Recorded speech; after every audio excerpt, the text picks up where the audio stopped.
This audiobook contains 3 censored sentences and 222 modified sentences to make it suitable for all audiences. Visit our website to listen to the original version without censorship or modifications. Link in the channel bio. Regardless of how long that takes, I believe Gene will ask us to return to the pocket dimension again soon enough. HL take us with him. Won't he, Naya? Kuroka looks at me and Valerie. She sounded nervous and wasn't sure of the question she asked. We can only ask him when the time comes. Maybe when he comes home. We can certainly discuss it tonight along with everyone else. Rennie said she, Shigyun, and Natsum would try to finish their mission as soon as possible. Will we include Kanami-san? She doesn't know the full truth about Gene. Natsum's older sister, I am unsure. Gene hasn't shown any signs of interest towards a girl. However, Natsum has been praising him quite a bit, and Kanami has gained some interest in him.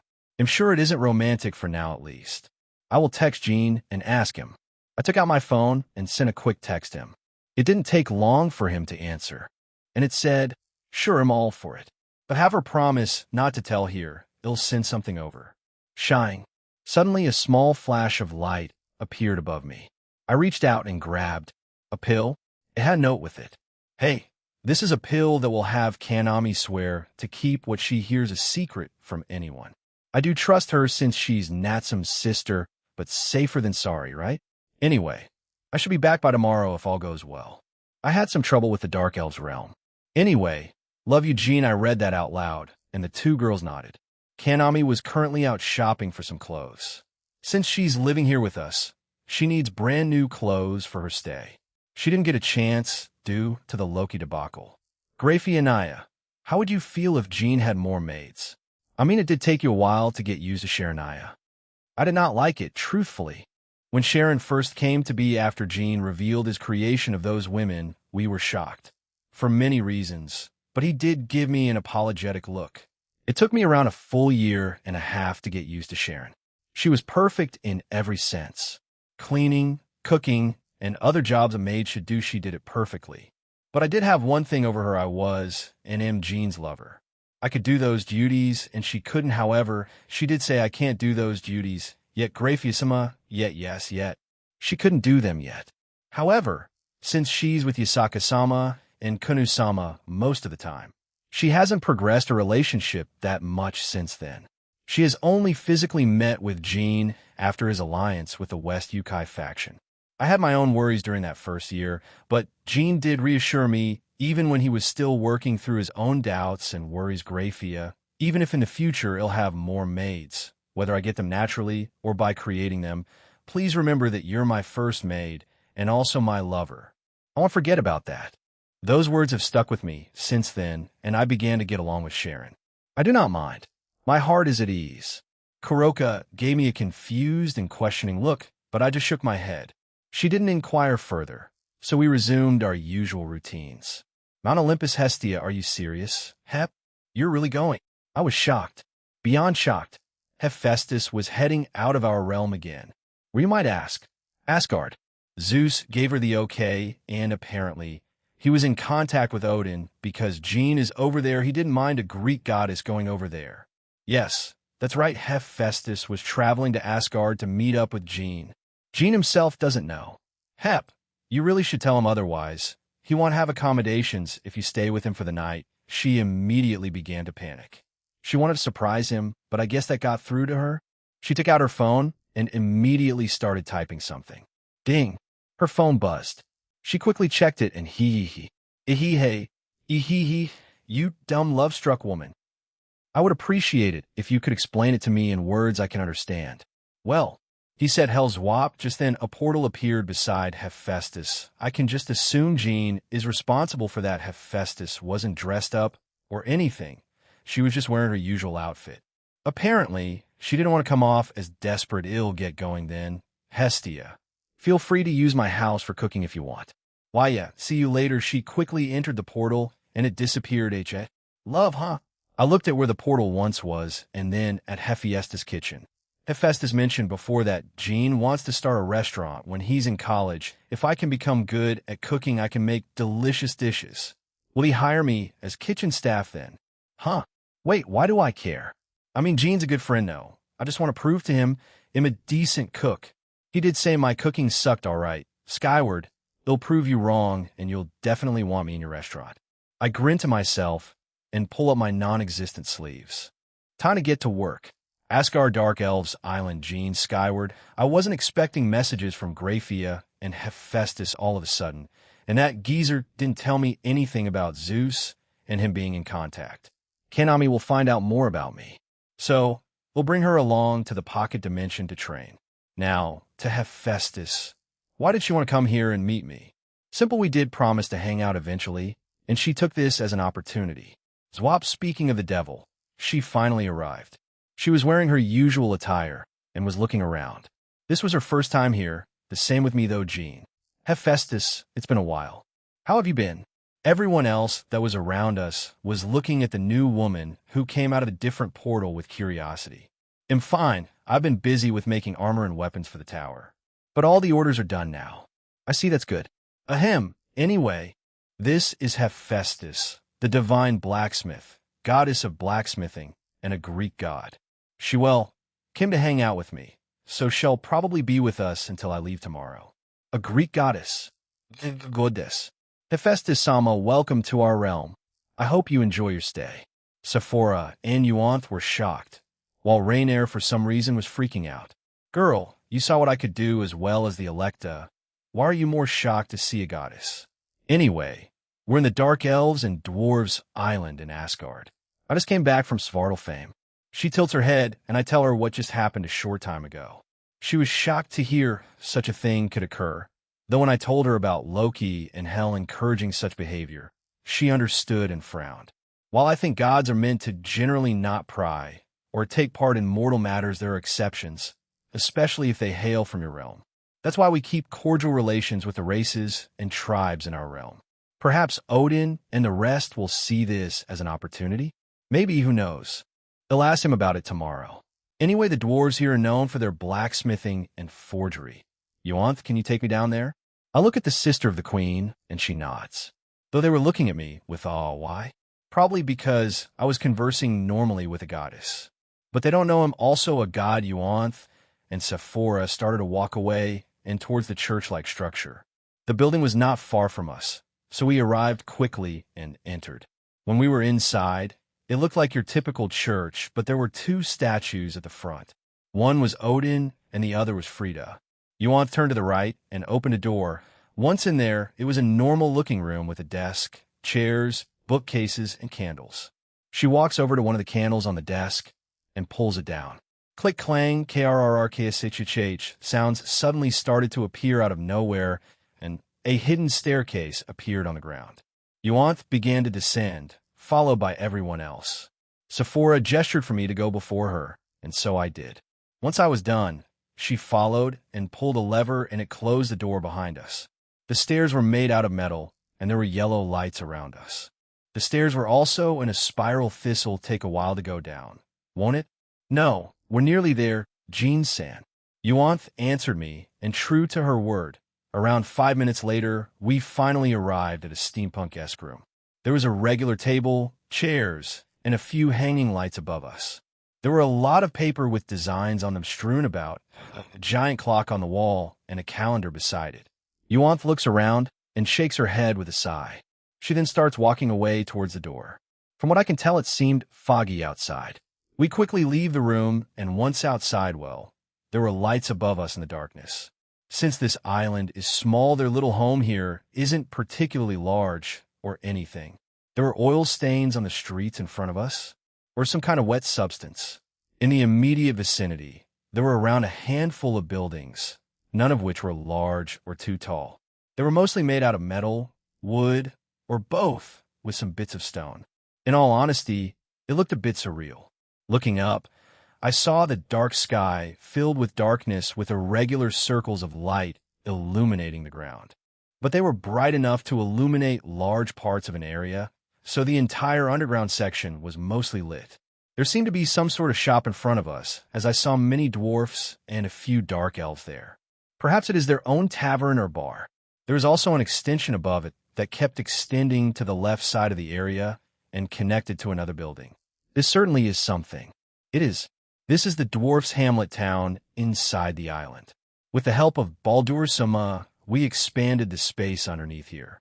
In exchange, they helped him construct his house on another island. Jean-san, is there anything specific you want to see?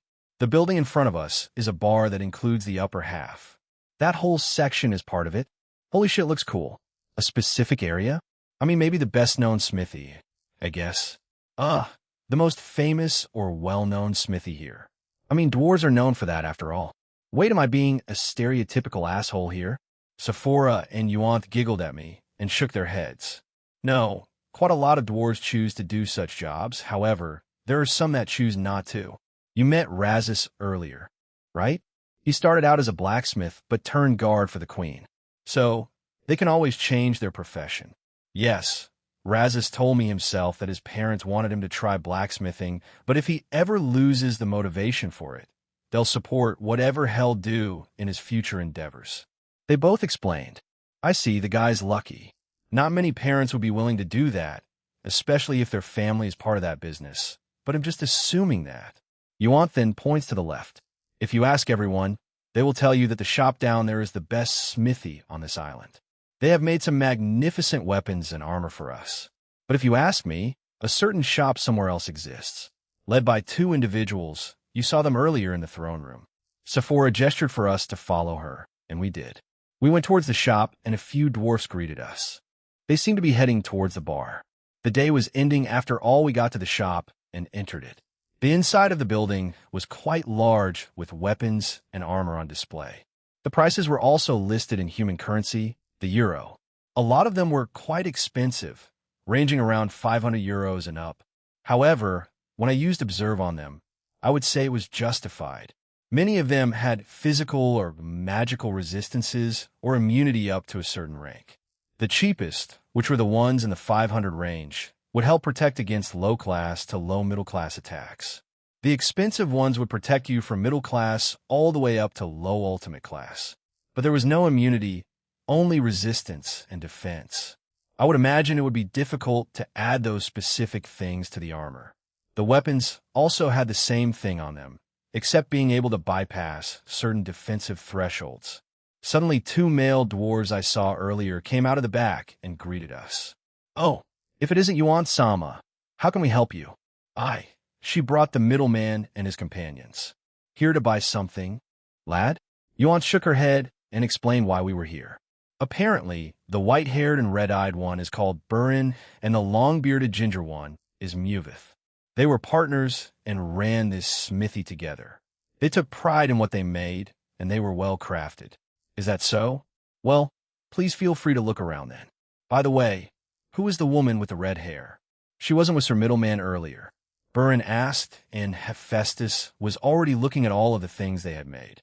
She had a curious glint in her eyes as she carefully examined them. That's the Greek goddess Hephaestus Sama, the divine blacksmith. Once Yuan told the two who that was, their eyes bulged out.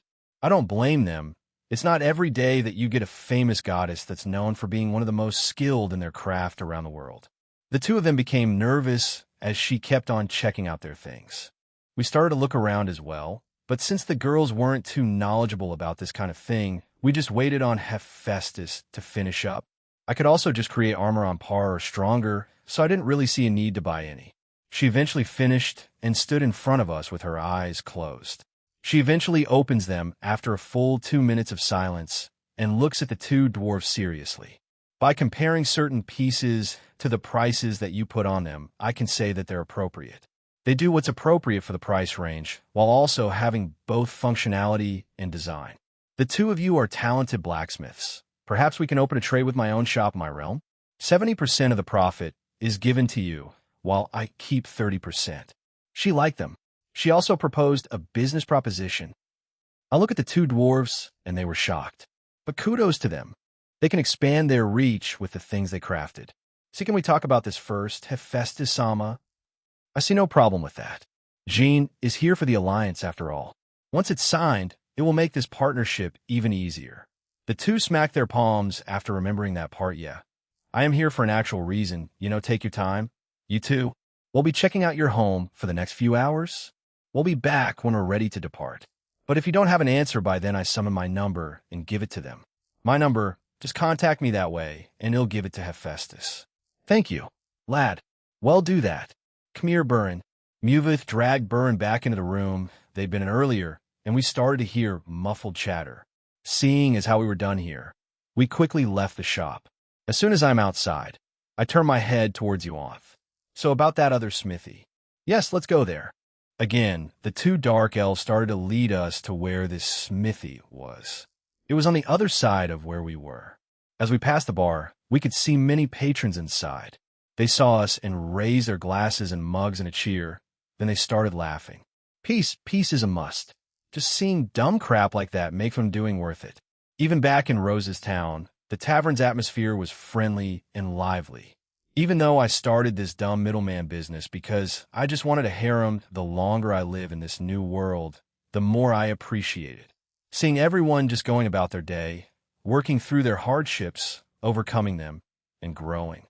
Building new friendships, I don't know, it just feels right. Good. Ondik Samak.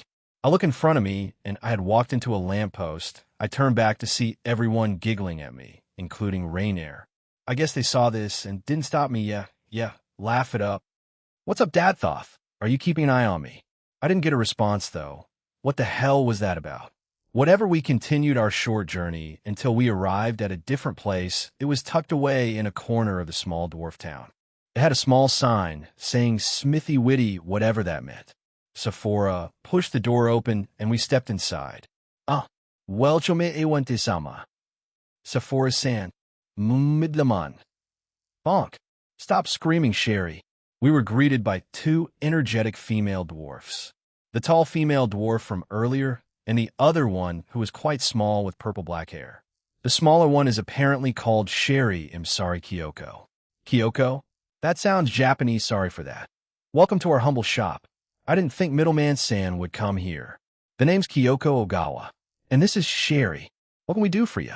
Just like the other smithery, there were a number of pieces the two of them had made. They were carefully placed on tables or shelves. Hephaestus immediately started to look at what they had made. Oh, I'm just here to check out your shop. Yuanth was the one who recommended it. Care to explain why? These two helped strengthen Gleipnir, of course. Burin and Muvith also helped. It was a combined effort. Both Queen Frida and I used that glowing tree in the middle of our island. If you wish to know more about it, ask Queen Frida. Even if I'm her sister, I don't think I can just divulge that. I'm Sully. I wave her off. I don't really mind. I can just examine it before I leave. Unless I can speak to Frida before I leave and ask her about it. That's right. Who's that, by the way? Kyoko points at Hephaestus, and we explain who she is and what she's doing, as well as what had transpired earlier. Kyoko becomes excited as Sherry became speechless. We made idle chatter as we waited for her to finish her evaluation. So, Kyoko, you have a Japanese name? She smiled and nodded. Yes. My father is a dwarf, and my mother was a normal Japanese woman. She somehow got involved in the supernatural. I believe she summoned a devil. Anyway, she traveled the world and the supernatural world and somehow ended up in Asgard. One thing led to another, and here I am. She flexes her arm and showed a toothy grin. Sherry just laughed at her. I also got lucky. I'm a half-human, half-dwarf. So I gained the height advantage over some of my race. She certainly abides by her name. Kyoko means a child born with happiness or someone who meets the world with happiness. Seeing how she is right now, she's the type of person you'd get along with quite well. Kyoko started to pat Sherry on the head, and Sherry tried to swat her hand away. They certainly get along. Taking a closer look around the shop, I noticed that all the items looked distinct. I mean, so did Burin and Muvith, but these just looked, weird. Any of you interested in an upgrade to your battle suits or weapons? I could try making some tonight before we hit the hay. I turn to the girls, and they immediately get into thinking, with the exception of Rainier, since, well, for obvious reasons. The others look confused. Are you a blacksmith, Jean-san? Yuanth asks, but I shake my head. I mean, I helped Hephaestus a little bit during my trip to the Greek god's realm, but no, I just made this. I summoned Mjolnir, and their eyes bugged up. I made a duplicate, then undid the duplicate I made. I did help Hephaestus for a small amount of time when I first visited Mount Olympus, but I just hammered away at stuff, nothing too complicated. No, no, no, no, no. You can't just summon the legendary Mjolnir, create 2 duplicates, and move on like it's nothing. What was that? Kyoko freaked out and pointed at me like I was some kind of insane person. The girls that were used to it chuckled at it. Rainier was slack-jawed. It's no big deal. Anyway, I did make my own Gleipnir, which is a bit more powerful than the ones used in our fight with Fenrir and Loki. A bit stronger, he says. So, casually, is that a big deal? Velgrind, come here, Kuntuar, and I will tell you a bit more about Jean's world. Before we could continue, Hephaestus came back to us and closed her eyes. How did it go, Faye? She opened her eyes back up and blankly looked at me. Was giving that nickname too much? She quickly composed herself and coughed into her fist. Ahem, these are incredible. Not to say what Burin and Muvith made was any less impressive, but I don't know how to describe them. Quality, craftsmanship, and everything else are spectacular. Kyoko and Sherry, was it? I shall propose the same deal to you as I did with Burin and Muvith. Hephaestus then proceeded to tell the 2 what she had told the other 2 dwarfs. These 2 were a lot more openly excited, as Sherry fainted and frothed at the mouth. I caught her before she fell. Yes. Right, Sherry? Sorry, Kyoko. She can't respond right now. Try again later. Hephaestus snapped her fingers and a sheet of paper appeared. She and Kyoko walked over to the counter and looked over the sheet of paper carefully. Jean, I hear Rose's voice and turn to her. Can you make me some brand new armor? And do that to them. In the future, Rosweiss will have access to a very powerful weapon. It's a wand called Mistiltine Wand. They're usually wielded by Norse gods, but she was gifted one by Shemhazai. It was created during the Evil Dragon War events, but I guess I'll make my own wand for her then. Sure thing, Rose. I have something else in mind, so look forward to it. She happily nods, and I look at Griselda. I had enchanted her clothing during the few weeks before the second term started, so that's fine. Unless she wants me to make her a sword or something, though I have no idea what she used to fight prior to being reincarnated as an angel. She did attempt to run after Zenobia and Irina during the Christmas elf events. I stared at Griselda, trying to figure out what she uses, then remembering my own Damasery, I asked Kuntuar. Kuntuar, answer. Griselda is quite accurate when she uses her light-based abilities, especially light arrows. Perhaps she could have used a gun or a bow. I suggest giving her a weapon that can transform into 3 different types. A bow, gun, and melee weapon. Jean, you're staring too much. I came out of my own head and saw that Griselda was smiling at me. My bad, but yeah, sure will go with that suggestion, Kuntuar. Thanks. I have an idea for you, Griselda. They'll keep it a secret, but I do hope you'll like it in the end. I trust in your judgment, Jean. During all this time, Sherry was completely passed out, and I was still holding her. I could feel Rainier feeling a bit dejected, but I can't do anything since Azazel has said nothing about your behavior yet. The same for her former subordinates. I glance at Hephaestus and Kyoko, and they're still discussing it, so I'll ask her about it then. Rainier, she looked at me confused. Tell me how you and your subordinates have been since I am responsible for your current situation. Depending on how things are, you know what I'm trying to say, right? She stares back at me and nods.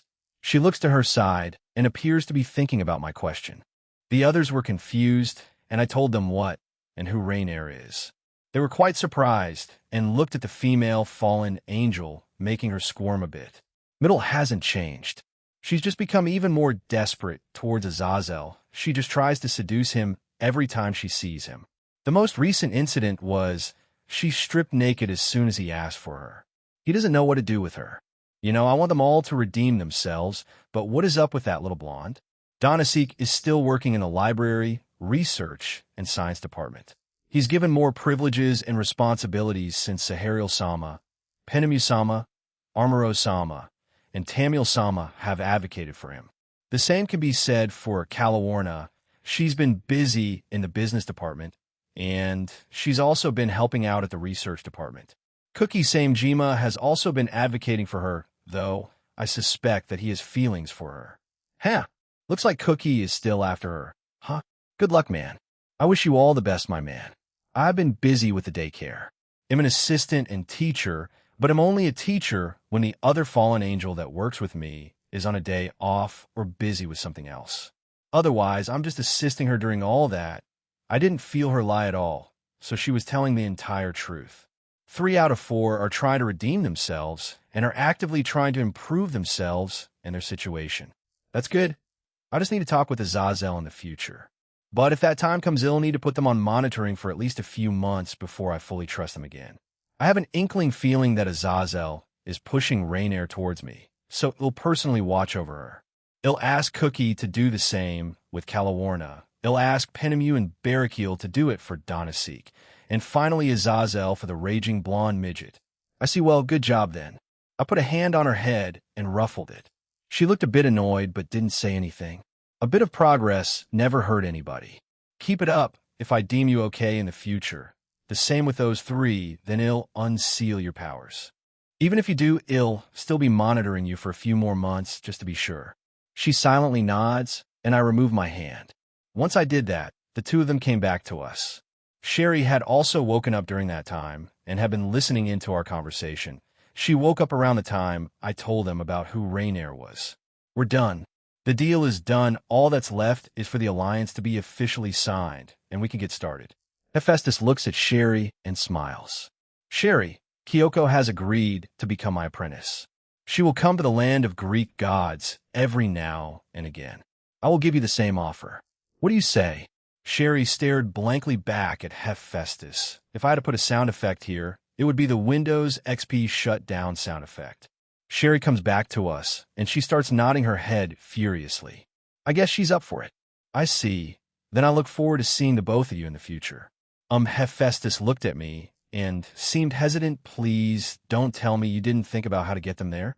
There are legal supernatural channels to do this, where you can utilize my services. I sigh and nod. I mean, why not? I summon a gun. It's a portal gun, like the one Rick Sanchez uses, but it only lets you travel from Asgard to Mount Olympus and vice versa. When I told everyone what it did and shot it to the side, a purple-green portal appeared. Hephaestus nods and pokes her head into it. She then pulls her head back and smiles at us. It seems like it connects just outside my home on Mount Olympus. This should make it easier. Thank you, Jean. Don't worry about it. Anyway, see this button here? It will desummon the portal, so press it once both of you are through. You just need to put a bit of your magic into it in order to use it. The portal will always connect to that part of Mount Olympus. When you go back, the portal made here will always be in the shop. After I told them this, I handed Sherry the portal gun. She starts to shake like a leaf and stares at the thing like it's some kind of legendary relic. Girl, chill. It's just a portal gun. HAAA. Another strange tool. Jean makes. What if someone steals it? Rose looked at the portal gun and shook her head. No worries about that part. Only Kyoko and Sherry can use it, well, me too, but that doesn't count. Anyway, I bound it to them. Anyway, we're done here. Let's go check out the rest of the town before we go eat dinner. The 2 female dwarfs thanked Hephaestus profusely as we left their smithy. Once outside, Euanthe and Sephora took us around the rest of the town. It wasn't large, but many open spaces were left since they were still under development. Apparently, they're trying to create some sort of community center, or at least a large store that carries all kinds of things, not including the typical weapons, tools, and armor the dwarfs make. When we walk around, there were only a handful of normal stores around that sold food, beverages, and other products. This resulted in some stores needing to buy in large bulk, but would generally run out due to demand. So those stores had to put limits on how many of a certain item they could sell. In the end, this worked out, but the construction of this large store could prove beneficial in the future. Other notable buildings they plan on building include a pool. A strange thing is that they built an inn with an open bath above ground. Consequently, one of the inns was on the surface. That's also where we would be staying for the night.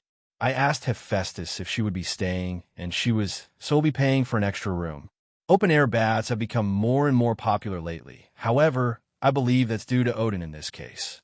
He was always interested in things in the human world. So, I guess his visit to Japan just amplified that curiosity. We were nearing the bar we had seen a couple of times since it was around 7 at night. Hey, how long did that open-air bath take to build? I would imagine not long if both dwarves and dark elves worked together. I was walking behind Yuanth and Sephora as Rose and Griselda clung to me. They started doing that somewhere during our short tour. Only a few days. Odin-sama visited our realm and suggested we create a thing at our inn. We heard that he also crossed over to other realms to make suggestions, such as Alfheim, Jotunheim, Midgard, Nidavellir, Vanaheim, and to us this should also extend to our realm Svartalfheim once things calm down over there. After she explained that we had arrived at the door, we stepped in. Some of the patrons we saw earlier were still here, and many of them were already drunk. There were a few waiters and waitresses who were working overtime as they tried to get food and drink to their customers. The inside of the place was a lot larger than I initially saw. The chairs and tables were the only things made of wood. Everything else in there was mostly metal. We walk up to the counter, and a large, bulky man with a medium-sized beard greets us. He wore an apron over his attire. Welcome. Oh, if it isn't Yuan-sama and Sephora, come to my small bar, have ye? Also, the middleman and his harem. He grins and nods sagely. Welcome. Welcome. Please order something. I hope my food is to your liking. Hello. Ryman, we're here to have dinner. Sephora and I were just giving Jean a tour of the dwarf's town. Yuanth explained, and the dwarf, now called Ryman, nodded.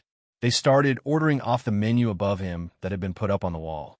Likewise, the girls and I picked out our food. He jots them down on a piece of paper and heads back into the kitchen. There was a window back there, so he could see what was happening out here. While we wait for our meal, we sit on the chairs. The patrons were too drunk to try and chat with us, as they just kept on drinking and blabbering nonsense to each other. I found it quite amusing, and around 30 minutes later, all our food came. We were en route to the inn now. The pub that we were in started to lighten, as many of the previous patrons started to go home. We stayed around for an hour and a half before leaving. Rainier ordered a few drinks and was a little drunk, so I was forced to carry her. You certainly are popular. Rose to my left, Griselda to my right. I was carrying Rainier, and Hephaestus was puffing her cheeks behind me because, well, there was no room for her. She could potentially hug me from behind, but she's too shy for that. Welcome back. Once we reached the inn, which was on the right side of the island, it had a staircase leading up to the building. Brynhilde was waiting just by the stairs for us. Oh, hey, did you wait long? She gave me a strange look, but shook her head. No, I ate before coming back, so I am fine. Helsama is currently imprisoned underneath Odin-sama's home and will be questioned tomorrow. Odin-sama said to try to arrive by afternoon. Sure thing.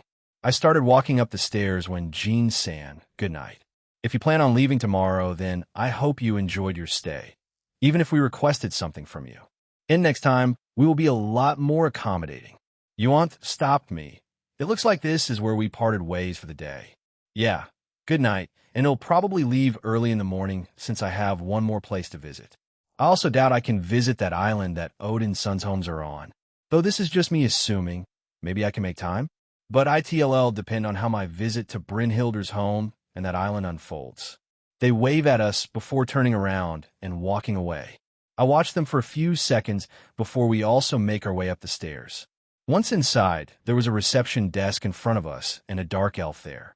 She had gray hair, brown skin, and golden eyes. She wore some sort of black and yellow uniform, almost like a maid costume. Hello. You're the middleman, Jean, correct? I've been expecting you. We have a few rooms available, depending on how many you want to use for the night. We also have an open bath behind those trees. They're used as a cover. You saw them outside, yes? I glanced at the girls waiting for their decision. And yeah, I saw those trees, so that's their purpose, huh? They're used as a sort of cover. Quite resourceful of them. I guess I'll take a dip in there before turning into sleep. I will have my own room. Brynhilde announced. The dark elf nodded and gave her a key. She then tells her the room number and where it is. Brynhilde nods at us and leaves first.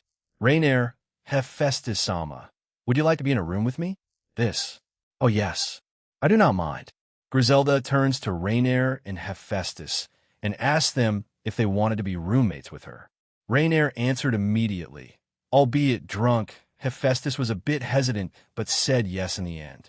She took some glances at me. She came here today to hang out, but didn't have enough courage to join me tonight. But we did speak quite a bit during our tour. She did hold onto my sleeves a few times. However, That's all she got done. As I mentioned earlier, Griselda and Rossweiss were clinging to me for most of it. The dark elf took out another key and handed it to Griselda. I put Rainier down, and they said their goodbyes to the both of us. I guess Rossweiss and I will be sharing a room again. I see Griselda helping Rainier along. You two will be sharing a room? Yes? Yeah. That's right, I'm just making sure that open bath is separated by sex, right? The dark elf's eyes widen and she blushes. Then she shakes her head. I'm sorry. I completely forgot about that.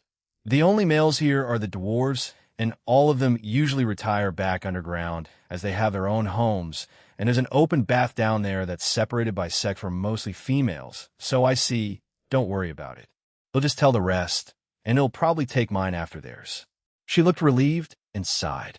She thanked me and gave us our keys. Rose and I walked away. Our number was 6. We took a flight of stairs that was like 4 steps. We turned right, and our room was there. When we entered, the room was just like any other, with one large bed, a table, chairs, a wardrobe, and so on. Rose immediately detached herself from me and plopped down on the bed while making a tired sigh. Want to take a bath, Rose? Everyone else may agree, but I don't see Brynhilder Senpai agreeing to it. You'll have to talk to them about it. Chu Rose gave me a peck on the cheek and left our room. I lay on the bed and look up at the ceiling. I wonder what everyone else is up to. I hope nothing too crazy. The Kyoto events will be starting soon. How's that going to play out? Yasaka won't be captured. She's a dragon god-class being and has Sharon, who's also stronger than her, as well as a shadow dragon knight in her, and Kuna shadows, not including the rings and enchanted clothes they're wearing. Anyway, they'll visit the Shinto gods afterward, however the situation plays out. Their realm should be there. Maybe it's called Takamagara or AIM. Well, whatever it is, they'll head there after dealing with the stuff in Kyoto. I should be able to finish my trip there before my match with Serord. Then a week after that, the Grimmery versus Bale rating game should take place. I have no idea how that will play out. However, I do believe Serord will be the only one to give the Grimmery peerage a challenge. I wouldn't be surprised if he reached Super Devil status already. He should be training hard for our match. Open close, I sat back up as I heard the door open, and Rose had a shocked expression on her face. Rose? What's wrong? She chuckled nervously and looked back at me. Brynhilder Senpai agreed. We can all go together. What? Japan. Kuo, Graphia Lucifuge, eh? Kanami Managawa fell from her chair as we ate dinner. I told everyone when Jean was coming back, as well as Kanami, the truth about him. I asked Natsum to have her consume the pill earlier, saying it was to protect her from the shock, because we were planning to tell her some unexpected truths. It's a small lie, sis, a bit of an overreaction, you know, www. What do you mean overreaction? Multiverse, omniverse, reincarnation, and some overpowered god from outer space. And you expect me to not be shocked? Did that pill even work? This changes everything. It takes her another minute to calm down and compose herself as a few of the girls giggled at her reaction. Kanami sat back on her chair and looked at Natsum. Damn, your husband is like a cheat character in games. You're like infinite rich and can get whatever you like. We don't treat or use Jean like that. Sis, it's just an example. I know you don't, geez. I stop eating and look at Kanami. Kanami, I trust you will keep this a secret. Not many know this truth about Jean. Everyone here, and now, including you, knows the truth. Kanami stopped to stare at me seriously and nodded. I want, and even if I do, who would believe me? That sounds so outlandish, so fake, but seeing the things he's done and the things he made, like this, she raises her left hand and stares at her own ring. She sported a small blush while looking at it. Kanami had her ring on her index finger, unlike the rest of us who had them on our ring finger. Kanami then turned to Natsum. Are you pregnant? Natsum accidentally spat out some of her food due to the shock of the question she was asked. The room fell silent at the question. Pregnancy shouldn't be possible. Jean has said that before. Kantor also told us during the 5 years in the pocket dimension. Natsum started to cough. Valerie, who was to her left, handed her a glass of water, and she chugged it down. Once she was done, Natsum glared and blushed at her sister. What? Are you crazy? I haven't slept with him yet. Kanami gave Natsum a strange look and then looked at the rest of Jean's harem. How about the rest of you? Rennie giggled and explained how Jean deals with that. Kanami nodded sagely. It looks like Jean covered his bases with that. So he's pretty bold with all of you, huh? The room falls silent again. I didn't know she could be this brazen. This blunt, this bold, yes, Naya. I really like when he Kuroka. Nia. Natsum, who had turned completely red, grabbed the Nekashu, who was to her right, and started to shake her violently. Kuroka kept on chewing her food while looking confused at the girl. Don't worry, Natsu. Jean will eat you soon enough, Naya. Stop.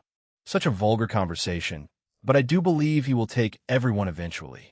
It's not uncommon for people to move at their own pace after all. I also told her about the pocket dimension and said she may be invited along since she's living here for the time being. She's also Natsum's sister, so there's a high chance of it happening for the rest of the dinner.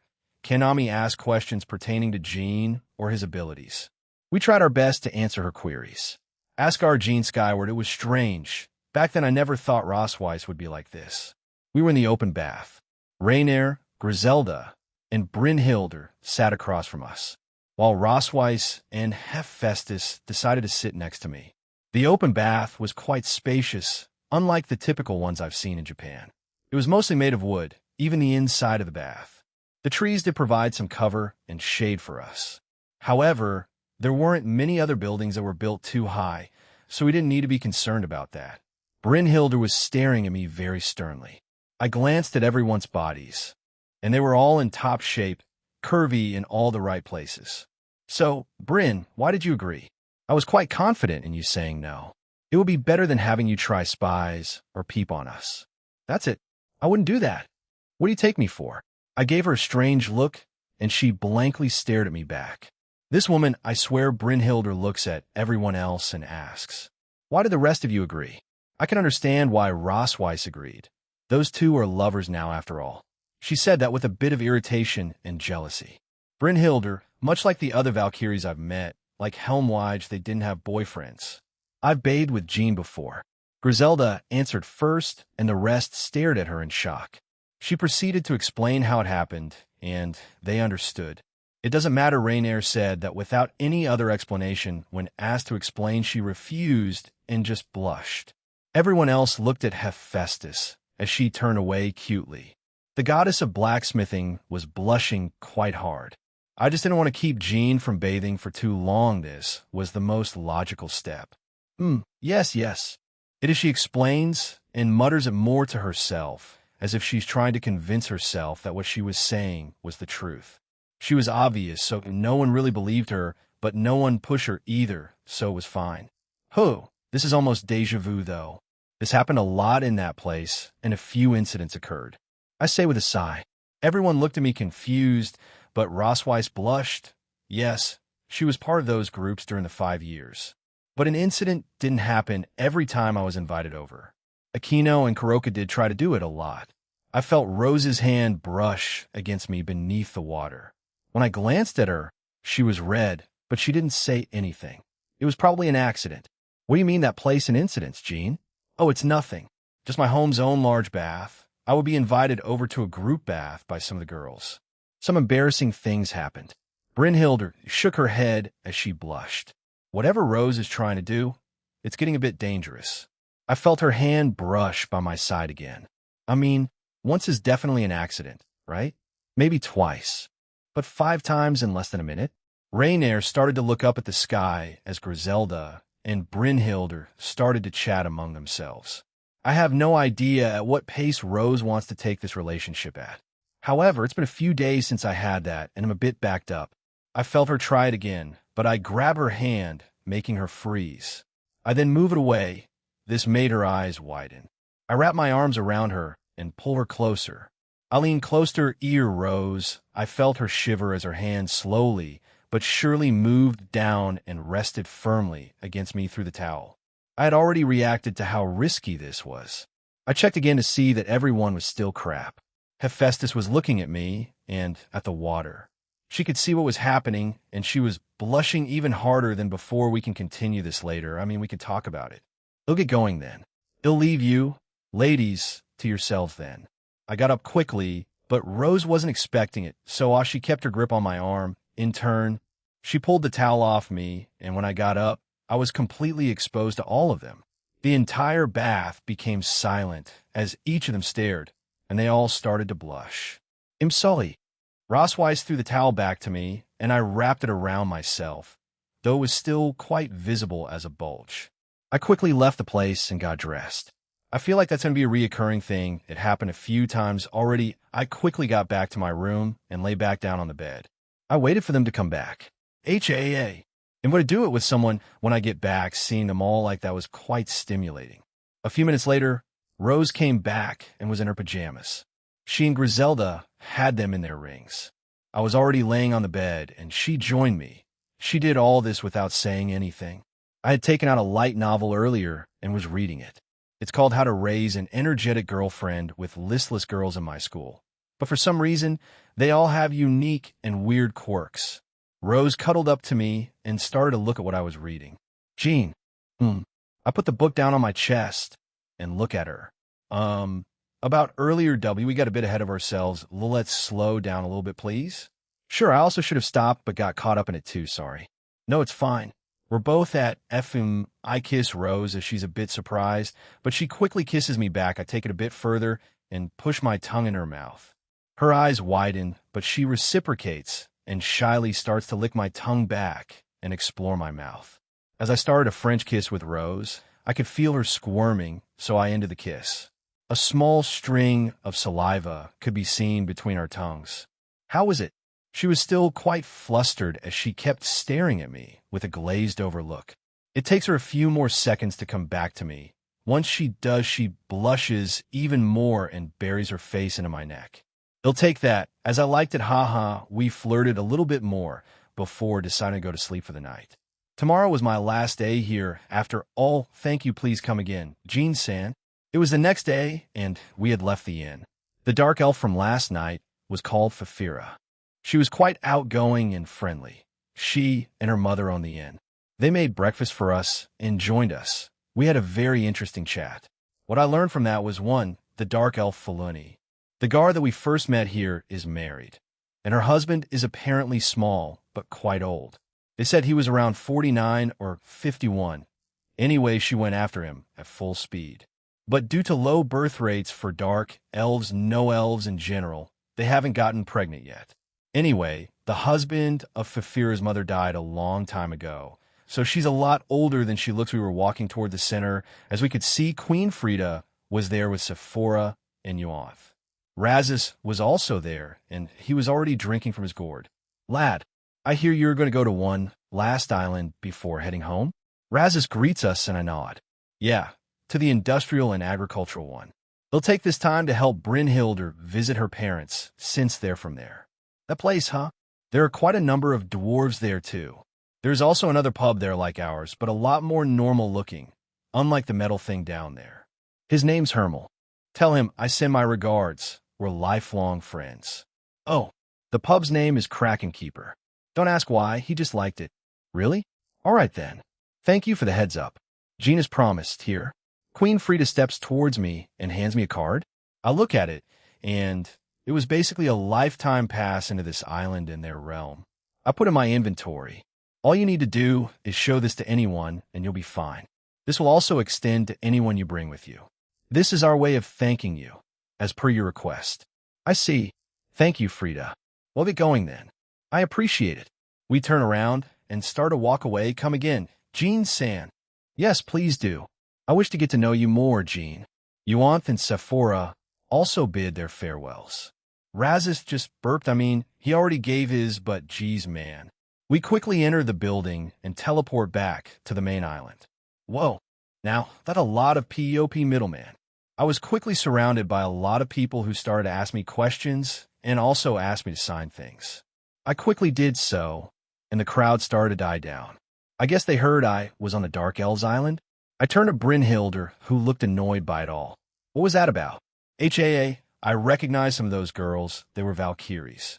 To answer your question, your deeds of liberating Svartalfheim from their tyrannic ruler has already spread through here. Odin-sama was the one to issue the order. That geezer, I want to avoid the spotlight for now. They'll turn us all invisible and we'll need to go to the west teleporter pad, right? She nods, and I turn all of us invisible. They'll bask in whatever the hell this is when I come back from the last island. For now, I want to actually go there. I grab Rainier and carry her. She let out a small Kia, and I tell them to meet me there. Huh. Dwash. One moment, we were at the east teleportation pad. The next, we arrived at the west one. It took Rossweiss a few seconds to catch up to us, and Brynhilde and Griselda a full minute to arrive. My life flashed before my eyes. Rainier leaned her head onto me since she looked out of it. H.A., please don't do that without an actual warning next time. My bad. Anyway, let's go. Actually, what can you tell us about that island, Bryn? It's like Rossweiss's island, except it's the opposite. North is agricultural and south is industrial. It's slightly smaller, however. My parents, they never worked for our gods. They became farmers. I see. Let's go north first then. I'd like to revisit it in the future to explore a bit more. I'll briefly visit that Hermel dwarf before I meet up with Odin. She nodded and accepted my plan. I was thinking that she might object to it, but she may want to see her parents. We stepped onto the teleportation pad and were whisked away. Once we were there, I canceled the invisibility. The building we were in was quite small. There wasn't anything there but a small little counter to the right and a bunch of windows. We go through the door, and in front of us was the train station. A bullet train was there, so we quickly bought our tickets and got on it. I got a quick glance around the surroundings, and it was mostly wilderness, much like the one where the border separated north and south on Rose's Island. The pub that Razis was talking about is down south, since that's where the dwarves mainly work. A few Valkyries are stationed here to help guard them and prevent robberies. While it's unlikely, it has happened a few times over the years. We had sat down on empty seats and took up our usual spots, Brynhilde, Hephaestus, and Griselda across, while the other two sat beside me. Brynhilde started to talk about this island.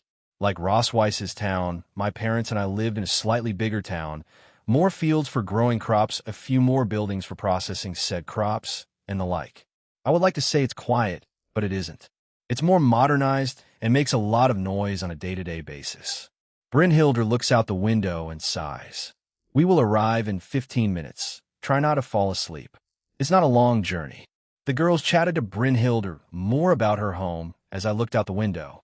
It slowly became more and more open-spaced. I could see more farmlands out there and fewer buildings. Until Rhine. This is our stop. The bullet train rang out as Brynhilde got up. We followed her, and the train eventually came to a halt.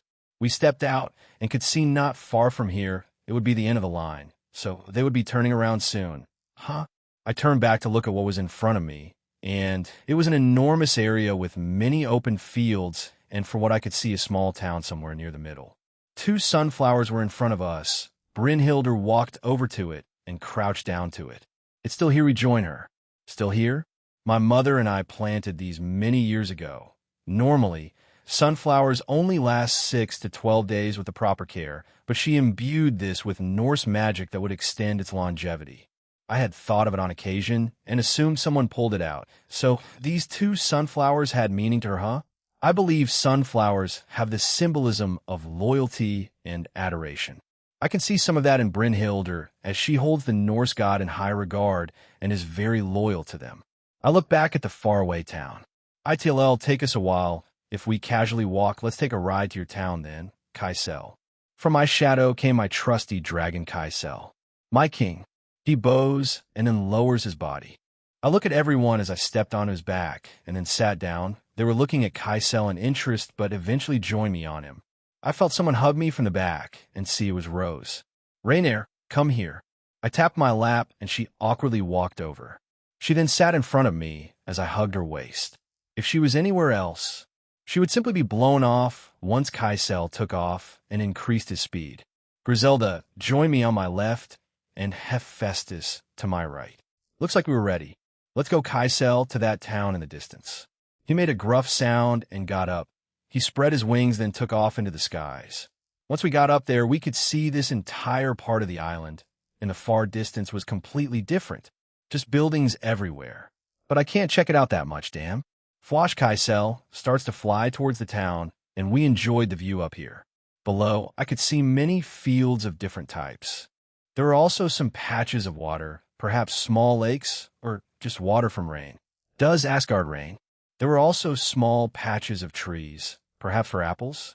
There were also solo homes near those fields, probably the farmers that wanted to live nearer to where they worked.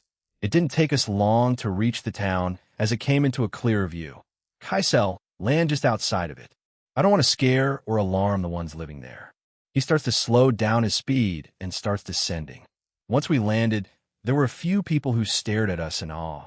I stood up, as did the girls. Good work, come back. Kaisel bowed his head and went back into my shadow. Once we were on the ground, oh my. It's Zelma. Zelma right, that's Brynhilder's real name. Brynhilder is just a title for the strongest Valkyrie. Zelma's back. People began to gather around her and began talking to her. She seemed a bit flustered, but that's the first genuine smile I've seen on her face. She seemed really happy to be back. I'm back. Everyone, are you all well? Of course. We live in a peaceful part of Asgard. We even have other Valkyries here. Why wouldn't we be in good health? She just smiled at the old man who said that and flexed his arms. The apparent wife just lightly smacked him as they laughed. I am here with the middleman and Red Dragon Emperor. He's here touring Asgard. He chose my hometown and island for his last spot of visitation. Brynhilder explains and points at me. I waved to them, and they smiled even more. Oh, the middleman. I heard you recently helped those dark elves. Such a kind boy. An old lady came over to me and started patting me all over the place. I had no idea in what to do, so I just let it happen. A few more came up to me and commented. They finally turned back to Brynhilder. The town's still the same, Zelma. Your family members should still be there. Head over and meet them. Don't forget to stop by the local tavern. Yes, I will. Thank you very much. She gestures for us to follow her, and she guides us into the town. Much like what happened to Rossweiss, Brynhilder, or Zelma, she was greeted by many of the townspeople. Perhaps this was because she was already well known in her town, or because she's also known as the strongest Valkyrie. Brynhilder, or a bit of both. Likewise, in Rose's town, I was introduced as the middleman and a pay dragon. The few kids that were present became excited, and I signed some autographs for them. Surzex has been busy lately, as a variety of toys and merchandise have already been released to the supernatural world. We stopped by a local tavern, and there were only a few patrons inside. It looked like the one in Rose's town, but had a different feel to it. I guess less rowdy, even with the small number of patrons in it. Brynhilder went to greet the owner, and they spoke for a bit. She points towards us, and the owner became excited. She goes back into the kitchen and comes back quickly with a plushie of the boosted gear scale male. Middleman, call me Jean. How can I help you? The owner was a tall lady around 58, muscular with blue and white hair. She had black and gray eyes, and she wore the same outfit as Mamma Mia. But instead, it's a white above-the-knee dress with long puffed sleeves and a white collar. Call me Edonia. Could you please sign this and have a picture taken? My daughter loves your show. She puts out a piece of paper and brings out a smartphone from her pocket. Sure thing. I signed a piece of paper and added a little message. Once that was done, I gave it back and took a selfie with her. She thanked me profusely and shook my hands. Yes, she grabbed them both. She then hugs Brynhilder, thanking her as well. We'll get going then, Edonia-san. Come back anytime, Zelma. Jean-san. We nod and leave the tavern. Let's go meet my parents then. Once that is done, we can go south and finally back to the main island to speak with Odin Sama. Brynhilder announces and starts to walk away. We follow her, and she goes away from the town. I want to explore it, but time is limited. We followed her out of the town, and we turned right there in front of us. There were a few trees and a large a front garden. They seemed to be growing their own crops. I would assume these were just for them and not for sale. The house looked like an old house, since the wood that it was made of seemed old and worn. They had a couple of trees within their home area, and a few more beyond the fence they have around it. To the right, they had a shed with a small red tractor. Brynhilder stops there for a second, taking it all in. She nods to herself and walks forward. We pass by the little plant garden, and she knocks on the front door. Knock, knock, coming. We heard a voice from the other side, and the door opened. Out came a lapis blue-haired woman with brown eyes. From behind her was a man with white hair and blue Arctic eyes. Were these two her parents? They both were wearing farmer outfits. They really played the stereotype. Mudzel. Her mother hugged her and stopped her from speaking. Brynhilder hugged her back. The father also joined in. I'm back and I brought guests. This is she gestures to us, and both her parents' eyes widen. Oh boy. Here we go, Augie, you brought home a boyfriend? Huh? Brynhilder looked back at her parents, not too sure in how to react or answer. The two of them look at her and me expectantly. WW what? And no, this is the middleman and Red Dragon Emperor, Jean Skyward. This time, she turned completely red. She was genuinely embarrassed and couldn't believe what she was hearing. Oh, so you're part of his harem? No. Her parents chuckled at her embarrassment. They started to bring her into the house and invited us as well. Hey, race some tea, Jean Sean. Thank you. Ma'am, we were in the living room as Brynhilder had her face in her hands. Rose was rubbing her back in comfort. It seems she gets along with her parents, but they seem to jump to conclusions a lot. They had brought some tea and snacks for us. I'm just here to tour this island, ma'am. After we're done here, we'll go to the south, and after that, they'll be meeting with Odin. Is it to sign an alliance, son? Yes. So? Geez, they're already treating me like family. We speak about a few more things pertaining to the supernatural world, my job as the middleman, and strangely enough, what I would be doing for my future. Brynhilder during this time was just embarrassed. They were quite surprised to meet a Greek goddess that was with me, so they asked for an autograph for some reason. Her parents are unique people. They mean well. Mother. Father, we need to get going. Jean's a busy person, so Brynhilder says as the two of them got out her picture book, just like what Gondel did with Rossweiss. Oh, it's fine, Zell. Just a few more minutes is fine, right, Jean Sean? I look at them, then to Brynhilder, who is staring daggers at me. What to do? Sorry, Bryn. A few more minutes should be fine. Sorry for the sudden visit. We'll get going now, and thank you for the short hospitality. We were going to leave. We spent around an hour and a half in her home. Brynhilder chatted and caught up with her parents. We also spoke to them about random things, just trying to get to know each other. Brynhilder, or Zelma's mother's name, is Dices, while the father is called Durin. They clearly care for her, so in a way they spoil her in their own way and love. The girls went ahead of me, as the two of them were still talking to me. Jean. I turn around as I get to the door, and they both call out my name. When I face them, they look at each other and grab an arm each. I was confused. Zelma, or Brynhilder, is a good girl at heart. She may seem intimidating or strict at times, but she's doing it for everyone's best interest. Right? Our daughter is a good individual. Yes, I am aware. While our interaction and the times we've met have been brief, that's the impression I got from her. She has my respect, and I hope she sees me as a friend, well, hopefully. They chuckle at me and nodded their heads. This may seem selfish, but please look after our daughter for us. Durin said to me with a serious yet worried look, and I could see the same was true for Dices as well. Well, friends look out for each other, right? Sure, she's an ally and friend. She's also Rose's senior, so I'll look out for her. They give me strained smiles like I didn't understand what they meant. I know what you mean. Gondel Rossweiss's grandmother also has the same worries as you too. I'm also aware that most people know of my harem, but I want to take anyone that I don't at the very least feel mutually attracted to. If it happens, it happens. I want force at you to understand that, right? They smile at me and nodded. At least they're not pushy. Once again, thank you for the hospitality. We'll try my best and goodbye. I finally leave and join up with the girls waiting. You spoke to my parents? Yeah, just asking about when our wedding is at. Brynhilder froze and was just staring at me. I really shouldn't have said that. Geez, I'm joking, sorry, Bryn. They just asked a little more about me and my work. Anyway, let's get going. She then starts to seriously glare at me, and the rest of them shook their heads at me. Hey, come on. I can tease her at least, right? She just shook her head again and started to walk away. Thankfully, she visited a few shops before we left. A bakery, a farmer's market, and the tavern again. The owners of the bakery and farmer's market knew her very well.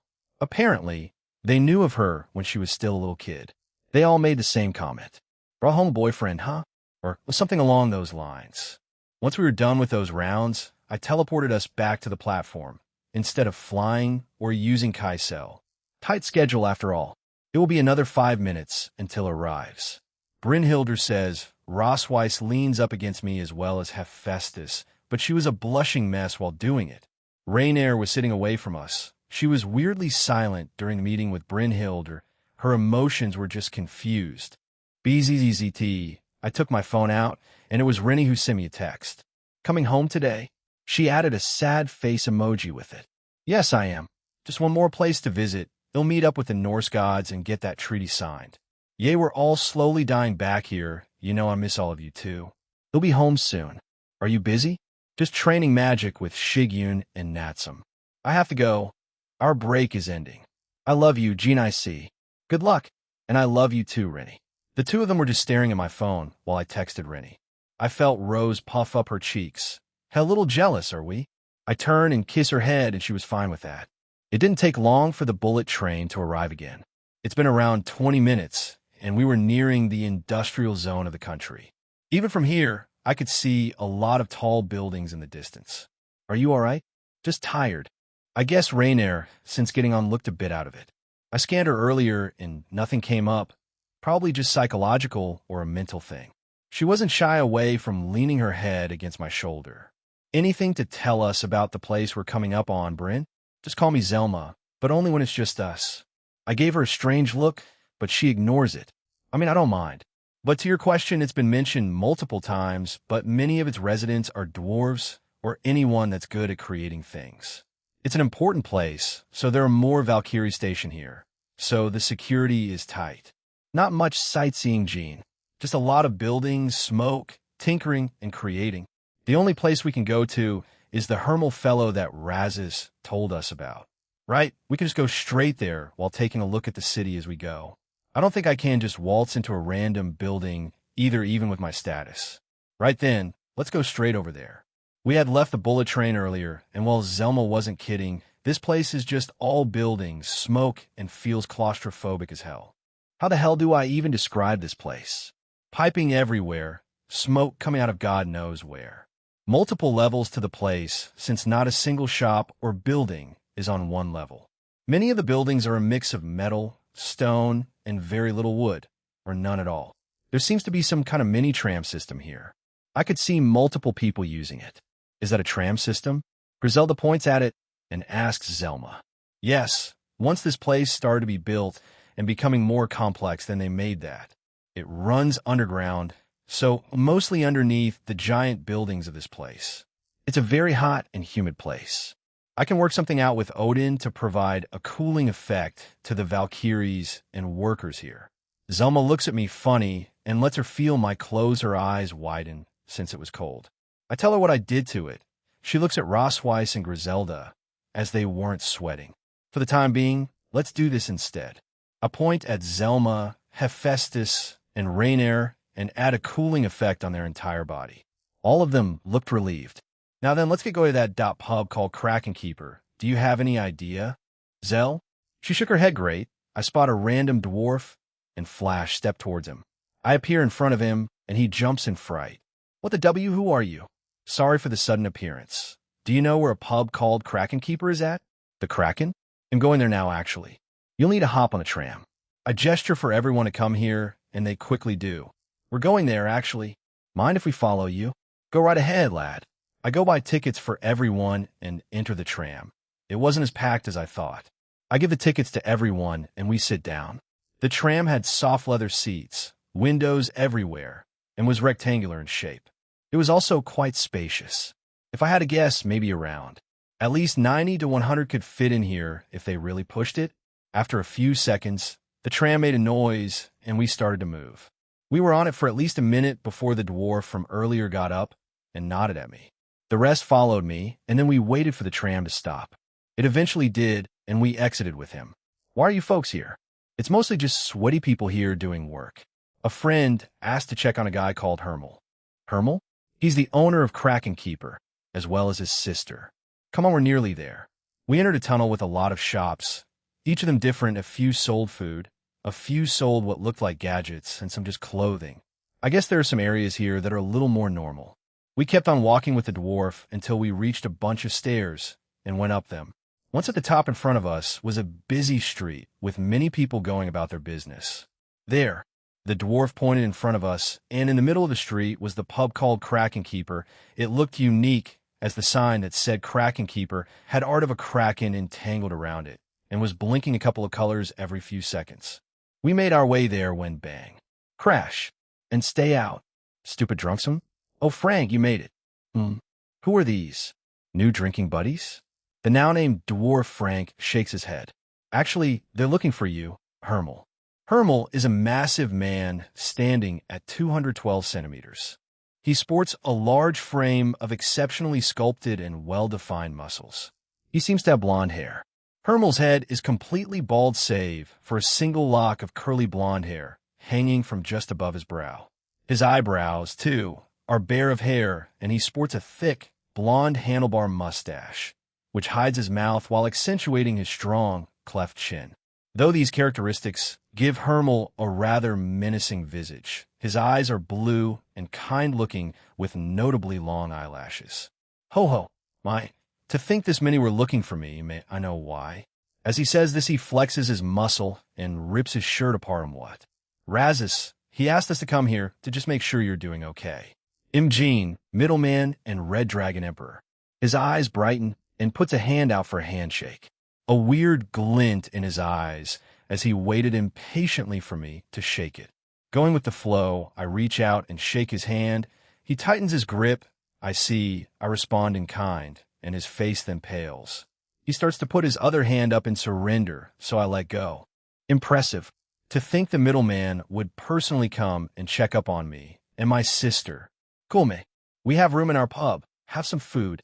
He turns around and pushes the doors open. Frank was looking at me slack-jawed, and I awkwardly smile at him and followed Hermel inside.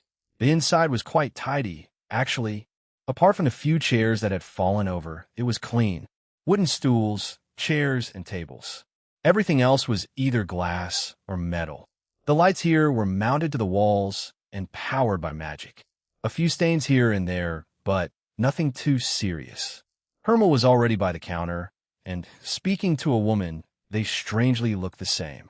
The woman is a beautiful, pale-skinned woman who has waist-length blonde hair that is noticeably curled at the ends despite being otherwise relatively straight with parts of her hair covering her right eye. A piece of hair strand resting on her left shoulder, light blue or dark blue eyes with long eyelashes, and her lips are clearly defined and depicted as being rather full. Although she is slender, she also sports a rather muscular build. Theta, that's the middleman there with his lovers? Hermel turns around and says in the last part in more of a question rather than a statement. The woman called Theta looks us over and nods. She gestures for us to join them. The other patrons in the bar had quieted down as they watched us go up to the counter. Middleman? The rumored Red Dragon Emperor? Why is he here? Hey, isn't that Brynhilde? Is she part as Har High? Zelma sharply turned to the man who tried to say she was in my harem, scaring him to near death as he fell over. Welcome, middleman. Why are you here? I tell her why, and it was Razis who told us to stop by. She smirked and nodded her head. Theta, this is my stupid brother Hermel. We're siblings, and yes, we look quite different from your regular dwarves. Hybrids. Mother was human, father was a dwarf. You get what I mean, right? Yeah. Not the first dwarf I met like this. Thank you for checking up on us. What can I get you? Any recommendations? We won't be here for too long. I gotta meet up with Odin after this. Theta nods and tells us the daily recommended dish. We order that and decided to have some extra grub. It didn't take long since they had other people hired as staff. They were quite efficient since they had things made to fasten the process. We began eating our food and looking around the pub. The place had gone back to what it was earlier. Everyone else was chatting and winding down after a day's work. Griselda, Zelma, and Theta were chatting away, which was a bit of a surprise. Rose was looking at her drink weirdly. She took a few sips and sniffed it. I look at her as she shakes her head. I wonder what that was about. I checked the drink, and it was normal. Nothing odd about it. Hephaestus and Rainier were with each other, but weren't talking. They were just quietly eating by themselves. Thankfully, they didn't ask about who Faye was, or this would have turned into quite a mess. Once we ate our food, I paid. Tight schedule today.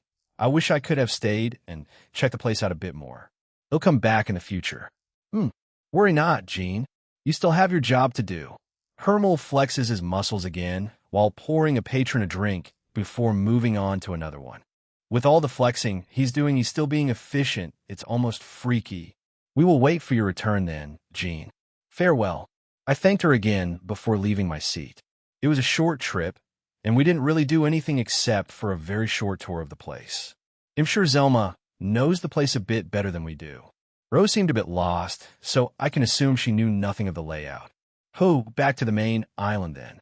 Are we taking the bullet train back? No. Gather around, it'll just teleport us back to save time. As we were teleported away, I saw something, a small flash of purple, almost like a rose.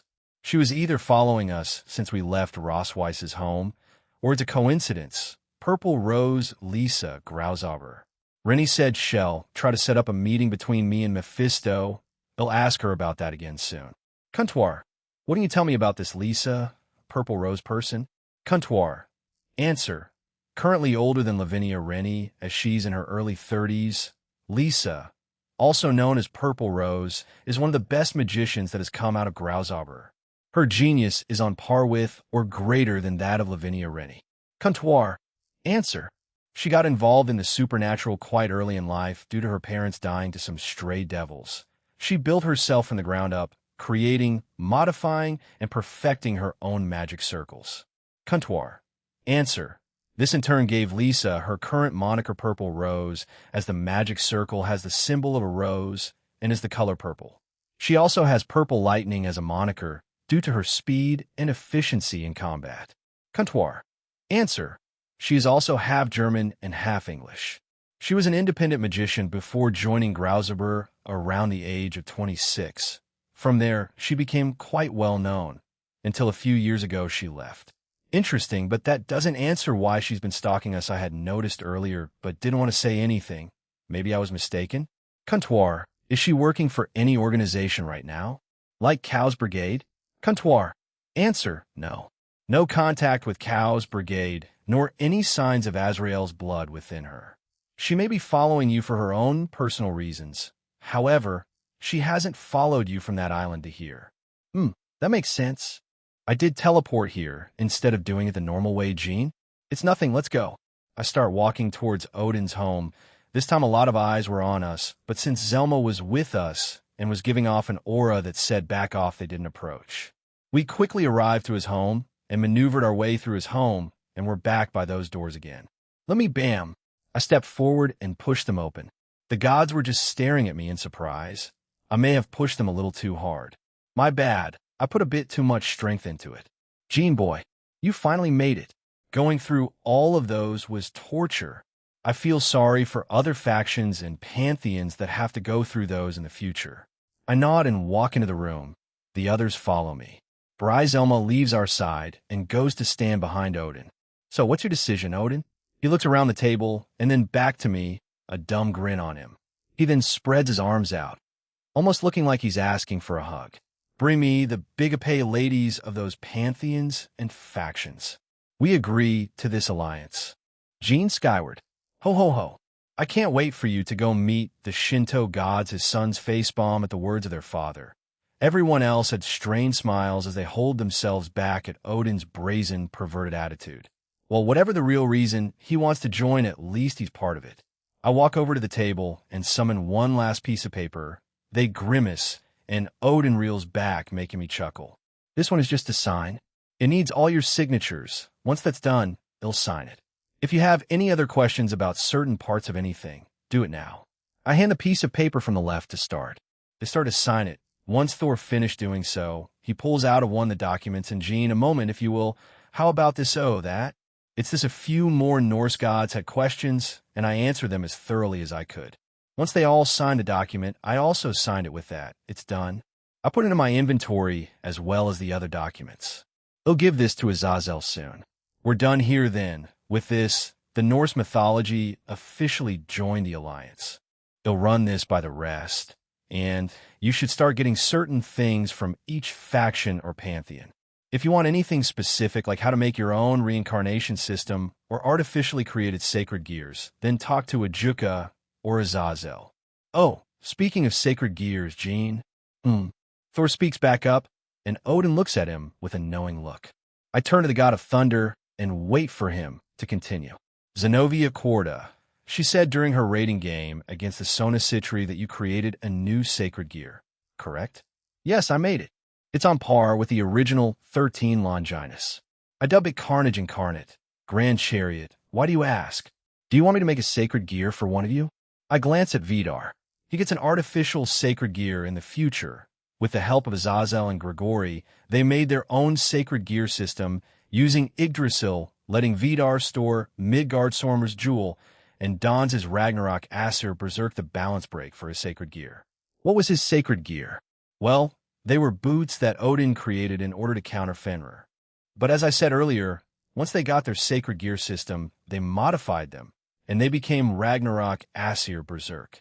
We had thought of it, theoretically, if we did ask, what kind of compensation would you look for? Compensation? Huh? I close my eyes. Realistically, they can't really provide me with anything women? Where the hell have you two been? You guys have been pretty quiet today. Not much to say, partner. I was busy watching TV shows. I was reading crime novels. At least you're making good use of your time. Thanks anyway. I open my eyes back up and look at Thor. Dunno, it will depend on what type of sacred gear you want, I guess. State change, recovery, creation, defensive counter, attribute, time-space, barrier sealing, or independent types. There's more that can be made. Maybe new ones? Thor nods along to what I say, the others listening in carefully. In theory, Jean, could you potentially turn my hammer, the Mjolnir, into a sacred gear? I shrug. I don't see why not. I could always find some kind of lightning or thunder beast, creature or monster, and seal it in there. Change and modify Mjolnir to have the ability to reach a balance break, and probably break down the beast. I see. Thank you for answering my questions.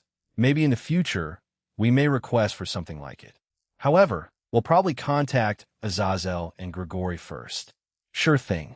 Anything else? If not, then what happened to Hel? After she was found out and all that jazz. She has been restrained, sealed, and is in the same place as her father. We would appreciate it if you went down there to increase the seals on her, Jean.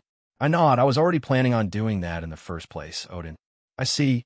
Thank you. With that, we're done. What do you plan on doing now, Jean? Stay a little more in Asgard? Go home. Probably go home. I still have school to attend. I have a clone attending, but I need to do some of them time myself, you know? Odin strokes his bread while agreeing along with me. I see. Well, I hope to see you here again, Jean. Especially after you sign the alliance with the Shinto gods. Ho, ho, ho. Right, it'll get going then. Keep yourself safe now. I start to walk away, and the girls follow me. I hear them saying goodbye to me. However, my first stop is Hel. I want to add some seals to prevent her from escaping and from anyone from Cow's brigade breaking her out with Loki. We'll check on Hel real quick. You guys stay here. I didn't wait for their reply, and I teleported to the same place Loki was being held at. Once I was there, the room had a faint glow to it. Loki was still asleep while Hel was awake and glaring at me once she spotted me. It'll be making you like your father. You have yourself to blame. I put her to sleep and add the same seals on her, as I did with Loki. I reinforced the room again and double-checked everything. Once I was satisfied with it, I teleported back to the girls. They noticed me, and we continued to go out of the home of Odin. Once we were outside, Jean, from behind, Zelma calls out to me. What's up, Bryn? Need something from me? She gave me a look that screamed, are you serious? And I chuckled. I summoned a piece of paper and handed it over to her. I'm not sure if I gave you one already, but here, just to be safe, and this. I summoned a ring and gave it to her. She held in her hand, blinking slowly before she turned red. Take it, as you will, but it's just I did promise your folks I would look out for you. I touch her on the shoulder and enchanted those clothes on her. I tell her what I did, and she didn't really know and how to respond. She just blankly stared at me. Anyway, we'll get going. See you around, Zelma. She started to say something as we teleported away. Underworld Grigori Institute. I had teleported to the new base of the fallen angels. It was in the underworld. I look around me and could see that they managed to replicate the old lobby from the human world down to here. Gotta say, it's almost one for one. But they did change some things. Anyway, I wanted to drop you off first, Rainier. Thank you. I stepped towards her and put my hand on her forehead. She seemed confused but doesn't do anything. She acted strangely when we were in the industrial zone of that island. Just making sure actually, do fallen angels even get sick? I know devils and dragons do all right. You're good to go. Okay. I chuckle and ruffle her hair one last time before leaving. While it may have been brief, I saw her smile before I blipped out of there. Mount Olympus last stop for Hephaestus. She didn't say anything but smiled at me. Thank you, and I'm sorry, Jean. No problem. But why are you thanking me while also apologizing? I imposed on you quite suddenly, so I feel like I should apologize for that. But also thank you for letting me stay and tolerating me during your business trip to Asgard. I wave her off, now it's fine. Hell, you made it easier for me when I was meeting the dwarves. It's fine, I had fun. You also made things easier, so you helped me more than anything. Thanks, Faye. She smiled one more time, and I patted her head. I give her a thumbs up before leaving. Japan, Kuo Skyward Household, Jean Naya. I smell Jean. My Rennie senses are tingling. I feel Jean. The usual three suspects pounce on me once I came back into my own home. Also, when the hell did she get a Rennie tingle? Also, shouldn't Kuroka be the one sensing me through smell? Why's the fallen, whatever, I'm back later that night, Jean. I was in the bathroom as I just finished brushing my teeth when Graphia came in. What's up, Jura? And without warning, she took a step forward and kisses me no. She was kissing me passionately, hungrily. When she finally pulled herself off me, she was breathing heavily. She looked very desperate for something. Graphia, Jean, please. I can't bear it anymore, chow chow. All plans are prepared, and we just need a certain someone to arrive. Oh, so you have that? Yes, it took us a while, but we broke the seals on the Seshoseki, or the Killing Stone, and unsealed her. Good thing, too, she's weakened and confused. We just put her back to sleep. Good. We can make use of her for our plan. We have been hiding for too long. It's time for the hero faction to make its move. However, she is the backup if we fail to capture Yasaka. You know that, right? Yes, of course, we have Avetsa helping out with her cryptids, as well as the Monkai Association and the Hexen Act. Our plans for Kyoto will go off perfectly. We also have countermeasures in place if those stupid 5 principal clans try to get involved. How so?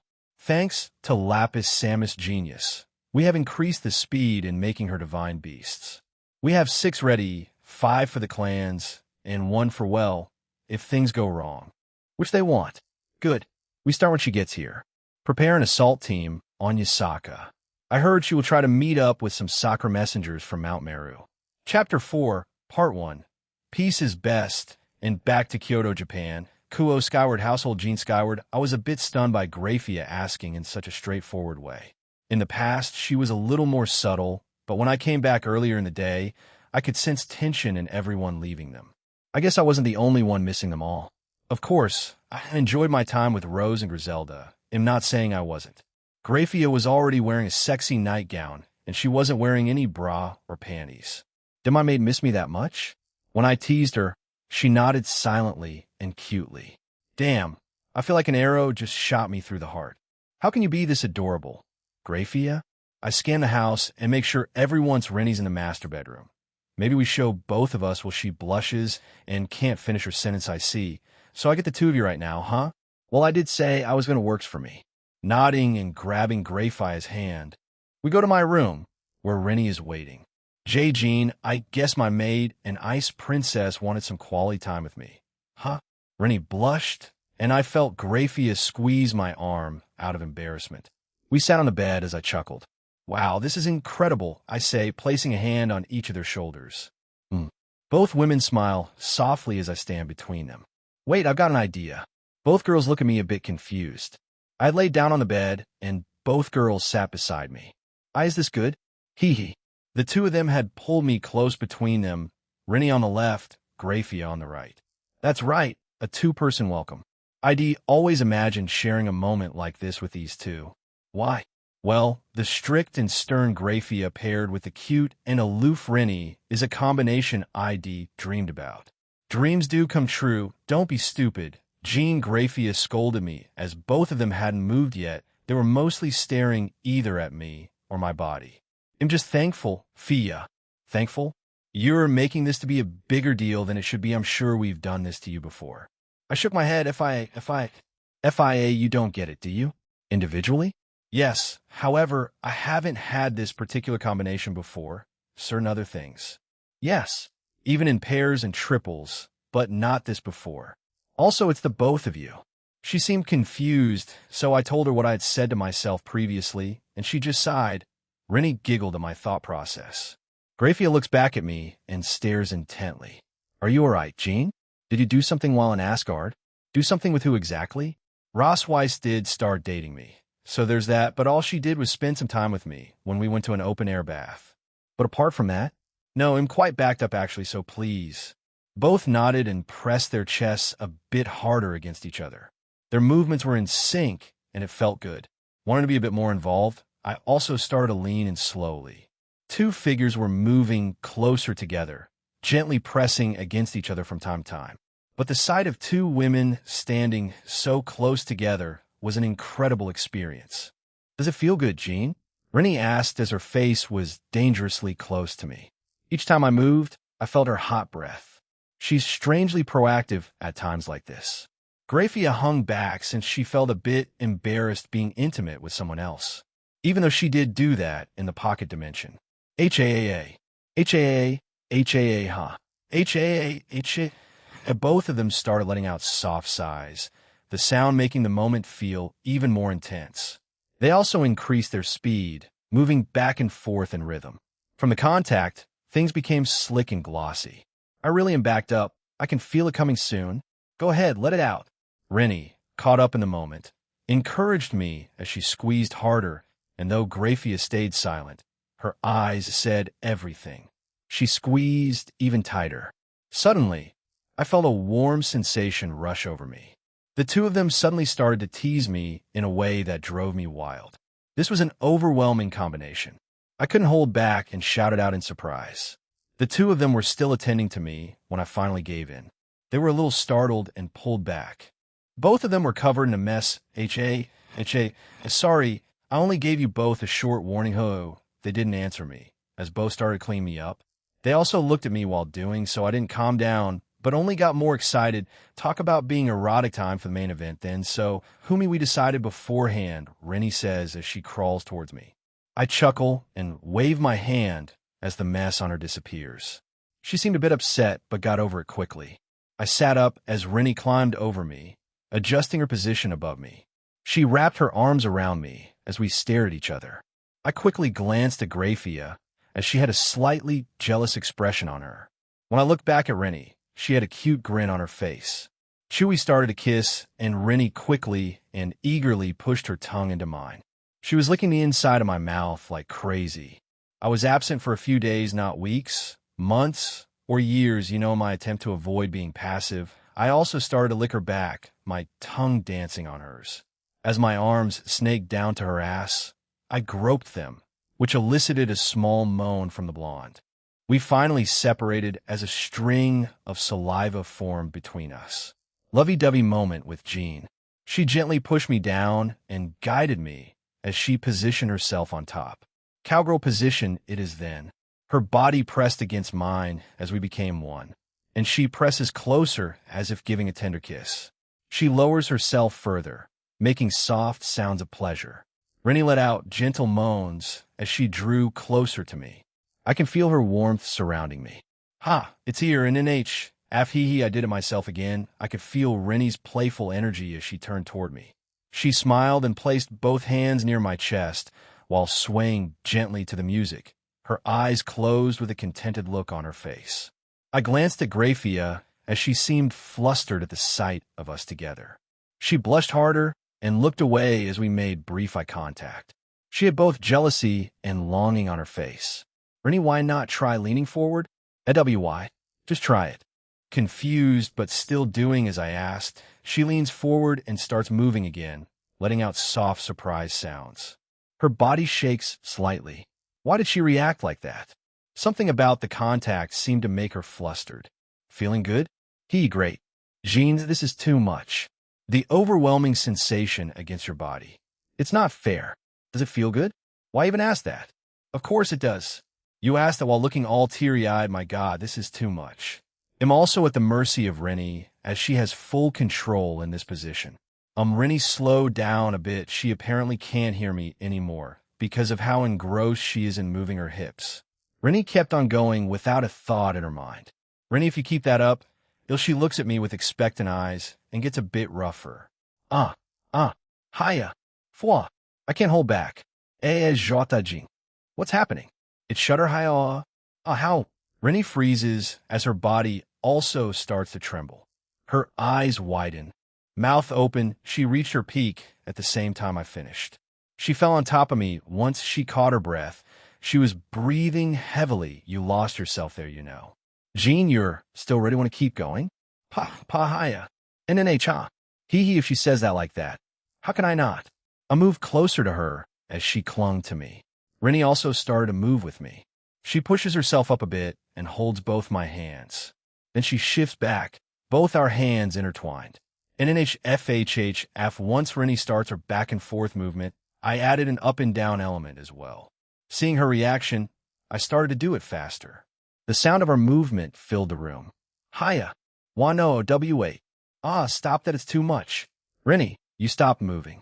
It's impossible. There's no way. Why can I move like Thias? My legs won't work anymore. Fua. Rennie's legs crumple beneath her, and she loses her balance. Her soft, lightweight body falls on my abdomen.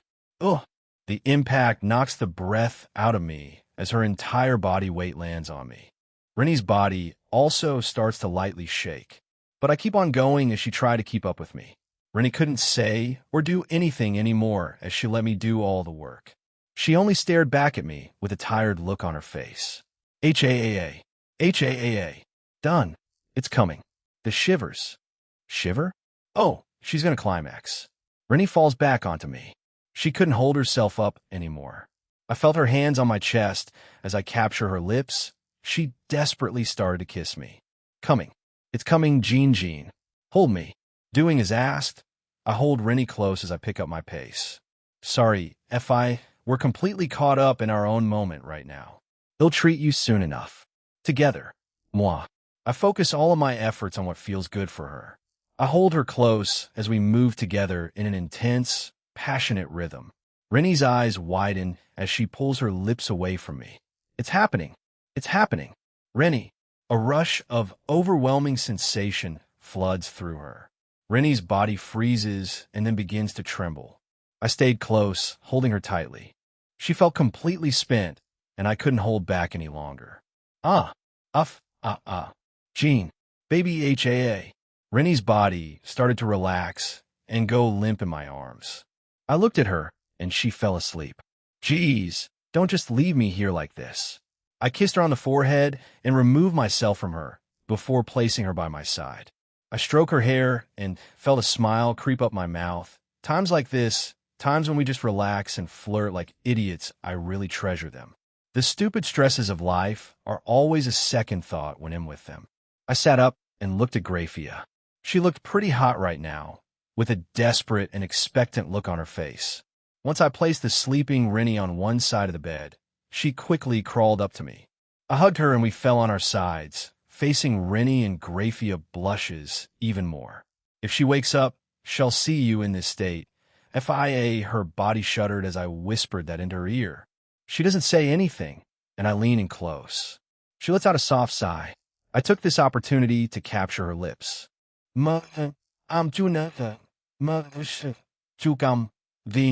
Giving me the go-ahead, I slowly moved closer to her. Grafia tried to stay quiet as I approached, seeming like she didn't want to wake up Rennie. I drew her close, holding her gently. Quite slippery. Did you get a bit jealous as I was with Rennie? The only other time I was with someone else was back in the pocket dimension, as seeing you and Rennie be so affectionate, it was more so than usual. Is it always like that between you two? Yes, she's definitely a bit jealous. I kiss her on the forehead and smile at her. She tried to suppress her own emotions, looking at me with anger, tears threatening to fall from her eyes. I'm sorry, I didn't mean to make you feel lonely. Rennie and I just lost ourselves. How about we do the same? Please move more. Love me like you love her. Grafia. He held her close, overwhelmed by emotion. NGH. NNH. NNNHHH. HAA. He felt completely connected to her in that moment. Graphia shivers as she holds onto me. She was really trying her hardest. Huh? Jean, I love you. I love you so much. I love everything about being with you. Ahan, I love the way you make me feel. NKH. Graphia started to pour her heart out to me. She threw away her earlier thoughts of being silent in front of the sleeping Rennie. Graphia starts moving her own hips along to the same rhythm as mine. I'm still feeling the effects of our recent activity with Rennie. I felt so lonely when you were gone. I wasn't sure what to do after I had done my usual chores. Not just me, the others too. Sadie, Fia. I held her close, but also seemed to push her over the edge as well. She had been building up earlier. Hot, so hot. NNGH, hi-o. I start moving my hips again. I can hear an intense, slick sound for where we're pressed together. I move against her. Graphia was moaning freely now. She didn't care anymore. Did I put a barrier around us? I don't think so. Whatever. They'll just apologize to everyone later. Graphia leans in closer, her expression soft and earnest, pressing her forehead against mine as we share a quiet moment together. Jean, love me more, don't let me go. Of course. It'll spoil you whenever you feel like it. Just come to me. She held him tightly. Yes. Yours. Only yours. They'll be with you in the future. As much as you want. Wow. Why say something like that now? Damn it. I hold her even tighter. Her most recent words spurring me forward. My kids, huh? As many as I want, huh? You better keep those promises, Graphia. HNNH. Hi-o. She trembled against me, and I was overcome by the moment as well. Graphia sighs and goes limp, saying Rennie's name. I look over at the blonde as she was staring at us with a smile and blush. It looks like she woke up. But kids, huh? Graphia is the second one to promise such a thing. I wonder who else feels like that. I'll think about it another time. I look back at Rennie, and she was squirming. I guess I have to keep going. I put up a sound and time barrier around us. Lemon, and a few hours later, I removed the barrier around us. I checked with Comptoir just now, and it's around 11 at night. The rest of the girls definitely heard the earlier part of my night with these two. They were currently asleep. We had been at it for at least 10 hours. I get dressed and go back downstairs. I felt everyone was in the living room and headed there. Once I was in the room, they were all blushing. Irina was sitting on Zenovia's lap. Did she fall asleep or something? Hey there. Jean, did you forget something? I may have. Aquino gave me a knowing look. I looked around, and the more reserved ones were still avoiding eye contact with me. Even though I didn't do it too often during those 5 years, I'm quite certain they've heard me do it a few times. Therefore, why are they behaving like this again? You said it yourself. They probably weren't used to it since it's been so long. I guess so. We should be going to sleep soon. I have school tomorrow. I joined Kuroka and Natsum on their couch. Kanami was beside Natsum, and she was a lot calmer than I would have thought. Naya, what were you up to all night? 10 hours? Both of them are asleep right now. Wow, Jean, I didn't realize you had that much stamina. Haha, Natsu, you're so innocent, being embarrassed and shy about this. Kanami started to tease Natsum beside me as she kept getting redder. I've had a few boyfriends while away. Never took it too far, though. I guess we just didn't mesh well. She shrugs and starts talking about her history over the past few years. After staying in different countries for a few weeks or a few months, she met a guy, dated him, and then broke up when she needed to move on. All in all, she was with 4 guys in total. No boyfriends in high school. Kanami had a strained look when mentioning one of them, but quickly moved on. We chatted about their time while I was absent, and vice versa. A few days later, Kuo Academy in a few weeks, the trip for the second years will start, and they'll be gone for a few days. I'll also meet up with them in Kyoto, since I have to deal with the hero faction fuckery. Yasaka and I have been in contact more recently, and Kunu is very excited about my plans to visit. I've been away from them for too long. They have not even visited. I miss them. Slam. Damn it. During lunch, I was looking out the window in my classroom. Rias informed me that they were just reviewing their contracts for the coming days and weeks before and during the trip to Kyoto with her second years. Sewing vile that I didn't attend, she chose to hang out with her friends. The guys had put some chairs together, and we're talking about the hottest girls in school while also playing the Yu-Gi-Oh ripoff. The guy from before? He was suspended for a few weeks. He wasn't back yet. Najima and Kuda were also part of the group yank. Skyward Sama, join us. We would like to hear your opinion. I was yanked out of my seat and dragged to the group by Kuda. I sighed and didn't really fight back. I was forced to sit in a chair and listen to them ramble. So, let's go over our top 10 right now. One of the guys said seriously, and the other idiots nodded. Najima brought out a list. And another guy, pictures? Isn't that against the law or something? At the very least, is morally wrong. If they didn't get their consent. Drake, look at them. Do they look consensual to you? Point taken. The list looks like this. 1. Rias Grimmery Akino Himajima ing Wild Kairi 2. Sauna Shurtarai Tsubaki Shinra Kyom Abe 3. Raswai Sensei Griselda Sensei 4. Xenodia Quarta Irina Shidu Asia Argento 5.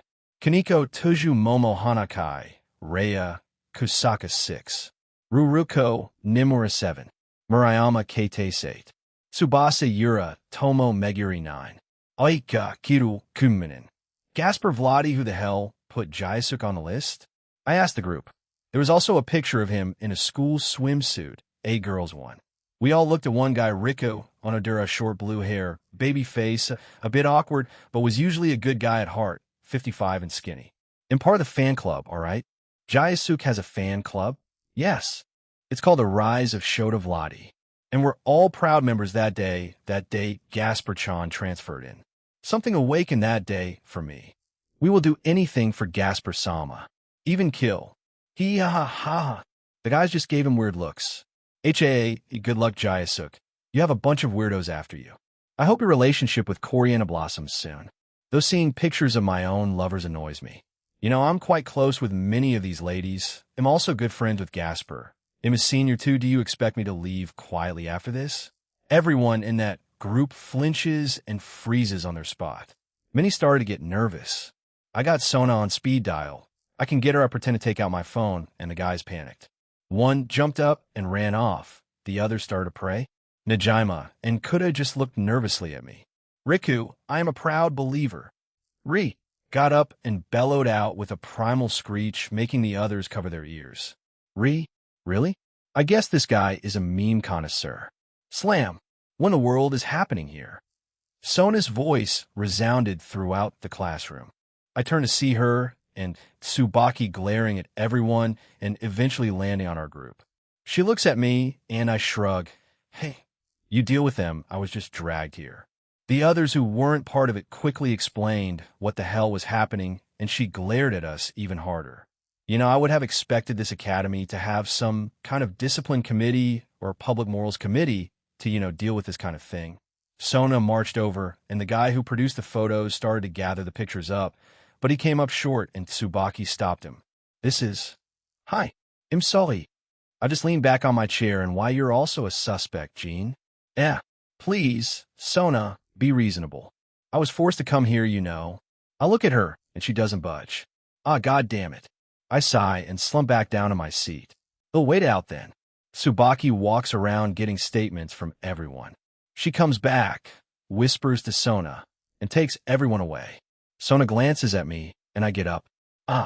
Why me student council room? Did you really think taking pictures of girls behind their back without their consent would be fine? Do you think it wouldn't get you in trouble once we found out?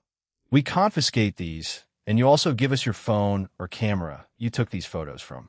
She glares harder at him and points at a phone. At best, we do that, and we give you an expulsion or you get expelled and move schools. Worst case scenario, you could be put in prison for this. This could be considered CP, Wait, what? Is it? I have no idea. Okay, wait, I guess so. Some of those on that list were underaged, but they also had pictures of them. Well, what do you say, Masa-kun? The guy, now named Masa, was the one who put the pictures on the table. The guy was pale and looked like he had seen a ghost. They'll take my expulsion. He took out a phone and practically threw it on the desk. Sona sighed, and she spoke for a few more minutes before telling the others of their wrong deeds. She told them to leave, and I was left there. Why do you even associate yourself with them? Those guys bring trouble to themselves, I was dragged there. I just sat in a chair and didn't participate. Come on, Sona. Didn't the other students tell you that? I had a room full of eyewitnesses. I walked over to the table with the chessboard and sat in one of the chairs. She let out another sigh and sat down at her desk. I know Najima and Kuda are good dudes, just perverts and idiots, but try to do the right thing from time to time, like every other student in this school. Come on, Sona. You can't deny that the majority of the student body are just closet perverts. I mean, I am. Ask the girls. Sona just looked at me and shook her head. Saji was trying to contain his laughter, but got glared at. Lunch should be ending soon, so... Are we done? Lunch is going to end soon, you know. Yes, you're free to go. Cool beans. I got up and started to walk out of the room, actually. Jean? I stopped and turned around to look at her. I heard you made the alliance with the Norse gods recently. Who's next? Shinto gods. I did get a letter from them after all. I pull the letter out of my inventory and make it float over to Sona. She and Tsubaki read over it, and she nods. I took it back and placed it back. Will you need a leave of absence? I had my clone attend for me. No need. Thanks, though. I turned around and walked away. By the door, Saji held out his hand for a fist bump, and I chuckled and bumped fists with him. I have noticed that since the raiding game with the Gremory Peerage, he has been much more friendly and open to me. He sees me as a role model, don't. Just because I have a harem, and he regards me as a rival. However, he openly admitted that he doesn't see himself surpassing me or anything like that, but still holds me in that regard. I finally leave, and someone else followed me out. I glance back to see Momo Hanakai, one of Sona's bishop pieces, and has a crush on Saji. I see the door closing with Saji smirking at me. Dude, what the hell? Jean Senpai, can I speak with you for a second? Then I turn around and face her. We walked away from the room when she gestured for us to do so. There weren't many students around, so it was safe to speak. From what I know, she's known about the supernatural since childhood. She became aware of the Citri clan mainly due to her father having a high position in a company that was affiliated with them. Somewhere down the line, she was reincarnated as a devil. What's up? One of my classmates, they approached me and asked me to ask you if you could help the volleyball team with a game tomorrow. They're quite busy with getting ready for it. And today, one of their regulars injured themselves. I know it's a bit presumptuous of me and out of line, but sure thing. Since I won't be traveling to the Shinto gods for a few more weeks, it's fine. So tomorrow, right? They'll help them. They'll stop by the club after school. Thanks for telling me, Momo. Ah, yeah. Haha, thanks, Jean Senpai. Also thanks for helping Jinchurikun. She says that last part with a blush and leaves, what? Ginchirokun. Don't you start calling him Jinshan after your match against the Gremory Peerage? Oh no, what have I done? In recent days, I have seen Saji and Ruruko Nimura, Sona's other pawn, a lot closer. Don't tell me that little well. He better tell me. I watch her enter the room, and I then turn around to go back to mine. Citri Bishop Get. They had a conversation, you imbecile. She blushed. Blushing means nothing. All right, calm down you two. After school volleyball club. At the end of the school day, the Gremory Peerage headed to their clubs to do their club activities. After I talk with the volleyball team, I will stop by the clubroom. Ingvild joined me as we were outside the gymnasium. Excuse me, I shouted. It caught the coach's attention, and he walked over to me. Oh, Skyward Kuin, how can we help you? Someone asked me to help with tomorrow's match. Someone got injured? The coach flashed an excited look and nodded. Kuriko Kuin sprained his ankle and couldn't participate. He's been a regular since his club started, but knowing you'll be helping us, it's reassuring. Let me tell the rest you can leave. You have your own club, right? Yeah, I do, and thanks. They'll be here then. Oh yes, it's here in our school, so you don't need to rush or anything. We'll be here around 6 to 7 for some warm-ups. The match starts at 9. Got it. I can make it around 7 or 8. He nods before turning around and getting the team together. I leave with Ingvild back to the Occult Research Club. Ingvild and I start holding hands on the way back. You think that's going to be enough for you to get used to the team? Yeah, I did play with them when we first both transferred here. They'll be fine. Yuri Kyoto, Yasaka-sama, Jean-sama will be coming here once the second years of Kuo Academy go on their scheduled school trip. It's been quite some time since Jean visited us. I was with Kunu and Sharon mostly. She made my job a lot easier since she's quite literally a supermaid. She could do anything. I can see why Graphius sees her as a rival. Yes. Please prepare some rooms for the ones that may stay here, Sharon. Yes. Sharon leaves with Kunu following her. Kunu has started to see Sharon as a sister figure and has started to act like a maid from time to time. I am not sure if it's a good thing or not. I haven't been able to go to Jean's home for a visit with Kunu since I've been in contact with Hindu gods. I am to meet with soccer messengers in the near future. However, I received a message from Sharon to not do it. I was confused and asked why, and she said that Jean said so. Jean, he always had reasons for doing certain things. I assumed that he has his reasons for telling Sharon to tell me that. I replied that I would ask for a rescheduling. They have yet to reply to me back. How should I act around him?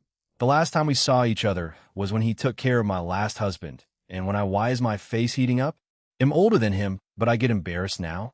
Get yourself together. Yasaka. Soon.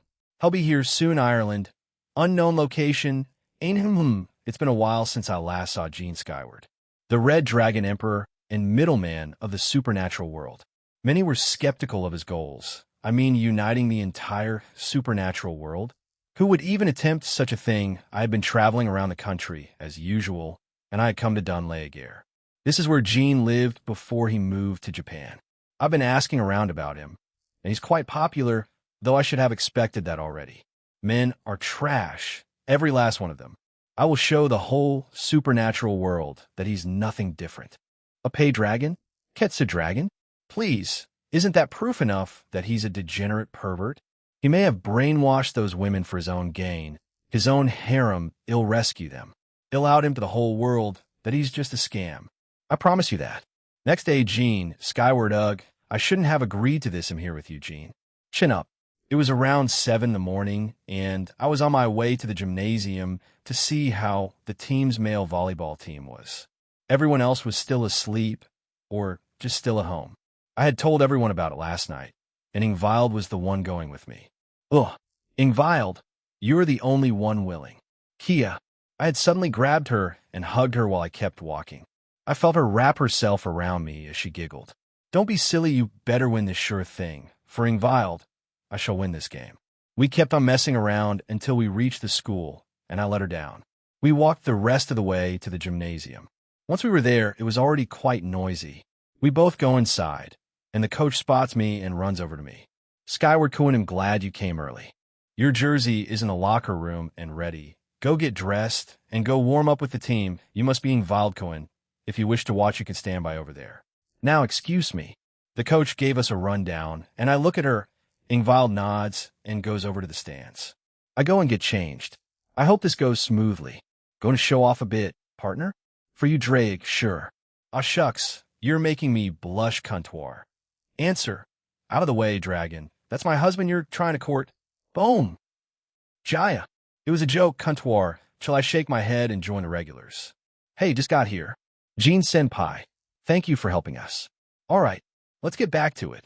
Hiroto was the setter, third year like myself, and the team captain. He addresses the team, and they start on their drills. He turns to me and tells me what we needed to do. Kuo, Fido. It's around 9 now, and the gymnasium was already set up properly. The other team had also arrived. Kiko High School. It sounded almost like Taiku Middle School, like from Kuriko No Basket. We had a few students here cheer for us. I spotted the Gremory and Citri peerages. Ingvild had stayed with me during all that time. Thankfully, Rias had her excuse, so it was all good. Hiroto called us in for a huddle. All right, this is our first game without our usual regulars, but we're here to win. Let's get this tournament started in the right way. Okay. Yeah, everyone shouted at the same time. I look over at the other school as they had a diverse lineup, if I was honest. It's like the generation of miracles, but for volleyball, they looked quite intimidating. But a lot of them are quite tall. From a glance, none of them were below 58. The highest was probably taller than me. Cuntoir? Cuntoir. Answer. He is 610. Jesus Christ, he also had a muscular build too. We lined up and did the usual greetings. The captains went up for a coin toss to see who would serve first. Hiroto won that one, and we would serve first. He looks at me and nods. All right, then let's start this with a bang. Earlier, I had meshed well with the team. Now I had the mindset of going into this game by relying on the team and going solo at times. If I see that we're losing, They'll take it all the way by myself, but if not, they'll let it play out normally. I spin the ball around my hands. Let's give them the Oikawa serve. I step back a little bit further from the court and throw the ball up. It felt like the entire stadium just went into slow motion. I felt a smile appear on my face. I heard muffled voices. I jumped up and bam. Thud. I looked back and I hit a perfect jump serve. Quite a lot of people were looking at me in shock. The Devils, the ones part of the supernatural world, including Kyome Abe, as she had arrived here too. They were smirking at me. I guess that's my greeting, huh? I grin at them, and I could feel the rest of my team's excitement rise. The final set, we easily won the first and second sets, since most of the points came from my serves. Since we were still in high school, we only needed to go through 3 sets. The other team were clearly angry and flustered. I heard during a short break that they were one of the favorites since their lineup was pretty monstrous. Somewhere down the line, I had to dial it back since it was just me scoring serves, so I did a few with less power and we got on with the game. Though, we worked well since the other team never go over the 2 digits of points. Hiroto was amazing. His sets for everyone were perfect, and everyone else did spectacular. I even dubbed our libero in my mind as Nishinoya. Motherfucker did the splits twice to save the ball from hitting the floor bam. Hiroto gave me another good toss as I jumped and spiked it down. It blasted past the blocker's hands and arms and hit the floor beneath with a loud thud. Whistle. Winner, Kuo Academy. The referee blew the whistle as we only needed 1 more point to win. Hiroto wanted to be safe, gave it to me for an easy win. The other was in shock as we had dominated them. Our school had burst into cheers. Nice toss. Nice kill. Hiroto and I high-fived as the team went wild for our first win. We lined up and did the usual end-of-match gestures. We even went to shake hands. Even the rougher-looking ones didn't seem so upset. I reach a guy with pink hair. Damn, dude, you're a monster. You plan on becoming a pro? Nah, I'm just a substitute. I don't even play volleyball. I belong to another club. I let go of the pink-haired guy's hand as he stares at me slack-jawed. The same with his team. I heard them start to complain about being beaten by a school that had a random join them. I shook my head and got dressed as the school populace at the gym were still celebrating. Lunch? Anyone in like Wapa? Drop down, say pa. It was lunch, and the whole school had heard of the news, the easy victory of the volleyball team, courtesy of me. My classmates were also talking about it, especially my 2 friends who were bragging for me. I sigh again, as they won't let this go for a while. You really led that team today. Huh. Rias and everyone else, the Devils, had stayed behind and were sitting around my table. I mean, I guess. I just did my thing, you know. Regular. Par for the course type of deal. Par for the course. If you mean getting the first 12 points in the first set as par for the course. Until you held back then, I don't know anything anymore. I just slumped down on my desk as I felt a pair of breast press against my back and a head joined mine on the table. Ufufu, you did well, Skyward-sama. How about a little reward for tonight? I turned to look at Akino as she winked at me. I felt the glares of the guys around us. Even though I helped one of the school's team win a match, I still get hate, bruh. The rest of the day was pretty hectic as I had many people approach me. A few days later, Underworld, as the date of the Kyoto trip loomed nearer. We were in the Underworld since we were invited by Rias' parents for some tea and snacks. I saw no problem with it and joined them. Rose joined me too, since, well, she's my secretary business employee, though I guess she wanted to be around me. Now a problem occurred. Well, not really a problem, but a few things have been ramping up, and we had to delay our trip to the Pocket Dimension. It's been rescheduled before I go to the Shinto gods. So after the events in Kyoto, whatever they may be, why? Yasaka and Suzuko, they couldn't make it since the next events in the world will involve them. They have been busy preparing for those things to come. Yasaka is still apparently meeting up with the Sakura messengers, and Suzaku was preparing some things for me to bring to Amaterasu. Rias, how many servants do you still need? Zeoticus asked as he sipped from his teacup. Venelana also looked at her curiously. She, Rias, was playing with Millicass as he had joined us too. I have 8 pawn pieces left, and single Rook Jean promised to help me find some potential members for my peerage. She looks at me, and I nodded. Yeah, I plan on having her Rook be Lu Geru.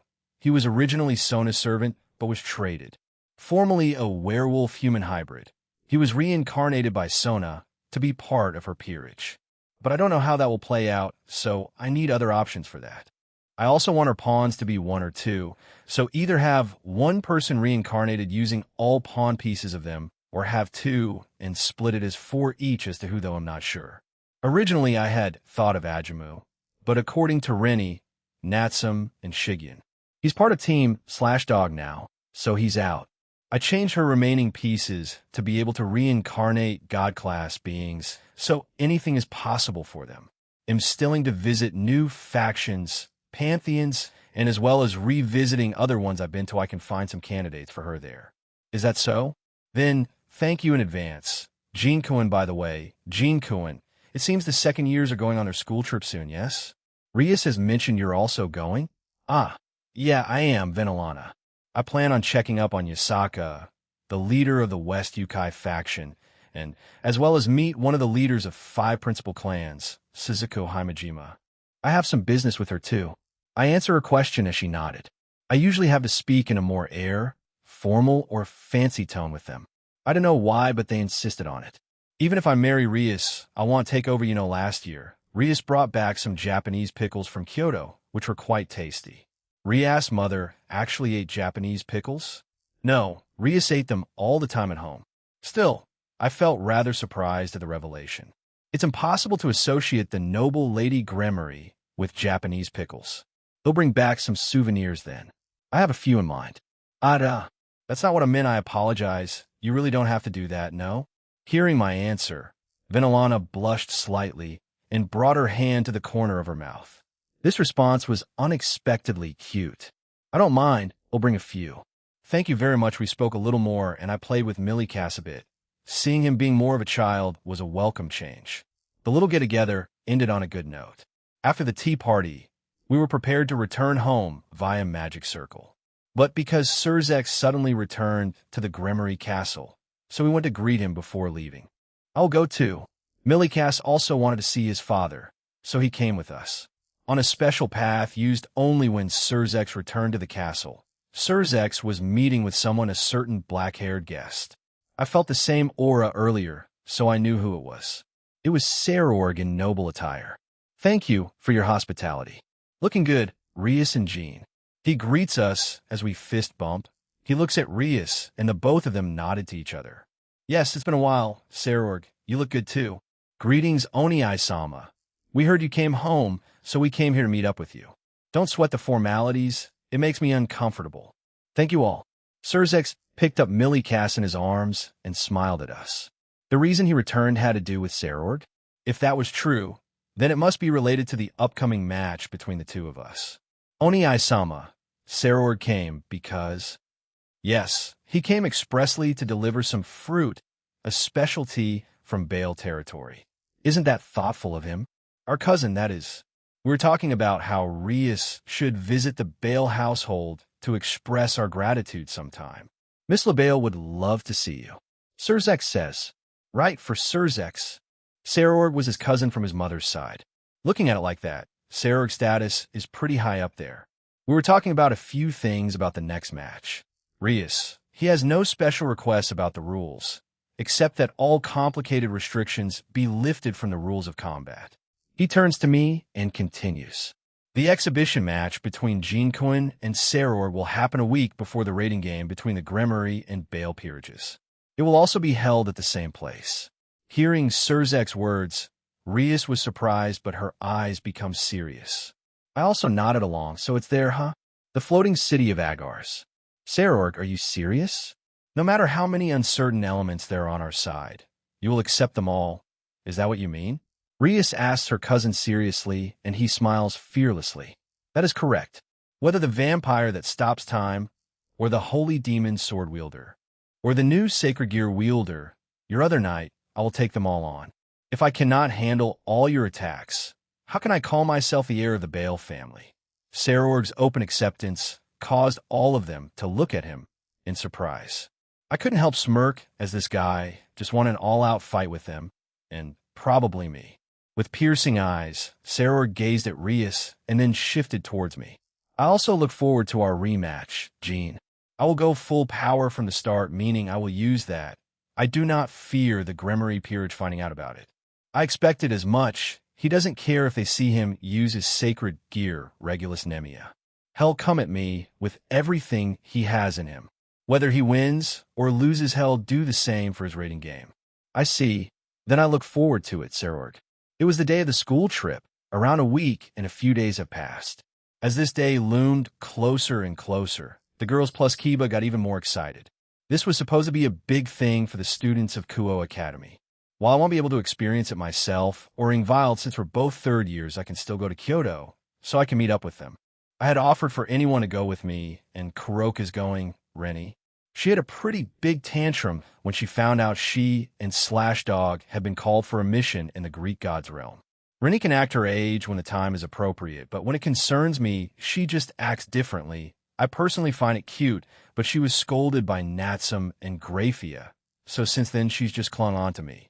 I, along with Rias and Rennie, came to see everyone off. We were a little bit away from the rest, so we could say our goodbyes.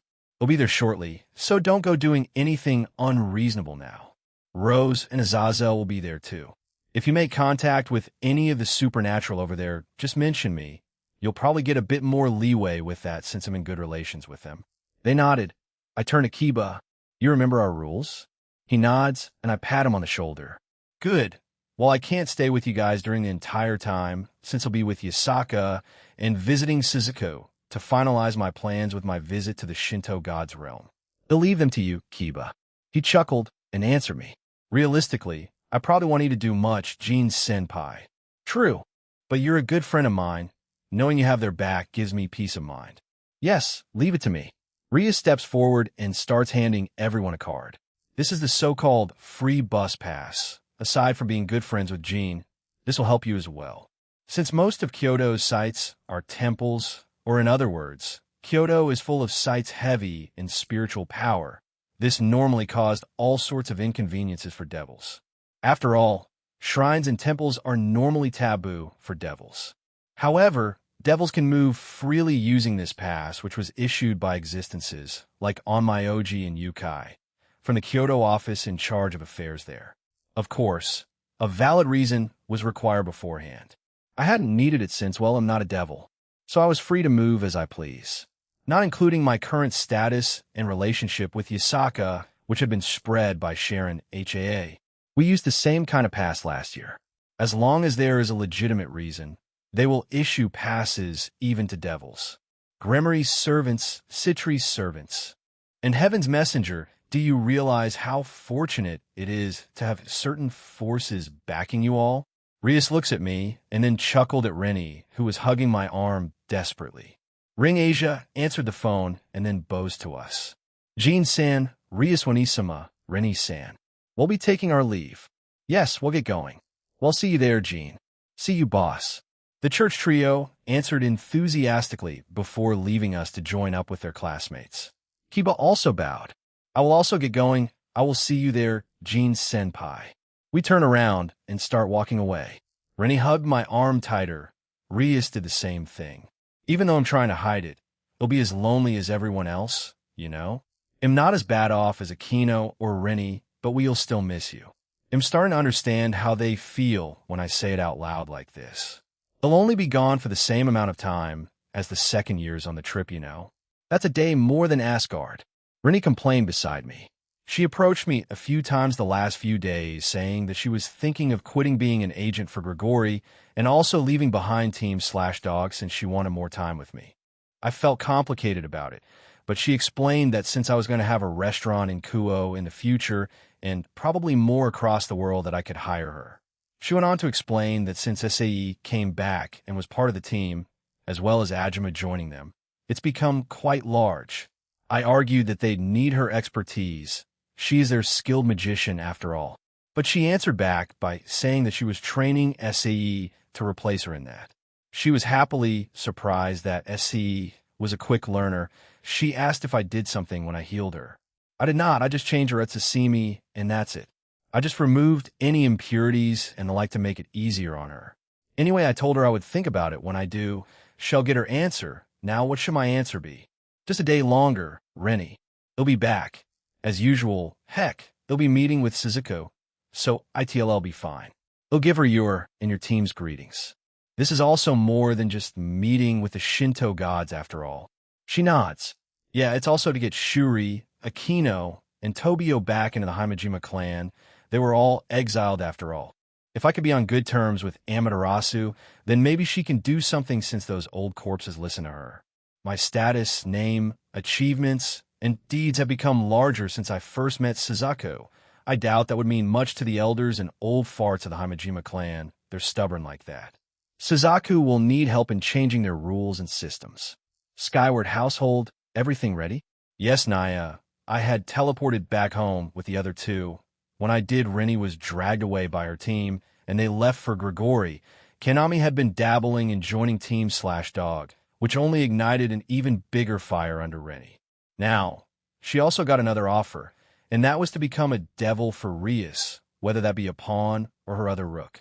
Kanami said she'd think about it. Natsum didn't mind which path her older sister took. She just said that Kanami should choose one that she wouldn't regret it.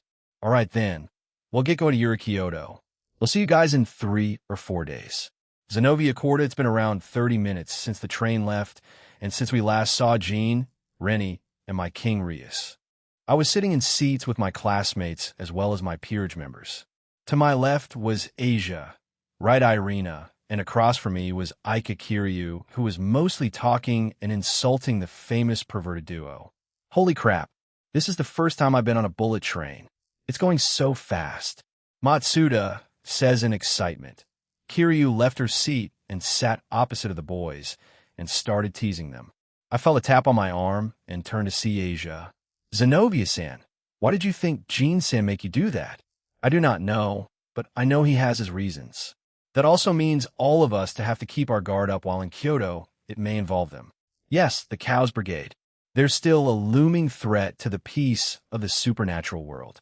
They're also being backed by that creature, Nyarlathotep's children. We are currently no match for them. Only Jean's shadows and the Electo are. As to what Jean made me do, I was originally going to leave both my weapons behind, Durandal and my sacred gear. But he insisted on me bringing my sacred gear, so I did, but I had to leave Durandal behind. But it was for good reason. Durandal was sent to the Orthodox Church. They had apparently found a way to suppress Durandal's offensive aura without making it weaker. That was what they had originally planned in doing. But after they saw how I handled Durandal with my sacred gear, they approached us with a different proposition. While they had found a new technique in sealing the offensive aura, they also have a way to increase it, giving it more power. So, I sent it their way. Kiba Yudo came over to us, our classmates made a fuss about it. We're in the same club, so I don't see a reason for it. Kiba-san, how can we help you? Asia asks as she sits across from us. The perverted duo and Kiryu looked over at us, and he says we were just discussing what our club was going to be doing for the festival. Satisfied with his answer, they go back to what they were doing. I wanted to know your itinerary once you get there, so that there's a plan in case of emergencies. I know Jean Senpai will be in Kyoto, but I just want to cover our bases. Yes, of course, after all, we're in different classes. Where do you plan to go tomorrow? Starting our tour from Sanjizanjindo, from the temple of Kayamizadora, and then Ginkakuji and Kinkakuji. Though these 3 places are a bit far from one another, but if we put in the effort to go to those places then, we can hit them in just 2 days, then we could take it easy the 3rd day and advance from Tenryuji. Tenryui? Our class is planning on going there on the 3rd day too. We may very well meet at the Tagetsu Bridge. What about the last day? Just end it by casually walking around the Kyoto station and getting souvenirs. By the way, Irina mentioned about wanting to go to the Kyoto Tower. The schedules for each class were prepared beforehand and handed into the teachers. The students were even required to create travel guides for their own class to use. After exchanging details about our sightseeing plans, we changed topics and had a casual conversation before he left back for his class. What's going to happen in Kyoto for Jean to go there at the same time as us? Yura Kyoto, Jean skyward were her bang. Gyu Jean. Here, hey, Kunu, I'm back. Welcome back. Kunu starts to drag me away, while Kuroka followed us while giggling to herself. I greet the Tengu guards as they also welcome me back. Kunu held my hand as we quickly go inside and start chatting. Kunu, how have you and Yusaka been? Anything happened recently? Everything has been fine. Shirane-san has been a big help around here. She's like everyone's big sister, even the other Yukai staff we have. Mother calls her the supermaid. Kyuna's smile went to a frown as she continued.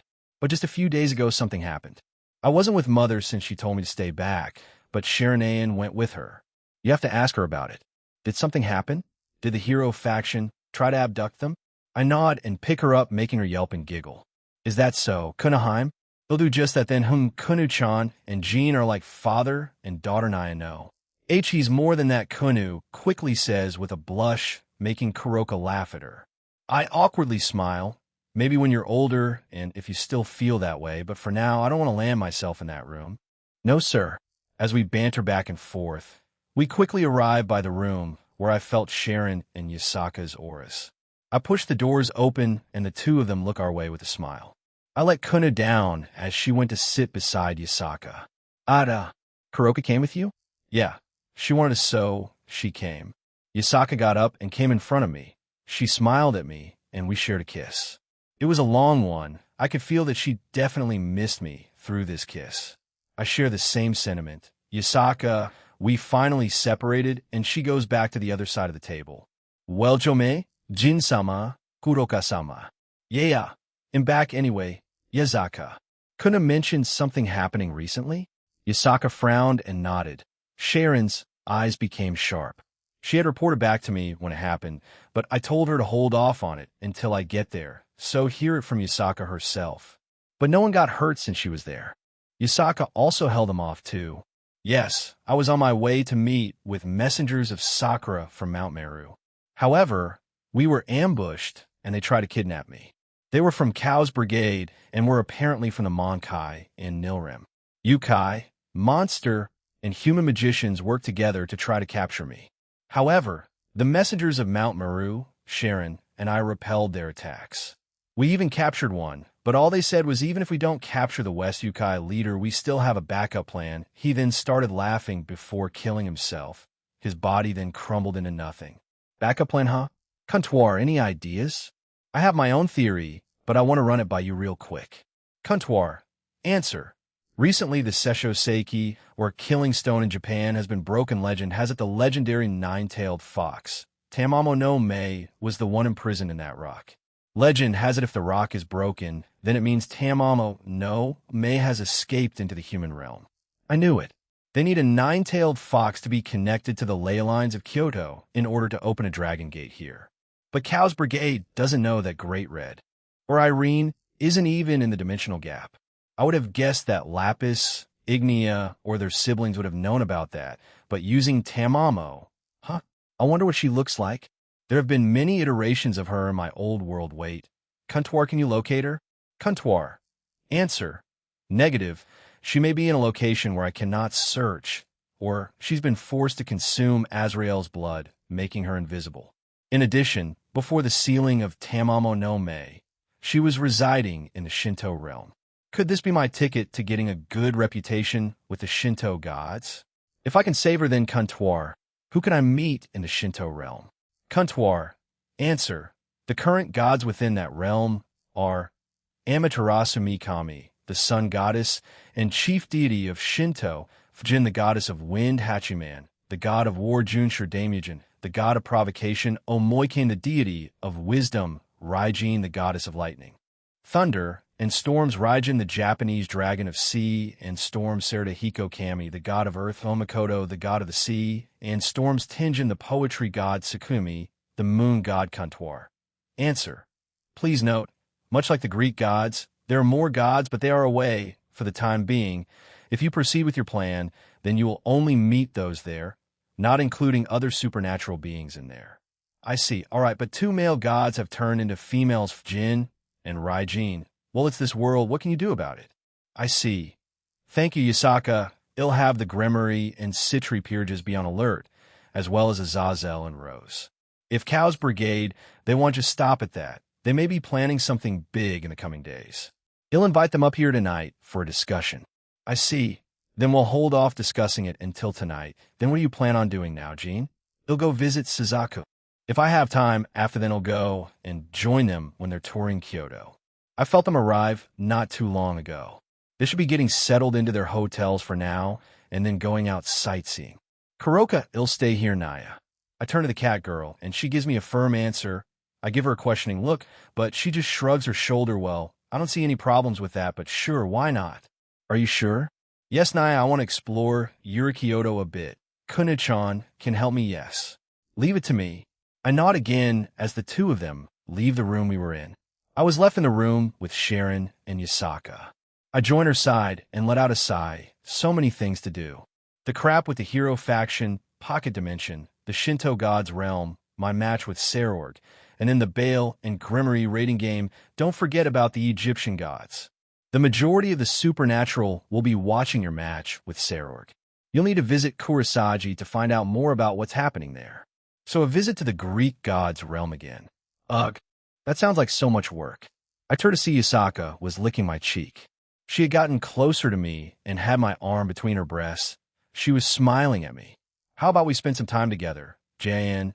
I look at her as she kept on smiling at me. I glanced at Sharon as she hadn't moved from her spot and was also smiling at me. I looked back at Yasaka.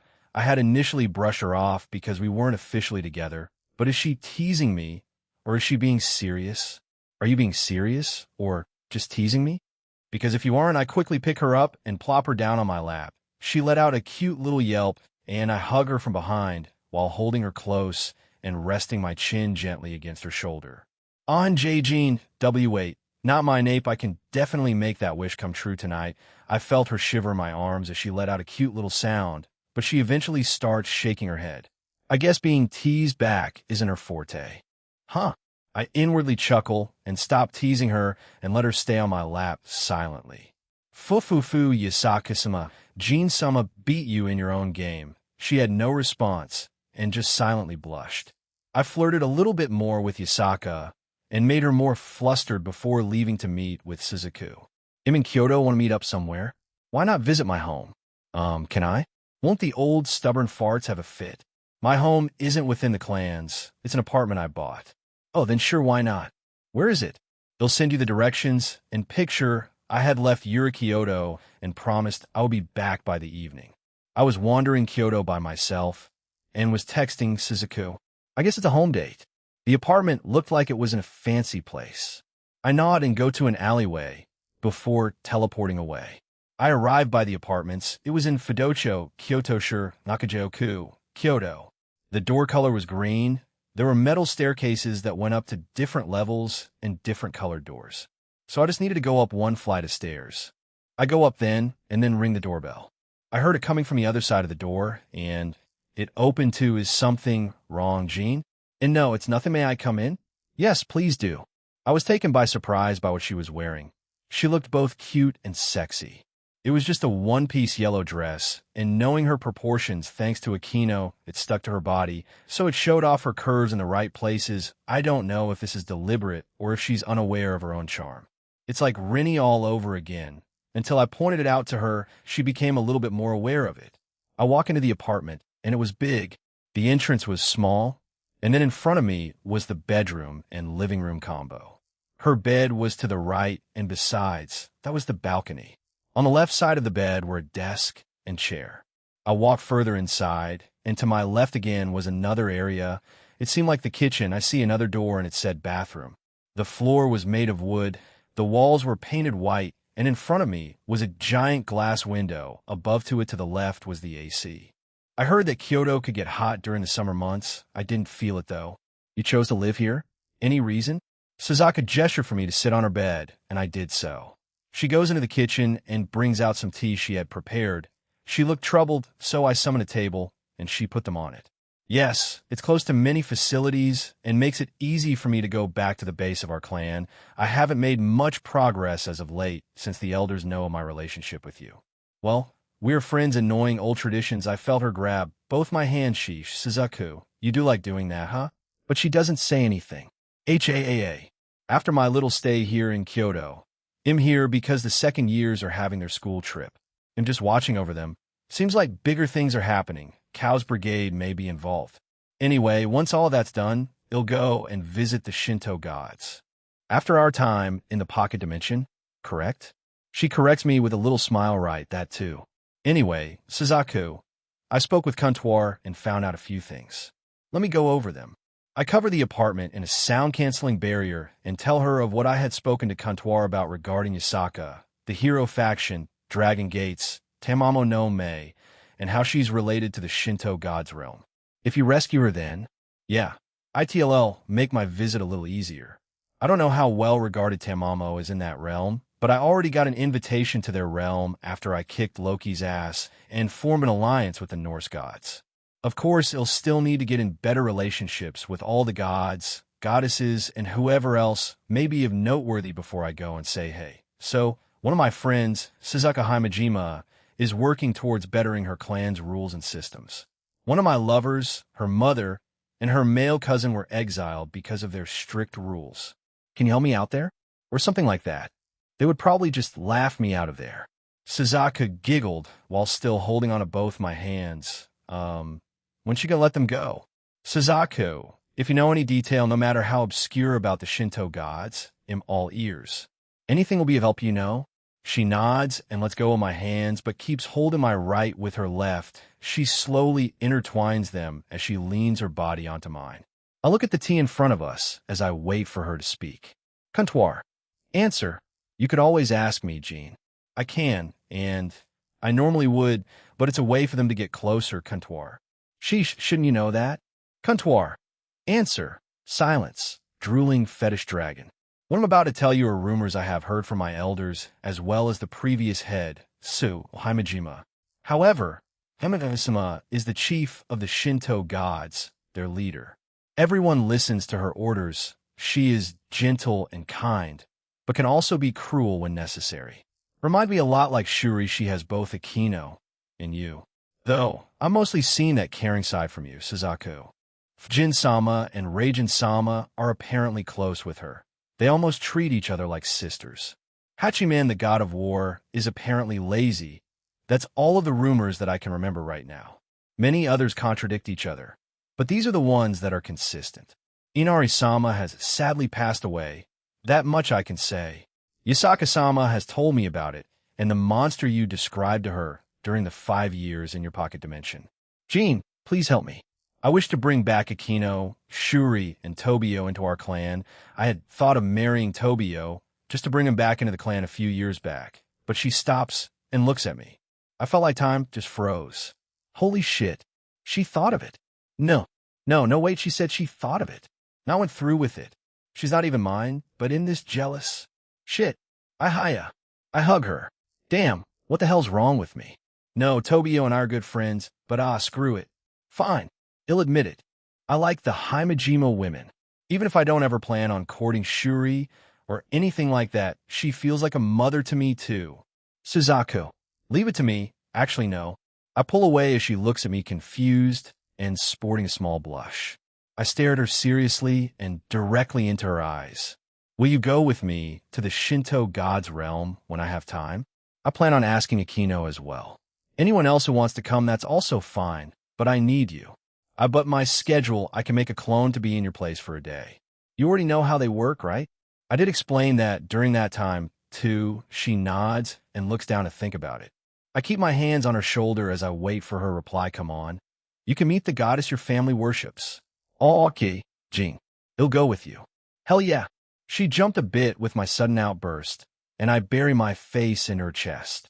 She let out another cute yelp, but I felt her hug me and start stroking my head while giggling. You can act quite childish at times. Jean Grafia says that to me from time to time. Maybe you'll be the next. She didn't answer me, but kept on stroking my head. We stayed like that for a little while before we started to drink the tea she served, while also catching up on what had happened since we last saw each other. By the way, how are the other clans doing? Know anything about them currently? The Nakiri clan. Current heir, Uryu Nakiri, is the strongest yellow dragon user in all of their history. He inherited the yellow dragon, like I inherited the vermilion bird. Tobio said that if he and Uryu-kun fought, he wasn't sure if he would win. However, according to C and Cookie-kun, Tobio was powered up by a lot. Yeah, we had a little spar ourselves. After that, he got his ass in gear and got stronger. She nods and continues. However, Uryu-kun apparently is scared of me. She had a look of confusion and frown. Shuri and Akino, I've seen them when angry, and they can be quite intimidating to others. Though truly angry? I'm not too sure. I can only imagine what you would be like. Suzaka the other are Jinbu Dumen, Byako Shinra, and Sairyu Kushihashi. Jinbu-san inherited the black tortoise. Byako-san inherited the white tiger, and Sairyu-san inherited the azure dragon. I cannot tell you much about them, but they're all exceptional users of the sacred beasts. You may meet them down the line. I heard a devil from the Citri peerage is a Shinra. Yes? Vala Lucifer also knows of Jinbu-san. I know little about them, but the little I know are Byako can use Tuki naturally. Not much on Sairyu. Jinbu, like Suzuka said, she knows Valley and has a crush on the guy. They'll ask him in the future about it. Uryu Nakiri, he's a lot of things, but a good kid at heart and looked up to ISC. He can use Tuki and has a technique called Dragon Man. Much like Shiren's Chiron mode and Akino's Fallen Angel mode, it boosts his powers by quite a bit by turning into a golden humanoid dragon. He also has 2 fiancées, one from the Kushihashi clan and Malarka Vordenberg, a pure-blooded vampire. She was born in the Carmilla faction and didn't harbor any arrogance toward other races and was quite kind to them. Well, maybe I can meet them in the future if all goes well with the Shinto gods. Maybe I can form alliances with all 5 principal clans. You know my answer already, Jean. Yeah. I look at the time, and it was around 4 in the afternoon. It was slowly becoming evening. Suzaka notices and invites me to stay for dinner shit. I want to, but I have to go back to Yasaka's home. I fall to the ground on my knees out of pure despair. Jijin, W, what's wrong? I can't have Suzuka's home-cooked dinner. I have to go back to Yasaka's home, since I need to talk plans about what to do with Cow's brigade, damn it all. She let out a sigh and crouched down beside me while patting my back. I can always make you food another time. It's not the end of the world, H.A. You're right, but you didn't get a chance to cook in the pocket dimension, right? She giggles at me before helping me back up. I shake my head and sigh. I should get going, then I'll stay in contact with you if things start to get out of hand. I felt a certain energetic devil teleport in not too long ago. Now that I think about it, I'll need to invite Sarah Fall too. I wonder what she's been up to. She hasn't contacted me that much. Suzaka nods and walks me to the door. I stand outside, and the sky was starting to turn dark, and the temperature started to drop. I turn back to Suzaku. You'll get going then. Stay well, all right? Yes, of course. You too, Jean. I nod and turn back around, but was pulled back by Suzuka Gyu. She hugged me without saying anything. A little surprised, I also hugged her back without a word. We stayed like that for a full minute. Hey guys, look, a heartwarming sin smack. Bam. Doom. WY, you really need to learn to shut up at times like this. We only saw it because of Velgrind Ugg. It'll just ignore that for now. Well, I'm off. Have a safe trip. It felt like I was a husband going off to work, leaving my housewife behind, damn. I always wanted to say that line. I'm off, and here the have a safe trip line, one of my otaku dreams from the past fulfilled. I felt a dumb smile on my face while I walked away. Yuri Kyoto here, catch. I had stopped by a few vendors on the way back here in Kyoto, not Yuri Kyoto, and got some stuff for the Tengu guards. Once I got closer to them, I gave them the food I bought. They thanked me, and I kept going. I could feel Kuroka, Sharon, Yasuka, Zenobia, Asia, Irina, Kiba, Rosweiss, Azazel, Sajitomo, Tabasa, Momo, Rhea, and Serafal. Seems like they already arrived, even though it's still quite early in the day. Comptoir. Answer. It's 7 in the evening. Huh. I didn't take that long, though. Comptoir. Answer. You spent an hour checking out food vendors, another hour looking up cookbooks, as well as high-priced kitchen utensils, and finally, you want to check on where the previous Inari Okami was laid to rest. WL. I was curious if I could revive her and bring back Tamamo. Wouldn't that be even better? I also found out like some kind of miracle. She hasn't been reincarnated yet now. All that's left is to check if she'll want to be resurrected. It's a win-win for everyone. I shake my head and enter the room where everyone was at. It was the dining room. Joe, welcome back, Jean. Yasaka welcomes me back, as did everyone else. Seeing as how the only place left to sit was beside Azazel, I sat there. The guy already smelled of booze. Was he already drinking? Where did you go, Jean-senpai? I went to meet up with Suzaku and just discuss my plan for the Shinto gods. Her clan will be heavily involved. Anyway, are we ready to get jiggy? I answer Kiba's question, and he nods. A few of the girls were smirking at me. Yeah. Think what you want, all right. So this is what I know. I tell them of what Yasaka had said, my own conversation with Kantor, and my own speculations. If the Monkai Association was involved, as well as the Nilrim and the Hero faction, this would be a bit bigger than usual. I tell them that I expect Avetsa might be involved, to which Azazel agreed with me. Yeah, knowing her, she may have cooked up a few of her divine beasts, as well as some artificial sacred gears. All of you stay on your toes. But Azazel looks at me and sighs. They don't even know that Great Red isn't even in the dimensional gap anymore. This idiot has her. So this is just reckless stupidity from them, not unless. Unless they saw Kamish, Belian, Mothra, or Godzilla in there and are trying to summon one of them. Azazel knew of them since he did meet them. The same with the Grimoire Peerage. The rest were confused save for Yasaka, Kunu, and Sharon. I tell them of whom those were, and they were quite shocked. Then they're stupid if they summon them. Then, well, just have backup. But about Tamamo no Mei, what do you know about that, Azazel? Tamamo? Apart from the things humans say on the internet, she's a servant of the deceased Shinto goddess, Inari Kami. She always followed her orders, like many other kitsunes living in the Shinto god's realm. But once Inari Kami passed away, they were mostly left up to themselves. Many went to Amaterasu for guidance in their life, and so many kitsunes work for her now, as well as the other gods and goddesses there. Anyway, Tamamo herself became curious about the human realm and about humans. Anyway, you know about Emperor Toba, right? That's actually true. It's one of the genuine pieces of the supernatural recorded in human history. He chuckles and shrugs. But seeing as how dumb humans are, they just put it off as folklore and myth. Poor things. Anyway, this, that, and the other happened, resulting in her being sealed in the Seshoseki, or the Killing Stone, and that's where she laid sealed until you told us otherwise. We'll need to go and have people guarding those ley lines then. So they want to try activating it and causing trouble for Kyoto and us. Azazel says, but Rose puts her hand up and adds, but they probably gave up on Yasaka-san, so they can use their backup, to which we should assume that it's Tamamo no Mei. If that comes true, then we may not have time left. Jean can't sense them, so we want to know if they're already underground and setting it up. Azazel frowns and nods. I look at the second years as it dawns on them that their long-awaited school trip may be cut short. While they were a little annoyed at it, keeping peace and saving innocent lives is priority. All right, let's go with this. Azazel tells us his plan.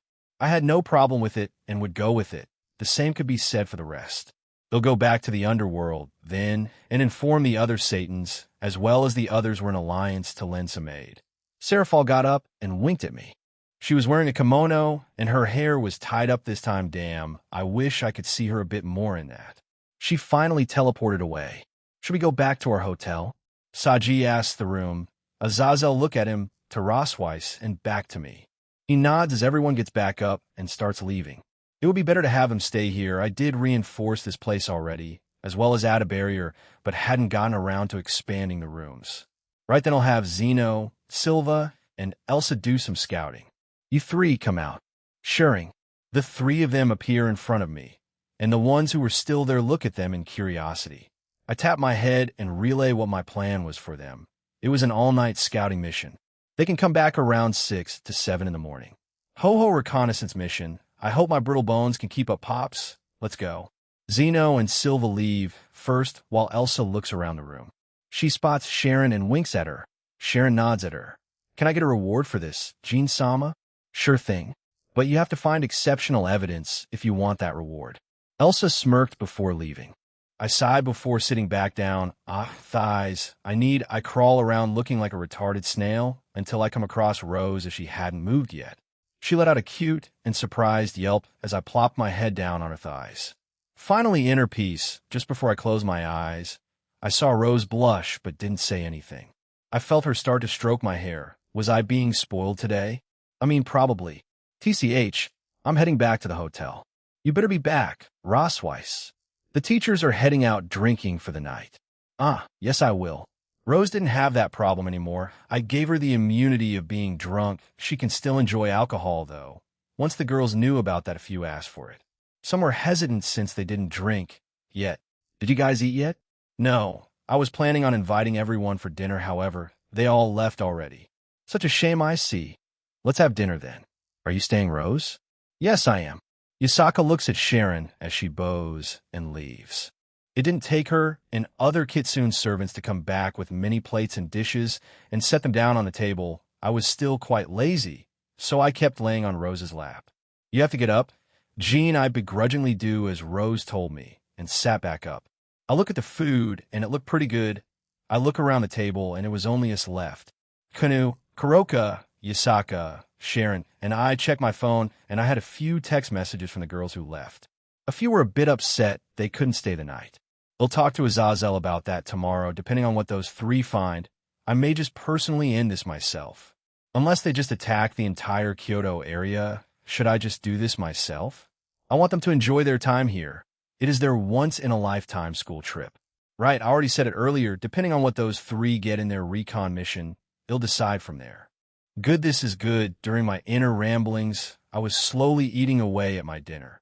Once I said that, Kunu had a look of excitement on her face. So did Kuroka. Kunoham looks like Jean likes our food. Nyahaha, yes. I look at the two of them and smile. I then turn to Sharon as she also smiled at me. Yeah, they got help, but A for effort, right? Kuroka puts down her chopsticks and looks at me seriously. Jean Nyan. Kuroka looks at Yasaka, who knows. They look at Rosweiss, who looked confused, and then at Kunu, who blushed.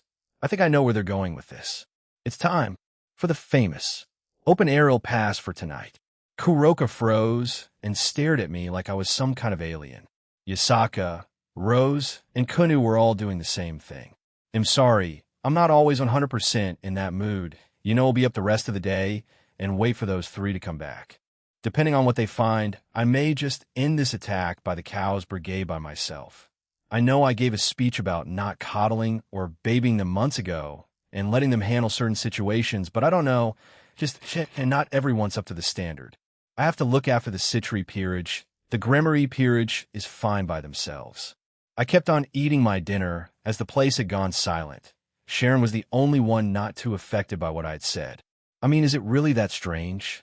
I didn't think so. I let the girls have the open bath earlier and went after them.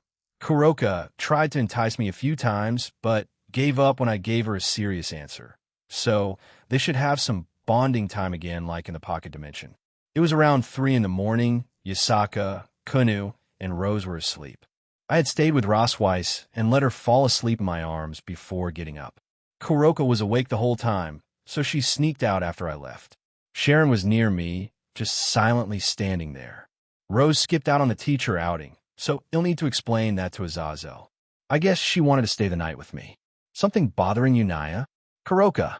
I had been sitting by a random veranda in Yasaka's home, drinking some boba tea I summoned. Honestly, I wasn't thinking about much, but just quietly waiting for those three to come back. Well, losing her, Naya, she asked me seriously and sat beside me. I sigh and chuckle. No, not really.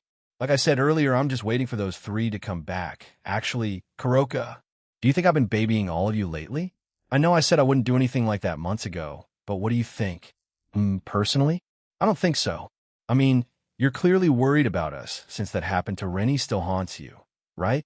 But apart from upping our own protection, the rings, enchantments, and having shadows in our well shadows, I think you aren't.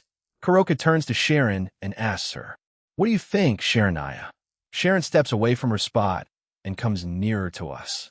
Jean-sama created me after those events happened. However, I did spend those 5 years with everyone, and I heard many stories before I came to be. I also heard of that incident.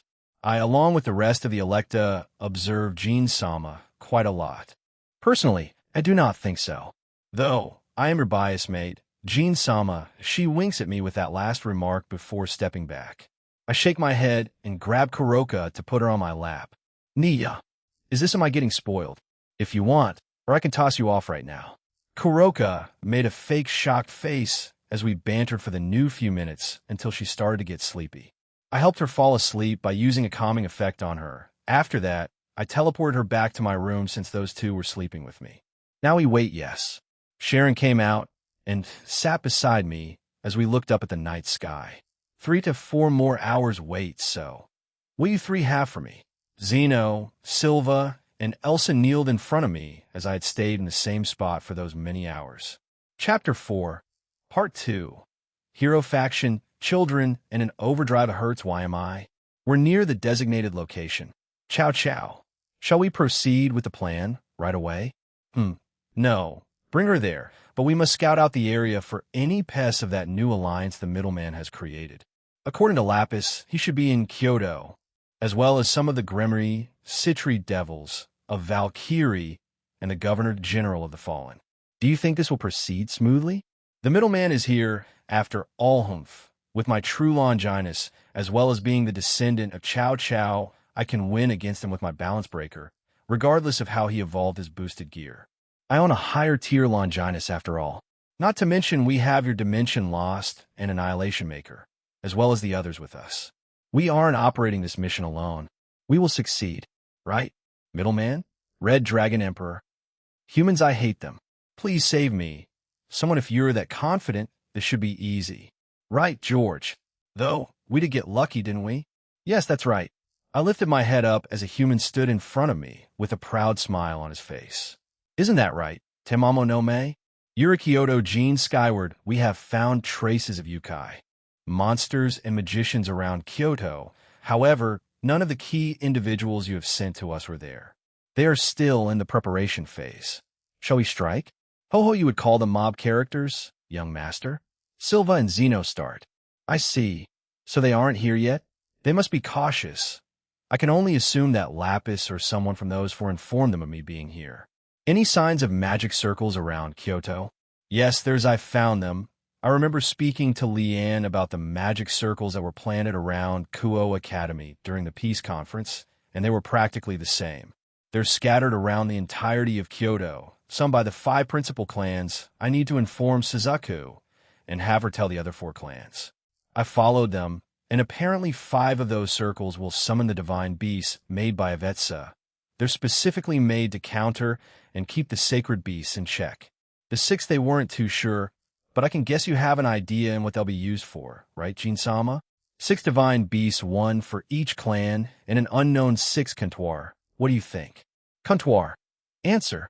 We came to the same conclusion, Jean. If they didn't capture Yasaka and force her into her giant fox form and have Saji fight her in his richer promotion, then they would most likely use the 6 divine beasts to cause destruction around Kyoto. Comptoir. Answer. Tamamo no Me has no form like Yasaka's, so they may have created the 6 for that very reason. If Lapis is there, those divine beasts may be stronger than before. Man, I ain't no commander or super planner. The hell do I do? Okay, hold up. Magic circles, I can assume we can destroy these ones, right? But if we do, they'll know that we're onto them. Let's do the same thing we did to the ones around Kuo Academy. Comptoir. Comptoir. That's fine. I would suggest that those 3 apply those effects on them. I will create an item they can plant in them that will be untraceable to anyone. All right, do it. Meanwhile, I will inform Suzaku to have her clan and the others be on high alert and try to find some magical circles near their lands. Like Canon, they'll have Seraphal and anyone else in our alliance be the ones to stop the reinforcements of the Cow's Brigade. Comptoir. Answer. Processing items. Creation complete.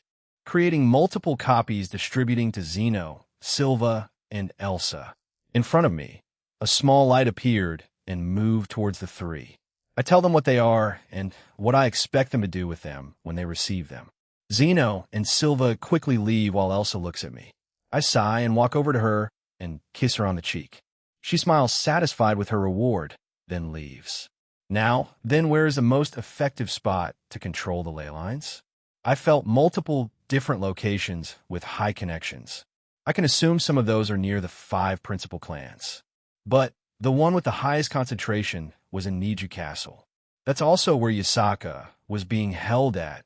They'll take a look at it. They may bring Tamamo there. I pull out my phone and send a text to Suzaku. Hopefully she's awake right now. Suzaku? She didn't answer straight away, so I waited for 5 minutes until Jean. I'm sorry, I was having shower. How can I help you? So, about what we spoke about, there may be some magic circles and some territories in each of the 5 principal clans. Can you have a look around yours? And can I ask you to inform the other 4? Magic circles? As in ones that are not ours? I will have a look and order some of my members to search for some. Is it the Cows Brigade? Yeah.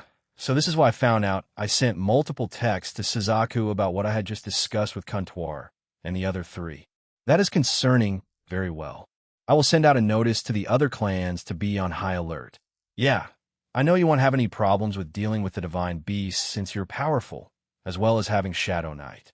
But the others may need help. They'll send Zeno, Silva, Elsa, and Aurelia their way. Yes, I will definitely do that then.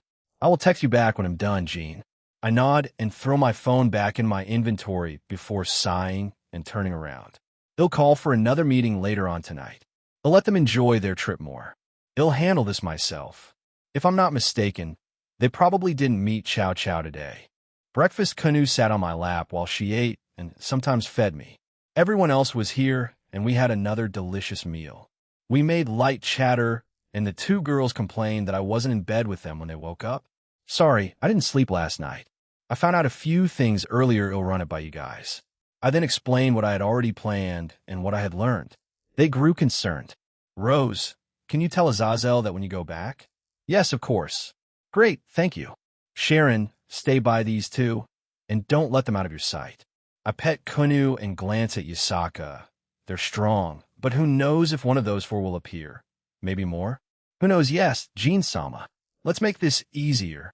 I already have them in Kuo, but it wouldn't hurt if we had more here in Kyoto. I turn to my right and open my right hand. Everyone looks at me in confusion. I start creating millions of nanoflies and order them to spread themselves across the city. They become a bit useless after Dimension Lost has been used, but it's still a start. They'll detect anyone that does anything within the human world, and they'll be notified. Even the ones with the blood. Nanoflies. They'll inform me of anyone entering or leaving all of Kyoto, even the ones with Azrael's blood. But they won't be able to travel into other dimensions like in Dimension Lost, so I'll need to redesign them later on. While I created them when I first came into the world, I didn't think much about them, especially with regards to their ability to enter other realms and dimensions. However, they'll serve their purpose for the time being. I'll go check up on Suzaku. I want to see how the alerts are coming along. Kunu put more weight on me, and 2 hands stopped me from getting up as I started to get up. It was Kuroka and Rosam after Naya. You worry too much. You have so many subordinates, and we are here as well. We can repel them quite easily, Jean. Finish breakfast first before you leave. All right. Do you want me to come with you, Naya? It'll be fine on my own if they decide to target this place, which is likely, but also unlikely. They would get past the new barrier I had over Yurikyoto, then she should stay here. I looked at Kunu as she had taken some peeks at Kuroka. Looks like she also wants her to stay. I think Kunaheim here wants you to stay. Kunu blushed as she was found out. She nodded while Kuroka giggled. Okay, Naya, I'll stay with Kunaheim Naya, but it feels less like me traveling with you and me staying with Yasaka Naya. Sorry, Kuroka. I'll make it up to you. If we get this done before the trip for the 2nd years is over, then we can explore more of Kyoto together. She gave me a thumbs up, and we continued to eat breakfast. Zenobia Corda, after having returned to our hotel last night, we were having breakfast. Jean had said that he wanted us to stay at Yasaka's home starting tonight. He told us to let Raswai Sensei talk to him about it.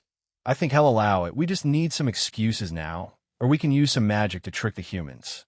As expected of Kyoto, the food is delicious. Irina exclaimed as she happily ate her fill.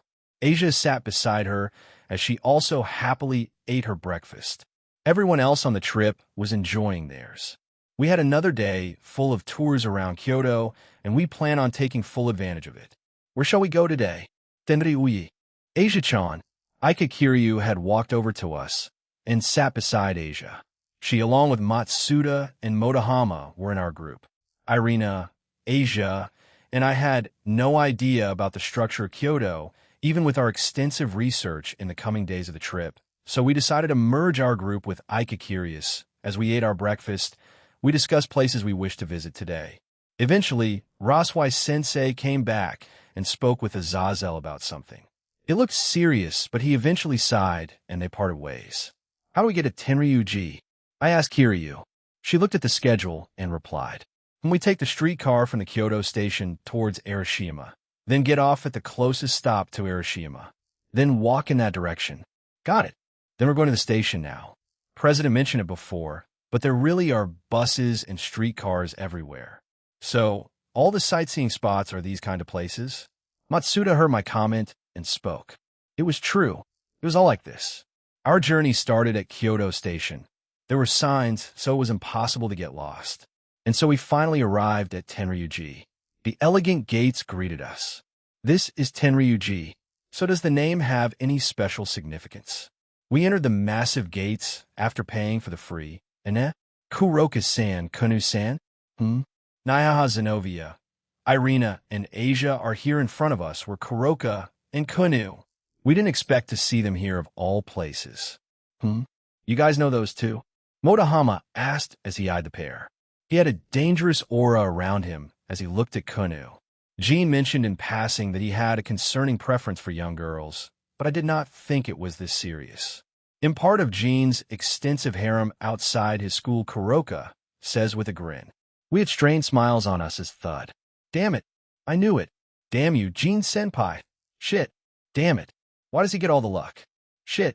Does that mean all the girls in the occult research club are in his harem? Shit. I didn't think of that. Then is Ingvald-senpai also. She was with him the entire morning of the volleyball match. The two boys fall onto their knees and start crying. They start to compare their lives to Jean's and also fall into despair. Kuroka awkwardly laughed, looking like she regretted telling these two about her being in his harem. Kuna looked a bit disturbed by it all. So Jean-senpai does have a harem. Huh? For such an average-looking guy to get one, it must be something else that drew you all to him. Hey, did you know I can read people pretty well just by looking? I'm quite proud of this ability. Everyone looks at Aika Kiryu in confusion and shock. She smirks and nods. The last time I spoke with Jean-senpai, he kept his personal life very private. But he opened up once we showed him his lover's picture and became much more talkative about his experiences. Slam. Slam. Quit fucking with me. WHYYY. The two boys fall into further despair as they started to slam their fists into the ground. They were starting to draw attention to them. Many were looking at them in confusion. However, I was not aware of the size. I had only seen it once. I looked at Irina as she had turned red and was measuring it with her arm. Asia had a calm smile on her face. She had confided in us about a personal experience, so she is no longer unsettled by bold behavior or talk. Asia has transcended the two of us. We must play catch up to her. She looked even more mature since that day. The aura of a true woman. Kunu, you and Yasaka live in Kyoto. Do you mind giving us a small tour? Nyaha, you're in luck. We're also heading out on our small tour, so you guys can join in. Kunu nodded and Kuroka answered for us. The two guys got over what just happened really quickly, and Aika joined. They gave their thanks to them, and we continued our tour of Kyoto. And so, under Kunu's lead, we toured Tenryuji. Kunu confidently related stories she heard from others and tried very hard to present them to us. It made her extremely adorable. At the same time, it was comforting to see her trying her best to describe the various places in Kyoto. Kuroka tried to add what little knowledge she also knew about the place. She helped Kunu at times, seeming like an older sister to her. She definitely has experience with Chiron. Kunu also spent 5 years with us, after all. The garden inside the large abbey was very beautiful. Autumn leaves decorated the Japanese-style garden, which brought out the utmost beauty of the fall season. The carp swimming in the pool was an excellent touch that completed this scene. This view is extremely picturesque. After all, it's a World Heritage Site. Kunu explained. World Heritage. Amazing, so that's why it's so pretty. I took out my phone and snapped a picture. I wanted to remember this trip for the rest of my life.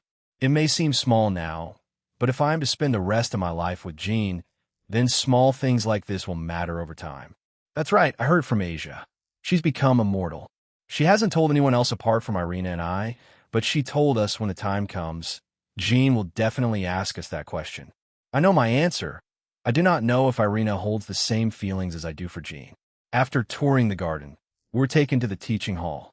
Entering, I lifted my head to look at the ceiling, and instantly a most spectacular dragon design came into view. An Eastern dragon with a long, slender body. The dragon felt like it was glaring at me with a frightening gaze.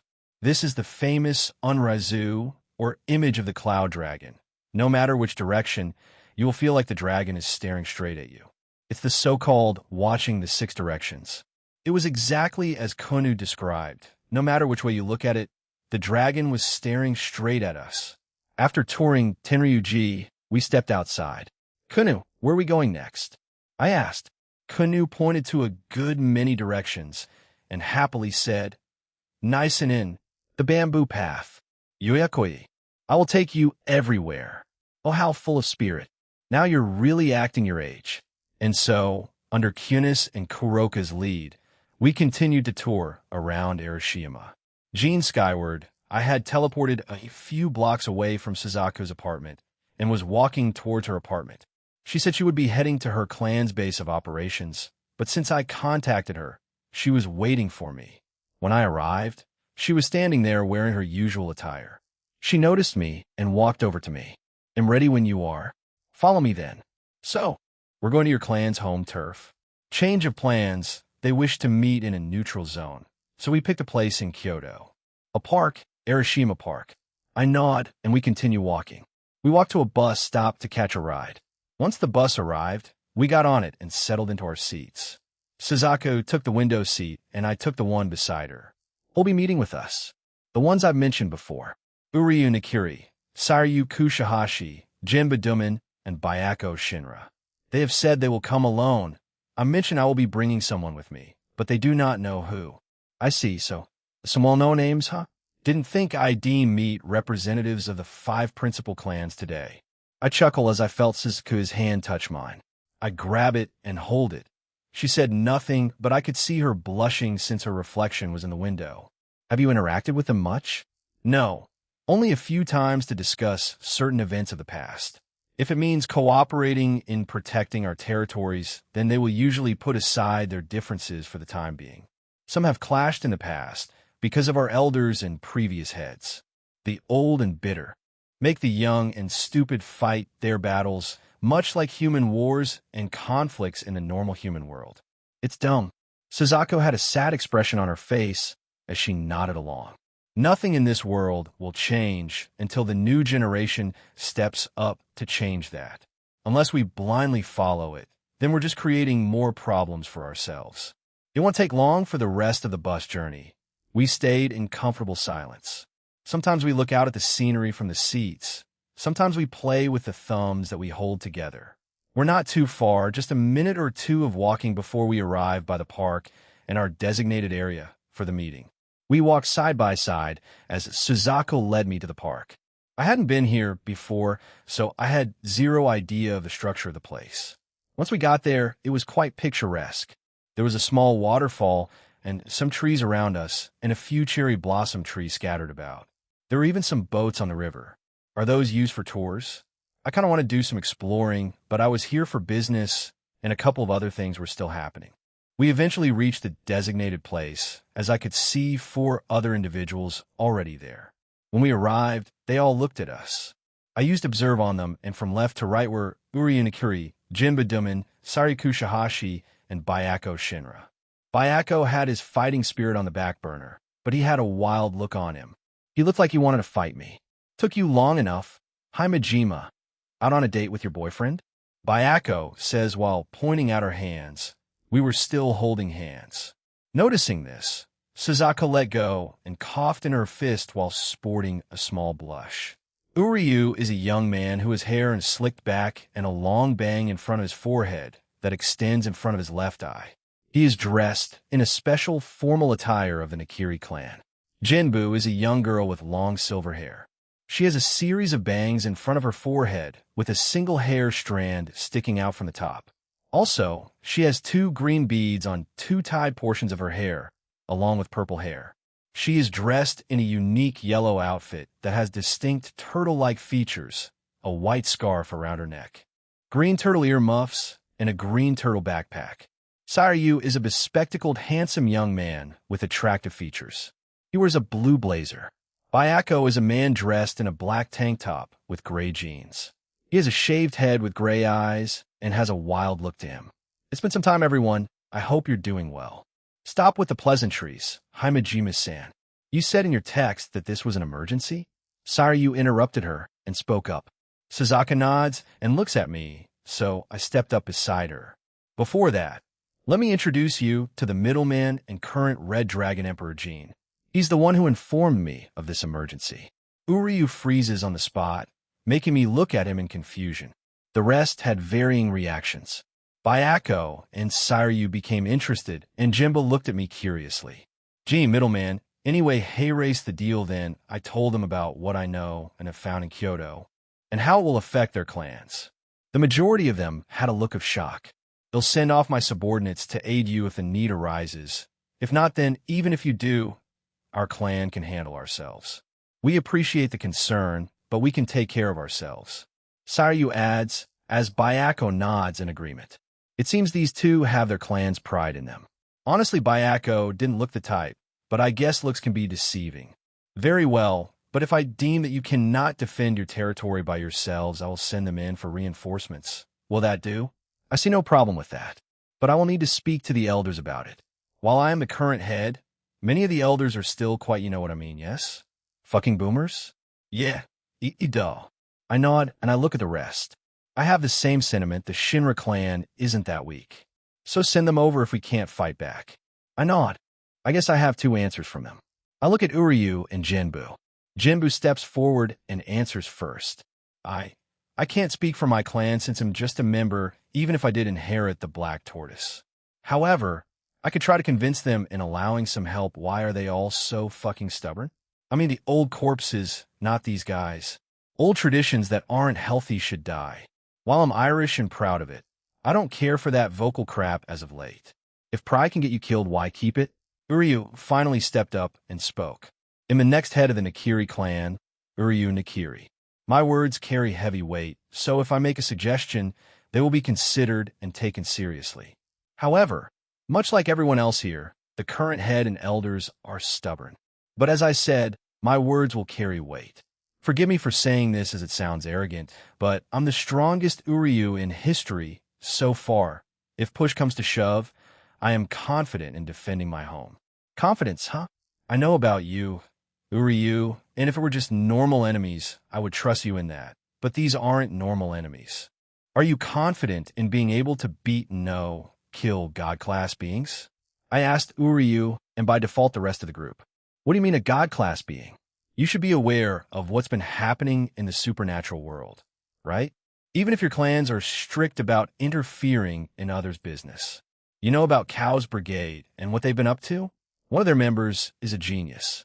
She can create creatures called divine beasts, and their powers are around Satan class and up. However, my subordinates found out that the newest batch, the ones I mentioned earlier, are genuine God-class beings in power. So, I ask you again, can you or your clansmen defend against an attacker with that kind of power? Uryu frowns and looks down. The others' expressions also become serious. I know that Tiamat and Bovatanen are in good relationships with Uryu. He calls Tiamat Tia, and while his relationship with Bova was rocky at the start, they become good friends later on. Jinbu, I know she likes Valley, so I don't want anything happening to her. The other two can go either way. I don't know how Vala feels about her. Sairyu at face value. He doesn't seem like a person I would get along with, but time will tell. Bayako Tsubaki is related to him, right? No matter what the case may be, the unnecessary destruction of these clans seems excessive. Even if some have done questionable things in the past, such as the Himejima clan. Suzaku is very dear to me. Even if she hates the old traditions and systems, I don't think she'll like seeing the destruction of her clan. As I mentioned earlier, I will run it by the elders and base my decision on that. Afterwards, I will contact Suzaka Himejima with the answer. I will get going then. I have some business to attend to. Sairyu says while walking away. I'm also in agreement with him. I'm the head of the Shinra clan, but since I'm still young, I need to talk to my clansmen about this decision. Young? Dude, you look like you're in your 30s. Bayako walks away but stops to turn back to me. He starts to release some aura towards me. Hey, middleman, how about a sparring match in the future? You seem the type to like fights. Maybe also I don't. I'm quite lazy. Anyway here, I summoned a card with my contact info as he grinned and walked away.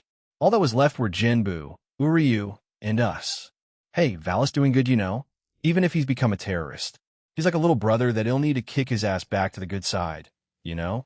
Jimbo blushes, but doesn't say anything and starts to walk away. I guess she's still sticking with what she said. Hopefully, that will give her a bit more motivation. Uryu sighs and nods. I will try my best. Jean-san, he takes out a photo. Oh my god, it's me during the signing event. He was there? Or did he get someone to go for him? Please sign this. Drake's mark appears on my hand, and he starts to speak. Look at that. We have a fan here. Also, an heir to the clan. Huh? Ain't that special? Yes. I've kept up with your achievements as the middleman. I was already a fan since what you're doing is such a noble thing. Even if it mostly involves getting a harem. But once the Epee Dragon show started, I get it. Uryu will sign it. I summoned a pen and signed the picture. The guy looked like he was on cloud 9.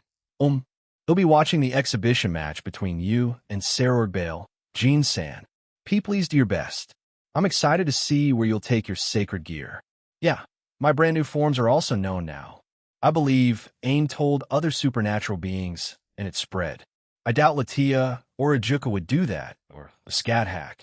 But he'll probably stick to the base balance breaker state for my boosted gear. But would that be an insult to Sarord? They'll see by then. I need to hold back since many will be watching this, so I have to entertain them. Thank you for your support, Uryukin. Yes. He'll get going then. Suzaku, and I watch him run away while looking at the signed picture he just got. I chuckle and shake my head. That's one way to end this meeting. We can only hope that they agree to your assistance. Yeah, at least the current head of the Himejima clan is willingly cooperating. Gotta be my favorites, you know? I glanced at Suzaku as she had a smile on her face while shaking her head. So, shall we get going? Lunch should be. Change of plans. I guess it was today. Jean? Sorry, Suzaku. Looks like they have started. They'll get going. They'll teleport you back to your apartment? Or do you plan on going to be fine, Jean? They'll be going to my clans, alright, take care. Zenobia Corda, wow. We really visited a lot of places. Matsuda sighed in relief. We were having lunch at a tofu hot pot place recommended by Kunu. After leaving Tenryuji, Kunu took us on a tour around Arashiyama, seeing Siddhartha Gautama and Amitabha's Buddha statues in Nisan, riding rickshaws through the bamboo path. Hearing the sound of wind rushing through the bamboo leaves was very elegant. It was the first time for me to ride a rickshaw, and it was very fun. The person who pulled the rickshaw was very talkative and described the scenery as we traveled along. Watching Arashima's scenery from a rickshaw was one of the most memorable experiences. It is really great that autumn has come. We also felt Jean's presence nearby, but he was also with Suzaku, so we didn't try to cross paths with him. He did say he was there for business. I say, the tofu hot pot here is quite a delicacy. Kunu fished tofu out of the pot with her chopsticks and distributed them onto our plates. Kunu seemed very happy. Kuroka had been spoiling her the entire time. She was, in a way, our little sister. The tofu Kunu gave me had to be eaten straight away. Kyoto's tofu was very fragrant, and it was even better than the hotel. I've heard that tofu is best eaten freshly made. Yes, it's different from the usual tofu. Its taste is very fresh and delicious. This tofu is delicious. Asia and Irina's faces were full of joy. We were enjoying our trip to the fullest. Zenobia, Asia-chan, Irina. Suddenly someone called me. His voice was, it's Kiba, right? You guys were going to Arashiyama today as well. Kiba's group happened to be having lunch at the neighboring table. Yes. Have you guys been to Tenryuji already? Yeah, there was a spectacular dragon on the ceiling. We plan to visit Tenryuji after seeing the Togitsukyu. I'm looking forward to it. Togitsukyu, we're going there after we finish eating. As we spoke, another familiar voice resounded near us. Autumn in Arashiyama is really quite elegant. That person turned to look at us and had a surprised look on him. Oh, So, you all are enjoying Hiroshima? Azazel-sensei. Drinking sake in the middle of the day. Azazel-sensei, you came to? But isn't it inappropriate for teachers to drink during the day? Just as I pointed it out, the woman opposite sensei agreed. It's Roswai-sensei, and she wasn't drinking, which was a surprise. Roswai-sensei makes a long and sad sigh as she holds a cup in her hands. All of us give her, and Azazel-sensei, a weird look. He just shrugs and sighs. She's like this when she's away from Jean. I didn't think she would be in that deep. I've seen Lavinia like that. She's basically attached to the guy. It's like a switch flipping between when she's with him and when she's working. It's weird. I guess love does weird things, huh? Jean-senpai? What does Roswai-sensei have to do with him? Wait, he's in Kyoto? We freeze. I forgot that we were with normal humans. Motohama asks as he looks at Roswai-sensei and Azazel-sensei. The other two, Aika and Motohama, look confused too. It's nothing. Anyway, let's keep going with our own tour. Damn it. I swear if Jean-senpai has Roswai-chan in his grasp. Oh, ill. You'll what? You damn lolicon? The hell you say, eyeglasses? You also have glasses. Aika and Motohama started to argue as Matsuda didn't want to be in that crossfire, so he backed away. The rest of us, along with Kiba's group, walked along while looking around us. We were slowly coming up to the famous Togitsukiya Bridge. Did you know? It said that you shouldn't turn back in the middle of crossing Togitsukiya. Kiryu said after she stopped arguing with Motohama. Asia looked confused and asked her, "Why is that?" Asia, it's like this. If you look back while crossing the bridge, the intelligence granted by the heavens will be taken back. Once the pervert duo looks behind them, it will be over for them. They will become utter fools. Shut up. Matsuda and Motohama retorted simultaneously. Kiryu was unfazed and even continued. Another legend says that if you look back, lovers will be separated. But this one's a bit inauspicious. I will never look back. Asia interrupted Kiryu's explanation and clenched her fists seriously. She really loved Jean. It's okay. Asia, it's just a legend. I could try to backtrack, but Asia was already convinced and didn't change. While crossing the bridge, Asia was determined not to look back. Another reminder that Jean-senpai is stealing more women for himself. It makes me furious to think about that. Matsuda and Motohama were commenting ahead of us. Jean had given them advice before, but it looks like they never took any of it seriously. I don't think you have to mind it. The legend about lovers is just superstition. Nyaha, you two really need to reconsider some of your decisions in life. Being a pervert is fine and all, but you need the timing. All of us stare at Kuroka in disbelief as she turned around and looked a bit annoyed while saying what? Say something. Asia is very innocent in certain things. Even though she had already been intimate with Jean, as well as partaken in other lewd acts with him on a regular basis. We finally finished and peacefully crossed to the opposite shore. Asia exhaled deeply, as if she were relieved, as did Irina. I looked at her as she blushed, but we have to cross again when we go back. Asia's epic adventure has not ended yet. Suddenly, a warm, slippery feeling enveloped my entire body. What was that just now? I was surprised and looked around. Other than me, Asia, Irina, Kunu, and Kiba over there, everyone else had disappeared. Matsuda, Motohama, Kiryu, and all the other normal tourists were missing. What's happening? The other servants were also shocked, so we prepared ourselves. We surveyed the surroundings, and there were no suspicious characters around. After a while, a strange mist seemed to be floating up from under our feet. This mist is... All of us became alert when we saw the mist. We had been informed about this before. Jean-san told us about this. After all, that happened. This is... Dimension lost. Kiba says this while summoning a demonic sword from his sword berth. One of the original Longinus, Jean-senpai, he told us to be alert. Everyone, be prepared for potential battle. Kiba knelt down and tried to touch the mist with his hand. Dimension Lost has the ability to create a special mist able to block any attack. It is also able to transport anything inside of it into an artificial space. The mist can also be used to reinforce dimensions, even those of others, such as Yasaka's Yurikyoto. Though it doesn't possess direct offensive capabilities, according to Jean and Azazel, Dimension Lost is the most powerful among the sacred gears related to barriers in space. Therefore, it carries tremendous power over dimensions. In fact, if the mist reaches the scale of countries, it can transport them along with their people into the dimensional gap to be destroyed. However, none of the previous users have reached that level. That's what Jean told us back then, after the Diodora incident. "Hey, are you all okay?" A voice from the sky. Looking up, Azazel-sensei was flying in the sky, flapping his black feathered wings, and Raswai-sensei was with him in her armor. He landed where we were, and put away his wings as he spoke. "Everything except us has disappeared completely. Most likely we were forcefully transferred to an alternate dimension and sealed within it. From the way things look, this is an alternate dimension that is an exact replica of Togitsukiyu and its surroundings.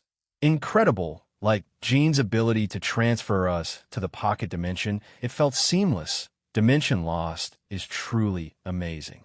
So this is made of something like the Devil's Game field?" I asked Sensei. I didn't sense any similarities between them. "Ah, yeah, probably. It appears that the technique for doing this leaked. After all, we use it quite often among the three factions. But damn, Dimension Lost is quite scary, huh? It's amazing to be able to transfer and then replicate an entire territory like this. To be able to transfer me and Ria's servants all together at once to this place without any warning signs. A Longinus truly is terrifying." Azazel-sensei explained. "I see. So, this kind of dimension really was an application of the techniques used by them. Their reproduction was just as good as the Devil's." Beside me, Kuna spoke in a serious voice. She clung to Kuroka's obi. "Not too long ago, Mother mentioned something similar happening to them. They were enveloped in a mist before being attacked by yokai, monsters, and humans. Something like that happened to Yasaka? Jean must be aware of it. Then that means the wielder has to be near us, and whoever they were with, more enemies." My ominous premonition seemed to have come true. Over at Togitsuku, the appearance of several unexpected presences could be felt. From the light mist, figures approached and revealed themselves to us. "Pleased to meet you for the first time, Governor Azazel, Gremory, Devils, and Kuroka. Didn't think I would see you here." The one who greeted us was a black-haired youth wearing a school uniform. Wrapped around the uniform was something resembling Han Chinese attire. I think that's what it's called. The history teacher was very knowledgeable about Chinese history and explained to us in detail about their clothing. Carrying a spear in his hands. The spear gave off a most unpleasant feeling. It was definitely no ordinary spear. The black-haired man was very young. Looks like he was about a year or two older than us. No, it was impossible to tell from appearances alone. His companions were also wearing clothes similar to school uniforms. Male and female, also around high school age. They gave off a strange kind of presence, different from devils or dragons. Azazel-sensei stepped forward. "Are you the rumored hero faction?" The youth in the middle with the spear smirked and answered his question. "I am Boom. Gua. Ha-i-zonet dum spichet gao gao. Took you a while to reach us, Jean," Azazel-sensei says with a smirk. Jean was in his scale male balance breaker of divine dividing. Jean skyward, I had teleported into the dimension they were transported to and punched Chow Chow in the stomach. I was already in my balance break with divine dividing. I retract my helmet and look at the down descendant. Sorry for being late. I was talking to the 5 principal clans. Had the middleman with 2 Longinus, boosted gear, and another divine, dividing Chow Chow says, and gets up, wiping the blood from his mouth. "You lot listen up. This weirdo has the strongest Longinus, the true Longinus. It's been said that it was used by Saint Longinus to stab Jesus Christ and can pierce God. His name is also Chow Chow, a descendant of the original Chow Chow of the records of the 3 kingdoms. That is the holy spear that the seraphim of heaven fear." Irina spoke, unable to contain her fear. Zenobia continued, whispering, "I also heard about this when I was a child. The spear that pierced Jesus Christ. The spear carrying Jesus' blood, the absolute spear that pierced the body of God. That is the holy spear. Behind me, Asia's gaze seemed to be drawn to the spear as if her consciousness was being sucked out. Mesmerized clap. Azazel quickly covered her eyes with his hands. Asia, people of faith should not stare at that spear. They will lose their sanity. After all, it is one of the holy relics amongst the true cross, the holy chalice, the holy nails, and the shroud of Turin. I could feel Cunis' emotions going wild and her hair slowly turning white. She was beginning to enter her fox dragon mode, but I quickly flashed step beside her, put my hand on her head, and calmed her down. Arir, why is the little princess so angry at me? You attacked Mother, didn't you? To that, Chow Chow laughed and answered her question. Yes, I did. Though she was a lot more powerful than I had initially thought, she, along with the maid, slaughtered our forces. Even the Sakura messengers didn't need to move a muscle. Why are you upset? Our plan failed. We didn't capture her? Chow Chow explained and seemed confused in the end. Hello. You tried to kidnap her mother and my future wife, you pile of hyena shit. Nevertheless, we have a backup plan. We will be taking the liberty of using Kyoto. If you don't mind, though, we already did so. Our plans will commence in a few hours.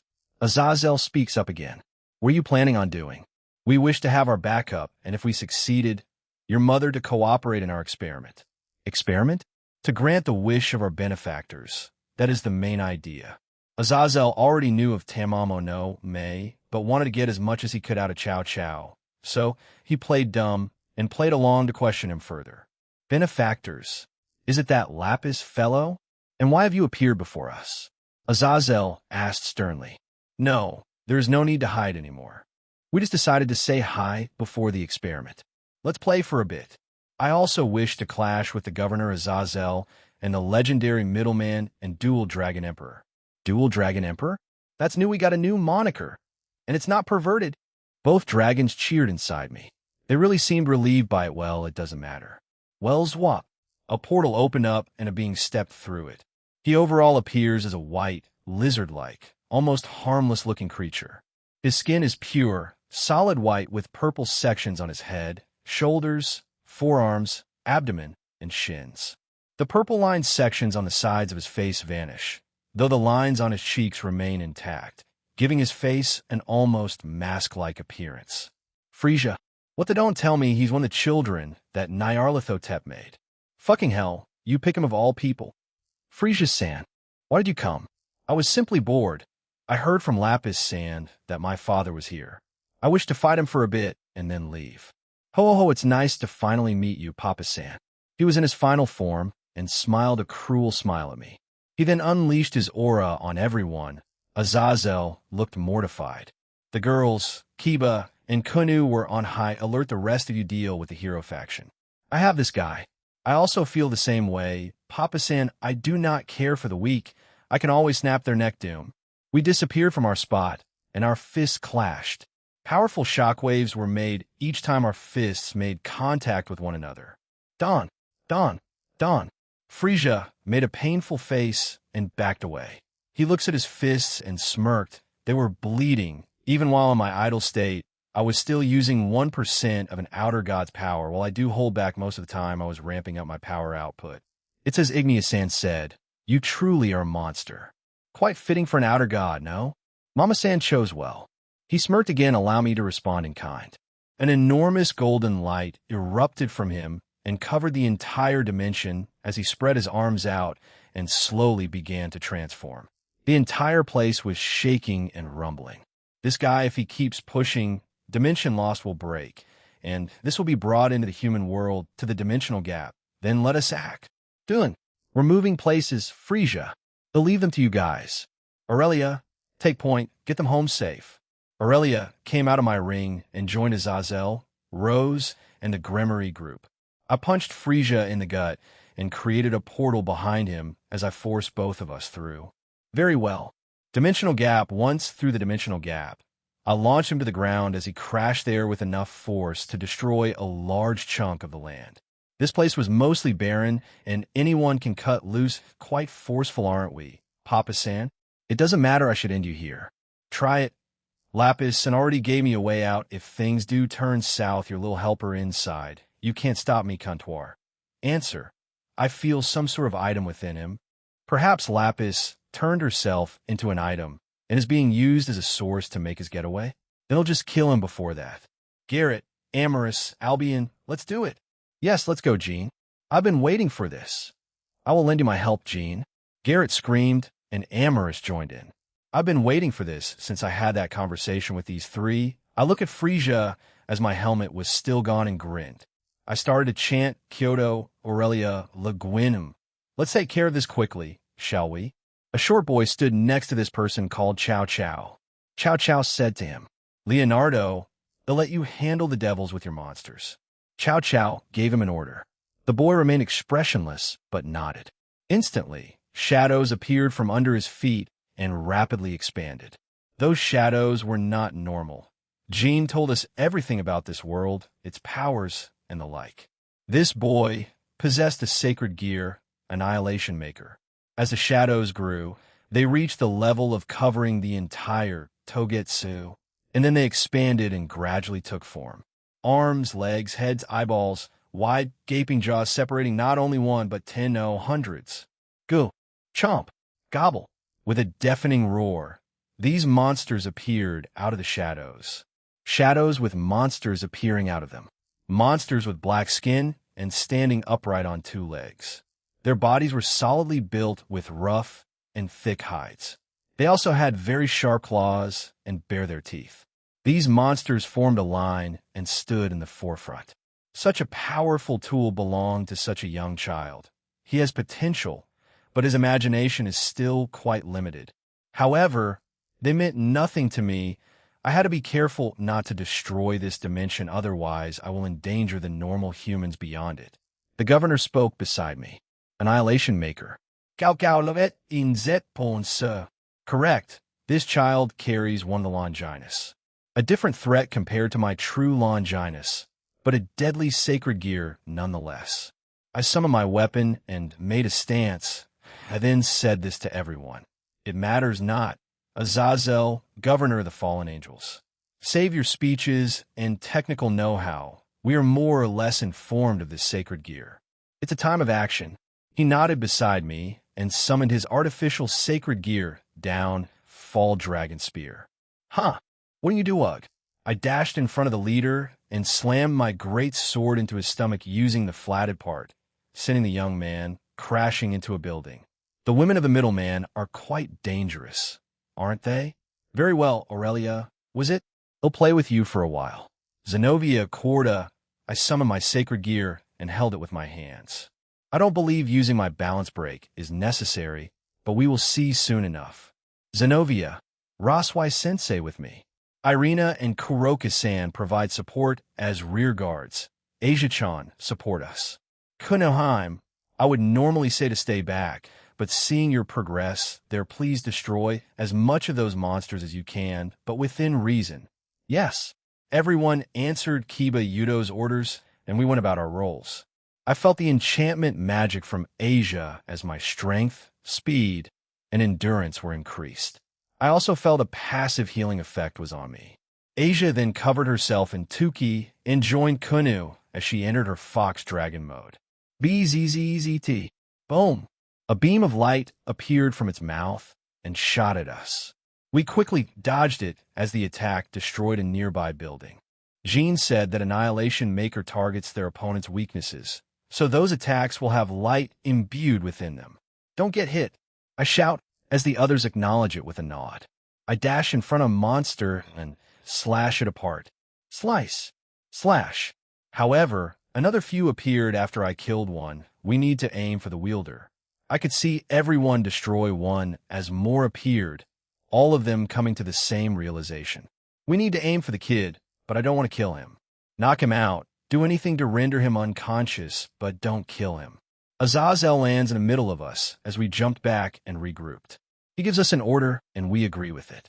Kiba and I look at each other and dash for the young boy named Leonardo, but more monsters appeared in front of him. Kiba and I slashed through them, but once they disappeared, he was gone. I look around to see he was at a different spot. He was fast. He didn't look like it, but he was on the other side of the weight. Don't tell me they.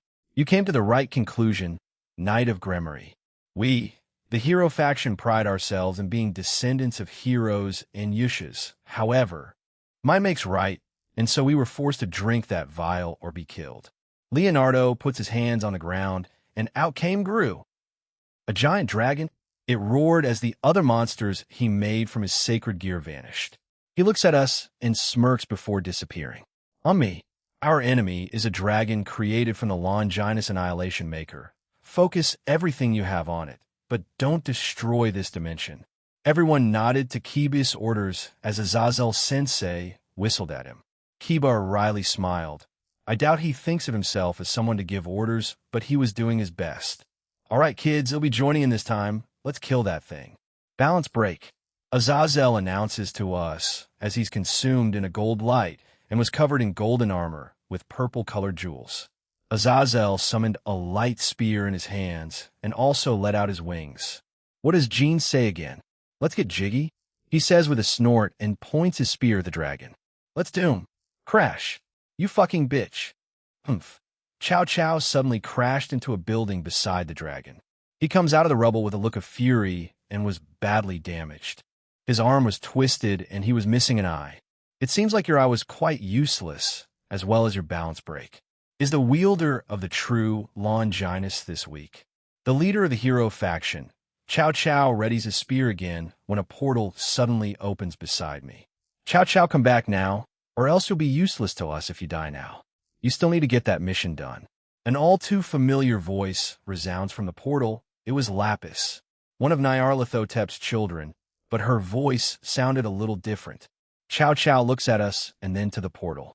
I will kill you the next time I see you. Chow Chow announces towards Aurelia as he steps through the portal. As he was about to be fully gone, Aurelius-san appeared in front of him and slice. Ag. He cut off his arm as he disappeared into the portal. Aurelius-san then looks at the dragon, and she swings her great sword in a downward motion. A large green slash comes forth and hits the dragon. Multiple slashes appear all over its body before it crumbled away. Perhaps I shouldn't have toyed with the Chow Chow descendant. I shall report my mistake to Jean. It seems the other two also escaped earlier along with that Leonardo child. Aurelia announces as she dispels her great sword and crosses her arms. Lady, you are way too powerful.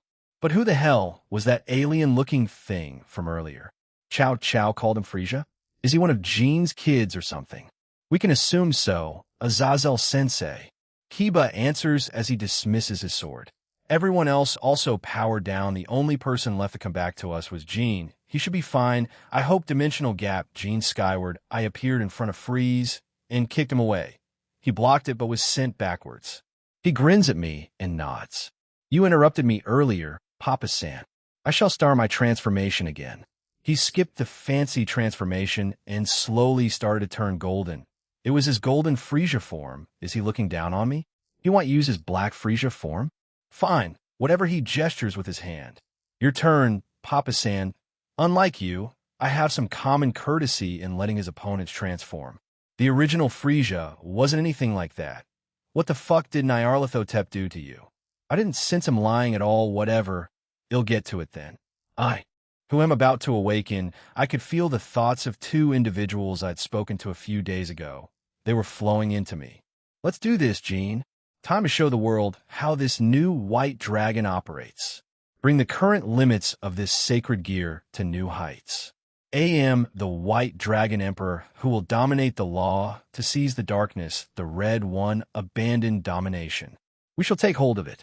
I walk the road of domination with infinite destruction, and by piercing through the imaginary dream, a road that's yet to be trodden upon by the white dragon emperor. But we shall pierce through it and conquer it. I shall become a god emperor of pure white dragon. A look of excitement and panic appears on Frisia's face. My body was starting to become brighter and brighter. And I shall have you obey the silvery white illusions and the perfect evil ways. Juggernaut overdrive. Shine. A large portion of the dimensional gap was covered in a silver-white pillar of light. Frisia kept on watching me, feeling a lot more nervous than before. Juggernaut Drive removes the seals that were placed on the heavenly dragons temporarily. Valley and I walked different paths while he conquered the past hosts of divine dividing and got this new form. I upgraded mine a long time ago, so I didn't need to deal with them. But Garrett and Amorous are still with me. I shared with them a chant, and they modified some words, but were generally okay with it. Our Juggernaut overdrives should look different from one another. I had turned into a humanoid dragon with silver gray armor. The jewels were replaced with blue glowing lines around my armor, a single red diamond shape in the center of my chest. I spread my wings, and yellow energy wings appeared behind my back. This certainly felt new. Sorry for the wait, Frisia. Oh, worry not, Papa-san. You certainly look fancy. Now, then, shall we start this little dance of ours? Yeah, divide. Starting like that. Are we? I put my hand out and used divide on Frisia as his powers were cut in half and added to me. I expelled the extra power through my wings since I didn't need it. Boom. Dawn. Dawn. Dawn. Gun. The both of us disappeared from our spots as we clashed our fists, and our kicks collided as enormous shockwaves were created in the dimensional gap. Certain parts of the dimension were starting to crack and shatter. Comptoir. Repair them as we fight. Doing as I say, the damage around us was being repaired as we fought. I didn't want this place to be destroyed. I also hoped to spook the Wizards of Oz with this little scuffle of ours. Dawn, Dawn, this is it. I haven't felt this alive since my creation. Father, I sent a fist to Frisia, and he matched it. They collided as another shockwave was produced. However, Frisia's fists were starting to become damaged and bleed. He grimaced as we kept on exchanging blows. Dawn, Dawn, gun, bang. He flew backwards and fired several key blasts at me. I slapped a few away while also using divide on some, rendering them useless. Ha ha ha ha. Frisia summoned millions of giant balls of ki behind him and launched them towards me. That won't do since it's limited to a single target. Comptoir. Answer. It is not. You have upgraded it, so it can target all of those, Gene. Is that so? Then thanks. Compress. Compression divider. The balls of ki behind Frisia started to become smaller and smaller until they vanished out of existence. He had a look of disbelief, but then grinned at me. Compression divider. In this state, I can use an enhanced version of half dimension, which has a specific target constantly until they vanish from existence. Since it was upgraded, I guess I can target more than just one thing or being, huh? Lucky me. Frisia starts to fire his death beams at me, and I start dodging them. I kept getting closer to him as he started to fly away backwards while still firing at me. I put my hand out, his eyes widening at what he knew was coming. Divide. Don't use cheat abilities, you monkey. Frisia visibly cringes as he felt his power get halved again. He then powers up again to gain it back. He also stopped calling me father after losing his cool. What a charming guy. I felt my eyes roll to the back of my head. Bye-bye, Daddy Compress. Compression divider. I targeted Frisia as a portal appeared beside him. He started to disappear into it. Seeing as how it wasn't going to reach him on time, I redirected my ability to the portal. A woman's voice screamed instead. Frisia gained a surprised look as he briefly glowed pink, and out came Lapis. She looked pissed off, but also crying. Her right arm had shrunk. It wasn't by a significant margin, but it was still something. I guess my compression of the portal attacked that part of her. Whatever it was, she looked very annoyed at me. Why? Why are you mean to me, Daddy? I was just playing a prank on you with Frisia-chan. So mean. I'm hurt now, you know. She started to stomp her foot. While floating, she was treating this like it was nothing. She was having a tantrum. She looks at me, tears streaming down her face, and then sticks her tongue out at me. She grabs Frisia and quickly jumps into the portal. I was a bit taken aback that I sort of froze. What kind of reaction was that? What was that about? Do not be fooled, Gene. She may use any method to try to get you to let your guard down. It worked there. You have a point, Rudra. We'll try to treat the rest of her tantrums as a facade, or like she's faking acting it out. I look around the dimensional gap, and a lot of the current surroundings were fine. Thanks for doing that, Comptoir. Now then, I seriously look weird like this. I haven't even used Juggernaut Drive yet, but just skip to Imperio Juggernaut Overdrive with Divine, Dividing Dam Partner. I want to see my queen form now. When are we doing that? Soon, Drake. Just have a little more patience. Well, use it soon. I'm holding you to that, partner. Time to go back then. Good thing, too. The others didn't come here, otherwise they would have been caught in the crossfire, though I doubt they'd get hurt. I punch my side and create a portal. I step through to join the others back in Kyoto. Kyoto, you guys still haven't come out of Dimension Lost yet? Huh? Le fait? When I came back, I looked around, and they were still in the replica of the place of Kyoto. What I didn't expect was Le Fay Pendragon to be there. I hadn't left my new armor and landed in front of everyone. Jijin? Huh? What's up? Rossweiss asks, confused, and everyone gave me strange looks. Azazel shakes his head and points at me. What the hell is that? Oh, this? It's my Imperio Juggernaut Overdrive, an evolution or another form of Juggernaut Overdrive for Divine Dividing. I'm confident Valley can reach it if he suppresses the previous consciousness of the wielders of his sacred gear. His form should look a little different since I got this form a little bit different than the method I just said. Feel free to pass that to him if you want anyway. This should be my Your Abyss side balance breaker, right? HAAA, more and more surprises from you. Well, whatever. We're not out of the woods yet. Chow Chow escaped, but Aurelia here banged him up real good. Apparently, Lapis helped him escape. Huh. Lapis was with Frisia, though Azazel looks at me in confusion as I dismissed my Imperio Juggernaut Overdrive. What's going on? How can she be in two places at once? Did she create clones of herself or something? Well, deal with it another time. They said their assault on Kyoto will be tonight. Get everyone back to Yasaka's home and go by that plan on more time, Azazel. He nods, and I cancel the dimension we were in by snapping my fingers. We were brought back to Kyoto, and what the Jin-senpai? Motohama screamed as he was beside me. Matsuda points at Aurelia and then starts screaming. Hot lady! Hot lady! Luffy approached me as everyone started to calm themselves after the adrenaline rush they just had. Will it really be fine telling Valisama this information? Yeah, I started seeing him as a little brother as of late. So it's fine. Rennie's like a surrogate older sister to him, after all. This prompted Luffy to giggle, and it confused me. She stops herself and explains. Valisama has started to refer to you as a Niki or Jinaniki. I believe you two understand each other in a weird sense. Jin-sama. Is that so? Well, you better get going. They'll see you around, Luffy. Yes. Can you sign this? She brought out a plushie of my boosted gear scale mail and asked me to sign a little card beside it.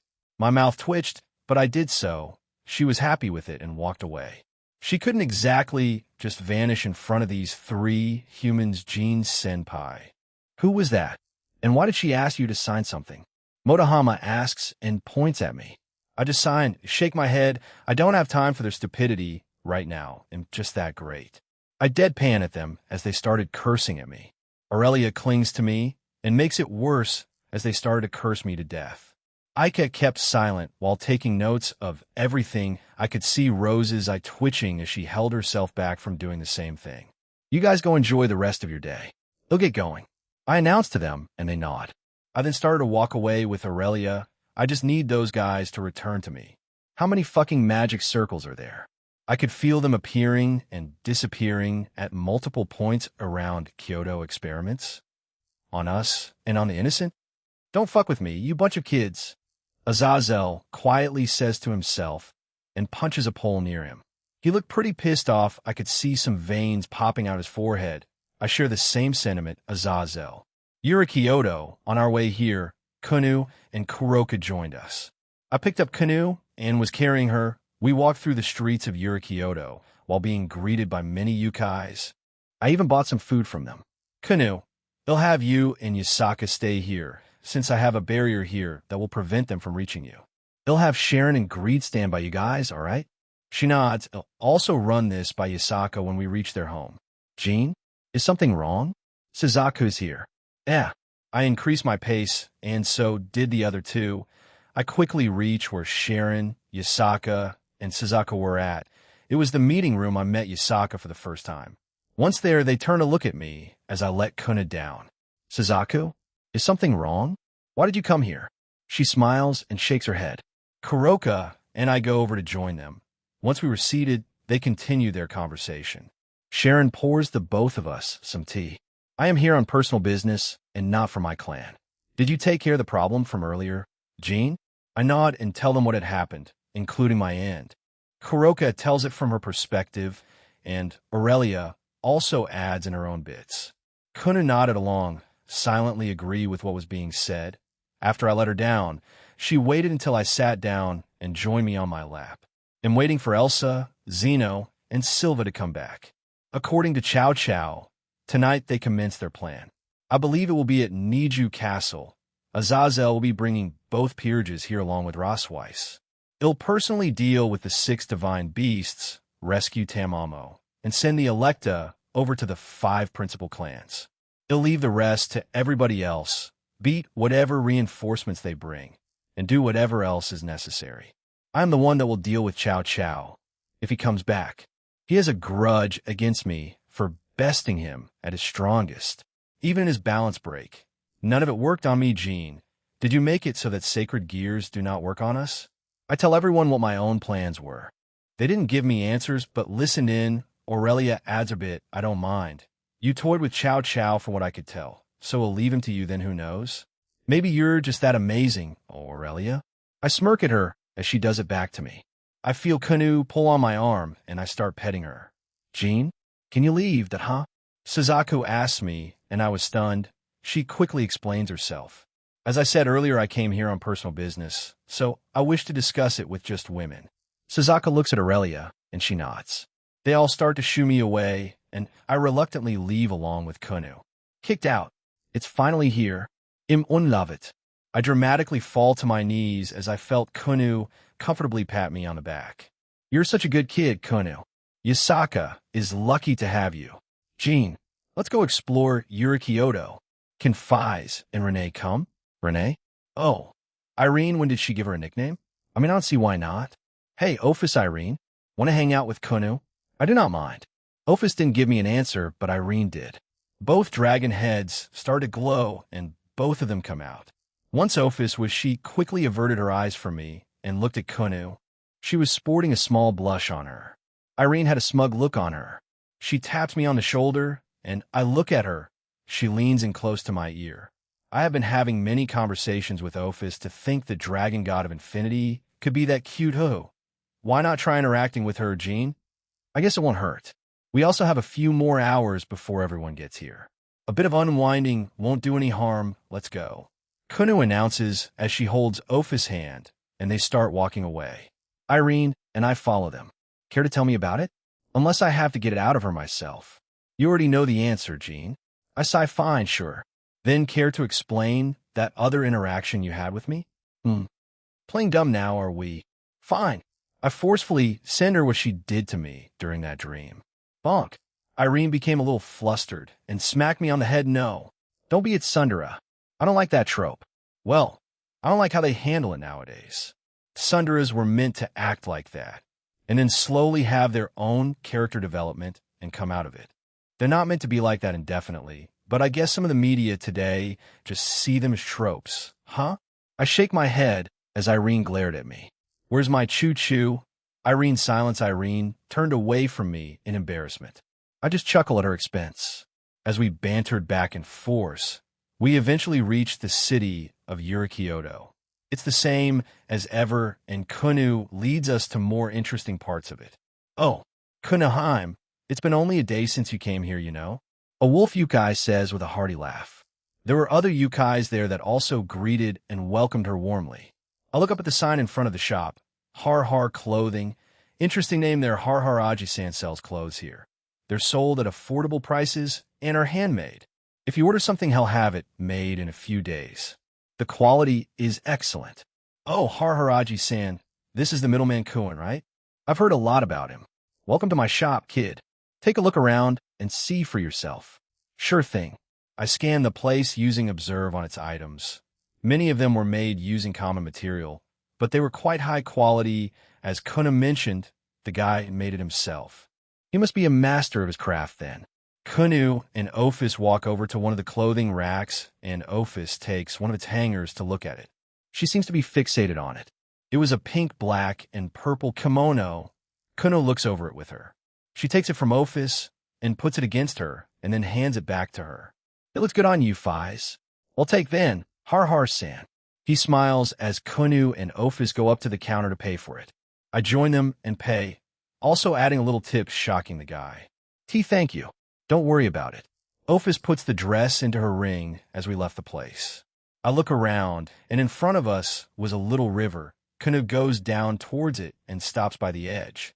This river is usually higher during the summer, but lower in the autumn and winter. I don't know why. Mother never explained it to me. We go around Yurikyoto more as Kunu explains little facts and tidbits about her home. Time slowly passes by like this, and the day was coming to a close. Ni-san. I turn around to hear a familiar voice.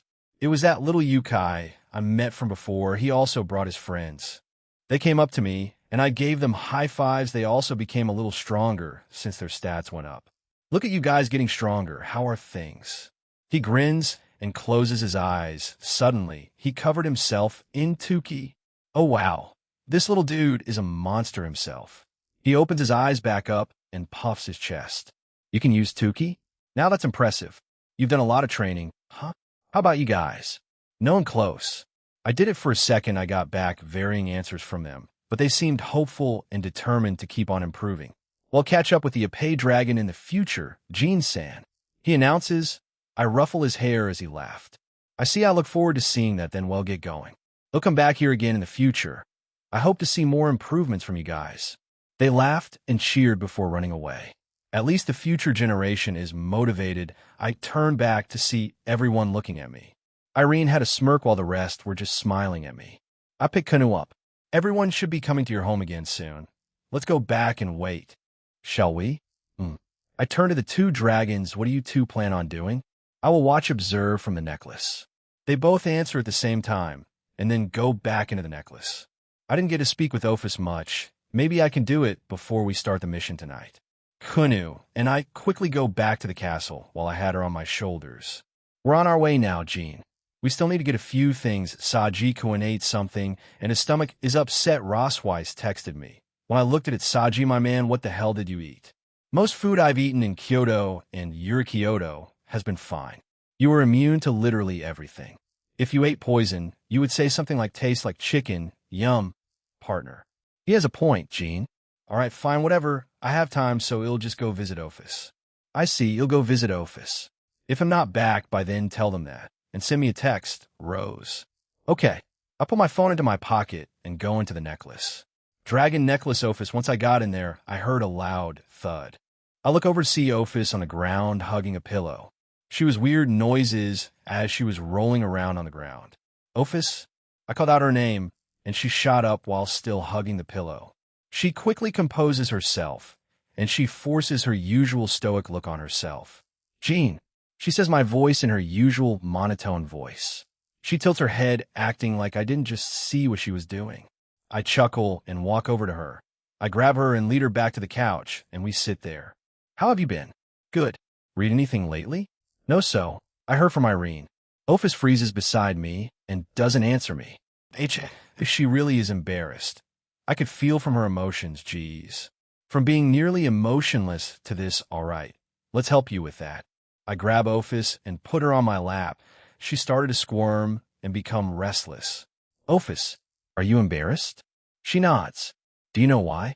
She nods again. Because I love Jean. When I think about it, my chest burns, but it feels good when I think about you. My face becomes hot, and my thoughts become disorganized. I can't face you anymore. Ophis buries her face into my chest. After saying that, my God, that was adorable. I felt a smile creep onto my face. Please don't look up, otherwise you'll see me like this. I hug her back and pat her back. Well, we just need to get you used to it. She looks up at me confused, and I kissed her. Her eyes widen as she sat there for a few seconds before she started to kiss me back. As we kissed, I felt her slowly transform into her adult form. Did she do that on purpose, or? I pull away as she looks at me with a bit of disappointment. Did you like it that much that you turned into your adult form? Ophis looks at herself before she looks back at me and answered. I like being carried by you in both forms. Lewd activities with my adult form? Everything else my small form? Is that what she wants to do? I guess she's also thinking about Kunu. She's made friends with her while she's in her lowly form, and Kunu now knows who Ophis is. It was revealed to her after the 5 years. She was quite surprised by it, but it didn't change her perspective on Ophis, and the dragon god felt a sense of relief at the time. Kunu also know about Irene. She likes them a lot, though. She likes every one of my lovers, or most people that are around me. She's a good kid. Well, if that's what you want to do, then I won't stop you from doing so. Ophis gets off me and hops down to the ground. She touches her ring and palm. Her body was covered in a brief bright light, and she was wearing the kimono. I summon a mirror beside her. As she looks at herself, she twirls around and had a small smile on her. She turns to me and tilts her head. Is that her way of asking, how is it? So you look great, Ophis. Do you want me to enchant it? She nods, and I touch the kimono and enchant it. She lets out a satisfied sigh before putting it away and wearing her usual black gothic Lolita attire. I felt my phone vibrating, so I take it out. We're in Kyoto. We'll arrive in a few minutes. It seems like the meeting will start soon. Will you stay and observe in the necklace, or I will protect Kunu and Yasaka like before, so you can concentrate in your assignment? I see. Thank you, Ophis. Let's go then. She nods, and we leave the necklace.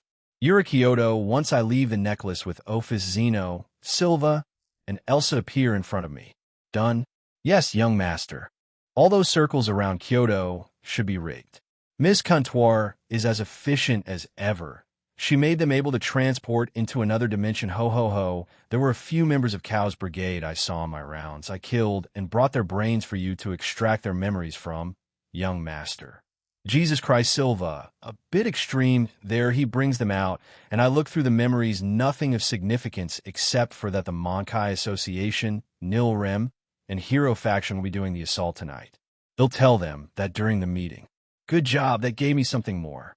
Zeno and Silva nod before disappearing into my ring. I look at Elsa as she stood up. I also tampered with those magic circles. However, I also saw that the 5 clans have been busy preparing for whatever may come their way. Frankly, I do not believe they will be able to repel those divine beasts. The Uriya boy may be able to push it back and hold his own for a little while, but won't really be a match, huh? All right, they'll have you guys stand ready for when all begins. Yes, she walks over to me and pecks me on the cheek before disappearing. As she did, the Grimory group, Citri group, Azazel, and Rosweiss show up. I turn around and walk to the door in front of us. We were just in front of the meeting room. Everyone arrives and sits down at the table. I look around to see the Citri group with uneasy expressions. Saji was also quite nervous as he was visibly sweating. Suzaku also hadn't left yet. Let's get started then. We don't have much time. Chapter 4, Part 3. 2 Shadows and 2 Foxes. Kyoto. Jean Skyward Sharon started to pour tea for everyone as both Kunu and Ophis sat on my lap. That place is destined to be a war zone soon enough, not including the usual suspects of Chiron, Rennie, Kuroka, Aquino, and whoever else. As Azazel glanced at everyone, he nodded at me, and I snapped my fingers.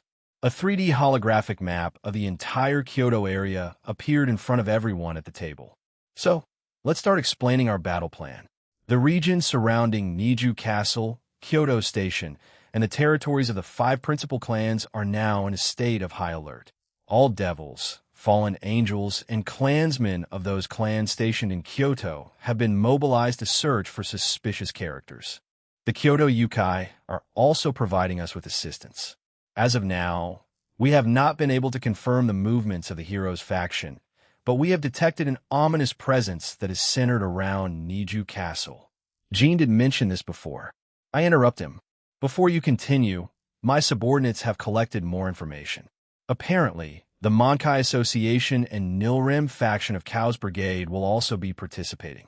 We also can't rule out Frisia or Lapis showing up again, or even Ignia, or whoever the last sibling is. Azazel frowned and nodded. All right, we'll keep that in mind going forward. They'll send the information to the ones cooperating with us now. He takes out his phone and starts texting. Once finished with it, he puts it away and turns back to everyone. Kiba raises his hand and asks, an ominous presence? Yes, from ancient times, Kyoto was a city constructed using the principles of yin-yang and feng shui like a large-scale magic circle. As a result, There are many special power spots, like Saimai Shrine, Saimai Well, Suzumushi Temples, Kafukajaizo, Fushimi Inari's Pine, Tree Hizamatsu-san, and others. Locations with incredible auras are too many to count. However, the flow is currently turbulent and is gathering at Niju Castle. Saji gulped nervously and asked, What will happen? No idea, but definitely not something good. Since they plan on utilizing Tamamo no Mei, a legendary nine-tailed fox that used to be a part of the Shinto realm before she was sealed. Additionally, she has the ability to manipulate the ley lines of this city to carry out some kind of experiment. We will use this key point as the basis of the entire plan. Hearing Azazel's words, everyone nodded, and then Azazel officially began explaining the plan to them. First are the Citri servants. You will be on guard in the area around Kyoto Station. You are also responsible for guarding the hotel where we are staying. The hotel itself already has a strengthened barrier, so if anything happens there will be a safeguard. Still, if anyone suspicious approaches, you Citri servants will be responsible for handling them. Understood. The entire Citri group replied. Next is the Grimory group plus Irina. I'm really sorry for putting you all on the spot every time, but you guys will be spread across the entirety of Kyoto, seeing as how 2 more factions of the Chaos Brigade will be joining in this experiment.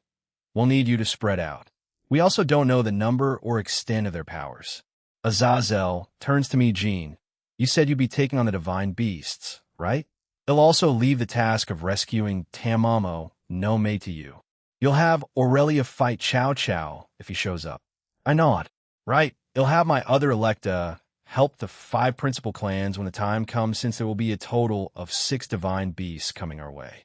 They'll deal with the 6th, the Electa, and clans with the other 5. We also have further help. Serafal has gathered troops to help. While the Norse and Greeks couldn't send help this time, the Irish gods did. Jean, you should know her well. You two fought, didn't you? Scathack? She's coming? Azazel nodded to my question. I see. I'm a little surprised, but I welcomed it. I also have others coming. Let's call them exceptional helpers for now. Finally, some bad news. This time, I managed to obtain 3 Phoenix Tears. Well, I was hoping Jean here could help. Whatever, they'll have the slime pills ready. Saji looked horrified, but calmed down once I said that. I could produce an infinite amount, so they should all be fine.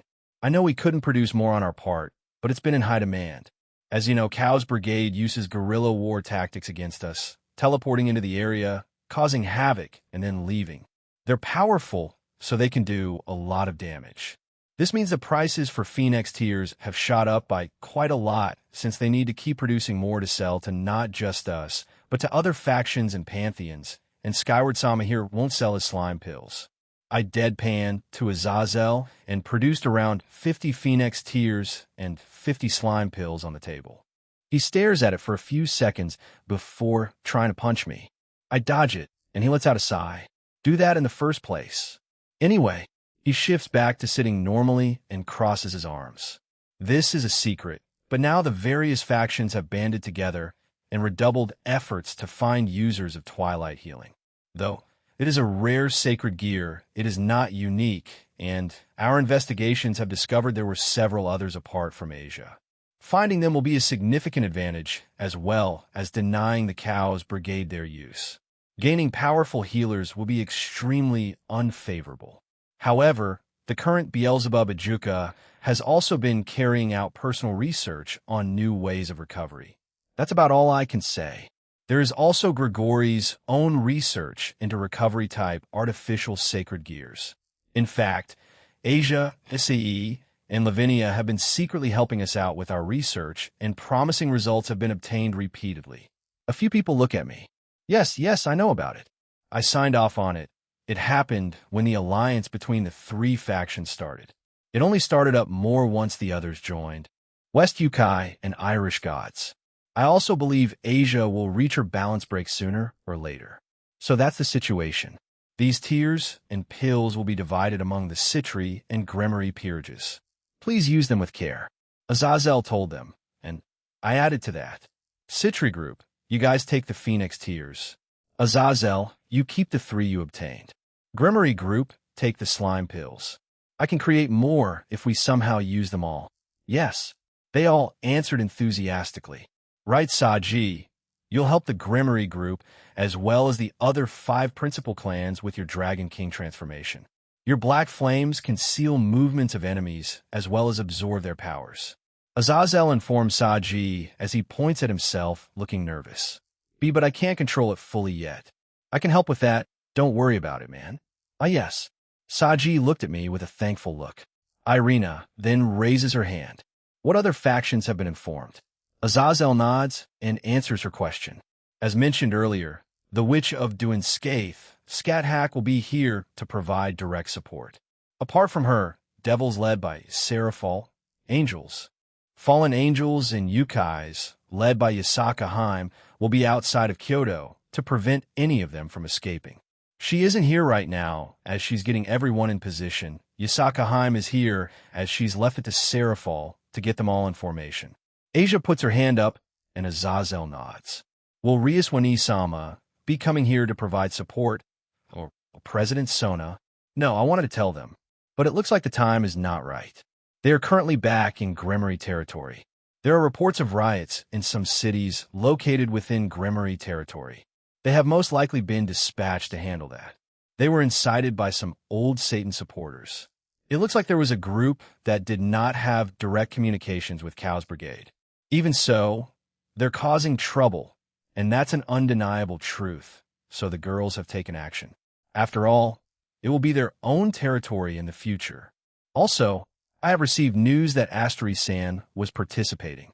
Yes, since Astery-san is taking action, those rioters can kiss their asses goodbye. I don't know if it's accurate or not, but it is rumored that even the current family head's wife, Lady Grimory, was present at the scene, along with Grafia. Even if she's only the head maiden now, once infuriated, the Grimory ladies are quite a force to be reckoned with. I know that all too well. Grafia is, well, Grafia. Rias has become a fine woman in a short time. Astery is quite powerful and has the pants in their marriage. I don't know much about Venelana, but she does have a moniker called Flaxen-Haired Madam of Extinction. Azazel continues.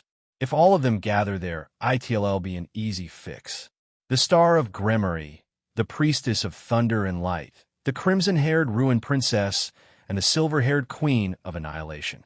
I don't think those riders will have a chance. I feel Azazel place a hand on my shoulder and look at me in pity. It only grows bigger, but with ladies with fearsome and scary titles like that, you're the only one I know so far to be able to take them all on. In all kinds of ways. Dude, what the hell? They're not that bad.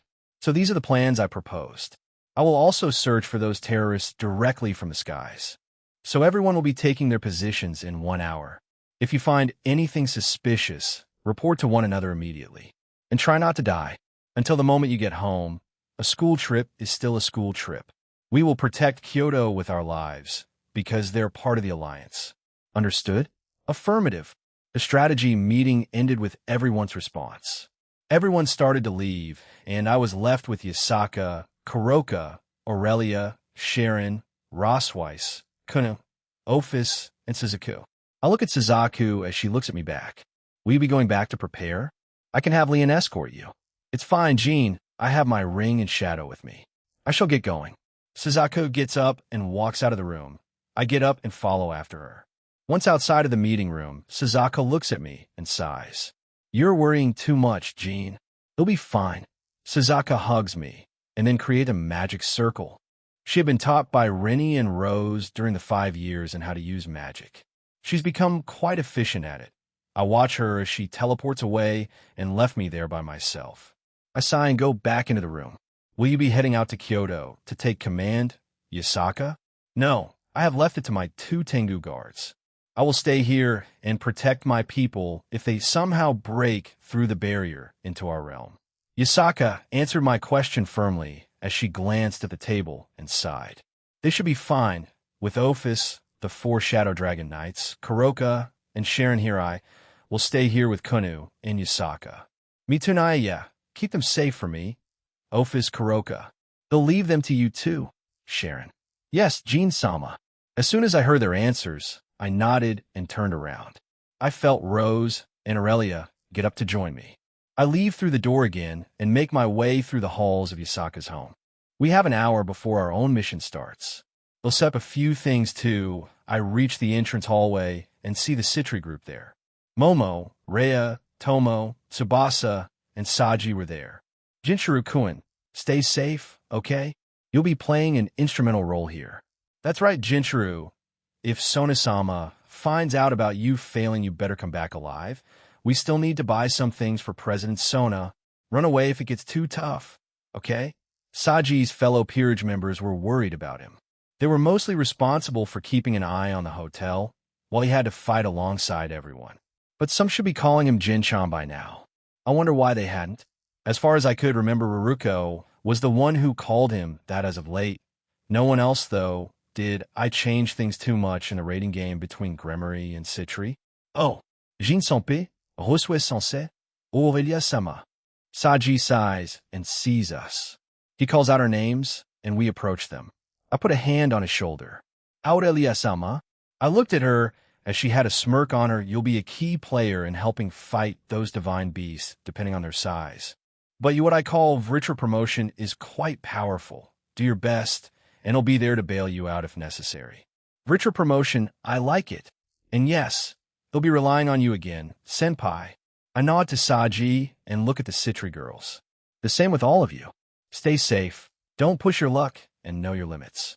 I would rather not go back to Sona and tell her she lost some servants after tonight. 4 Dragon Knights retreat into their shadows. They'll have Saji's back tonight, so that won't be necessary. 4 shadows leave mine and enter the girls.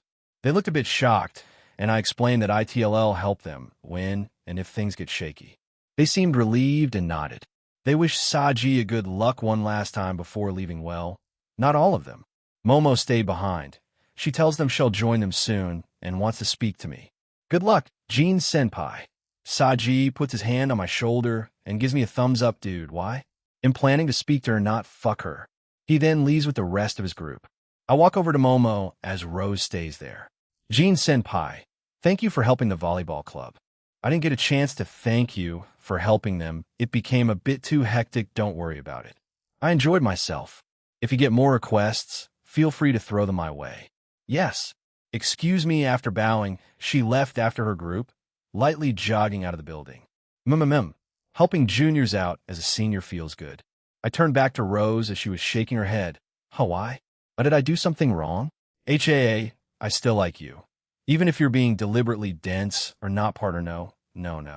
I refuse to think that somehow I have managed to win her affection. What did I do? All I did was help her. They're still teenagers, you know. They fall in love for any reason. Anyway, are you using me or Albion for this fight? They'll decide once I see what we're up against. However, I might also use the dual balance breaker. I shrug and walk out of the door. Just outside, I see the Gremory group. Jin-senpai, Raswai-sensei, Aurelia-san, good evening. Kiba greets us. The others turn to look at us and also greet us. I saw a sword that Zenobia was carrying. Is that? Durandal. Azazel-sensei gave it to me. Apparently, the upgrades were finished, and he handed it to me after the meeting. I will need to use it during a real combat situation rather than be able to test it, but that fits my style, so I don't mind too much. I see. Then do your best. You guys better get moving and get into your positions. They'll also start on my part. Yes. They answered determinedly. Asia and Zenobia came up to me, and we shared a quick kiss. They then joined up with the rest and walked away. Rose, you'll be supporting them, right? Yes. I am their teacher, so I will have to make sure they make it back alive. I will also be using the new things you gave me, right? A day or 2 after we got back from my trip to Asgard, I got busy and made those items for Griselda and Rose.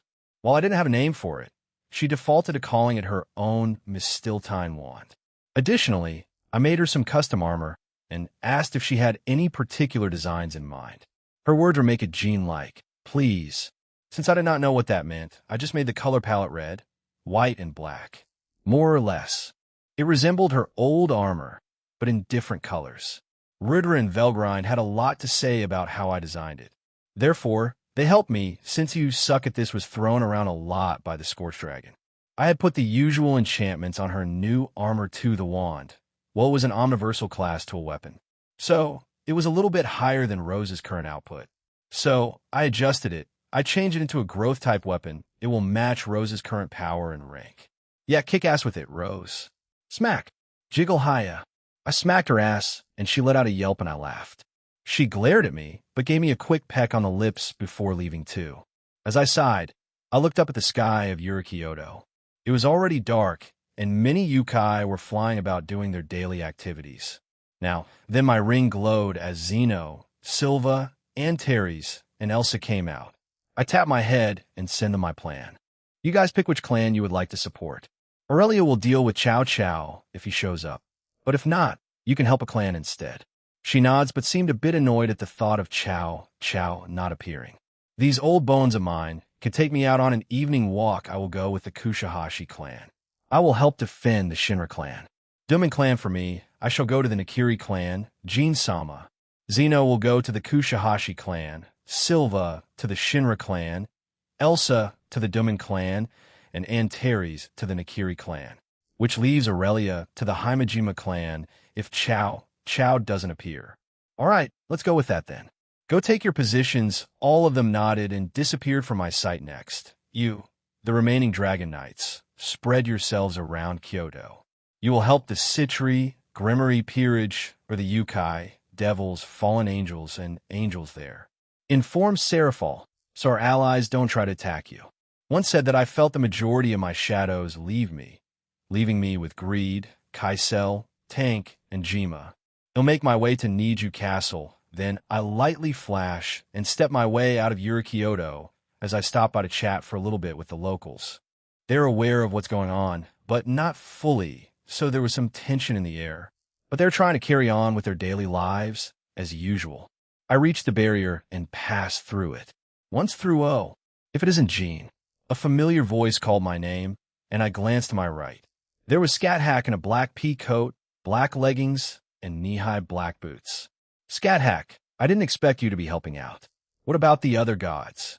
You've heard of those creatures attacking factions and pantheons around the world, yes? Well, they are preoccupied at the moment, and not just us. So, that's the reason why the other pantheons couldn't help? Maybe even the Alliance of Hell is also fucking with the Greek gods' realm, I see. Anyway, this is our current plan. I tell her what was discussed in the meeting room, and she nods in agreement. Then I shall accompany you. It seems things will be a lot more interesting on your end. But however, if you wish for me to aid the other groups, I have no problem in doing so. She interrupts me to say that last part, and I look at her strangely. Didn't she say she didn't take orders from others? So, that's why I was surprised by her participation in this, as well as her last line. She saw this and continued. You bested me in combat, and you were quite forward and brazen with your intentions with me. Aren't I? Taking steps towards that relationship goal of ours? What goal? I asked you to be the girl's teacher. I'm interested, but I haven't really made my intentions clear, right? It's fine. My shadows are already spread out around Kyoto, as well as the Electa. You can come with me to Niju Castle then. Electa? Right, that's new, and she has no idea in what that is. I explained to her what it is while walking away. She seemed amused. I hadn't told Scat Hack about what I am since I really didn't get time. This is a good time, right? Or should I wait till I go to the pocket dimension? Scat Hack, after this in a few days or a week's time, he'll be heading to the Shinto god's realm. But before that, he'll be going to a different place to train with the girls. Do you want to join? She looks at me and then back forward.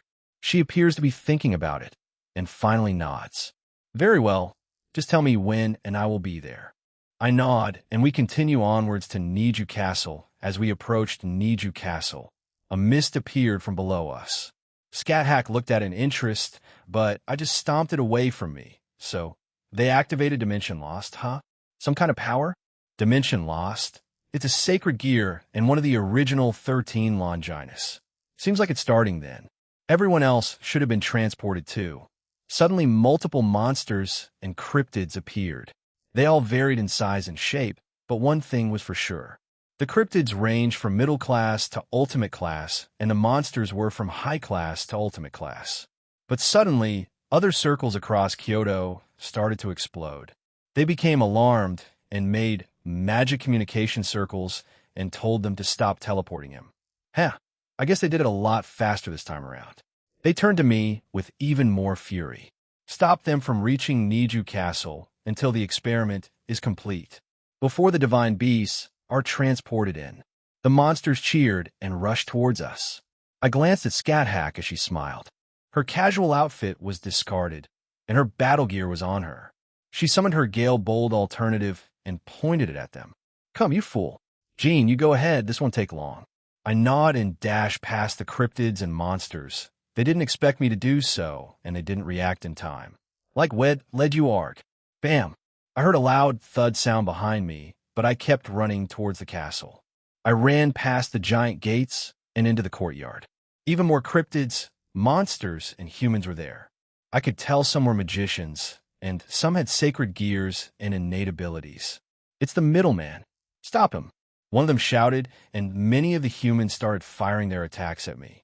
Fire, ice, wind, water, and earth elemental attacks were launched towards me.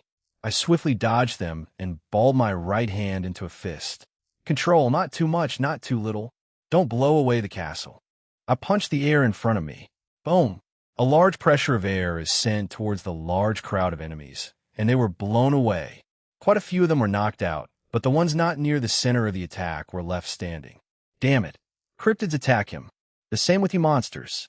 Don't order us around. Human. Brethren, advance. They started to charge me. I scanned the memories of the ones I knocked out, but they were mobs, so they didn't have anything relevant for me. There were a lot of hate speeches and conversations between one another. Can't waste any more time here, sorry for the delay. I did not kill them. I knocked them out and restrained them. Scat-Hack appeared beside me, and I nod. There's no guarantee they won't commit suicide once they wake up, you know? Sorry, got more important things to do. Nothing cool, just efficiency, I guess. I snapped my fingers. A larger and much more powerful shockwave blasted in front of me. Once it touched the bodies of my enemies, they exploded. Blood, guts, and bones erupted everywhere. A mass scanned them all, but their memories proved useless again. Let's go. Scat-Hack nodded as she evaluated the scene with a complicated expression. We ran into the castle past the dead bodies. He'll clean them up later. If I'm not mistaken, Chow Chow, if he participated in this attack after Aurelia cut off his arm, he should be in Hanmaru Palace. Within the boundaries of Niju Castle, we walked past the gardens of Nainamaru Palace and could already see the moat around Hanmaru Palace. We passed through the Yagerman Gate that connected to Hanmaru Palace. The place we reached was full of rows of ancient Japanese eaves. The garden was swept nicely and clean. These were all illuminated by lights, so even in the dark world of the night, it was as bright as day. I see you made it. Middleman, you also brought a companion with you. The Witch of Doing Scathe? How flattering. A person was in front of us. He was tall, lean, and had the appearance of a young man. He wears a smirk, and he has dark purple hair that is long and wavy. His hair reaches his shoulders, although the majority is tied up in a very large ponytail. Additionally, his messy bangs mostly obscure his dark, slanted eyes. For clothing, he dons a long, black jacket trimmed with a light-colored flame pattern. The lapels are a matching lighter color as well. The cuffs of his jacket are rolled up, revealing a light-colored inside, which contrasts the black outside of his jacket and have a black line cutting through the edge of the fabric. The jacket itself is tattered and splits into 4 torn fabric segments at the tail. Beneath the jacket, he wears a frilly black V-neck shirt, lined in a lighter color that closes down the middle and is adorned with a buckle just below his clavicle. Just below this is a piece of fabric that he keeps over this shirt, but under his jacket, that circles the majority of the lower half of his torso. The rest of his attire is simple, consisting of light-colored pants that lay lazily over the top of rather plain black boots and have, on each leg, a seam running down the middle, as well as 2 pairs of buckles that form an X on the thigh and lower calf. However, the buckles on each thigh later disappear, leaving only the ones on each calf. Beside him was a kitsune. Tamamo has yellow eyes and long pink hair that she keeps tied up. She was wearing her typical blue witchcraft clothes that strangely looked like some sort of kimono variation. But she didn't look good. She was clearly physically abused, sexual. From what I could tell now, She was also unconscious at the moment. The idea that you would come here with only two of you is astonishing. Though, being able to repel Lapis-sama and Frisia-sama, I can understand why. Worry not, the experiment is nearly done. Done. Crash. I appeared in front of him and punched him in the face. He flies into a wall and crashes into it. He comes out of it with a calm look of rage on his face, attacking me before I could finish talking.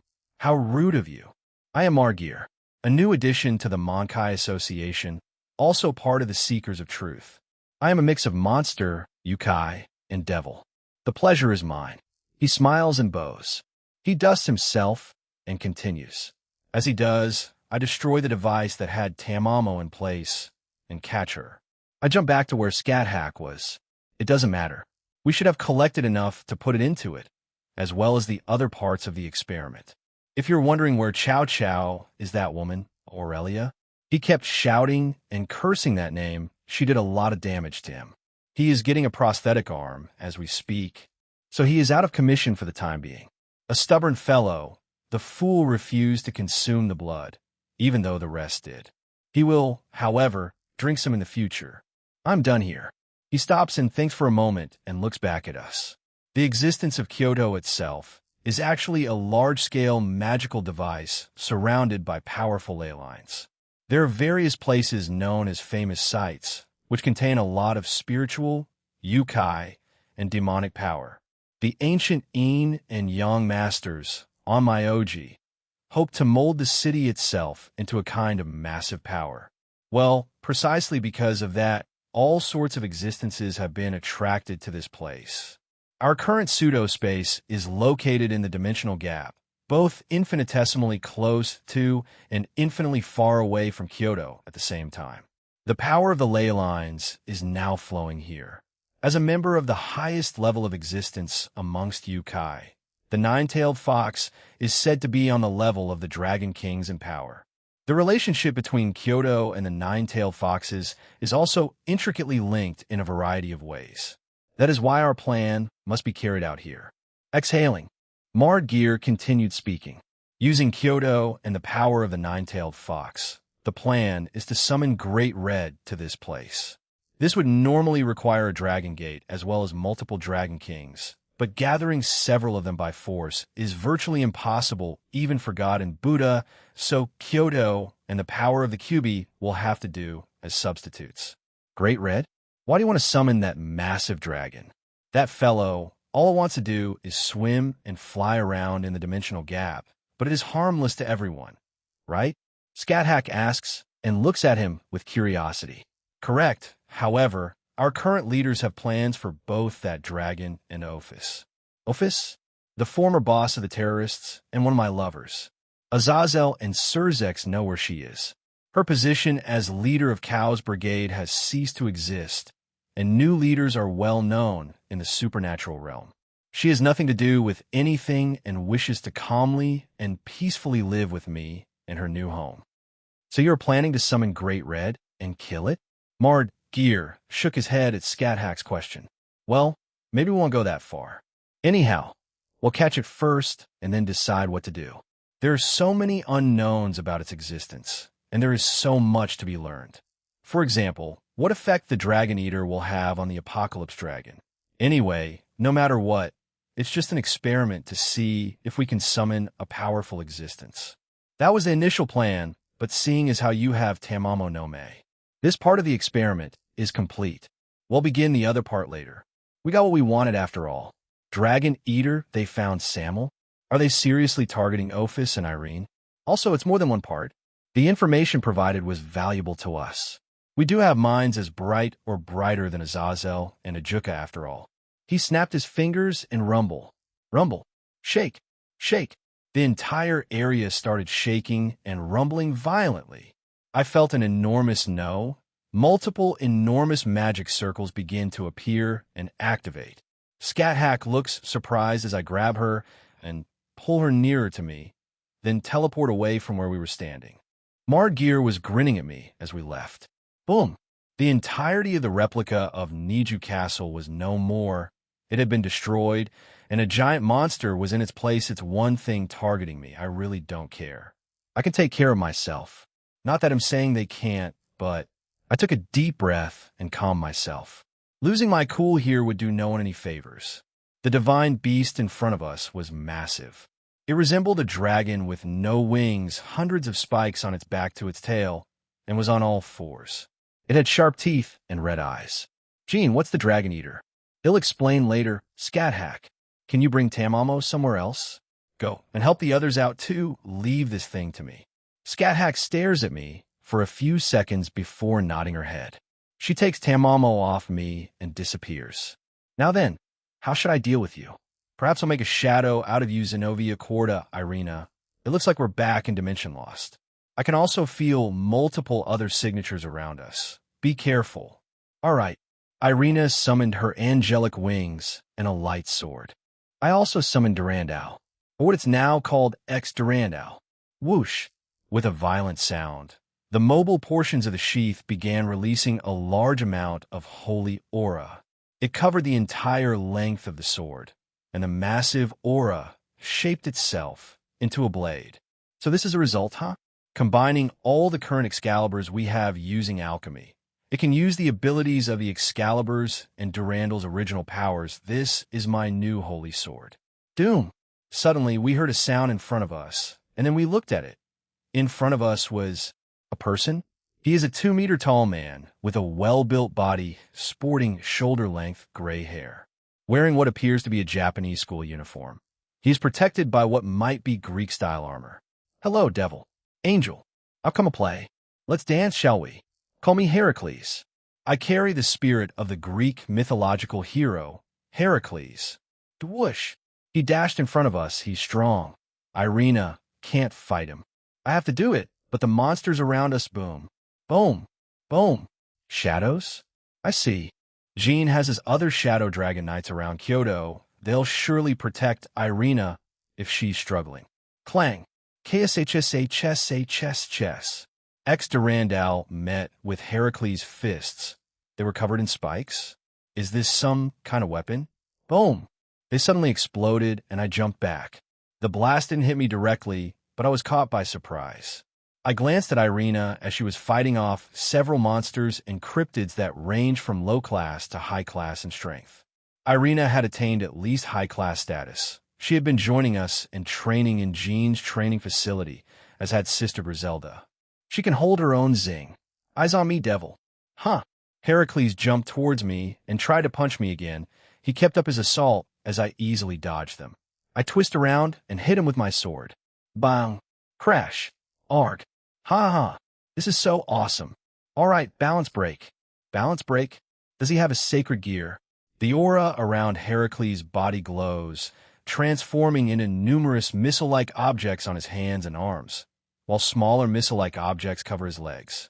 The hero faction is the most powerful faction within Cow's brigade, and today we prove it. He says with a confident grin. I ready X-Durandal as I plan to finish this quickly and help Irina out. Yudo Kiba clang. Down. Catching. Boom. Boom. Boom. I clash swords with a hero faction member called Siegfried. Asia-chan and Raswai-sensei were with me as they also had their own battles. Asia had used enchantment magic on me and Raswai-sensei earlier. Not bad, Knight of Gremory. You can match me without using your sword of betrayer. That's quite a feat, Siegfried says with a smirk. He was using a demonic sword called Graham. Earlier, he said he had others as well as a sacred gear. He was quite skilled with the use of swords too. I was only using normal demonic sword for my sword birth. While I had refined and fine-tuned the use of sword birth, and my normal sword were strong, they could only last a few attacks against Graham. It truly does live up to its name. Graham, known as the demonic emperor's sword. It is a demonic sword with the same properties as Ascalon and Durandal, but unlike the latter, it doesn't need to charge up to release its destructive aura, thus making it much stronger than it. It can't be helped I summon my sword of betrayer as Siegfried smiled balance break. Balance break? He's using that now. Multiple silver arms appear on Siegfried's back. He then summons more sword with 3 additional arms. He had 2 in his normal ones, while the other 3 held their own. Meet the rest of the demonic swords. I have Bombung, Nothung, Turfing, and Danesleaf. This one here is just a normal light sword. unfortunately. A twice critical, so it doubles his power, but he achieved a subspecies balance break, giving him 3 extra arms. I de-summon my sword of betrayer. Arira, what's wrong? Giving up? No, I shall use something else. Then I'll use my other sacred gear, the one that I got from my former comrades, and the one I trained with during the 5 years in the pocket dimension. In my hands, I drew a holy sword, and dragon knights appeared beside me. They were equipped with demonic or holy swords. Glory Drag Trooper, a subspecies balance break from my Blade Blacksmith sacred gear. It was inspired by Jean Senpai's Shadow Dragon Knights. I have another technique for them, but I won't use it since I hadn't used it before, nor am I close to mastering it. You have another sacred gear? And you also achieved a balance breaker for it? Ain't you special? This makes it even more special. Let's go. Clang, clang, thang, bzzzt. I, along with my dragon knights, begin attacking Siegfried. While the swords they hold break after a few hits, a newly made one replaces them immediately, the same as the ones I have. But it slowly starts to overwhelm Siegfried, as I am, by Jean Senpai standards, a super devil in raw power. My dragon knights also imitate my power and speed, so in a way multiple Kiba-Yudos are attacking Siegfried right now. Regular humans beyond this space may be harmed if we use too much power. For that reason, I had to be careful and not use too much power. KH, damn it, I don't want to use that, but I might have to. What was this guy saying? Raswaisa, what the hell is wrong with this nun? Isn't she supposed to be a healer and support? How can she fight? The blonde woman named Jean complained. Another member of the hero faction stood next to her. George was also using multiple magic circles and firing numerous attacks at us. But I matched them, even without the use of the new wand Jean gave me. Asia was the one dealing with Jean. I had heard stories of her being timid, docile, and did not want to hurt a fly. However, during the 5 years in the pocket dimension, she became a lot more willing. Asia had been chasing Jean San down while covered in Tuki. With each punch and kick she gave the hero faction member, she destroyed large amounts of our surroundings. Crack! Boom! Jean was sent flying after the debris, and Shockwave pushed her back. Asia, please hold back more. We don't want to destroy this dimension. Oopsie-lon, yes, I'm sorry. Every time Jean San used her sacred gear Blade Blacksmith, Asia would just destroy it with her Tuki and fists. Even while she holds back, the difference in their strength is quite pronounced. This man, George, he's quite powerful and also an expert in magic. He is also the apparent wielder of Dimension Lost. From what I can see, he can use multiple magics, which include Norse, demonic, fallen angel, black, white, and fairy magic. He has a diverse skill set and can use them effectively. So why would someone like him join a terrorist group? I matched his attacks with mine, causing them to collide and explode. We weren't really fighting per se, but observing each other, analyzing each other's magic to see how we could rumble. Rumble. Shake. Shake. Looks like it's about to start. Jean, Siegfried, and I completed the experiment. It's time to retreat.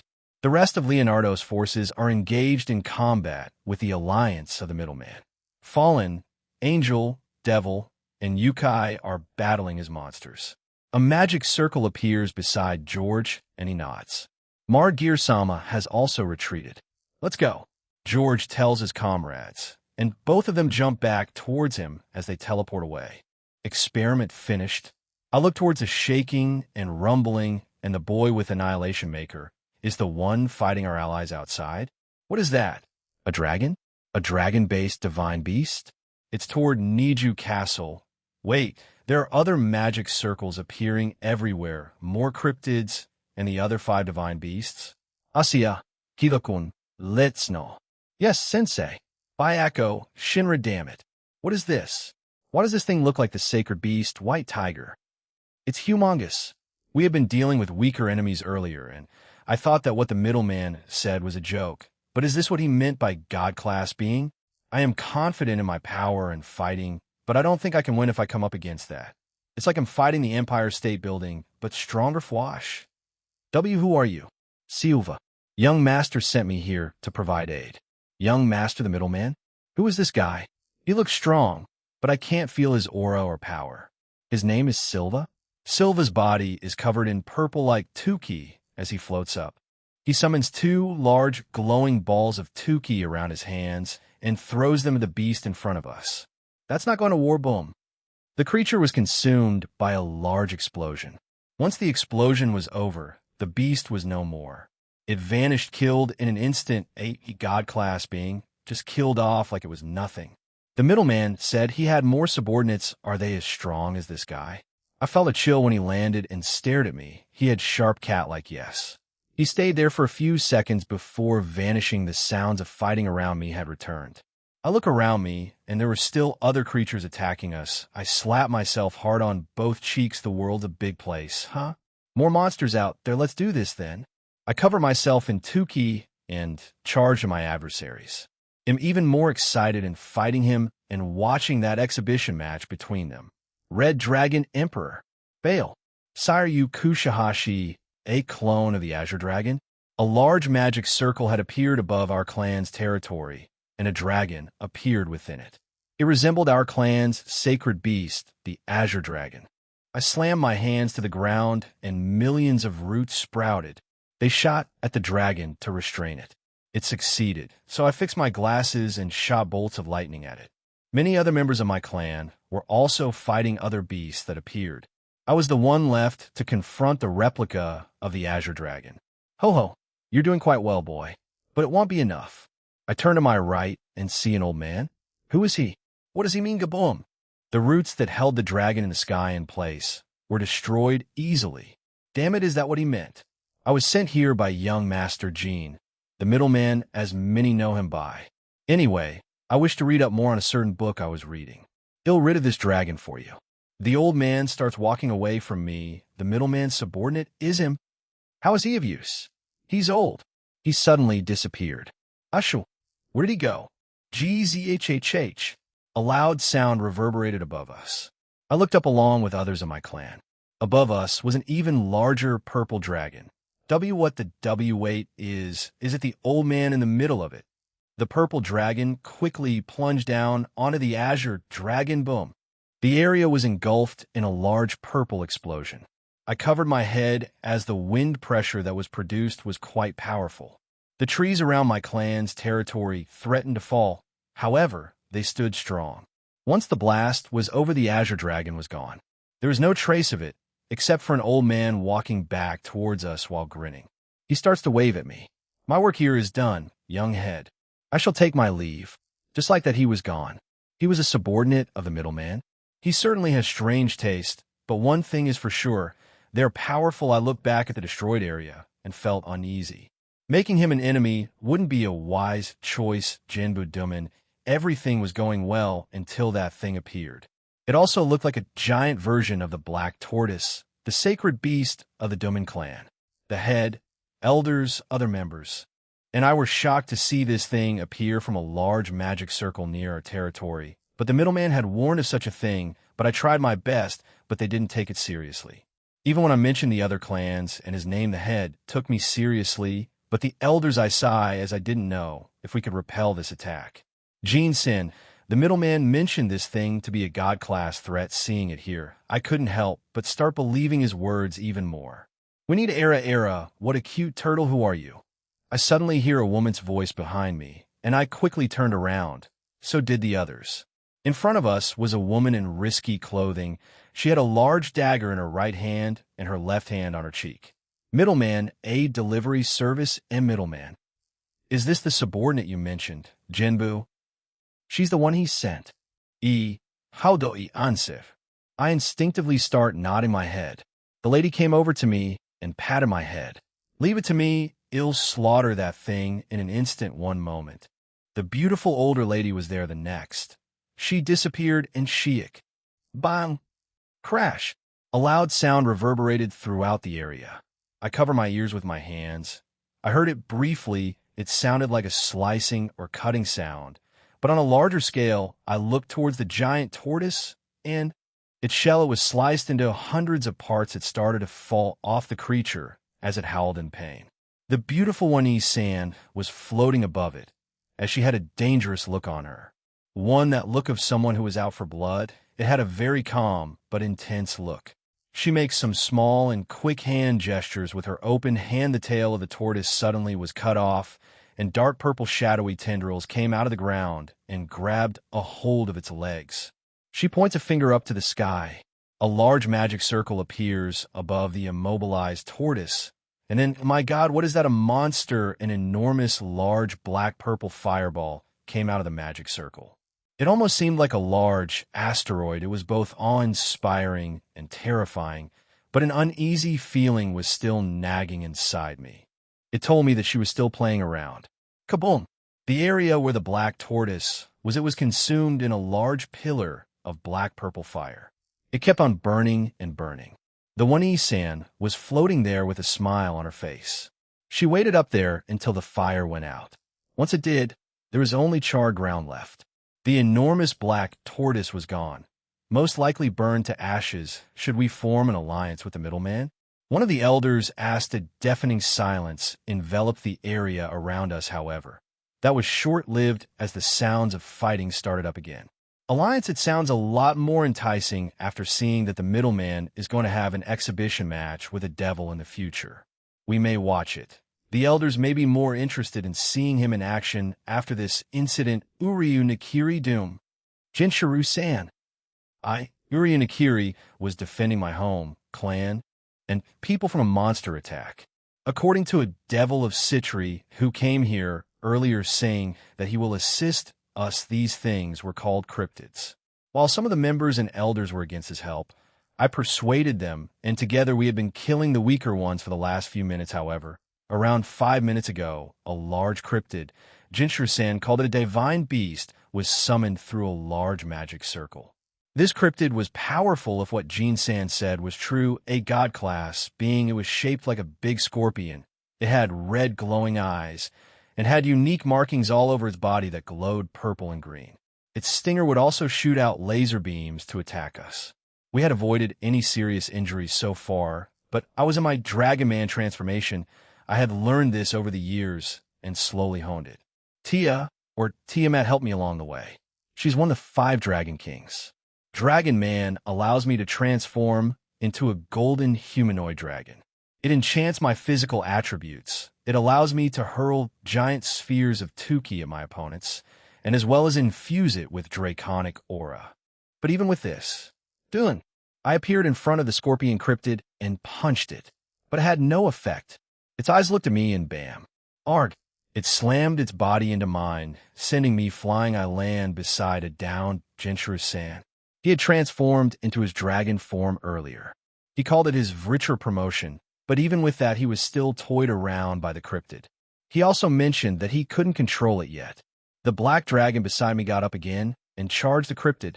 He fires some sort of line toward the cryptid and it attaches all over it. A field then suddenly appears around it too. I don't understand what's happening, but I felt the cryptid's powers being reduced. So I charged back in again. I fired multiple 2k spheres towards it, while also adding some draconic aura into them. Zapapapapapan. Bam. Boom. Boom. It hit the cryptid and did some damage. A little bit of its shell was damaged and cracked. Jinshuru-san roared in his dragon form and fired a point-blank black-purple fire breath. Kashoin. I jumped back to avoid being hit by it, and suddenly not bad. Uryu Nakiri, Saji Jinchuru. I felt a hand on my shoulder and a voice behind me. I quickly swing my arm at the voice, and it caught my arm. Calm yourself, Future Air. I am one of Jin-sama's subordinates. Subordinates? Jin-sama? Ah, so Jin-san did send over some help. I calmed down and removed my arm away from him. He nods and turns to look at the two of us and then at the giant monster in front of us. It seems the future Dragon King still needs training. Jin-sama is busy at the moment, so I will help him exit that form. He disappeared from my sight. I couldn't even follow him. I turned to look at the cryptid, but it was blasted away. It crashed further back as Jinshuru-san's dragon form begins to attack anything in sight. The man from earlier went over to him and tapped him. Once he did that, Jinshuru-san returned to his human form and was sitting on the ground. But what the hell? I run over towards him while still in my Dragon Man form. He looks at me and asks, Did we win? No, not yet. Jin-san subordinate is here to help. Jinchuru-san looks at me, and then at the man. His face paled and started nodding furiously. Well, leave it to you. Antari-sama. The man named Antares glanced at him before he started to float back up. The scorpion cryptid roared in anger as it came rushing back to us. It launched its stingers toward Antares-san, but slam! He slapped it away, and the force of it made the scorpion cryptid slam into the ground incredible. This man was powerful. I wonder how many more powerful subordinates Jin-san has. He audibly sighs and puts his hand forward. Incinerate. Dagun. A small magic crimson-colored magic circle appeared from his palm, and a large beam of crimson flames appeared from them, consuming everything in front of him. However, before it left our territory, it stopped. What control? He stopped his flames from going further from that border. He eventually cancels the flames, and the scorpion cryptid was gone. He turns to look at us without saying a word before vanishing. You are as scary as ever you know him. Jinchuru-san? I exit my Dragon Man form and kneel down beside Vritra's host. Yeah, I saw him briefly after the peace conference, and another one of Jin-senpai's subordinates, Aurelia-sama, told us some of the names of his subordinates. They were Elsa-san, Zeno-san, Silva-san, Leanne-san, and herself. She said there are more, and they're more or less the same in strength as Antari-san. They're all the same strength. Where did Jin-san find them? I look back at the destruction Antari-san made. Is Jin-san making his own faction or organization? Regardless of what he does, I look forward to seeing his match with the heir of the Devil Family Bale. Suzaku Himejima Swish. Doom. Aurelia-san, is something bothering you? That little brat ran away. He didn't show up no matter how long I waited. I didn't feel his presence anywhere. Aurelia Le Guin was slaughtering cryptids, monsters, and human mages all around us with quick efficiency.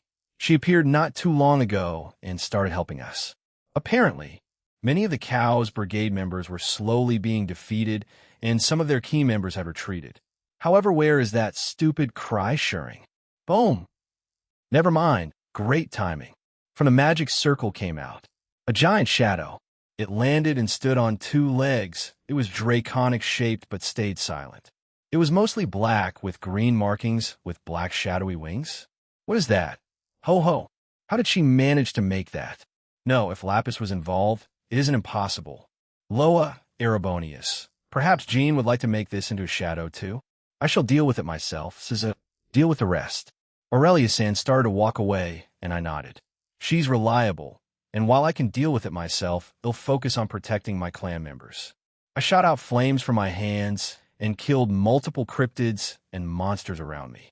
I dashed toward the magician as they opened fire at me with elemental attacks. I cover my fist with Flame's Fire Fist. I throw a punch in their direction as huge torrents of flames consumed them. I flicked my left wrist and controlled fire spells that were aimed at me and sent them back to the users as they screamed in pain. Phew, incredible. To think our heiress became this strong. Some elders and members of the clan started to shout praises at me. I didn't like it. It seemed fake. Superficial. Rennie taught me this. I turn around to face more monsters coming my way. I bring my right hand in front of me, vertically fire make. Bruktad, I boost my fire magic with the power of the vermilion bird, and the area in front of me was engulfed in a large and wide sea of flames. It didn't just hit the monsters, but other cryptids and human magicians too. The attack covered a large area, and I had complete control over it. Bruktad. It's Irish for eruption, much like how a volcano erupts. I made it with Jean in mind.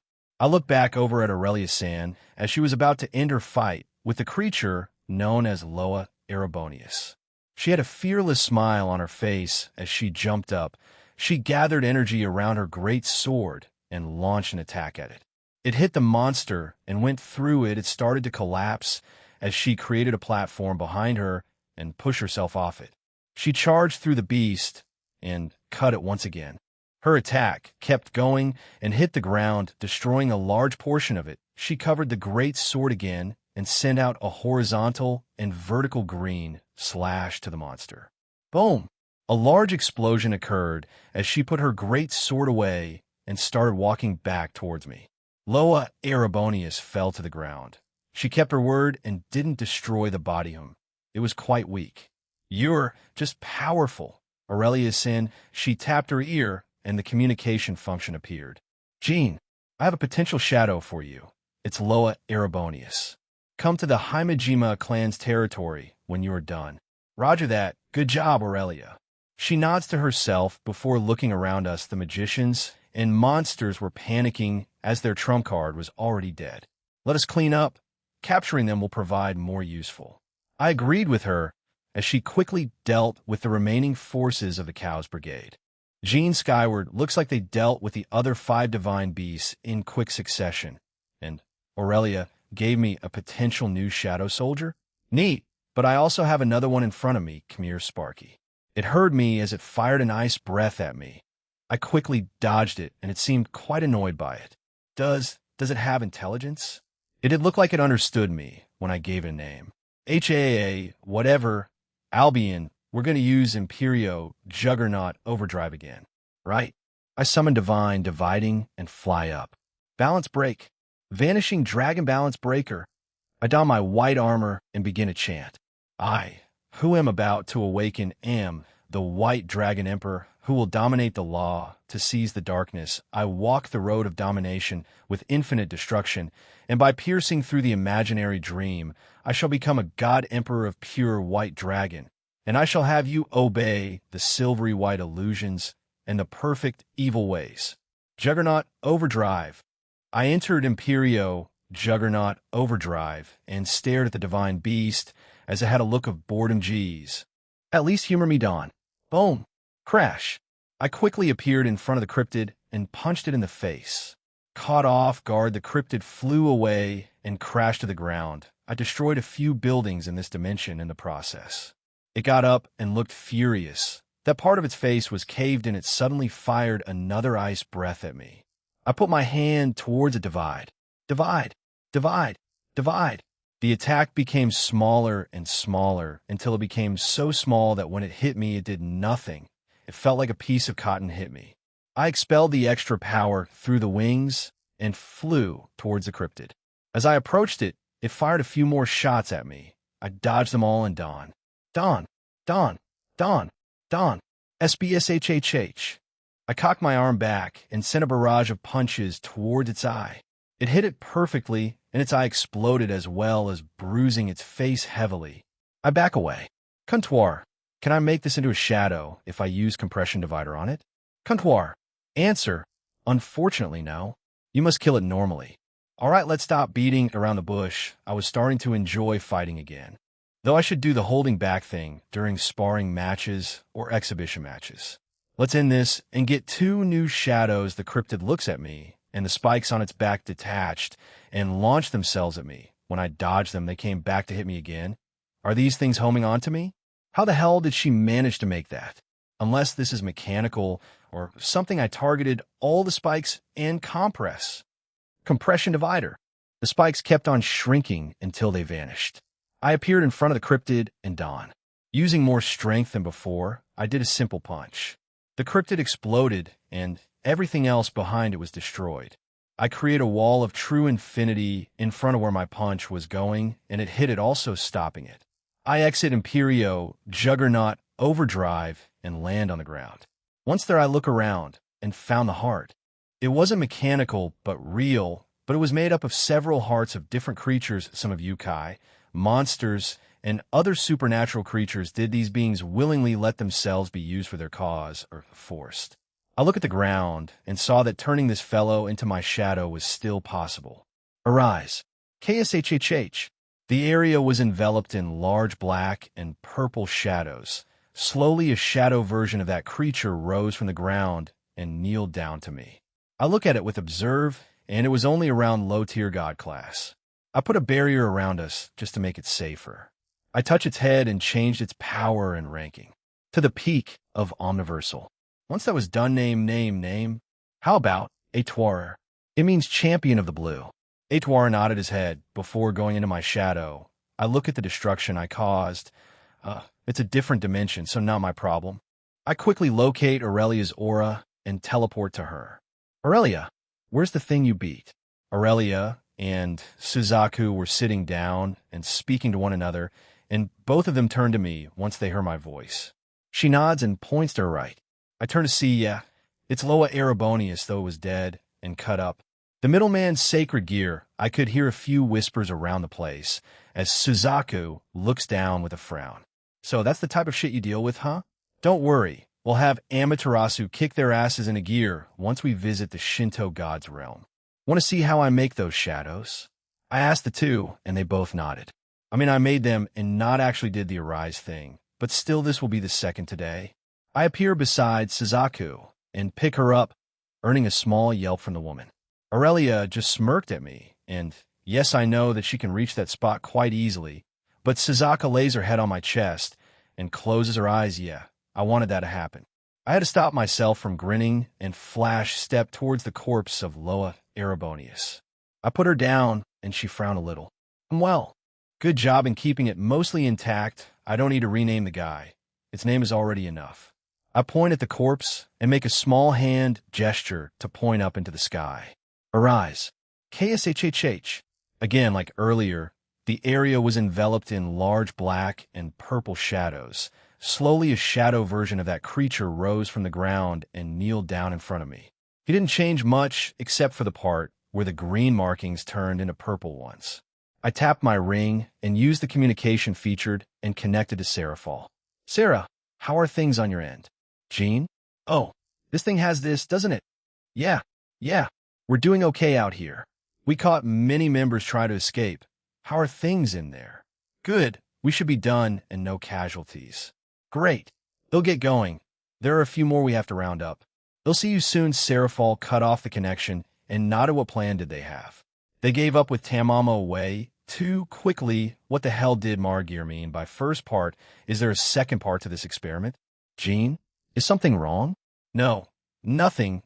You'll need to brief everyone about this, as well as the other leaders. Anyway, let's go and regroup. Will you be joining us? Or this is a different dimension, so no real damage was done to our territory. I will go with you. I nod and turn around. Let's go round up everyone. Then Yurikyoto, most of the key members of the hero faction escaped after George, the sub-leader, said that the mission was completed. Yes, even Siegfried, the one I was clashing with, left. Yes, the same with Heracles. Rosweiss, Kiba, and Zenobia gave their accounts of what had happened. We were back in the meeting room in Yasaka's home. It was still the same day. Well, it's the next day. We just didn't sleep. I had a bunch of other magic circles open that were connected to the devils, angels, fallen, Irish gods, Greek gods, and Norse gods. We were telling them of what had happened. I was waiting for my turn since I offered to go last. They were finished, so they turned to me. Scat-Hack, and I met a member of the Monkai Association. He called himself Margir and was a mix of different races. Anyway, he explained to us that the assault on Kyoto was just part one of their experiment or plan, whatever that means. I expect them to attack another faction, pantheon, or even a normal human city in the future. As to where, I don't know. What could they possibly do here that will connect to something else in the future? Whatever it may be, Red Dragon Emperor, it surely will be chaotic. I look at a monkey Yukai who appears around the same height as a kindergarten, covered in golden fur, wearing a monk's cassock, a wrinkled, creased face and black skin, wearing prayer beads around his neck and a golden headband around his forehead. That's right, the first-generation Sun Wukong had appeared as the fight with Cao's brigade ended. He was leaning against the wall. You were late, you know? Azazel says to him as the now Buddha laughs at him. I was held up by something, can't help it now, can I? He also arrived with Yulong, one of the 5 Dragon Kings. But as I said, they were late, so everything had already ended. I asked Scat-Hack earlier where she took Tamamo, and she said she brought her to a random hotel, but stayed with her since she suspected the Cao's brigade to try kidnapping her. She wasn't too upset by it. Speaking of Tamamo, she was still asleep. Well, I wanted to get her after locating Scat-Hack. I healed her right up, but she didn't wake up instantly. We had moved her to one of the rooms in Yasaka's home, so she was safe here. I also removed the blood she was forced to consume. She was around middle-tier god class, but once I removed that, she went back to low-tier. Anyway, all factions and others that aren't in an alliance with us yet should be on high alert. I mean, we all are already, but it seems like they're up to something big. Ill-informed some of them. The circles agreed with what Azazel said. We discussed a few more things before we ended the meeting. I dismissed the communication circles once it was over. Azazel turns to everyone and addresses us. Anyway, this meeting is finished. Go back to the hotel and sleep this off. We still have a few days left, so you can spend it easy. Jean here will make sure nothing else happens. I mean, I was going to do that regardless if you told me, or not everyone started to leave, and I was left there with Scat Hack, Kunu, Ophis, Suzuku, Yasaka, and Sharon. I'm tired apparently. Azazel was also fighting off a bunch of cryptids, yokai, monsters, and magicians. He wanted to meet up with some of the peerages, but became preoccupied. Saji looked like he died, and Antares was the one to get him out of his richer promotion. I didn't know that he could do that. You're not going yet, Scat Hack. I have decided to move into your home. The remaining people in the room look at the goddess strangely. She explains that I already put the door in her domain like I did for Yasaka and Kunu. They understood, and she comes to sit beside me. Sure, why not? Anyway, nothing happened here, right? No, however, I did get information from my Tengu guard that it sounded quite chaotic out there. It'd take around an hour or two for all of it to end. Ophis shook her head. You know, you won't be targeted by those Askraks. It'll eliminate Samuel once I see him. That's one thing I want to avoid. Let's go to sleep for now. Shall we? It's quite late in the evening. Excuse me. I mean early in the morning. Yeah, it's around 1 or 2 in the morning. Kuna was already slowly falling asleep. She had shot up when everyone came here to discuss what had happened, but she was sleeping peacefully again on Yasaka's lap. Scat Hack, will you be staying here to sleep? Yes, if you do not mind. Yasaka nodded and had Sharon guide her to her room. I turned to Suzuku. And you? I will go back to my apartment. I'll teleport you there then. Suzuka nodded and we got up. I won't be gone for too long, so I stand beside her and teleport us away. Kyoto, I had teleported just outside her door. She opens it and doesn't go inside. Omzutsaku? Good night, Jean. She says to me before going inside and closing the door. Interesting, what was that about? She was blushing. She felt a little embarrassed. Maybe she wanted to do something, but didn't have enough courage to do, so I shrug and go back. They'll leave it for another day then. Yuri Kyoto, as soon as I get back, Ophis returns to the necklace. We'll be going to bed, then Yasaka gets up while carrying Kunu. They'll walk you to there. She smiles and nods. We silently walk towards their room, and we quickly reach it. I open the door for her, and Yasaka goes in to put Kunu down on. She comes back to the door, and we share a quick kiss. Good night, Jean. Yeah, good night. I close the door for her. One last stop, then I quickly step my way there. I was planning to check up on Tamamo before I return to my own room. As I approached the room, I felt another presence in there. I opened the door and found Kuroka was sitting on a chair beside her bed. Actually, when did she leave? Probably when everyone else did. Kuroka? She looks up and gestures for me to join her. I do so and stand beside her. I check over Tamama's condition, and she was fine, just still asleep. I wanted to look at one of the legendary nine-tailed foxes, you know? It's not every day you meet one. Yeah, if I was a normal person and met the Tamamo no Mei, I would probably also want to see her. I put a hand on Kuroka's shoulder, and she gets up. She leaves the room first as I look back at Tamamo one last time. I close the door and join her. We walked to my room, changed, and got on the futon. We're staying for a few more days, right, Naya? Yeah, I still have my nano flies everywhere. I recalled them back earlier before the meeting started and upgraded them.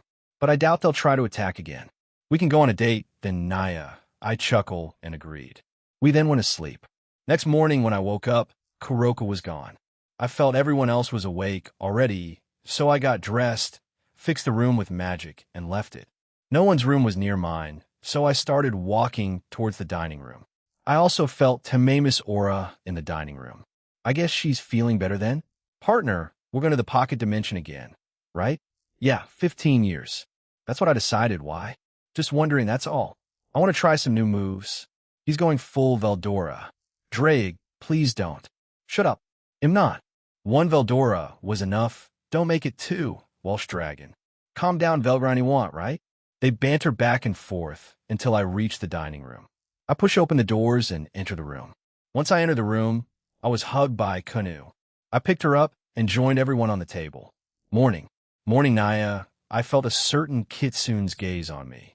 Kunu sat on my lap, and I started to mess with her, making her giggle. "Good morning," Papa-san Yasaka greeted me with a kiss on the cheek, making Kunu puff her cheeks. "Good morning. Looks like you're feeling better, Tamamo." I look at her, and she nods and then bows. "I am. Jean is your name, yes? Thank you for helping me. I will be forever grateful. Don't worry about it.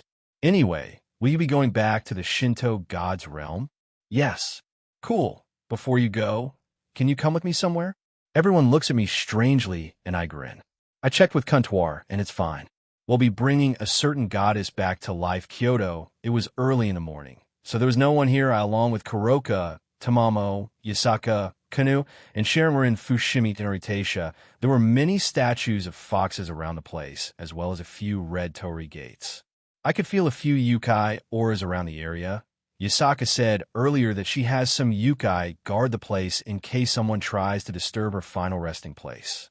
Now it's been many years since she left this world, so normally their souls would definitely have passed one, but according to Comptoir, she hasn't yet. Why? We don't know. We just got to ask her once we bring her spirit back. We eventually reached the shrine of Inari, and I stood in front of it. I kneeled down and started the process.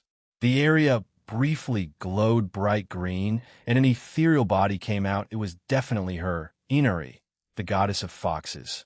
She was mostly green, but she wore your typical Miko attire and sandals. She looks around confused, and then back to us. "You're probably confused, so let me just get you updated on everything."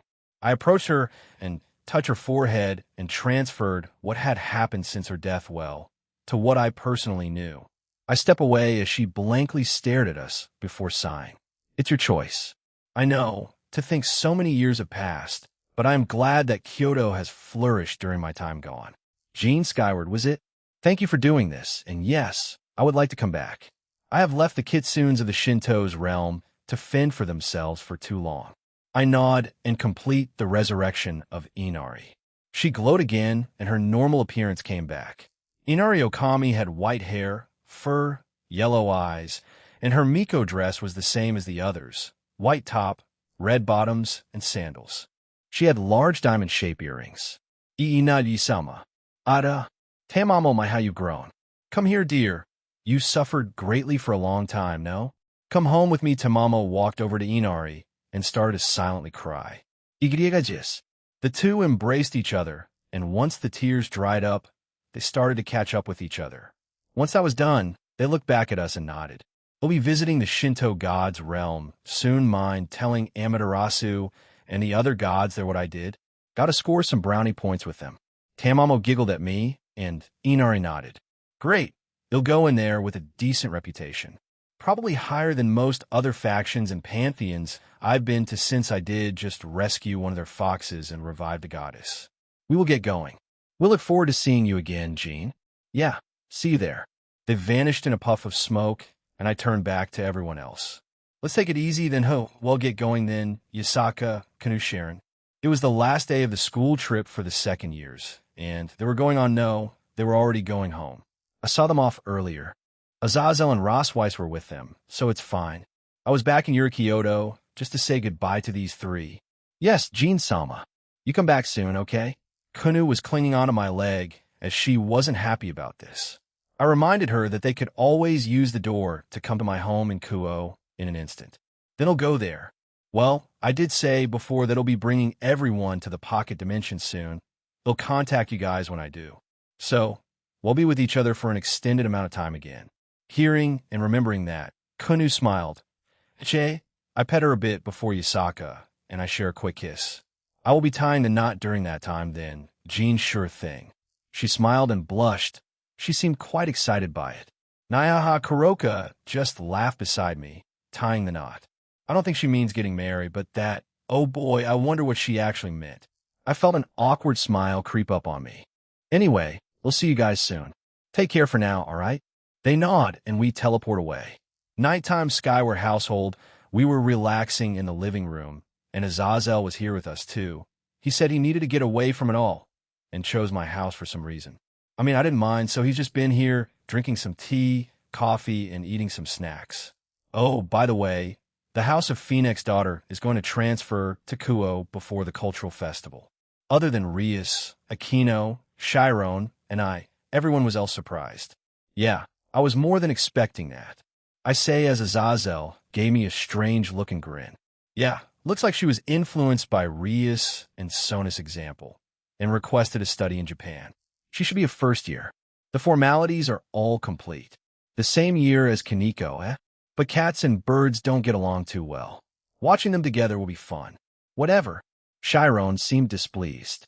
Here we go, the battle of my lap will begin soon, but they'll be in the same year. Huh? Jayasuk, please watch over them in your classroom. Okay, everyone is back safe. Let's call it a day. I will ask for the details from Oni-sama through Astri later. Ria says, and then donned a serious expression. Now then, the school festival is coming up. We have to get serious with preparations. Also the match against Sarorg. This is supposed to be the last battle in the youth tournament. We cannot be careless. Let's prepare together. Yes, they'll be taking everyone to that place again. We'll have an extended training period for you lot. Look forward to it. They nodded happily with that. Azazel just cocked a brow at me. But knowing I won't say anything about it, he didn't pursue it. I also look forward to it. Scat Hack, as she said before, she moved into my home today. She already had her own room organized and was wearing some pretty casual clothing. Vala Lucifer, and that's it. My report is done. Vali-sama. Thanks, le fait. How is Aniki doing? I am very touched to meet the widely known breast dragon emperor and a pay dragon. Is that so? Good for you. One more thing. First Jin-sama seems to be looking for Vala-sama and Biko. We may run into them soon. To completely shake the first Jin off our backs will be very hard. Also, the other thing you mentioned, Vali-sama, Imperio, Juggernaut, Overdrive, huh? Very well. Aniki gave me a hint in how to achieve a similar state. I will dominate those past hosts then. Chow Chow, if you want to defeat us, you'd better do it while it's still possible. Otherwise, I will reach Aniki's level soon. Side-sama? Oh, Keisha. Is something the matter? Rumors have circulated that Jin-sama achieved a new form for his divine dividing. It won't be impossible to assume that Hell used something similar for your match for his boosted gear. Fwah! I expect no less from my rival and friend. I look forward to it. I felt a wide grin spread across my face. Keisha was also smiling. She felt less sad these days. I am relieved. Jean, I leave her to you. This will be one of the greatest fights I will ever have. I look forward to it. Mar Gear Part 1 of the experiment in Kyoto is done. While we failed to summon Great Red, we achieved in obtaining necessary data for the second part. Yes, Chow Chow is also fixed up. His new arm is an upgrade to his old one. He also got a new eye, one provided by Alice-san. A monster's eye. That man, who is proud as a human, is slowly turning into something else entirely. How will he respond? When will it commence, Promestine, Avetsa? If things go smoothly, and with the help of Lapis-sama and the others and the Seekers of Truth, then we can try attracting the false king to our universe. Lapis-sama said it will take time, but with enough chaos created, it will be attracted eventually. Monster Zero, I look forward to it. A few days later, Japan. Kuo Jean, Skyward, you guys ready? They all nodded. It's been a few days, and the time to venture back into the pocket dimension has come. I told everyone that we'll be in there for the next 15 years, but said that we could take a break a few years down the line, but they didn't mind, so that's good for us. Now, then the Culture Festival is coming up, my trip to the Shinto God's realm, and finally the rematch and exhibition match between Sarorg and I. After that, the rating game between Bale and Gremory jam-packed. Now, will the Egyptian gods approach me after the match? Or will I have to go there myself? I'll visit Kurosagi, just to be sure. All right, let's get jiggy with it. Chapter 5, Part 1, 15 Years, A Kitsune's Love, and Tournament Warning. 80k words, take your time. Pocket Dimension Year 1 Gene Skyward, all right.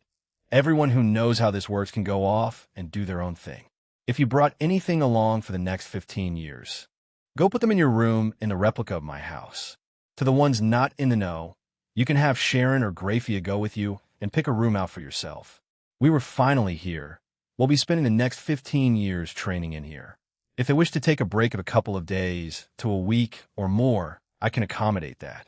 It would be mind-numbingly boring if we only trained for that long. I'll look at the ones that are new here. They're Kanami, Serafall, Irina, Griselda, Scathack, and Penemu. All I told them was we were going to go training, but where or how I didn't disclose, so they looked around curiously. All right, listen up. I tell them how this place works and how the others got so strong in such a short amount of time. They were obviously in shock, except Scathack, who began laughing, seemingly excited about it all. A place to hone oneself? A perfect place for warriors, is it not? Scathack looks at me with a confident smile as I nodded. I mean, yeah, I guess. Anyway, seeing as how Irina is at high class, that's the lowest the monsters that appear here will go. So it's better if you team up with someone higher in rank, like Zenobia and Asia, since they're both Dragon God class. She nods sagely before jumping away to fight the numerous monsters that have spawned around us. Irina then makes a big sigh. HA, Nova, and Asia were already beyond my strength. Were they holding back during the times we sparred? So frustrating, amen. Irina spreads out her wings and flies off to find those two in question. Griselda looks at Irina fly off and sighs. I will go and train with Gabriel Sama. I'll speak to Gabriel too. Maybe I can get some answers out of her. Penemu looks at me incredulously before flying off, which left me with Kanami and Serafall. I walk over to the two and put my hand on each of their shoulders. You can use this to catch up with your little sister, you know? Go out there and run wild.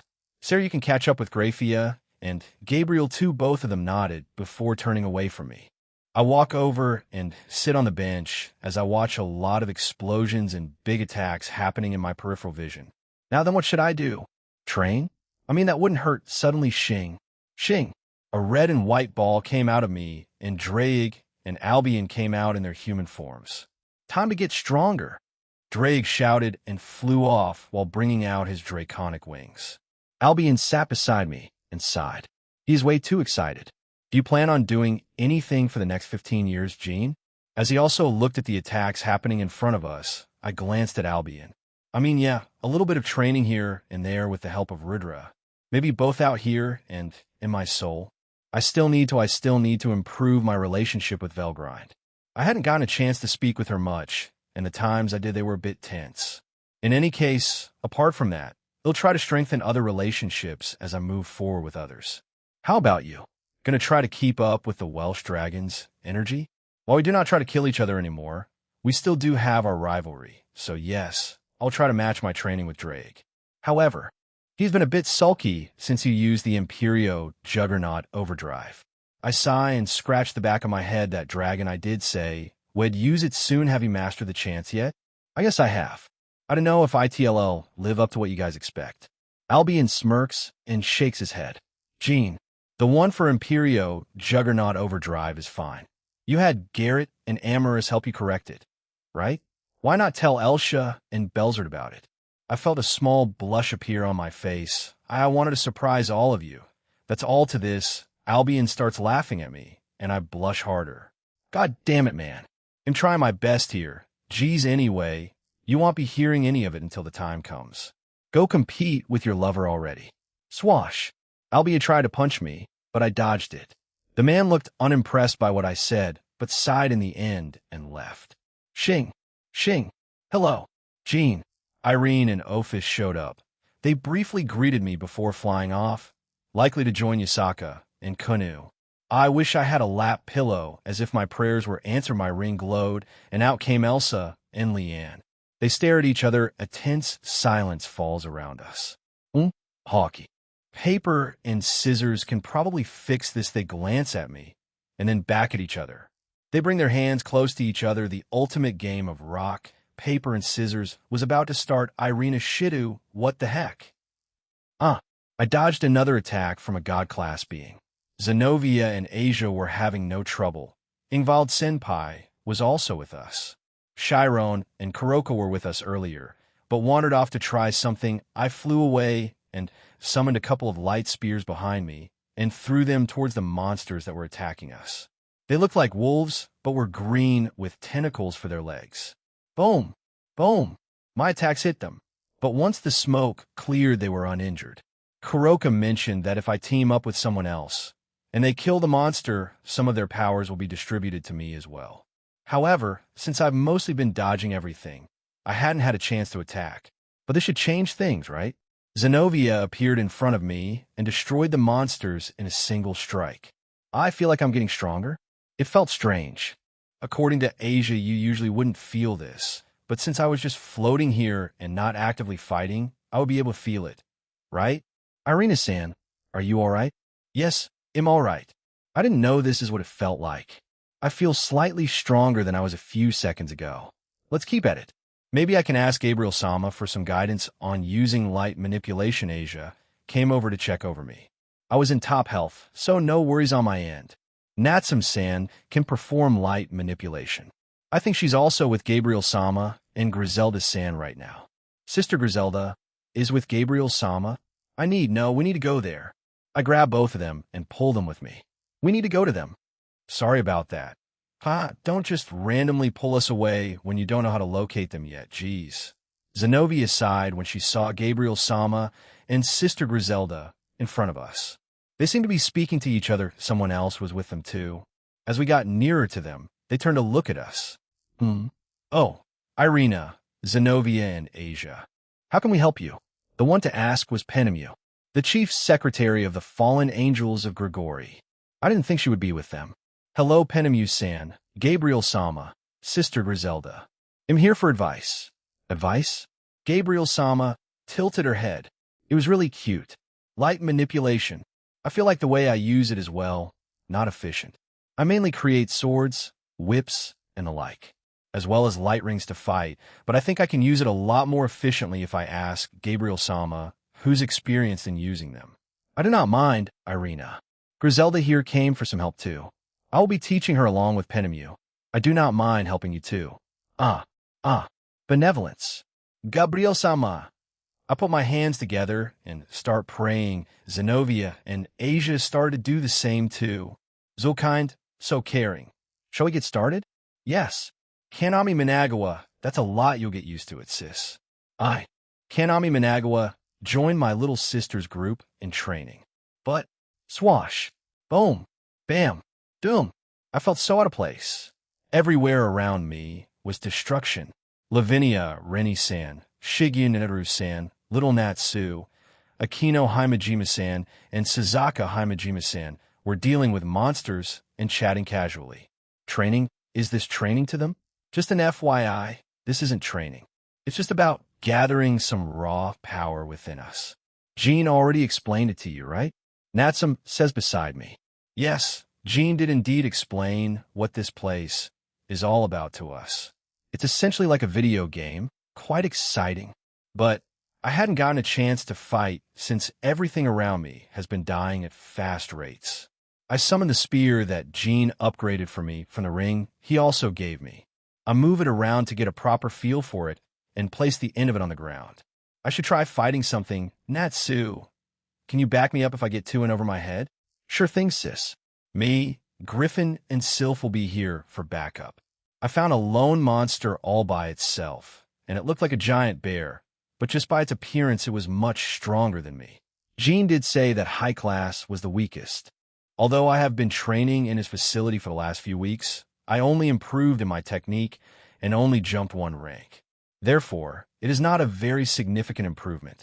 I went from the peak of high class to the middle of ultimate class, and for what I can tell, that bear monster is at least peak Satan class. I know this will be a challenge for me. I dashed forward and faced the bear with my spear. While I got near to it, it swiped its big claws at me. While I dodged it, the impact on the ground was quite significant, destroying a small section of the area around us. I thrust my spear towards him, but to my surprise, it tilted its head to the side and it dodged it. Maybe I underestimated it a little too much. I jumped back and ignited my spear. Apparently, these flames grow stronger as I do. In a way, it acted like a sacred gear. Should I start referring to this spear as such? They'll mull it over another time. I dashed back forward and swung at the bear. Down. It defended it with its claws. Is it trying to avoid direct contact with its skin? Why? I swung at it again, aiming for its torso. This time it jumped backwards. Maybe it is all right. Let's go all out then. I powered up to my maximum strength since I wanted to get stronger by beating this thing. I dashed towards it. Give me your EXP. Its claws started to grow and become thicker It took a swipe at me, and I dodged. It grazed my hair, but it didn't react in time. So, I thrust my spear covered in flames and pierced its heart. I covered my own legs with flames and followed up by kicking it in the gut and face, sending it tumbling backwards. Crash! Thud! The bear monster started to get up, but was struggling. I guess I didn't do enough damage yet, huh? All right, one more time. Scat Hack Sand, you're an amazing warrior and a master at using the spear. I'll dedicate this attack to you. I ignited my spear with even more flames. The surrounding around me started to heat up. Heck, even some of the ground is starting to melt. Whasis. What the hell is that? I hear Natson behind me saying surprise. Hee hee, just watch me. I jump up for dramatic effect. The flames were going wild, and I could feel them becoming even larger. Hey race, a Kanami special. Gebalg. Kanami version. I shouted then threw my flame-covered spear towards the bear monster, who hadn't moved at all due to its injury. The spear quickly approached and hit the bear. Boom. A large fiery explosion occurred. It also sent me back as the force was quite large. I correct myself midair and safely touched down. Taking a step back, I noticed a change in me. Is this when I get the increase in powers? It felt strange, but I can get stronger. I hold my hand out in front of me as Natson joins me. My spear quickly flies back to my hand, and I nod in satisfaction. One win for Kanami.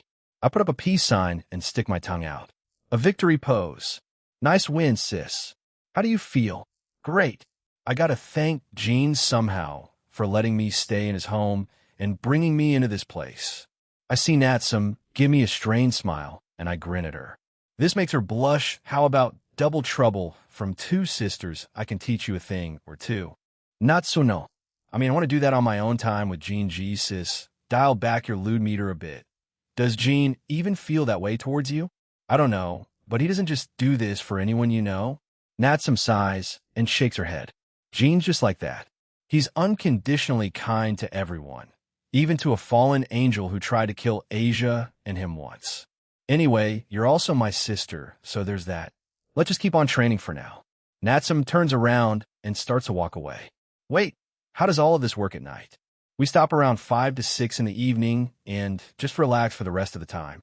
You don't need to fight and kill things every day. You can try refining and honing your technique and abilities. Just tell Gene beforehand, and he'll help you get a spot for it. I nod sagely. The evening is for flirting. I understand, Natsu. Ugh, come on already. She blushed again before dragging me away with her. It's fun teasing her. It's older sister privileges. Serafal leviatan madike levitan beam. Boom! Another batch of monsters frozen. Who would have thought that Gene had a place like this to train his harem? What a shocking revelation. Wait, I'm part of that now, so we'll catch up with those two soon. If getting this strong is this easy, then can I convince Gene to let Sotan and her peerage in here? I know he's good friends with them, but to what extent? Sotan, don't worry. One-chan will get Gene to help you get stronger. KSHSHSH. KZZZT. I flicked my hand and froze. Even more monsters who were sneaking up on me. I was having my inner monologue. Don't interrupt me. Rias-chan and Latia-chan, who were near me, gave me strange looks. I'm used to that, so no problems. I'm also part of my programs and shows, so I get that a lot. Rias-chan, Latia-chan, Igriega-jis, Leviatan-sama. Both of them answer me at the same time. Just call me Serafal. Then, Serafal-sama. That will do. I look both of them straight in the eyes. How can I make Gene fall for me more? Rias appeared confused, and Latia just blushed. Oh ho, Latia-chan is blushing. I wonder how far she is with Gene. Rias doesn't seem flustered by the question and seems to be thinking it over seriously. May I ask what you've done with Gene up until this point? Romantically, I mean. Boom. Rias moved her arm to her side and fired a large ball of power of destruction and eliminated the small group of monsters that were rushing her. My, to think Rias-chan is this powerful now, whom we haven't interacted much since my time in the Greek gods realm. However, we have texted from time to time. I want to get intimate with him. WL, we'll be here for 15 years, so you can use that time to get closer to him? Yes, that was my plan. Now that I think about it, Rias-chan isn't Gene's lover yet. Is she? I wonder why. Rias-chan, you're not officially Jean's lover, are you? Why? We haven't gotten to that point yet. I wish to be able to stand by him, even though I'm a Grimoire, a devil from a prominent clan. I don't feel like I can stand up beside him, only behind him. Before I met Jean, I was definitely spoiled. Looking back at it makes me angry with myself. When he revealed himself to me, I saw him grow from there, both socially and personally. He grew from a nobody in the supernatural world to a famous figure that many know. He's united several factions and pantheons together, became the Apei and Ketsa dragon to inspire the next generation, even though he was a bit unwilling at first. Rias-chan laughs at the thought. I even helped him with that through my shows, spreading his love for breasts, butts, and thighs. He sent an annoyed text to me about it, but brushed it aside since he doesn't mind seeing happy kids. He helped me my peerage to become stronger, even after Oni-Sama's request ended. I knew it. Surzek-chan did ask Jean to help Rias-chan. Then I should ask Jean for help as well. Sotan will have her own match against that Agar's heiress.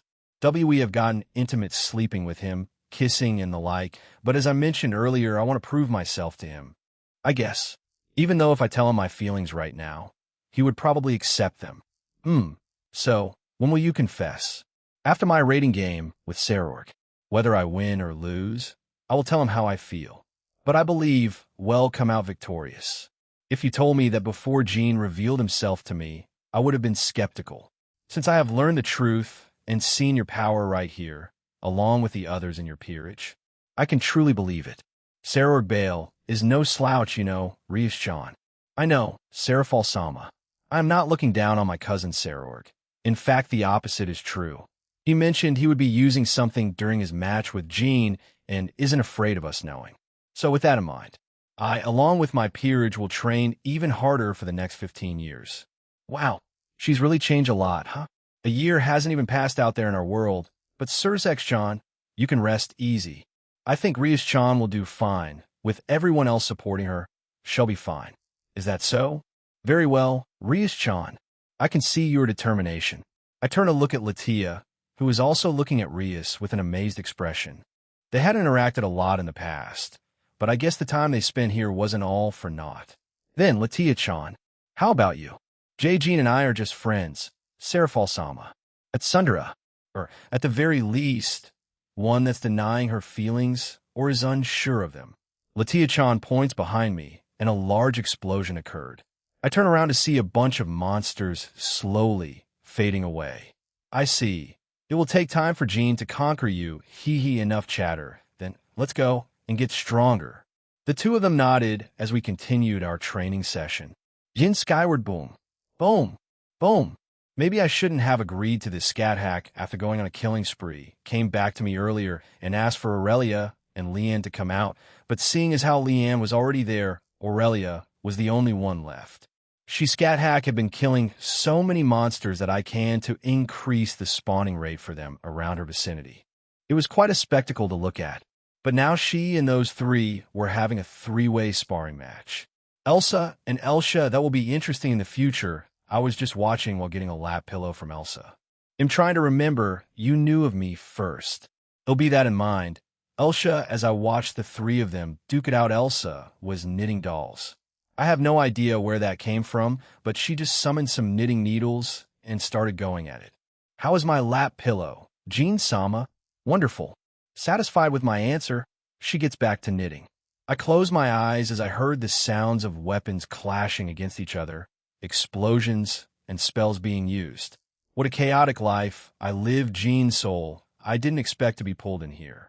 When I turned around, I saw Contour sitting on a bench tapping her lap. On the same bench, to her left was Velgrind, and across from her was Rudra. Both of them were playing a game of chess. I walk over to them.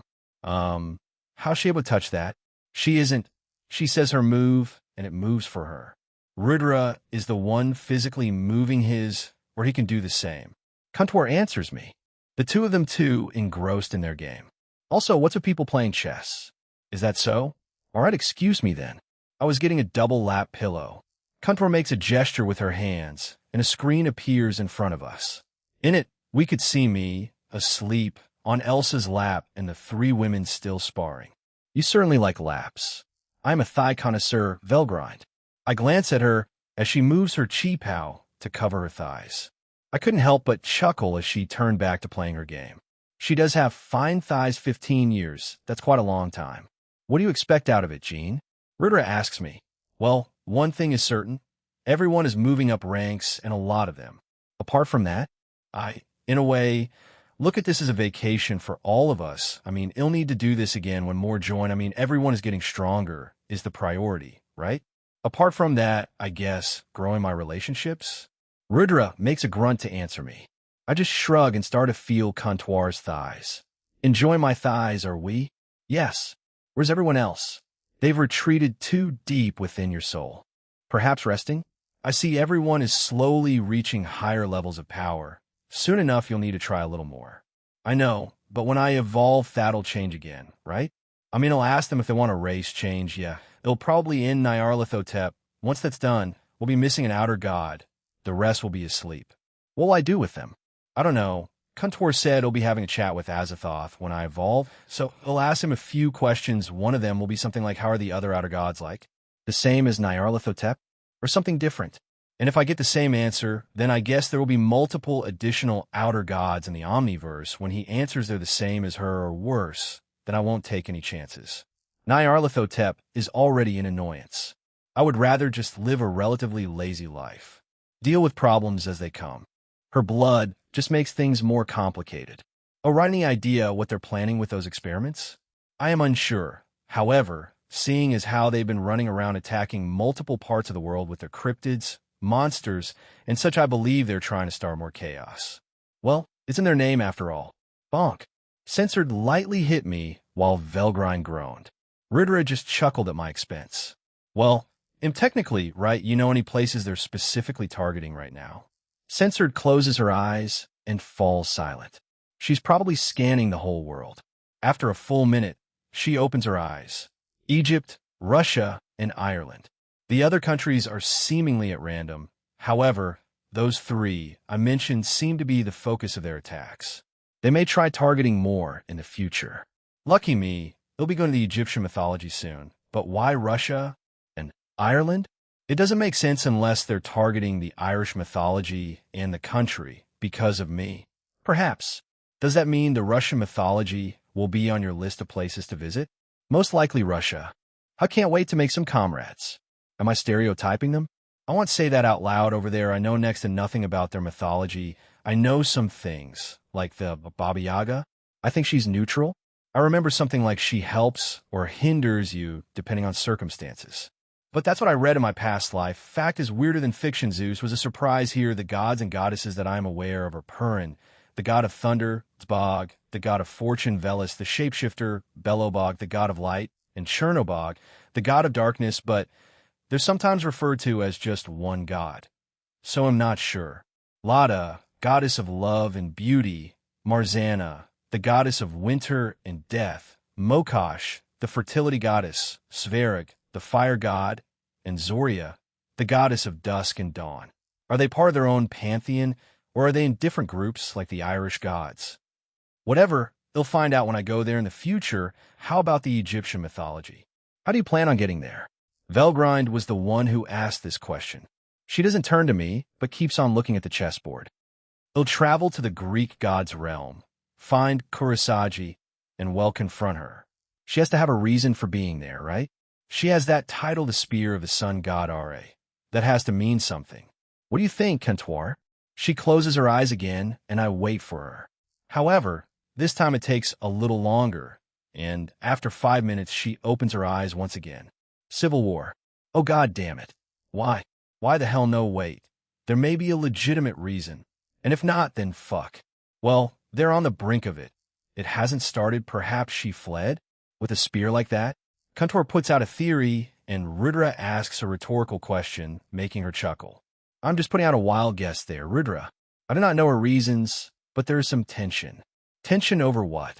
Kuntor smiles and points at me. Excuse me? Me?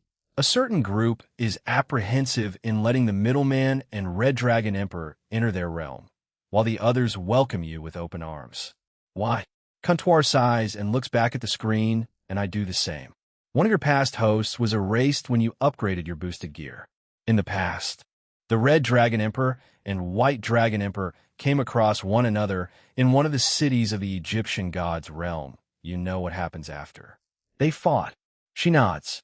They entered their balance breaker forms, fought and destroyed everything around them. Many lives were lost. The Egyptian gods came to try to stop those too, but they then entered their juggernaut drives, making it even harder for them to control and stop them. Eventually, Aten and Osiris came and stopped them. They had to kill them to stop their foolish rampage. However, the damage was done, and the scars of that battle remained in many of the inhabitants' memories and hearts. So, that's why they're hesitant in letting me there? Yes, you have revealed to the supernatural that you have both boosted gear and divine dividing. It's because the group that's okay with letting you, and they have viewed your accomplishments and deemed you not a threat. The other side is skeptical. That's why, well, I more or less expected this. Not every faction or pantheon will welcome me with open arms. I can't exactly correct the past mistakes of one of my wielders. Even if I go over there and offer to bring them back to life, they're probably traumatized or already reincarnated. I shake my head and bury my face further into her thighs. How the hell, all right. Kurosagi, she's my ticket back. She's strong and has that title. She has to wait. What if she's against me? No, didn't Zeus or someone mention that she has a rival? She didn't participate this time around, so she won. Okay, maybe the rival is also from the Egyptian mythology, and I could take advantage of that. Who's part of the group that's letting me in? Aten, Osiris, Ra, Anubis, Batet, Isis, Horus, and Amon, as well as other gods and goddesses. The ones against are Seth and Ta. The others are neutral or do not care and wish to judge you when they meet you. Of course, the people there will side with the gods that they worship, so you'll also need to prove to them that you're no threat. Great, proving not a threat? I'm like a natural disaster and a half. I sigh and sit back up. I look at the chessboard and it's been reset. He'll get going then. Pocket dimension, nighttime, am dead. Everything hurts that went on for too long. Kanami was sprawled out on the living room floor after ending the session for the day. To the ones who weren't tired, mostly the ones who were used to it, they were unwinding for the day and doing their own thing. Dinner was being made by two maids right now. They seemed fine, but they were definitely competing over something. HAA, the other newcomers, were also quite exhausted. Seraphal was taking a bath by herself since it was quite draining for her. Irina was getting a lap pillow from Griselda, who was also sitting on the couch with her eyes closed. The only one who was still energetic was Scat-Hack. Once we got here, she quickly took a bath and came back wearing a white jumper that went down to her hips and black leggings. She, along with Leanne and Aurelia, fought for the next 6 hours. After that, she continued on another killing spree for the rest of the day. She was outclassed. That much wasn't a surprise, but she didn't dwell on it and wanted to quickly catch up with them. The rate at which she rose was something. She's nearing the peak of God class already. She may reach Dragon God class by the end of tomorrow. She's the most motivated right now, and I wouldn't be surprised if she manages to outpace Irene and Ophis. Who's on the schedule for tonight, Jean? Scat-Hack stands in front of me. I was sitting on the middle couch as Rennie was to my left and Natsum using my lap as a pillow to my right. Let me check. I summoned a blue holographic table in front of me, courtesy of Comptoir. She, along with Graphia, came up with this a few months back when my harem was starting to get bigger. Rennie, Natsum, Shigyun, Zenobia, Latia, Graphia, Rias, Chiron, and Gabriel. Why do you ask? How does it work? Random. I summoned another holographic screen. It had the names of everyone here. There was a button near the bottom middle. When I press that, 9 names will appear at random. No one gets to go 2 times in a row unless special circumstances happen, like a birthday or something else like that. I added this function to Graphia's ring since she helps manage it. She nods before going back to sit down. I wonder if she wants to join? Well, whatever. It'll wait for her to say something. Jin Zenpai? Hey, are we part of it? Irina puts her hand up and asks while looking nervous. No, unless you want me to add you. I generally ask that individual if they want to, otherwise, you won't be in it. Irina doesn't say anything, so I leave it at that. For the rest of the time before dinner, we just sit there relaxing. We talk about things they expect to improve on or how long they expect to reach another rank. Year 1, 6 months, boom. Scat Hack and Kanami were sparring, though. In reality, she was training her. Scat Hack has been training her more, but doesn't label her as a disciple since everyone who has come to her in the last 6 months has been asking her to train them in certain aspects. Now, how has everyone progressed in 6 months? Everyone else? Not much. I've seen their stats go up, but no ranks. Seraphal, Kanami, Griselda, Irina, Penemu, and Scat Hack grew a lot, though. Seraphal quickly reached God class and is in the middle tier. Griselda and Irina reach peak Satan class and have been mostly focusing on getting better control of their light, manipulating with the help of Gabriel and Penemu. Natsum also joins them from time to time. Kanami, since she's been training with Scat Hack a lot, she's reached low-tier God class, and finally Scat Hack herself. She's Dragon God class A. She really did go hunting down a lot of monsters the last 6 months, not including her near-daily sparring with Leanne and Aurelia. Sharon and Shala sometimes participated. Koratia hasn't been out much. She says she's building her army, so I left her to it. Hurrah! Drake shouted and launched a fire breath at Antares. Drake and Albion have been asking to spar with Antares a lot. They wanted to fight a fellow dragon who's stronger than them and not me. Even when they fought together, they couldn't touch Antares. Albion's divide had no effect, and Antares barely felt Drake's boosts. But with enough boosts, Antares would dodge them more consistently, not adding his Barato ability, which I hadn't used yet, or Albion's Reflect, the same with Divide. Those two were also Dragon God class and were nearly breaking past it.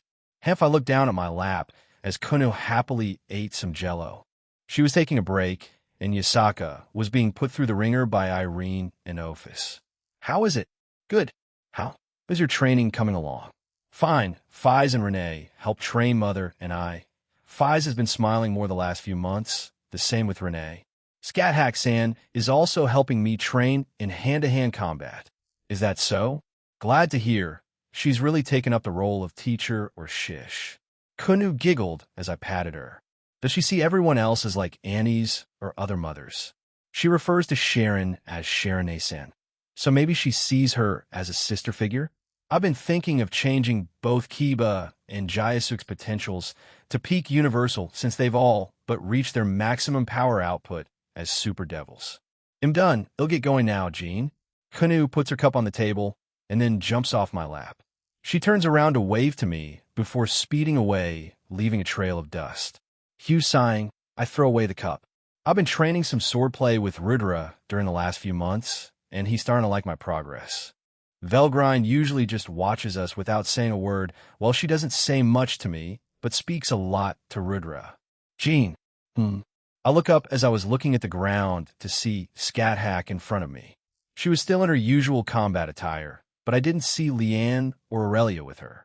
I started to lab them as the combat trio as to how frequently they have sparring matches as well as kill monsters together.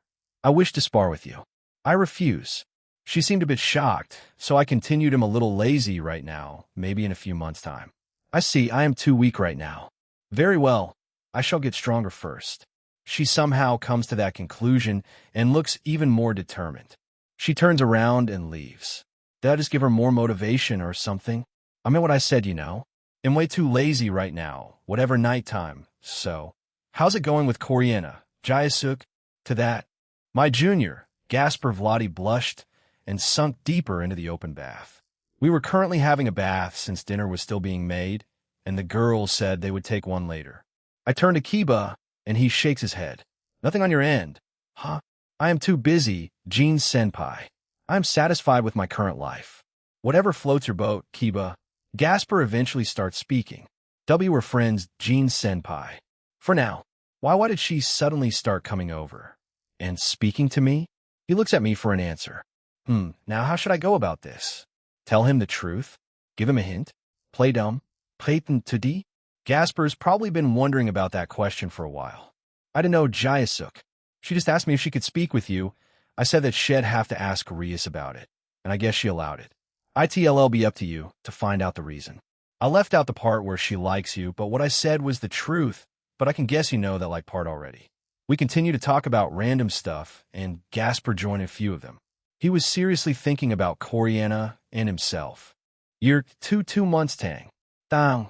Scat Hackski Balg and my Ascalon clashed as we were having our rematch, though I opted not to use my sacred gear per Rudra's request.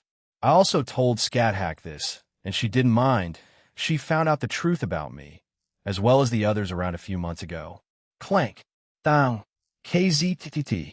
Scat Hack was already a master at using runes, and her efficiency and speed at using them only increased as the time she spent here increased.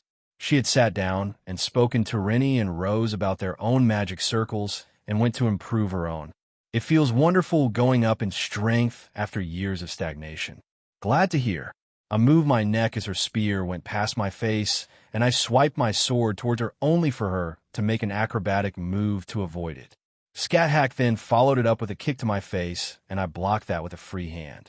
She smirks at me as we backed away from each other. This is still not enough, huh? I shrug as we disappeared from our spots and clashed over and over again, large shockwaves and sparks produced each time we did so. How about a wager again? Jean? Down. Down. And what would that be? Scat Hack jabbed her spear at me multiple times at fast speeds. I parried them all and sent a kick to her stomach. She blocks it with the handle and is sent backwards. I shall bathe with you tonight. We've done that already. No, just you and I. Then you can wash my back. Very well. I nod, appear behind her, and chopped her neck. She didn't see it coming and was knocked out.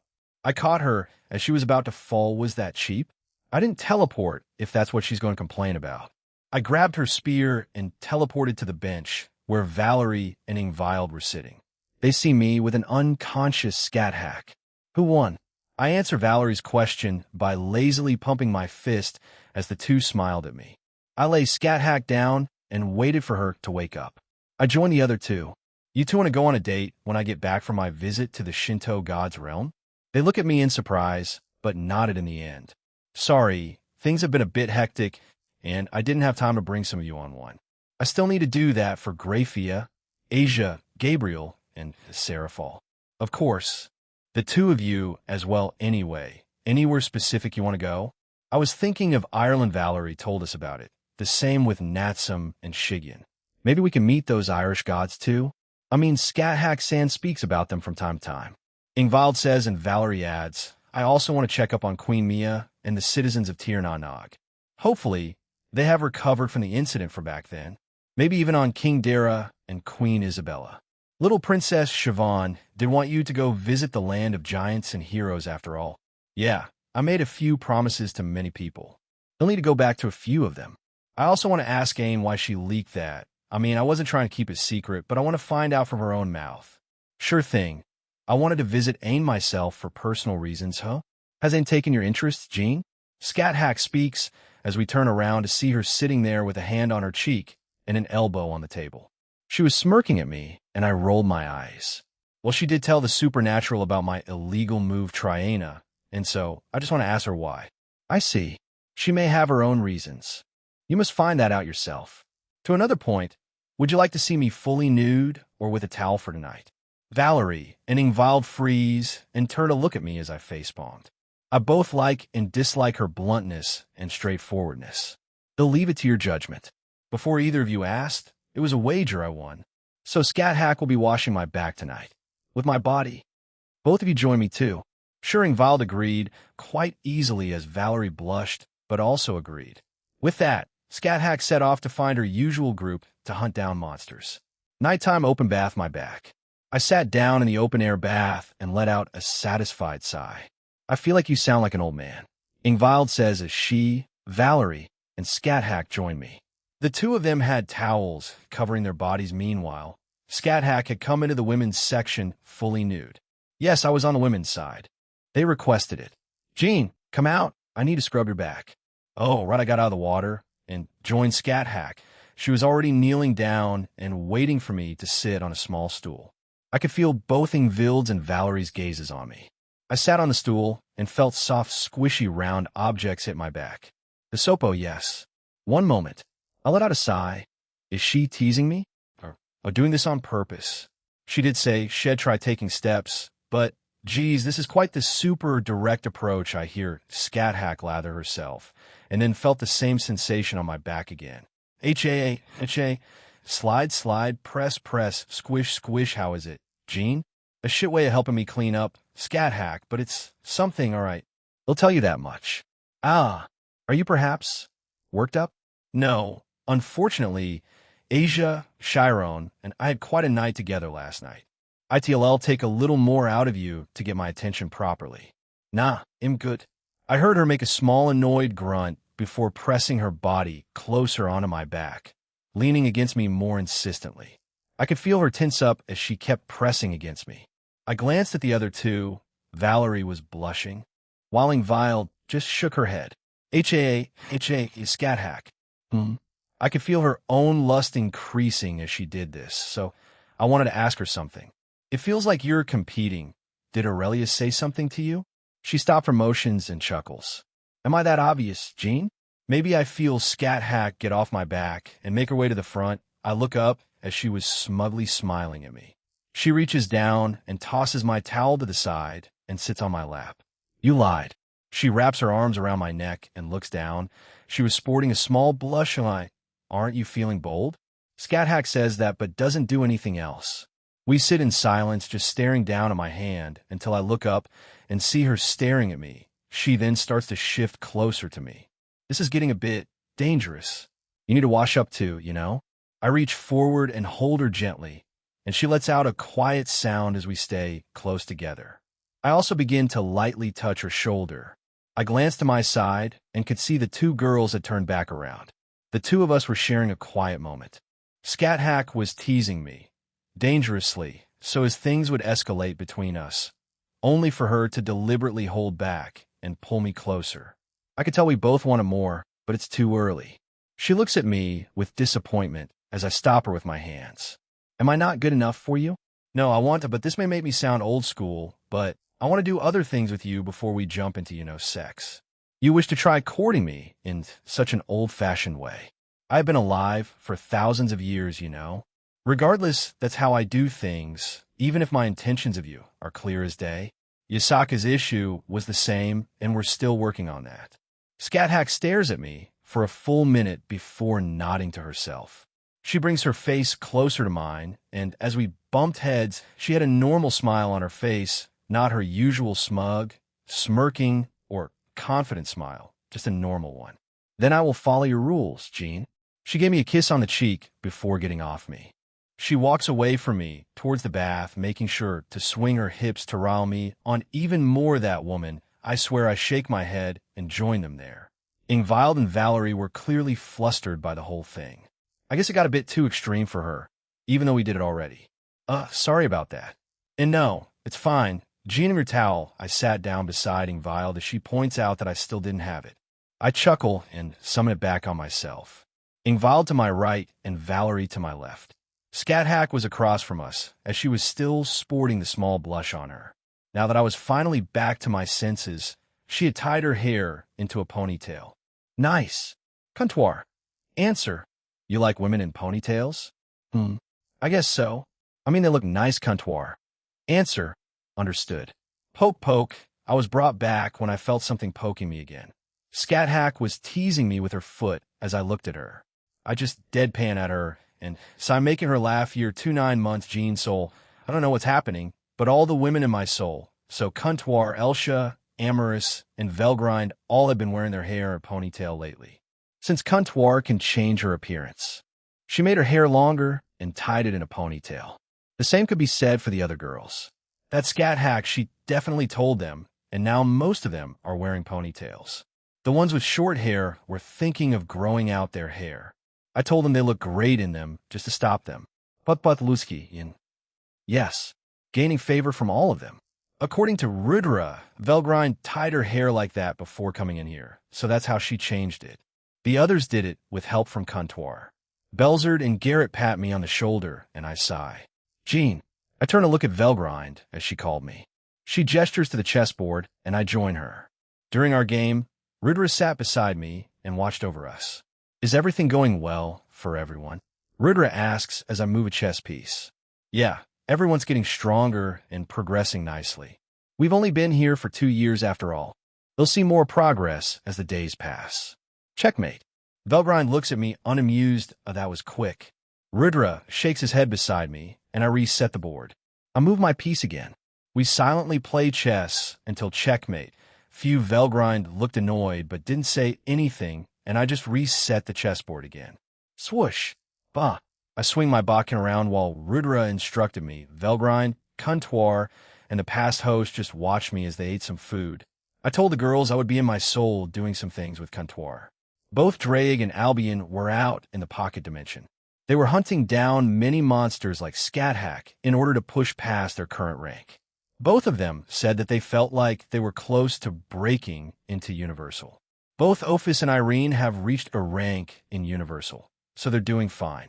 I thrust my Bakken forward and create a large shockwave in front of me. Step a little deeper, Jean. I nod and try again. Swoosh. Good. You should head out, you're being called. Right? We'll see you guys soon. Pocket Dimension, come with me, Naya. As soon as I opened my eyes, I was pulled away by Kuroka. I was on the sofa, and suddenly she yanked me up, and I started walking with her. We arrived outside, and what the hell? Jean! Rhea screamed and lunged at me. 2 more joined, and they were Shigeon and Irina. I had to carry all 3 of them. Why were they like this? Well, that's simple. There were giant naked versions of themselves running around. I'm pretty sure they're monsters that spawned. I never thought that this would happen though, Naya, ha ha ha. Now that's hilarious, Naya. Kuroka. Jean, please do something. I mean, you guys can defeat it, boing boing. But seriously? Crimson bonk. Bonk. Bonk. Don't look at that spot. Rias, Shigeon, and Irina smacked me. I mean, I only saw Rias. I look at the others, and I let out a satisfied sigh. Enough. Everyone in my peerage attack. Ennatsum. Reni. Suzaku-san. Please help.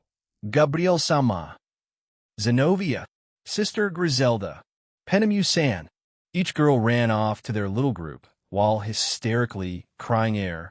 Should I even intervene? Boom. Boom. Boom. Aye no. Slap. Slap. Someone cover my eyes and ears with their hands. I mean, all right. I just shrug and let them do their thing. Little do they know I could see still, but it'll keep my mouth shut. He can still see. Damn it, Drake. Ha ha ha ha ha. Jaya. Rudra Velgrind, why? How did Velgrind hit you? I hit him on her behalf. Good to know. I was then dragged back inside. I could still see, though. That incident became quite famous. Rias had crimson body hair. I should have expected that, but I didn't hear 6, 7 months, 6 years have passed in a blink of an eye. Today, we relaxed. Well, today and tomorrow, it was a unanimous vote, and we decided to take it easy today. Everyone obviously got stronger. I also changed Gasper and Kiba's potential so they could get stronger again. Apart from that, I progressed some relationships, but nothing too extensive since they're mostly occupied with training. I had created a pool beside my home since we didn't want to be inside. Splash. I was sitting on a chair watching everyone have fun. During those last 4 years, Gasper. My God, Jaisuk started to text Coriana more. To him, 6 years passed, but for her only a few. The guy was starting to notice his own feelings for her. He even said to me he'll go and hug her, or he'll go on an outing with her. Something along those lines. He seemed a bit nervous saying them to me, but I'm glad he's moving forward. Kiba, I don't know. He's still doing the weird teasing thing, but if I can find Tosca, maybe he can move on with her? She survived the Holy Sword Project when her sacred gear manifested. It's a barrier-type sacred gear, and whoever or whatever is in it stops, they're aging a look into it when we get out. BZZT. I summon my phone and look at it, dude. There's a sale in the shopping district. It's wild. You gotta get over here. Sorry, man. Busy right now. I wish I could go shit. I'll get some for you then. Just pay me back. Cool, thanks. Najima was the one who texted me that. I have no idea what's on sale, but I'll trust him in that. I throw my phone back into my inventory before looking back at boobs. I look up to see Rennie standing over me in a black bikini. She grabs my hand and jumps into the pool, dragging me with her. Splash. We came back up as she giggled and wrapped her arms around my neck. Jean a bit forceful there, but I don't mind. Rennie smiles at me and brings our faces close yank. Anatsume. Don't hog him all to yourself, Rennie. Yank. That's right, Natsu, don't hog him to yourself. I was being yanked around by Rennie, Natsum, and Kanami. I look at the other girls for help, but they stayed away. Clap, clap, that should be enough. We're here to enjoy ourselves for the next 2 days. Don't keep yanking Jean around like some sort of toy. Graphia claps her hands and tells the 3 to leave. They eventually give up, but Rennie clings desperately onto me. Graphia just shook her head and sat back down on her sun lounger. I get out of the pool while carrying Rennie with me and sit back down on my own lounger. This is heaven, is it, Jean? I look to my right and see Gabriel in her own little swimsuit. It was white a bit tight on her. Who the hell, I hear some giggling and a kino. Does she make this adorable, angelic fluff do this? Yes, it is. It's my personal heaven with all of you. I make some room, and Gabriel sits beside me. We all into a comfortable silence as we watch everyone else playing around. Gasper was sitting on a lounger under a parasol as he was busy texting someone. I wonder who. That's a rhetorical question. Yeah, who would have thought, Drake? Anyway, why aren't you and Albion out here? You said a 2-day break, so we're taking our break 2 days of sleep. Well, all right, have fun, I guess. I turned back to face Rennie, and she had fallen asleep. She always falls asleep quite easily when with me. Huh? I look at Gabriel, and the same thing happened. It's true, Ridra. He's surrounded by blondes, a blonde fetish Velgrind. We don't speak of that out loud. Screw you guys. It's just a goddamn coincidence. The 3 of us go back and forth about my non-existent blonde fetish until shake, I look up to see Yasaka there. What's up? Can you come with me? Sure. I gently pry Rennie off me and put her on my lounger. I also summon another and let Gabriel sleep on that one. I glance at Graphia as she nods at me. What would I do without you? I left with Yasaka as she held my hand and led me back into the house. We entered out my room. She gestures for me to enter first, and I do so. Yasaka goes in after me. Censored Yasaka. Lemon start. I appear in front of Yasaka and pick her up. She let out a cute yelp of surprise. I appear beside my bed and put her down. I quickly remove my swimming trunks. Now that I look at her properly, she seemed very flustered. I move over a little and hold my hand over her mouth. I could feel her warm breath on it. She tried to reach out, but I pull away. WY. I felt a grin stretch across my mouth. I want to tease her. She is usually the one doing so. I've only retaliated a few times in the past, so tell me why you're so upset. And maybe I'll let you over the last few years, I, along with the other women of your household, have heard you spending time alone with your lovers. Most just awkwardly shuffle away or leave, but I stayed and heard some of your conversations. Yasaka sits up and her fox ears droop down. I became a little jealous, but I knew my turn would come. I also consulted Graphia and Irene about it. Graphia gave me some advice while Irene wasn't too sure. So that's why I chose today. We have the day off. Well, I feel a little shit in teasing her. I nod and go back to bed. I pat my lap and she sits on it facing me. Sorry for the wait then. From today and onwards, we can make more intimate memories with each other. Yasaka smiles and takes both my hands in hers, holding them warmly as we embrace. After a tender moment, she leans closer, settling against me in a quiet, intimate hug. HAAA. It's been years. I would have thought I'm not that kind of woman. I also had Kunu to take care of, as well as manage my faction. I didn't have time for those kinds of things. But here I can finally relax. Yasaka sighs as she leans in closer. Yasaka embraces me and brings my face close to her. I felt Yasaka's body starting to shake. They'll start moving then. Let's do it together. Gently, we began to move together, Michan. Slowly but surely, they grew closer together. As their rhythm began to match up, Yasaka started to let out soft, please sounds. She seemed unusually tense. You thought of something rude just now, didn't you? Oh, sorry, Papa. We kept close together, staying in step with each other. During the short time, Yasaka hugged my head tighter, and I did the same back. I feel some weird feeling boiling inside me, and I felt the tension building inside me, even though we just started. Graphia said, "This what happened. You got bigger. Huh. Are you going to finish?" Keeping with our rhythm, Yasaka started to whisper into my ear. Inside. Outside, wherever you want, huh? Darling, You're gonna give all to me? Are you gonna pour everything into me? On high MH, nah. Good, aha, that's how I want it.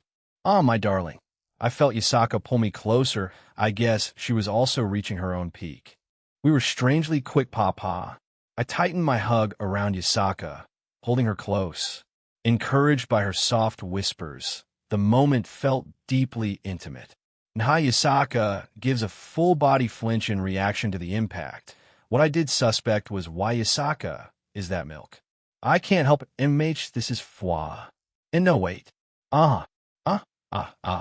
It just comes out on MH, there it goes.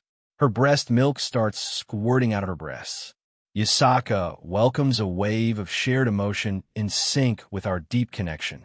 While she trembles, the feeling continues. I feel Yasaka. Start kissing me. I want to feel you even more, darling. I pull her close again. Aya on the heat between us keeps building, pressing closer and closer on. It feels like everything is going to spill over and over. I press against her, feeling the intense connection as the pressure builds with each movement. But I don't care. I want to be there for her. She's been lonely for too long. Yasaka, I love you. When I said those words, she held me close. This means so much to me. Care for me more, darling. Yes, this is exactly what I needed. Now, keep going just like this. Don't stop. Mamek. Han, don't mind if I do. Yasaka presses close to me with fervor. Each time she responds with pure joy. Yet, as if to give its own response, the moment grows more and more intense. You're going to push it wide open, twisting with every move. If you go so rough, ITLL overwhelm me right away. As if I couldn't bear to wait, the feelings surged within me again. I can tell from Yasaka's trembling that she's not far from it either. Yasaka, here comes another one. Hold me tight. Hold on tight. Nah, as close as ITLL go. Fwa, I promise my heart is yours. Make it so I belong only to you. Han, NGHA. I feel Yasaka tighten her hug on me more. I do the same on. Make it. So, it made just for you. MH, Make it so you're the only one for me that Ahawa. I'll take it all. Nan'll cherish it all. Every single moment. With me. Now. Give it to me. Do it. Fill me up. Feed ma. Splurt half. Fwahanan. Aya. It's here. It's pouring into me. Shit Yasaka. Splurt. I push all the way inside and release repeatedly into her. Her body refuses to let go, practically begging for more. Yes, that feels good. Give me more. Yasaka reacts with intense pleasure as she urges her partner on. She presses closer to encourage more from him. You gave so much again. Still in the mood. Come here. Yasaka pulls away and looks at me, pouting playfully. Hold me close. Closer. Obliging her request, I wrap my arms around her and hold her tight. Yes, just like that. Hold me more. Let me drink from your mouth. Our mouths wrestle and seek each other's comfort, and I can barely think straight. MMPH. I can't hold on anymore. Yasaka keeps kissing me wildly. Our tongues dancing and seeking each other. I could feel how desperate she felt. Small tears were falling from her eyes. I can't hold back again. MMPH. Darling, I love you. Yasaka's eyes widen as she screamed loudly. For the third time, I pressed myself against her and let my load rocket through. I'm so full, she cried out. Yasaka shook violently in our embrace, as if she let out all her pin-up feelings towards me. I held her tightly through her trembling. No more. Nothing else can compare. So much. MH. Sorry, Yasaka. Why you're kissing it again down there? Finishing 3 times isn't enough for me. Hey, at least let me rest. Sorry. No. Nah. I have no time to wait. I buck forward and give an almighty thrust deep inside. More, I want to erase those lonely feelings you've had. It'll monopolize you forever. Yasaka. A few hours later, I had finished a 4th time, and I knew this would go on for a little while longer. MMGH, I have no idea how long it's been or how many times Yasaka But her eyes were dull, devoid of light. Her breath was coming in sharp gasps. Even still, her hold on me was still tight. She never let go. Ha. And no more, I can't. It's impossible. Just one more, Yasaka, and we're done. Why you said that? Last time. And hey, Anna, can you blame me? I won't let you go. I won't let you feel alone anymore. We'll be together forever, right? When she heard those words, she tightened up even more. Yasaka had been teetering on the edge of her sanity for a while now. I'm almost at my limit, so I'll make this the final one. Ha on Enyo, don't go faste. It can't take any more. There's too much. That was truly the last one. I really mean it. Yasaka was completely overwhelmed, and everything felt like a blur. A combination of emotions each time I lean in close. Stamina Demon, you've been holding on to me for hours. This feeling keeps rising. Oh my, mama, it's overwhelming. Darling Jean, please, you'll really exhaust me. Please. It's building up again. Yeah, I was close. I intensified the moment again. I wonder if Yasaka will be okay after all of this? Please, one last time together. Even while full, he'll find a way. So please stay with me. Together, at the same time? Stay with Yasaka. This is it. Here it comes. Coming. Yasaka moaned loudly, her entire body squeezing tightly as she held onto me. Her hug, her warmth, everything. Almost like she was telling me not to let go of her. More and more milk came out of her nipples, laughing together. Sorry, Yasaka. I went a little overboard with the joke. And no, it's fine. I really enjoyed it. Can we stay like this for a little while longer? Anything for you. Thank you. The hug Yasaka had on me softened into a more loving and caring embrace. She let out a satisfied and content sigh. I haven't felt this happy in a long time. I didn't respond, as I just hugged her back, trying to be as gentle as possible. Lemon and Yasaka had fallen asleep in our embrace, so I laid her down. I cleaned up the mess, since it smelled pretty bad. I stayed beside her for the next few minutes while stroking her hair, a smile present on her face. I guess I'll ask her about that forever part later. But she probably meant it, right? I finally get up and let her sleep it off. I cancel the barrier around the room and step outside. But she felt that much loneliness, huh? I kind of guess she did, but to what extent? I didn't know. Well, until now, I guess. Maybe Kunu felt the same? This harem thing is a lot more complicated than I thought. I gotta look out for everyone. I look to my side and see Kunu. She was leaning against the wall. Kunu? Is mother asleep? I guess she heard us. I nod. Yes, she is. She'll be asleep for the next few hours, did you? She nods to my question. I guess I got caught in my bedroom, was a little bit away from the pool, but Yasaka did get pretty loud before I put the barrier up. I walk over to her and then kneel to her level. She stares at me for a few seconds before speaking again. You love mother, right, Jean? Yes. She seemed hesitant to say the next bit, but you won't hurt her? No, that's the last thing I would ever think of or do.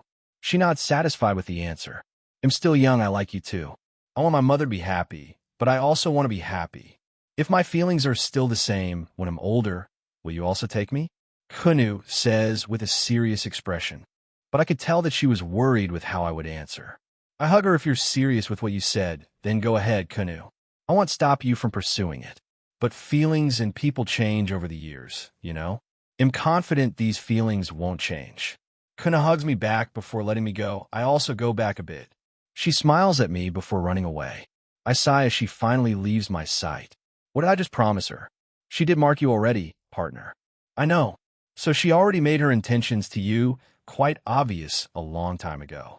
Yeah, I'm aware. I just didn't want her just fixating on me. There are probably others out there that are better than me, you know? I'm not exactly Mr. Perfect. You live and learn. That's part of life. Now go back out there already. Yeah, thanks, Drake. Nighttime I was outside. Everyone else was inside and still relaxing for the day. Dinner was finished around an hour ago, and I just wanted to have a quick jog, so I summoned some sweatpants, tank top, sneakers, and off I went.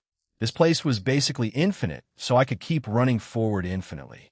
Yasaka had woken up 2 hours before dinner started, and she was limping. It was obvious what we had done, and she got teased a bit.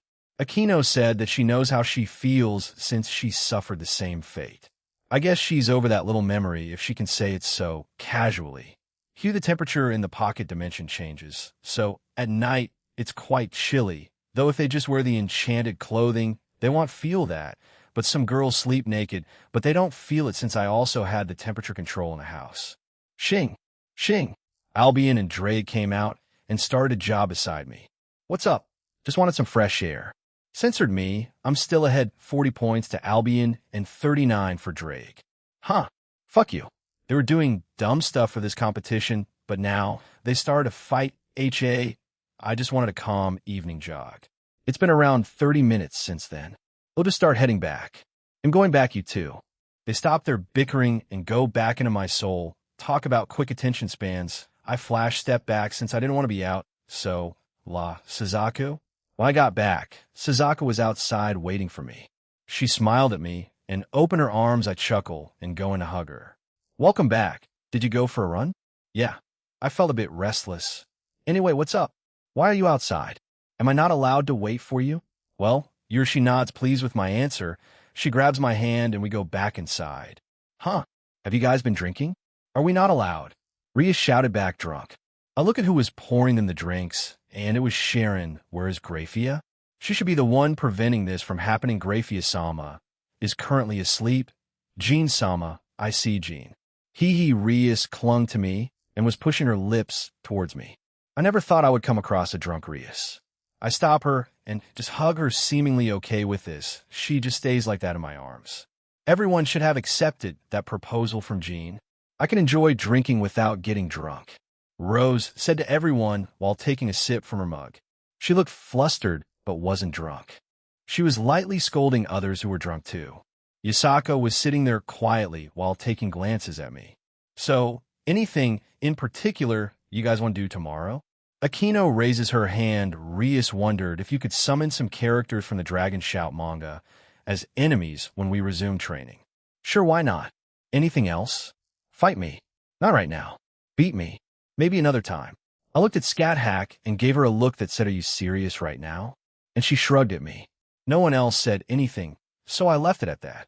I sat down beside Griselda and Irina while Rias still clung to me. We enjoyed the rest of the night with a light-hearted chat. Next day, when I woke up, no one else was on my bed. This rarely happened, but still surprises me. I felt everyone else was either outside or still inside the house. A few were up at the entertainment room, and some were exercising outside. I got up and left my room. Once outside, I came across Penemu. Morning. Good morning, Jean. Penemu greets me and walks over to me. I look at her confused, and she touches my hair. I lower my head to make it easier for her. While rare, you do sometimes wake up with a bad case of bed hair. Do you not look in a mirror to check yourself? It's a guy thing. We're known to be mostly slobs in our own home. She shakes her head as she continues to try to fix it for me. After a few more seconds, she let out a sigh and backed up. There, that should do it. Come on, time for breakfast. I nod and follow her. Penemu and I have become a lot friendlier in the past 6 years. Normally, Penemu isn't a fighter, but being invited here, she was forced to and got stronger. When you look at us now and compare us to when I first met her, it's like night and day.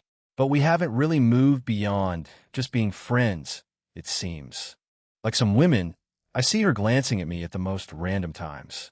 Whatever Azazel complained about, I don't see it. Being aloof and lost in thought. She hasn't shown any signs of that. There were only a few at the table: Grafia, Leanne, Irene, and Griselda, an interesting combo. I sat down and made some food float towards me. I closed my eyes and started eating. I didn't really pay much attention to their conversation. But for what I heard, it was mostly talking about fighting, strategy, and hair products. What do you think, Jean? Huh? Think of what? I look at them confused, and they repeat the question. What do you think of holding a small fighting tournament at the end of our stay here? To see how far everyone has come and see where else we can improve. What's up with these women and fighting all of a sudden? I admit it's my fault for asking them to stay here for 15 years. We still have 9 left, but a fighting tournament, huh? What do you guys think? I'm not participating. Neither am I, Comptoir. Answer. Huh? Why not? I would have thought you guys would have jumped at this opportunity, partner. You should know these girls will probably only show some things they learned or mastered and not anything new they created, right? Like attacks and techniques. Also, it's for them, not us. We have lived for a long time before our death and rebirth. We know our current strengths and limits. I don't see why not. I'll make a little sign-up form to see who wants to participate or not, depending on the amount and who I know some might not want to for whatever reason. Let's inform them at the end of the day. I created a holographic form, and at the top, it said fighting tournament, and below it is when it will be held. What about the rules? Anything goes. Well, no killing is obvious. They agreed to that. We discuss a few more things like where to hold it, how large of an area should we make it be, or make a little ring or arena for it, and things like that. Nighttime ring, I summon my phone, and it's Azazel. I answer it. What's up, Gene? Where the hell are all of you at? I'm in your home, and it's like all of you vanished. Don't worry about it. We'll be back in like 10 minutes. What's up? Right, anyway, before you go to the Shinto gods, come to Grigori. We need you to remove Ajuma's seals, and I want you to reevaluate some fallen you know. They'll go back to Grigori then. We'll be waiting there. I see. Yes, sure, they'll be there. Azazel grunted before cutting the call. Ajumu and Raynar's group. Huh? Does he deem him fit? Whatever. They'll see if they're when I get back. But if what Raynar said were true, then he'll reconsider it. I put my phone away and turned my attention to everyone. We had everyone gather in the living room since we were about to tell them about the impromptu tournament those guys thought of earlier today. All right. Hey, Race, what's up? At the end of our stay here, we'll be holding a friendly fighting tournament. Anyone can participate, but you don't have to if you don't want to. Is there a prize? Aquino puts her hand up and asks. I look at the other organizers as they smirk at me and shrug. Yeah, think a lot of prize. You guys got any suggestions? You. Anything they desire? Comptoir. Answer you. Anything you want, I guess. I can make anything into reality after I said that. Many of them had a very weird and dangerous glint in their eyes. I looked beside me, and even the ones organizing this with me looked like they were thinking of joining the tournament a few minutes later. There are quite a few who have signed up, but not too many, so this should be doable with this number. I looked over at the list. 1. Lavinia Rennie 2. Aquino Himajima 3. Kiba Yudo 4. Rosweiss 5. Latia Astaroth 6. Rias Gremory 7. Scathack 8. Ovidia Lugunov. Seraphal Leviathan 10. Valerie Teeps 11. Gabriel 12. Kanami Managawa. In total, there are 12 participants. I honestly was expecting more, but I guess I can deal with this. I summon another holographic screen, and it's a random number generator. It ranges from 1 to 12. Whichever number I pick, it'll have them fight.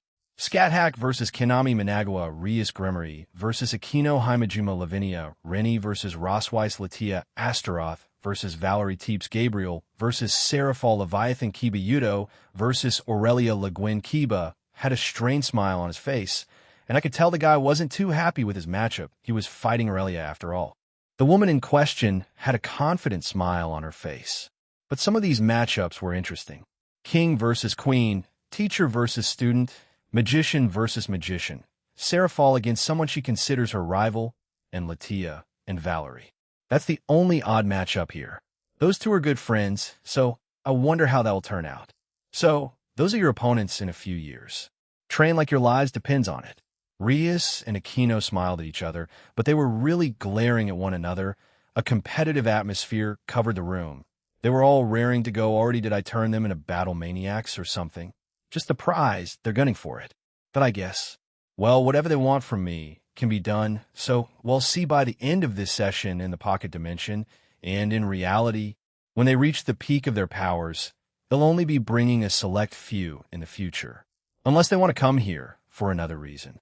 A few people had questions about it. I, along with the others that were organizing it, answered them. Year 8 months, 2 years passed since the announcement of the tournament. The ones participating have been hard at work, either by getting stronger, making new techniques, or honing the ones they already have. Of course, the rest weren't slouches either, as they also put in a lot of effort. Swish! I dodged Latia's sword attack. As she sent a slash my way, the area behind me was destroyed. I had finally given Latia her weapon. It's one that can change from a sword in grimoire. She can use the sword in conjunction with her spatial magic. In addition, the grimoire increases her demonic power by quite a bit. Grows alongside her, much like Rose's wand. Latia sent out several slashes towards me, and I dodged them again shambles. She moves to be in front of me and swapped places with one of the slashes. Now she was behind me, while one of the slashes was again going towards me. Pretty creative of her. Tact. Large debris were made earlier from her attack, and she used a larger rock. She lifted it up and threw it at me. I made a small circular kicking motion to repel the attacks with wind pressure. This also knocks Latia back. She steadies herself and changes her sword to her grimoire form and summons several spheres behind her. They were translucent and had many pocket watches within them. Latia's inherent ability has the power of time of the Agar's clan. I can assume some old devils joined hands in the past, and Latia was born or her parents or grandparents. I wonder what she'll do with those a small clock symbol appears above Latia as the arms did a full 360 and she became faster. Did she speed up her time? As Latia disappeared, I sensed her presence behind me. The spheres also began firing at me. I dodged them, but the ground underneath them warped and disappeared, but after a few seconds, they returned, heavily damaged. Did she mix both her spatial magic and the power of time into that attack? From behind me, Latia fired several fireballs, lightning strikes, and icicle shards at me. I swiftly dodged them and dashed in front of her. She had a defeated look on her face as she put her hands up in surrender. I stop and reach out my hand to poke her on the forehead. Good fight, Latia. No fancy moves on your end? I have a fighting tournament coming up in a few years. I can't reveal too many things, especially with my potential opponents around me. True, anyway, well done. Are you planning to rest up or? She shakes her head and puts her grimoire into her ring. I will drink some tea before going back to training. Thank you for sparring with me, Jean. Geez, you're still formal after all these years, Latia. Loosen up a bit when you're with me. A proper lady and the heiress to the Astaroth clan has to act a certain Wakia. After she began explaining herself, I picked her up and started running back to my house. She tried to protest, but quickly gave up. At least be gentle. Oh, not like that. I chuckle at her as she blushes. Even though she can act stiff at times, she can act more like her age when she does let her guard down. She's been doing that a little more, but she really does try hard with the noble act. Maybe it's just ingrained in her? We quickly reach my home and find Sharon there with Yasaka, Kunu, and Griselda. Oh, you're all here? Welcome back, Jean-sama, Latia-sama. We're just having a small tea break. Sharon welcomes both of us back, and Griselda answer my question. I see. I guess Latia wasn't the only one to have that thought. I let Latia down as she fixes herself and sits down. I join her, and Sharon pours us some tea. How are things on your end? Kunu jumped and stood beside me this. She then covered herself in golden-colored tuki. She looks at me with a proud smile. I wonder when she started learning how to use that. I look at Yasaka, and she nods. Kuroka and Chiron started to teach Kunu and I a few years back. We have been slowly mastering it since, as well as our Fox Dragon mode. We can combine them now, and we're quite formidable with it. I see I changed mine to Fox Dragon God mode, since I've been getting regular milk from a certain someone. Right, darling, is that so? I'm glad for you. Then everyone literally just ignores the last part, where they're so used to it that it doesn't affect them anymore. As I promised her a few years ago, I've kept her company on a nearly nightly basis. Along with the other girls, I had to balance their physical intimacy with me. While Yasaka flirted with me and Kunu scolded her mother, we sat around and idle chatted for a few minutes. All in all, another normal day in here. Nighttime, I had gone into my room to look for something only to remember that I had lent it to Rias. Normally I would keep it in my ring, but I didn't want to clog up the space in it, even if it's infinite. What was I searching for? A light novel I bought titled Middle School PXBS. It's a high school DxD knockoff. When I first found it, I was genuinely shocked. I had been on a small date with Rias at the time and found it in the same shop we first met. I read the summary, and it was interesting. Sacred gears were turned to overgears. The main character was turned into a fallen angel, and it played out like that. It was weird when I told and showed Rias it. She said she liked it and found it interesting. As a result, we bought out all the current volumes. I had read everything up to the latest and was looking for that volume to give to her. But I heard the sounds of someone playing the piano. I only know two people that had pianos in their rooms. They were Ingvild and Shigyn. Ingvild was downstairs chatting with a group of girls. So, she's out of the question. I go over to Shigyn's room and knock on the door, but she didn't answer. Knowing her and her love for the piano, I just gently pushed open the door since it was already unlocked. I step in and watch her play. Her eyes were closed as her hands glided across the keys, making a wonderful tune. She does this for another minute before it ended. She opens her eyes and sees me there. Jean, how can I help you? Just heard you playing, so I came to check. I knocked, but you didn't answer. Anyway, what piece was that? Mozart list, Ave Verum Corpus S. 44 mm. I have no idea what that is. Shigyn giggles at me and looks back at her grand piano in her room. She had asked for a room that was more spacious since she wanted this in here. I don't know a certain piece by Mozart. It's called Lech Michigan im Arsch. What does it translate to, Shigyn? I ask her with a shit-eating grin as she blushes and starts to stutter out a response. Lech mich im Arsch. Lech Michigan im Arsch is a canon in B-flat major composed by Wolfgang Amadeus Mozart, K. 231 K. 382 C, with lyrics in German. It was one of a set of at least 6 canons, probably written in Vienna in 1782. This is one of the few things I remember looking up in my past life. Because of its absurd title, who the hell names it that? Geez, you already know the answer, Jean. Why ask me then? She looks at me with a little huff, and I chuckle. What? Is it a bad thing that I want to spend some time with you? And no, I summon a chair and sit on it. Then, let me hear you play for a little bit longer, Shigyn. She nodded timidly before closing her eyes. She began to play another piece. I closed my eyes and enjoyed our time together. I opened my eyes back up and stared at Shigyn. I don't know much about her apart from being a glutton and her family apparently having that trait. She's a total mystery. I know she likes playing the piano, is a kind and caring individual who looks out for her friends and teammates. She's gotten a lot better at utilizing her whip and po, her sacred gear. Shigyn eventually finishes playing her piece and opens her eyes back up to look at me. Shigyn, yes. Do you want to go on a date? Shigyn blinks a few times before turning red and looking back down at her piano. But she does agree to go on one in the end. Great. We can go on one after I come back from the Shinto god. Can I go with you? Go with me to the Shinto god's realm? I mean, I don't mind. So that makes Shizuku, Akino, and Shigyn? Sure thing. Maybe we can have our date there then. I was going to say I had Ingvild and Valerie planned before, so we would go on hours after that. I don't mind either scenario. All right, we'll find some time to go on a date over there then. Pretty unconventional, but I like it. I didn't know you were that adventurous, Shigyn. It's just a coincidence, Jean slam. Jean! Oh, sorry, did I interrupt you too? I turn around to see Rias there. Did I take too long to go back and she came looking for me? While it's not a nightly ritual for us, we do sometimes just cuddle and read light novels or manga together. Sorry, Rias. Did you find it? I did remember I had lent it to you. Yes, I did. Were you playing the piano, Shigyn-san? Yes. Jean was just listening and you can leave now, Jean, if you unwell stay. I haven't heard you play in a while.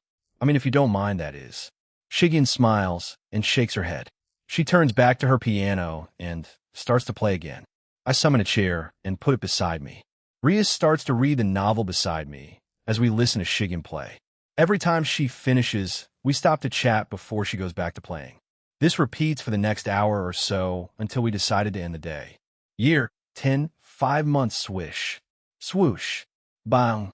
Using that form is cheating, Jean Senpai. Yes, it is. I was in my perfected Ultra Instinct form as I sparred with Kiba and Gasper. Kiba was using his blade blacksmith and was using the balance break of it, so he along with his glory drag trooper were attacking me simultaneously. Gasper was also attacking me with creatures made out of his darkness, though all he did was shape his darkness into a different form and was attacking me with it. Come on, Kiba. You won't be able to hit Aurelia if this is all you got? You to Gasper got impressed Coriana in your upcoming raiding game, you know. These two have steadily grown in power. While they've only recently joined Dragon God class, they've spent a lot of time improving their technique and skills. If Kiba gets creative or decides to show something new in his match, then he may be able to catch her off guard. I decided to model it like the Tournament of Power, a small square-shaped arena. It's indestructible, so breaking it to force your opponent into an out is impossible, but pushing them off is still a viable strategy. Yes. Increasing his speed, his knights joined him and started to attack me from all different types of angles. Gasper also joined it while trying to bind me on the spot with tentacles made out of darkness. 5 years left. Better make it count, you too. Who knows when he'll come back here again? Yes, senpai. I summoned several balls of ki behind me and shot them towards the two. Kiba and Gasper dodged it, but Kiba's knights and Gasper's shadows were hit and destroyed.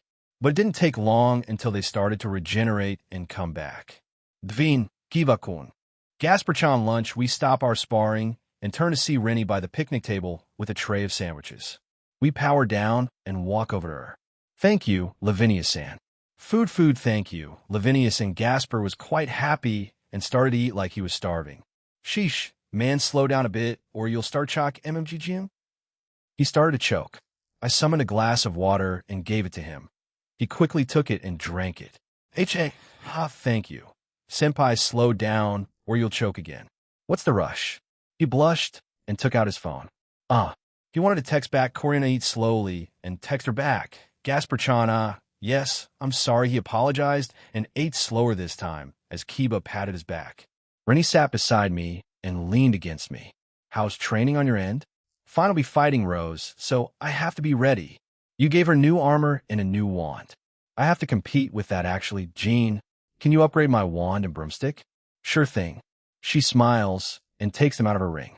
When I examined them, I could see that they had been used a lot in the past. It'll just make her wand grow with her and make the broomstick unbreakable, as well as make the flight speed faster, as well as add something else to it. I hand it back to her. Here you go, it's like Rose's wand. I'll grow alongside you. Right now, it's the same rank as you. Your broomstick is a lot faster now, while its base speed is. Its speed can be increased if you add more mana into it. It takes very little, so it's pretty efficient. Thank you, choo. She started to shower me with kisses as she put them back in her ring. I was in the open bath with two other women, Seraphal and Gabriel. Seraphal was lightly glaring at the angel, while she remained oblivious as she smiled back at the devil. Sarah, tell me, why do you call Gabriel your rival? Seraphal turns to me with a huff. Gabriel and I look at her curiously. Look at her. She's adorable. She's 60. How can I compete with that? She does all of this unintentionally too. What the heck? That's your reasoning. So, from when I first saw her, and until now, she will be my biggest rival. Bigger than Grafia-chan. Gabriel was clearly confused by her logic, as was I. Seraphal started to go on a ramble about her shows, her acting career, her roles as a Satan, some things about Sona, and other topics. We sat there listening to it all, until poke, I looked at Gabriel as she was looking at me expectantly. She had been increasing our intimacy a lot lately. When I say lately, I mean over the last 10 years in here. Much like Grafia, she really likes kissing, especially the French kiss. We hadn't crossed the line, though. In all honesty, I have no idea when. She's way too adorable, and if I somehow corrupt her through sex, the thought makes me a little sad, but I will have to cross it someday. I lean in and kiss her for a brief second before pulling away. While she was blushing, she was also pouting. I inwardly chuckled and kissed her again. I do this a few times as she lightly glares at me. Teasing is bad.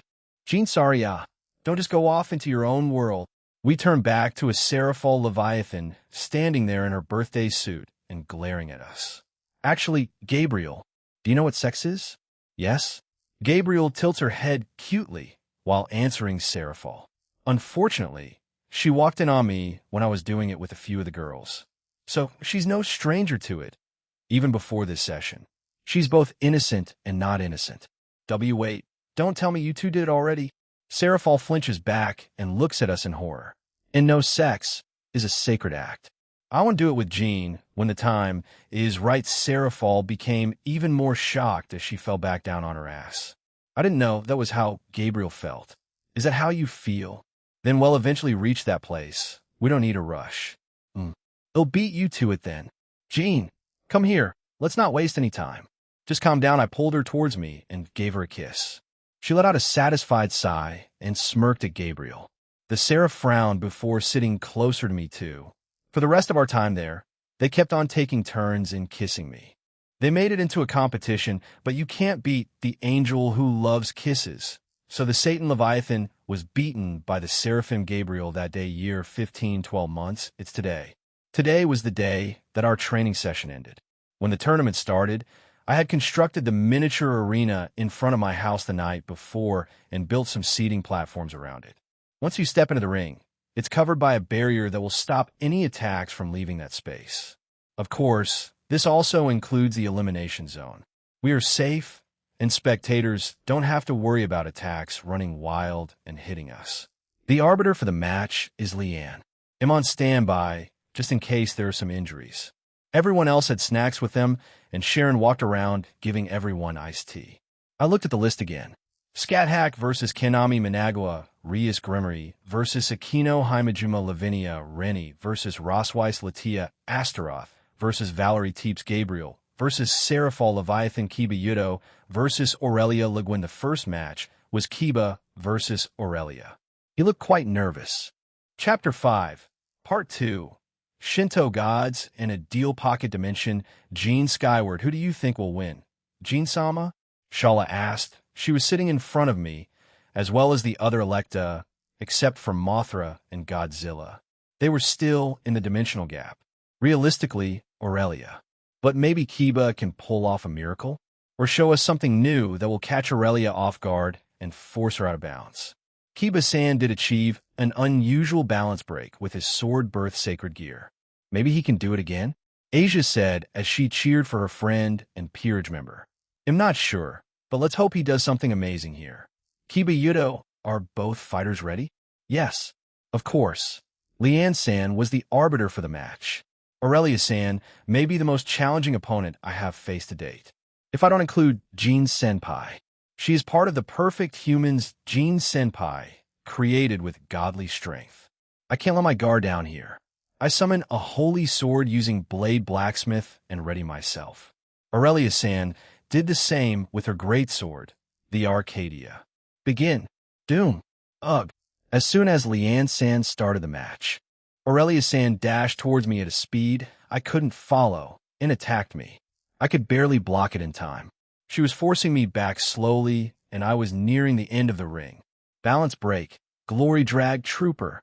Multiple knights appeared and attacked Aurelia-san. Two of them were quickly destroyed, and the other managed to make her use her other arm. She was forced to hold her greatsword with one arm, giving me a chance to fight back. Using every ounce of my strength, I pushed her back. She smirked at me and jumped backward. I didn't let her have time to compose herself as I dashed towards her with my knights. Dang, clang, catching. My holy sword clashed with her greatsword, as well as my knight's holy sword, but Aurelia-san didn't look like she was having any trouble, huh? Boom! I was pushed back by enormous wind pressure. I looked behind me at Aurelia-san as she had her greatsword on her shoulder and gestured for me to attack her. With pleasure, as I ran back towards her, I sent several slashes at her. KSH, KSH, KSH, gong, down, catching. My knights also followed up with their own, but they were all easily repelled by Aurelia-san. Damn it, is this really useless? Even after reaching Dragon God class in strength, after 15 years of training, I couldn't even make her get serious? Why not use your sword birth, Kiba Yudo? I believe I have pushed this sacred gear to its limits, and thus wish to fight with it. However, for my Blade Blacksmith, I don't think I have. So please bear with me for a moment. I look at one of my knights and nod. It quickly joins my side. I had thought of this thanks to Jean Senpai giving me a small hint. Why not use a technique to fuse with your knights and make a scale mail-like armor? Is what he said. So for the last few years, I had been perfecting it. The knights started to fuse with my body. My legs were covered in armor, along with my torso, arms, and shoulder. This is it. This is my strongest form with Blade Blacksmith. Huh. Now that's something new, Kiba Yudo. Cool me. Yes. Here I come. Aura blasting boosters appear behind my back, and combined with my Godspeed, I blasted towards Aurelia-san and appeared beside her. I then swung my sword to her side, catching. Wabom! Arg! She blocked it. At that speed, they really are monsters.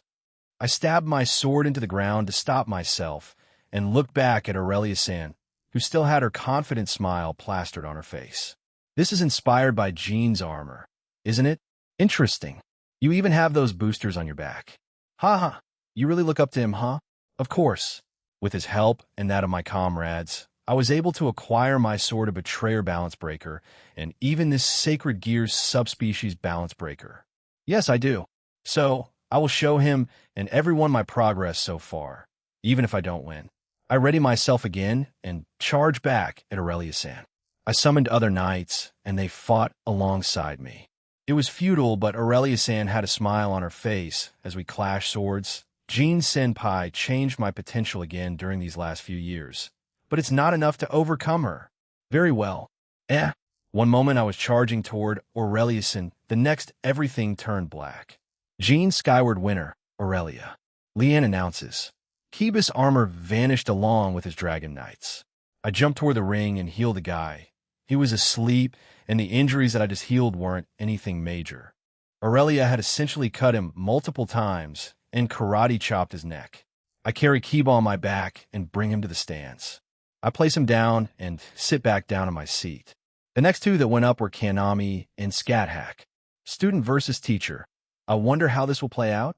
After reaching the top tier of Dragon God class, Kanami decided to hone her skills and techniques. She essentially arrived at the same place as the girls did in 5 years, though I really did push them at the time. Ophis and Irene are the only ones who have reached multiversal, and as I mentioned before, the rate at which you gain power slows considerably after reaching those levels.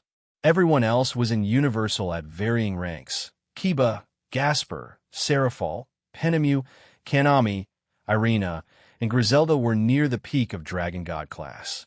Scat Hack was the outlier since she kept on pushing and pushing until she reached universal like the rest. Kanami and Managawa are both fighters ready? Yes, ma'am. Begin. I summoned my spear and pointed at Shish. You've taught me a lot these 15 years. Shish, let me show you the fruits of my labor. I jumped in and used all of my power from the start. I appeared beside Shish and thrust my spear, but she only needed to move her head an inch and dodged it. I saw a smile on her face as she looked at me. Then show me, stupid student of mine. Clang, dong, ting, ting. Both of us disappear and clash several times in the limited space we had to fight in. Each time our weapons clashed, wind raged around us. The air reverberated around us as small shock waves erupted around the area. Shish was smiling, as was I. In these last 15 years, she's become an older sister figure to me. I dragged Natsum with me to train from time to time. Shish helped her with magic while I was taught many things. I sent a flurry of attacks toward Shish, but she dodged them all easily. She did the same thing, and I managed to avoid quite a few and got a few light scratches. I jumped back and ignited my... Shish laughs and powered up. She was overflowing with divinity as she took a stance. Yes, since I was around Jean a lot, as well as the Ophis, Irene, Draig, and Albion. They influenced me a lot, though Jean was the main reason. The flames that were once orange had turned dark red. They danced around my spear, and I readied myself. Here I come, Shish. DWSH. Shish disappeared from my sight, and I instinctively dropped down. When I did, a spear appeared where I once was. Shish had tried to kill me there. Wait. Isn't there a no-killing rule? Good reaction, Kanami. As she stomped at the spot, I rolled away and jumped backward quickly. No Shish knew I could dodge it, so she attacked me that way. Zong. Ting. We clash again, but I was being overpowered this time. Shish was using even more strength to overpower me. I feel like I've been losing for the longest time, either before I became aware of the supernatural. I dashed back to Shish and pretended to perform a thrust attack. She falls for it, and I ducked down to sweep her with my leg. But to my surprise, she was already jumping. I look back up and see her smiling at me. She read me like a book. Her foot bam hit me in the face and sent me backwards. I stabbed my spear into the ground to stop myself from falling out of the arena. I was inches away from falling. I get up and look at Shish. She was waiting for me. I look at Jean and then back to Shish. I didn't think I would use this here, but I guess it's fine. Were you talking about Konami? I smile at Shish as a burst of white flames erupts from beneath me. Flashback Konami. You seem to like using fire magic and flame manipulation. Jean approached me as I sat down after sparring with Shish. I guess he do. The spear he upgraded for me, and the magic I used mostly after being taught by Rennie-san. Raswai-san and Suzuku-san was fire magic. Yeah, I think so. Why do you say that, Jean? Afterwards, he sits down beside me and sighs. Well, I have a certain sacred gear I evolved not too long ago, and it evolved from being a common sacred gear to being on par, or maybe even stronger than the original 13 Longinus. He grins at me, and my eyes widen. Is he? Seeing as you love using fire magic so much, and I didn't want to give this to Suzaku since her clan's still quite stubborn about sacred gears, and all I thought of giving it to you. How about it? Are you sure? I mean, you did say you just evolved it into something amazing. Yeah, I'm fine with it. So what do you say? I flashback end Ashen Burst. Doom. If you don't mind, then please give me that sacred gear, Jean. I remember those words pretty clearly the day he gave me my own sacred gear, Ashen Burst. Huh, what is this? Is it possibly a sacred gear? Did you awaken one? Or Shish looks over at Jean, as did many others. He just grinned and chuckled to himself. He then gives me a thumbs up. Go for it, Konami. I felt a weird, warm feeling inside me. Yes, I'll try and do my best. Here I come, Shish. The white flames of Ashen Burst surround my spear and override the dark red flames. However, it also mixed with the draconic energy, so draconic ashen flames, I like the sound of that. I say to myself before sprinting towards Shish. I slash down towards her as she parries it, but gained a surprised look when I pushed her back. Interesting. Dwash. KSH. Dang. Clang. With my sacred gear's flames, I was slowly pushing Shish back as we clashed with our spears. I don't believe he'll win, but if I can just do enough, then maybe she'll acknowledge me. I summon magic circles around Shish and send out vines to try to immobilize her, but she easily destroyed them with her runes. Shish jumps back and then dashes back towards me. I parry-ack. She disappeared from my sight, and I felt a knee connect with my stomach. I swing my spear sideways to counter, but bam! She disappeared again, and I felt a punch hit my waist, sending me back near the edge again. Even with my sacred gear and new powers, I still can't win. She really is amazing. Everyone's amazing. Kibakuin from earlier managed to hold himself against Aurelia-san. It felt like he did more than me. I still have a lot more room to grow. Even the last 15 years weren't enough. I don't have talent, so I have to try harder than the rest. I look back up at Shish with a smile. This isn't my limit. I can still improve my technique, my movement, everything. With these thoughts in mind, I braved one of many powerhouses ill encounter and fight. Doom! Here I come, Shish. A final stand, huh? Jean Skyward Konami was gathering a large number of white flames around her spear and cocked her arm back. Scat Hack did the same, but with divine energy. I had heard from Natsum that she had copied Scat Hack's Ski-Balg when we first came here, but with flames. I wonder how that will fare with her upgraded Sacred Gear's flames. They had both finally finished charging up their attacks. Scat Hack jumps up into the air and threw her spear. Konami matched it and threw hers as well. Both spears were slowly approaching each other. The area had gone silent as they waited in bated breath for those two attacks to collide. Eventually, boom. The arena was covered in a large explosion, and we couldn't see anything for a few seconds. Eventually, the explosion subsided, and both women were still standing. Scat Hack had her spear back in her hands while Konami was standing there unsteadily. Still not enough, huh? She says weakly before falling to the floor, unconscious. Winner, Scat Hack. I teleport beside Konami and heal her. She had a few minor injuries, but since Scat Hack held back, and she was a Dragon God class, being she didn't get too badly injured. How well done. I didn't think you'd reveal that now of all times, Konami. I jump back into the stands and put her beside Natsum as she looks proudly at her sleeping sister. She really got stronger, huh? Yeah, she did.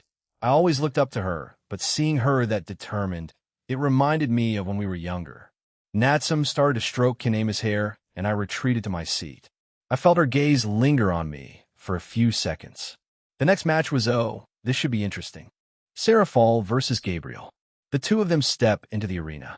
Are both fighters ready? Yes. Today, I will win against my biggest rival. Yes, I'm ready. Leanne smiles at Gabriel, then begin. Serafall grins and spreads her arms out. First come first, Serbam. Gabriel covered herself in 2k and appeared in front of Serafall. She became alarmed and tried to change her attack, but was uppercut by Gabriel as she was forced into the air. Yada no Kagami. Gabriel forms light between her hands and fires it towards Serafall. She panics and fires some demonic ice toward the attack. A small explosion occurs, but she had been surprised when Gabriel appeared above her. Gabriel then follows up by kicking Serafall. Boom! Serafall blocks it using a defensive spell and with her arms, but she was knocked away. The dust settles as Serafall stood up, dusting herself. Mount. That was sneaky of you, Gabriel. Cha winner, Gabriel. Vuvuvuvait. What? Why? Serafall was shocked as she looked at Leanne. Leanne just points to where she was standing, and she was out of bounds. Serafall looks to the ground and falls dramatically on all fours. No, I lost in the stupidest way possible. Serafall unfolds her wings before flying toward me and clinging to me. Life is a lie, console me. There I started to pet Serafall as she kept carrying on with the act. I sighed inwardly and looked back at the arena. Gabriel flew away looking like she lost. She was staring our way while puffing her cheeks. Serafall won one way or another. The next match was between King and Queen. The longtime best friends, Rias and Aquino, stood facing each other. Both of them had confident smiles on their faces as they were already showing each other their demonic powers. Are both fighters ready? They silently nodded. Begin. Aquino Himejima Rias launched a large ball of power of destruction towards me, and I fired back with a large lightning blast with light infused with it at her attack. The two attacks collided and exploded. I didn't feel her move, so I also stood still. When the dust settled, we were staring at each other, not making a move or sound. Over the years, I was always convinced that you were stronger than me, Rias. But when I met Jean and he took Kuroka, Rennie, and I here for the first time I started to get stronger and gain more confidence. After 15 years, we should be more or less the same in raw power, right? What about technique? Hand-to-hand combat? Other aspects? I want to find that out today. While I want to win, I don't mind losing either. Rias opens her hand, and small balls of power or destruction are created. It almost seemed like her brother's ruin. The extinct the balls then flew towards me. Covering my body with holy lightning, I unleashed draconic holy lightning attacks on the balls. Again, the two attacks clash, and they destroy each other. This will remain a stalemate if we don't change this. Aquino. I agree. Rias summoned even more balls of power or destruction behind her, and they slowly changed shape. They turned into small needles, and then started to multiply. I touched the ground, and a large magic circle appears and roar. A dragon made out of lightning came out of it. I had asked Rennie about her own ice dragon when she used an attack like this. President Sona might be able to do something like this. The dragon flies around me and then settles down. I wave my hand and summon magic circles behind me. Large icicle spikes appear, and they were also imbued with light. Rias finally launched her attacks at me. I also return fire, and they strike each other. This time I felt her move. She's not in the same spot as before swipe. BZZZT. Doom. My holy lightning dragon attacked her as she tried to get closer to me. That we're really not compatible as opponents, aren't we? Rias then appears back in front of me as she stares at me and then at the ground. What was she thinking? She then turns to Leanne. I surrender. Don't misunderstand? Aquino. I'm not looking down on you or anything like that. I just want to keep my current trump card for our match against Serorg. When that's finished, and if you still wish to continue, let's have a rematch. She walks over to me and whispers into my ear. It's my way of confessing to him. She pulls away as I look at her in surprise. Rias then walks away. Winner, Aquino. Jean skyward now, that was unexpected. I didn't think Rias would just throw in the towel like that. I wonder why. Shala asked everyone, but no one answered her. I look at Rias as she smiles at me. What are you thinking about, Grammurray? Well, I want pry and ask you a later date, who knows? She probably has her own reasons. Let's leave it at that. The next match is going to start. It seems like both participants are forfeiting the match. Leanne seemed a bit confused as Latia and Valerie were beside her. They both nod and go back to the stands. What the hell, why? I look at the two and they shake their head. I mean, it's their choice, but I was kind of looking forward to it. This time, Rennie and Rose step into the arena as they look at each other with unchanging expressions. They were quite serious about this begin. Leanne starts the match. Suddenly, Rosweiss created multiple magic circles behind her. They were all different. Norse, fairy, black, white, and other types. They all hurl their attacks at Rennie. She calmly looks at the attacks and summons her wand. She makes a small gesture with it, and the attacks vanished. Rosweiss looks on in shock and then summons her own wand. This looks like a Harry Potter fight. Everyone looks at me strangely before looking back at the match. Rosweiss W. What? How did Rennie San? It doesn't matter. I have to win this since I want to ask Jean for something, but the ones after Rennie San are quite strong, especially Aurelia San. I wave my wand and create more magic circles behind me and launch the attacks toward her. However, this is just a diversion. As soon as Rennie San waved her wand again, I dashed in front of her and punched her in the stomach. This is crack, shatter. I had punched an ice doll. The doll shattered after I punched it. If the one I punched was a fake, then where did Dawn? A powerful impact struck me in the side, and I was knocked away. I roll on the ground and then steady myself. I look back up as Rennie San had her fist covered in 10k, and she called out her ice dolls. She used regular ice magic to create that copy, made me punch it as a distraction, and then attacked me herself using 10k. But why KR? I felt my legs being covered in ice. I look down and see that it was already too late. I won't be taken down without a fight, though. I launched more attacks at Rennie San, but her ice dolls were countering them with their own attacks. Balance break. Assoluto argento mondo. The entire area around us started to be covered in ice. The temperature was rapidly decreasing, and my body was rapidly turning into ice. Well, I didn't feel cold. I couldn't move either. This is her balance breaker? Assoluto argento mondo. It's also known as the snow world, believed to be eternal. It has the ability to create a strong blizzard that can make a distinction between friend and foe. Right now, Rose is an enemy. Did Jean's prize distract me that much? And it made me lose my thoughts? Did I lose focus and let myself be tricked like this? I tried to break the ice with all my power, but it didn't budge. Rennie San is stronger than I am, so I can't break free from her prison winner, Rennie. Once Leanne San said those words, Rennie San canceled her balance break and ran to me. Are you okay? It doesn't hurt, does it? I'm fine, Rennie San. Haha, I was too distracted by myself and lost focus. But a loss is a loss. Did I get too comfortable with my new powers and become arrogant? I look at my hand and clench it. It's frustrating. I just wanted to be with Jean a little more. Are my desires holding me back? I look at Jean as he smiles at me. I should consult someone about this. Scat Hack San, maybe? Leanne San? Or Jean? I go back to the stands as I think about how pathetically I lost. Jean skyward, I was expecting a more intense fight between these two, but I guess that's it. Huh? I wonder what was distracting Rose. Her mind seemed to be on something else. The next match should be Scat Hack versus Aurelia. This will ring. My phone rang again, and I took it out of my inventory. I answered it. Jean, where are you? I should. All right, it'll be there. Give me a minute. I throw my phone back into my inventory and look at everyone. I'll reward everyone who participated. We'll need to leave now, otherwise Azazel will keep complaining to me. Yes. Everyone looks at Rose as she jumps up and looks quite happy with herself. She caught herself and blushed. Excuse me, is it my fault she lost? Yes. Anyway, hurry and get your things if they're still in your rooms. We will be leaving the pocket dimension right now. The ones that still needed to get things. They went to my home and got their things, and the rest of us just waited outside. Scat seemed a bit annoyed at the sudden cancellation of the tournament. The rest didn't seem to mind that much. Even Aurelia. I look at her as she just smirked at me. What is she planning?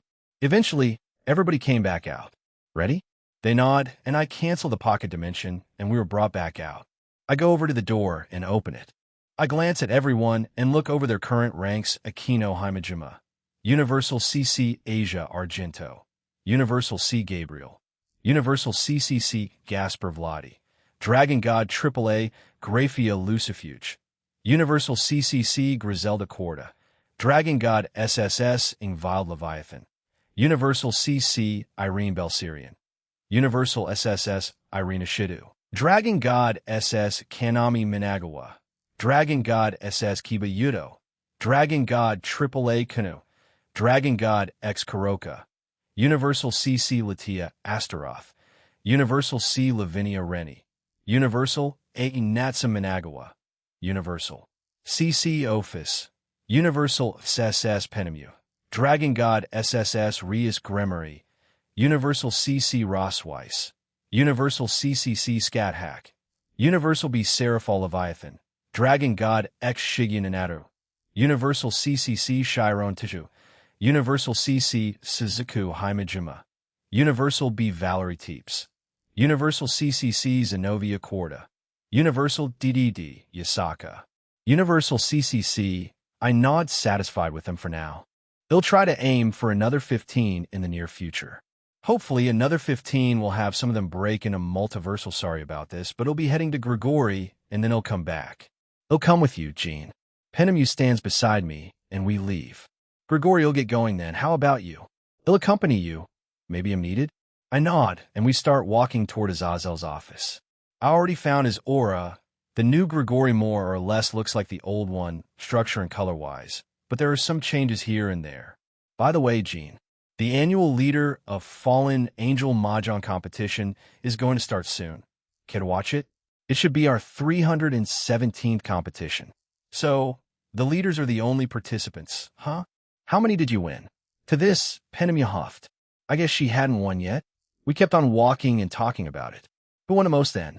It's the smarter ones, such as Azazel, Sahariel, Shimhazai, and strangely Barakiel. I, along with everyone else, can't win unless it's dumb luck. Maybe if you're there, your luck can rub off on me? Sure thing. Should I have you sit on my lap as you play? Penemu shook her head and looked away with a blush on her face. I chuckle at her as we reach his office. I touch the door and it automatically opens. We step through, and in the room were Azazel, Ajamu, Rainier, Kalawarna, Donasik, Middled, and Shemhazai. Finally, you're here, and you brought Penemu. Where the hell have you been to? Somewhere. Anyway, so you want me to unseal their powers? Yeah. Anyway, I have some reports here. He hands a few documents over to Middled, and she walks over to me with a scowl on her face and hands it to me. It was a good chance to check on all of them as they delved into detail about how each of them has been progressing and who advocated for them. Just like Rainier said, Kalawarna has been making significant progress and has a few fallen. Cookie advocating for her, whether that's because it's his crush on her speaking on his behalf or not, he'll ask another time. Donasik is the one with the most advocates, since he works in several departments and assists with many things. Even Penemu was on the list of advocates for him. I can trust her judgment on this. Kalawarna's and Raynar's lists also include her, when I take a quick glance at the lists. Ajamu has also been making a lot of progress. A few weeks ago, I returned some of his powers, but not fully as he couldn't wield Galadin. In light of the report and many voices advocating for him, especially Team/Dog, the decision becomes very clear. Middled is practically non-existent with barely any progress. She needs a reality check. Maybe the other three really did turn a completely different leaf, or they're just plotting, but we'll see once I restore their powers. After reading them, I nodded. I see, well, it's an easy decision for quite a lot of you, except for one. I glance at Middle as she glared at me while holding a broom that wasn't there a second ago. I look at the rest and sigh. All right, but this is just the beginning. In the coming weeks and months, you'll be monitored by me. I summon bracelets, and they attach themselves to everyone except Ajamu and Middled. Since I trust Team/Dog's judgment, Middle won't be included since she hasn't made any progress whatsoever. Those will monitor your emotions and usage of your powers. In short, they'll know about your emotions and mental health, and after a few months, I will come back and choose to remove these or not. It will depend on your actions again. I then unseal their powers. They seemed a little relieved by this, except Middle, who started to stomp her foot in annoyance. What the fuck? Why not me? You haven't improved yourself, nor have you tried to reflect on your actions. These four have and are genuinely trying. You haven't. The last time we interacted, you assumed that I was there to violate you. Perhaps you need to go to therapy and get a mental wellness check. Middle gritted her teeth as she glared at me silently. Anyway, you have full access to your powers again, Ajamu. You can also wield Gallatin again. I trust /Dog's judgment, so don't consider betraying them. The same with you three. Igriagajis, Calawarna, and Donasik saluted me for some reason. Rainier just silently nodded, the same with Ajamu. My work here is done then. I'm going back home. Are you going to the Shinto gods right now? No, in a few days. I left the room and stretched my body before teleporting home, just as I was about to do, so I felt two people come out as well. I glance back and see Penemu and Rainier. Hey, need something? They glance at each other before Rainier bows to Penemu and walks away. She stands at a distance from us, where she couldn't hear what we would talk about. What's up? I spoke to Grafia and the others about it during our time there. They'll be moving in, Jean. I was a bit stunned by what she said. More roommates, huh? Sure thing, did you already pick out a room? Or are you going to use the same one as you did in the replica? The same one. Anyway, they'll be moving in when you're in the Shinto god's realm. They'll see you soon.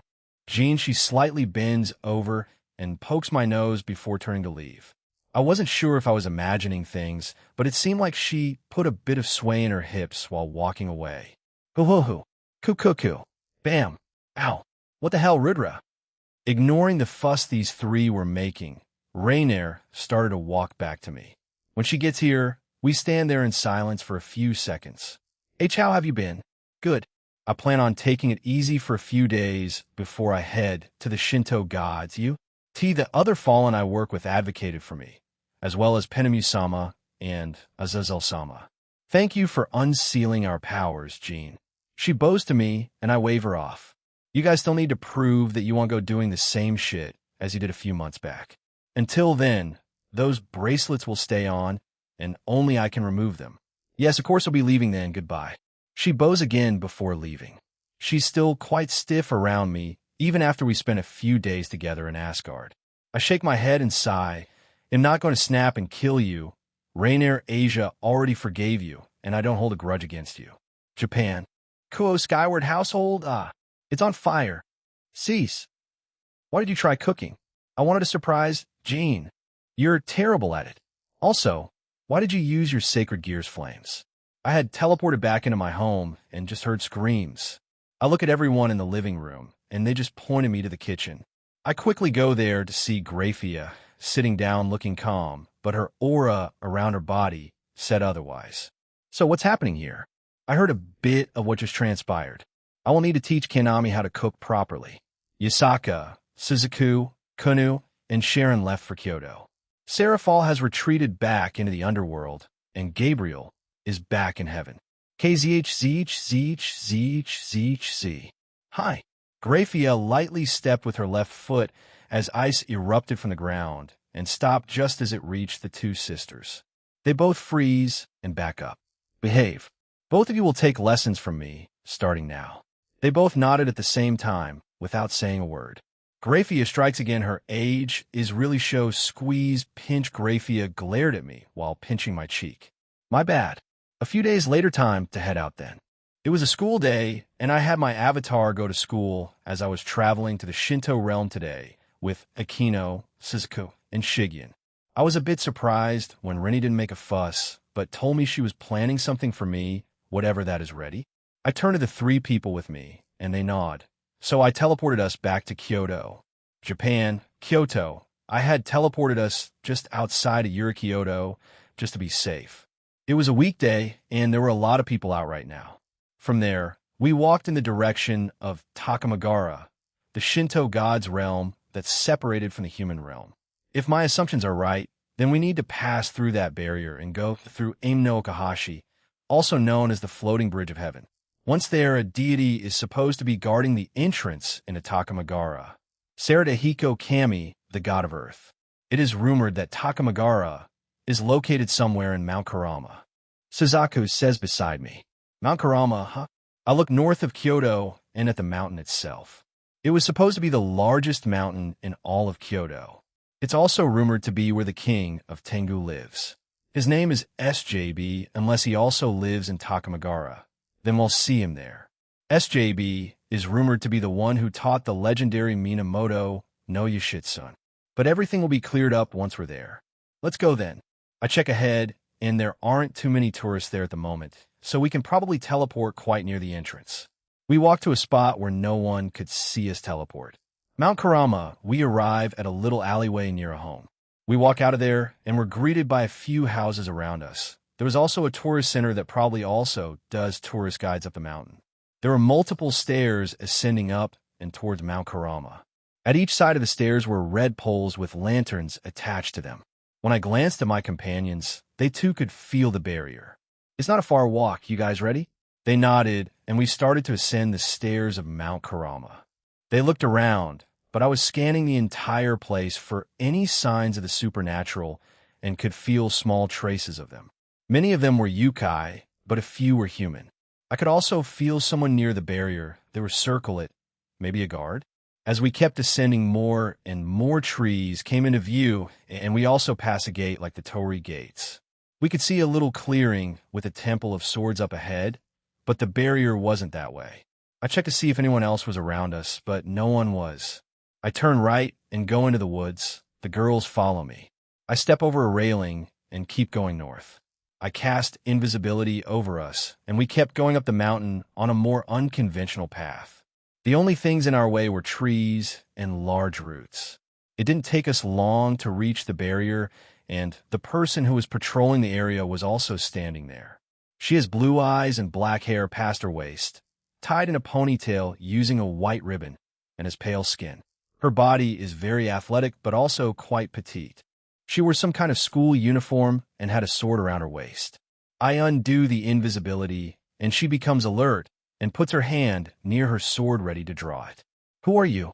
I summon the letter I got from the Shinto gods and make it float towards her. She squints her eyes and receives the latter. She reads over it, and her fighting spirit that was powering up immediately calmed down. She nods and looks back at us with a smile. Middleman Sama, forgive me for the hostility. If you pass through this barrier, you will arrive at Aim no Okahashi. Normally, Soiko-sama is guarding the bridge, but today they were called back to Amaterasu-sama's abode. I am Yoshitsune Minamoto. I may not look like the legends and rumors of Japan, but I am the same one. However, they do mistake me as male. That is my own blunder. Anyway, I shall be your guide. Please follow me. She walks over to hand my letter back, and she walks back and through the barrier first, and we follow after her. Amano Ukiya Shieta. I didn't think the legendary Yoshitsune-san was a girl. She seems cute, Akino says beside me as she hugs my arm. When we arrived in Aim no Okahashi, we looked around to see it was mostly white. There were clouds in the distance, and when you look below the bridge, it was also just pure white. In front of us was a portal. It was swirling with white, blue, light purple, and orange colors. This is the Aim no Okahashi, also known as the Floating Bridge of Heaven. This is where Saratahiko-sama is usually sitting and watching over visitors. The bridge was quite long as we were still walking over it, Yoshitsune. What can you tell us about this realm? Like how big it is, what kind of beings live there, Yukai? Spirits? Or anything will do, I ask her, and she nods without turning to us. Yes, there are 4 areas in total. They're in their own sub-realm. Once we go through this, we will be in our main realm, the one where the gods and goddesses govern. Takamagara, as you know, our leader is Amaterasu-sama. The main realm will have all kinds of yokai in it, from Tengu to Kappa, wolf, cat, kitsune, and others you can think of, and yes, humans like myself. We were blessed with immortality by the gods there, and we serve them. You may have heard of some famous historical figures apart from me. Yes? Like the one you rescued, Middleman Sama. Tamamo no Mai. Two others I can tell you right now are Minamoto no Reiko or Yorimitsu, and the famous Oni, Shuten Doji. The Satan Lucifer got to Okita Suji before the Shinto gods did, so we didn't have a chance to recruit him into our realm, but if we did, he would be with us. The other realms are Kitsune, Oni, and Tengu. You may have heard of the king of the Tengu, yes? Yoshitsune turns to us, and I nod.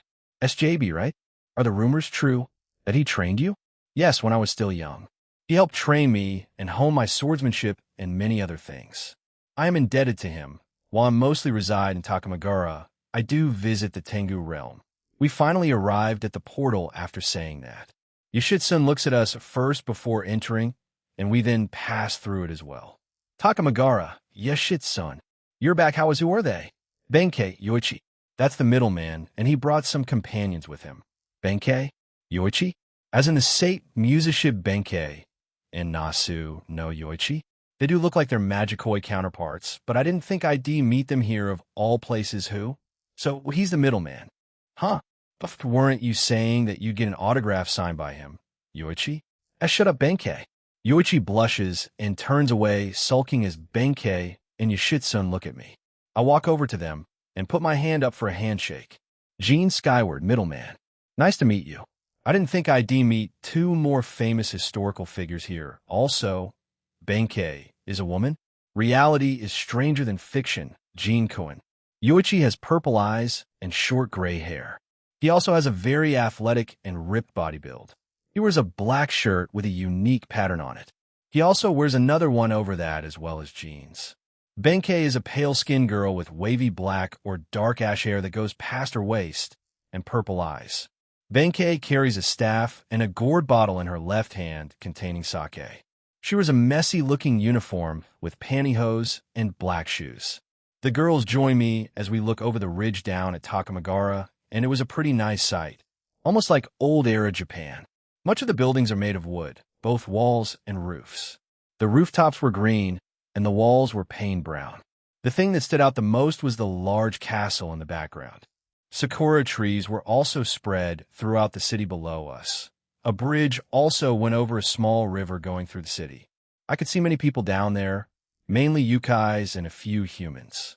In the background were mountains that varied in size. So I can assume that Amaterasu lives in that castle with the other gods? You assumed right, Gene Cohen. Who would have thought you would resurrect a dead goddess of ours? Add to that fact you also rescued another kitsune. You already had a good reputation before that, but even some gods here that were skeptical of you changed their mind because of that. Benkei stood to my left, and Akino kept on clinging to me on my right. Suzaku and Shigen were beside her, and Yoshitsune and Yoichi were by Benkei's side. I usually ask this, but are there any current problems here? Problems? Not that I'm aware of. We're in relative peace here. Not including the random attacks by the Cows Brigade, then we're fine. Benkei answers the question and looks over to Yoshitsune and Yoichi, both of them shaking their heads. Anything over at those mountains? Dragon Mountain, just like the one in the underworld. Raijin-sama is the dragon of the sea and storms, so he governs that part of this realm. Humanoid dragons and normal dragons are both welcome. Benkei explains. I see, I look down at the city again. Better get started then. Who will inform the gods that I'm here? Yoshitsune looks at Yoichi and he shrugs. We'll go tell the guards. They'll inform everyone.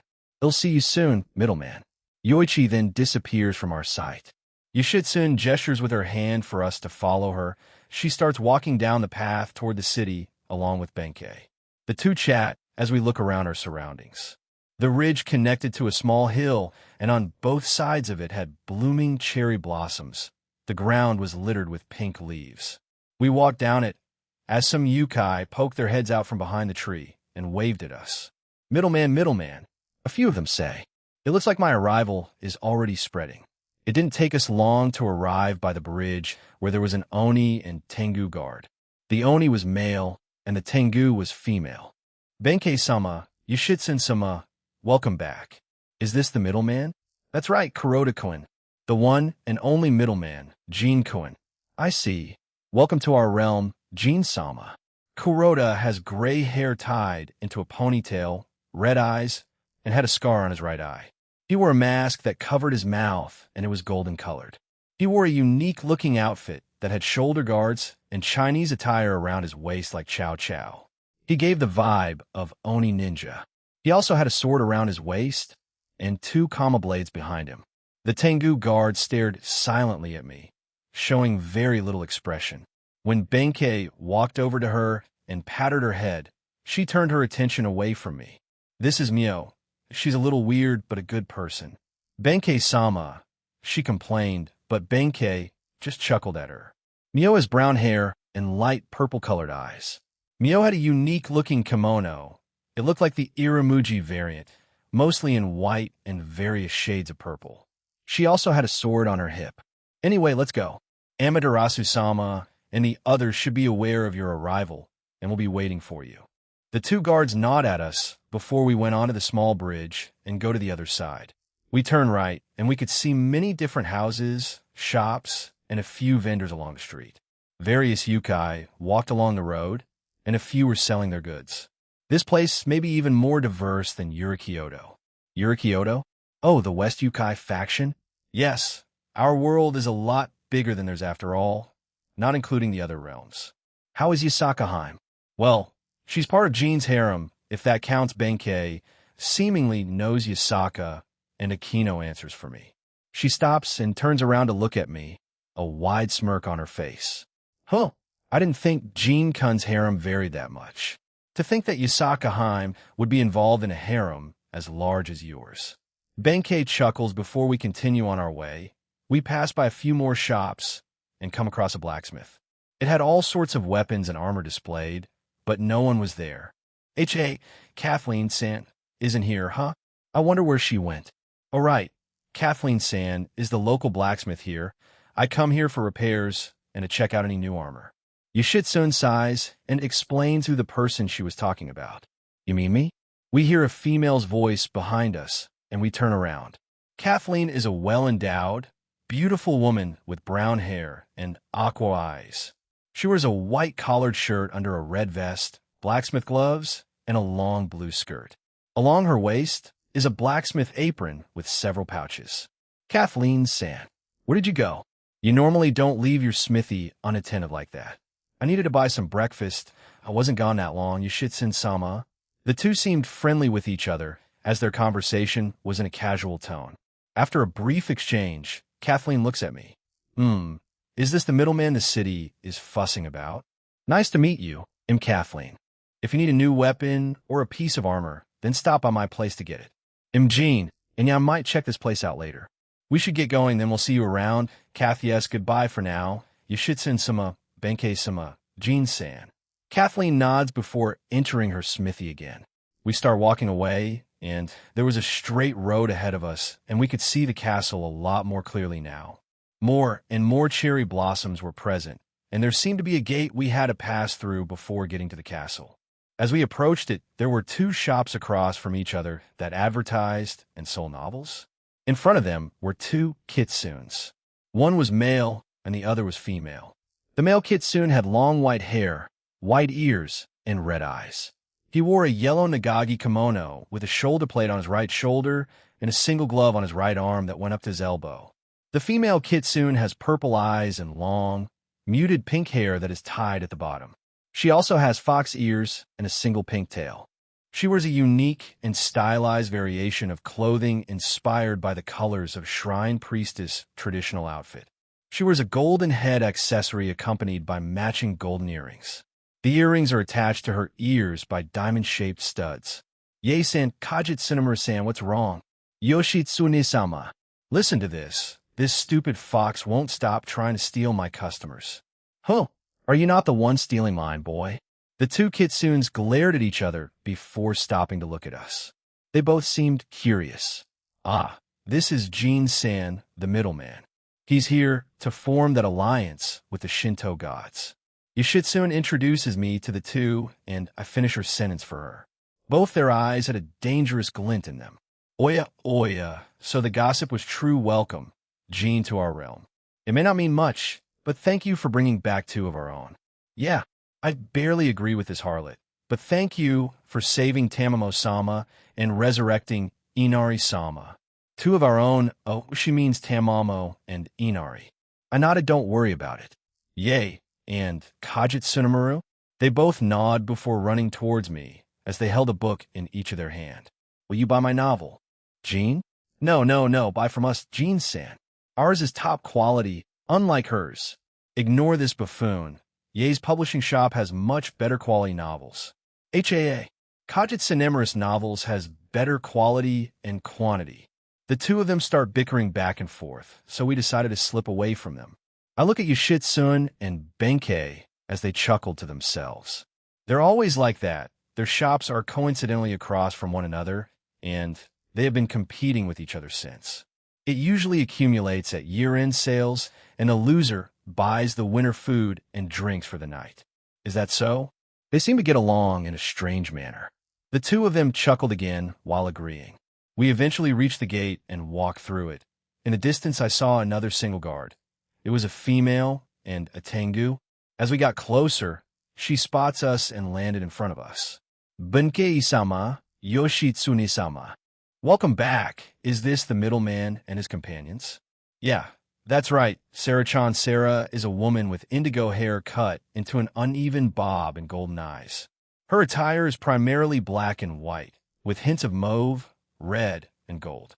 On the side of her head lies a red Tengu mask that resembles a crow's face, having white accents, a black crest, and a hexagonal piece resembling a token.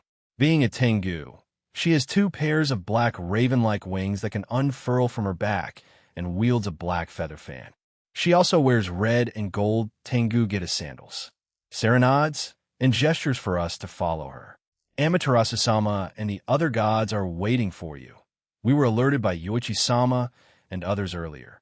However, not everyone could make it, only a few. She pushes open the large doors into the castle. The inside was mainly made out of wood with unique designs. Many of them were of mythical animals and creatures such as dragons, kitsunes, and various yokai. There were floating balls of light illuminating the halls. In front of us were stairs that split off into two. One went up and another went down. It looks like this place has some sort of underground section. Sarah starts to walk over to the stairs that went to the next level, and we follow her. Akino was still clinging on to me while I felt Suzaku had become a little tenser as we arrived inside. Shigin was behind me while grabbing a hold of my shirt. I reach over and hold Suzaku's hand as we make our way through the castle. We go through some hallways and another flight of stairs. There were several types of furniture and decorations everywhere, typical old-era Japanese decor. There were also portraits of different people. I would assume they were the gods of this realm. I did recognize Inari in one of them. We eventually arrived at the door, and Sarah turns around to us before pushing it. While I understand that you're well known and have a reputation, please be respectful to Amaterasu-sama and the others. I nod.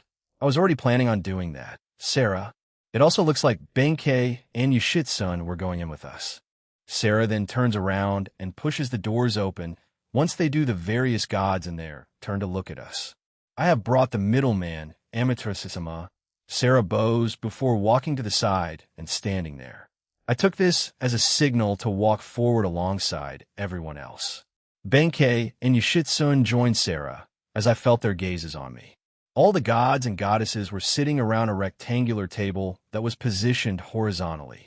In the middle of the table was Amaterasu. If what Suzaku told me was true, then the ones to her left and right are Jin and Raijin. The rest were sitting around the table. Tsukuyumi, the moon god, dresses up the old Japanese kimono. He has a crown with a picture of a crescent moon on his top head. His face is good-looking and round in shape, with long white hair and a mature body posture. Tenjin, the poetry god, appears to be a middle-aged man in his late 50s, with gray hair that is shoulder-length when down. He is normally seen wearing sokutai, sagata, a very formal outfit worn by courtiers at the imperial Japanese court in the Heian and subsequent periods. Susanoo, the god of sea and storms, is a handsome man with blonde hair and blue eyes. His hair is styled in a pompadour. His body is muscularly built, and he has a cleft chin. I didn't expect Susanoo to look like that. I can almost call him Johnny Bravo. Our eyes meet, and he gives me a toothy grin. Sarah Tahiko Kami appeared to be a helpless old man, but was surprisingly fit and muscular for his age. He has a ponytail, a thick beard, and stretched earlobes with 2 piercings in both ears. Sarahito was commonly seen wearing a traditional man's kimono and a pair of getas with 1 tooth. Some of his physical characteristics are similar to those of Buddhas and their Buddharupas in Buddhist art, like large protruding ears, exaggerated eyebrows that curve upward, half-closed eyes, thin lips, and a hair bun that points to the top, and even a mustache. Raijin the Dragon of Sea and Storms appears as a young man with shoulder-length hair, 2 long horns, and a facial tattoo over his right eye. He dons a dark coat over a long shirt, accompanied by loose pants tucked into pirate boots. His accessories include a necklace with 3 circular ornaments and black gloves that only partially cover his palm. Inari was also there, and she waved at me. I nodded to her back. Beside her was Omoikane, the god of wisdom. He appears as a short old man with white hair and light skin. He is bald with bush eyebrows covering his eyes entirely, reaching his beard, which completely covers the lower part of his face with his small round nose being the only visible feature. He has stretched earlobes reaching down to his shoulders. He wears traditional Japanese robes and a pointed hat. He carries his weather sack on his back. One of the weirder things I'm seeing is Hachi, the god of war. He literally looks like Hikigaya Hachiman from Oreguru. However, Hachiman is a man in his early 30s of average height and build. He has medium short black hair and an ahogue. His most prominent feature is a set of dead fish eyes.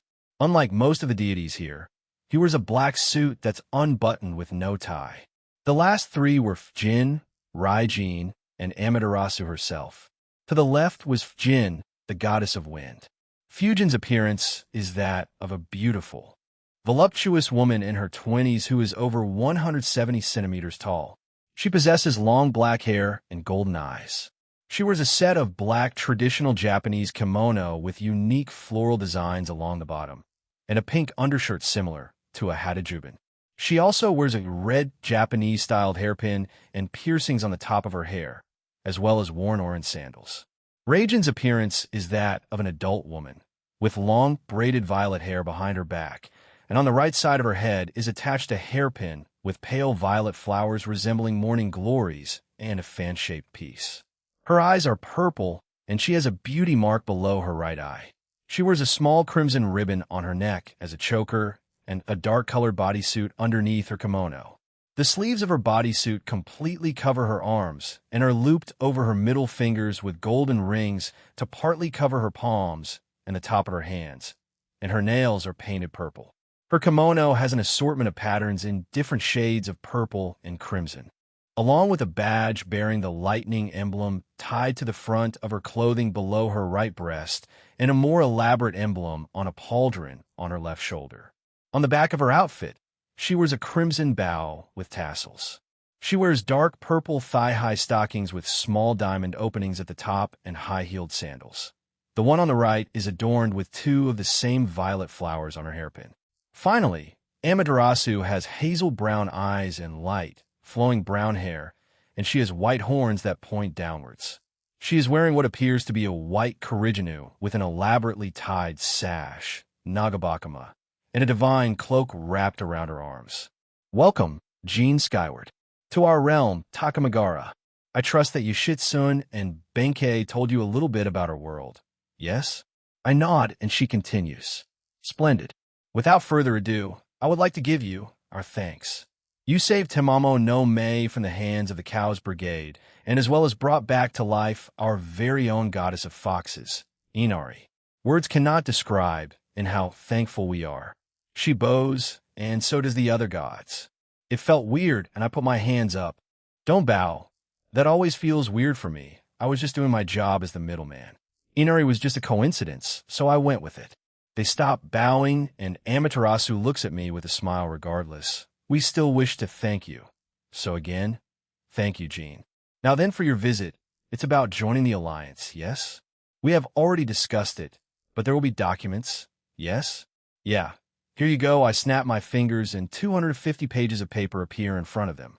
I'm sorry, but Odin became a sadist and added around 50 pages to it. They all look at it with some degree of surprise. It was 201.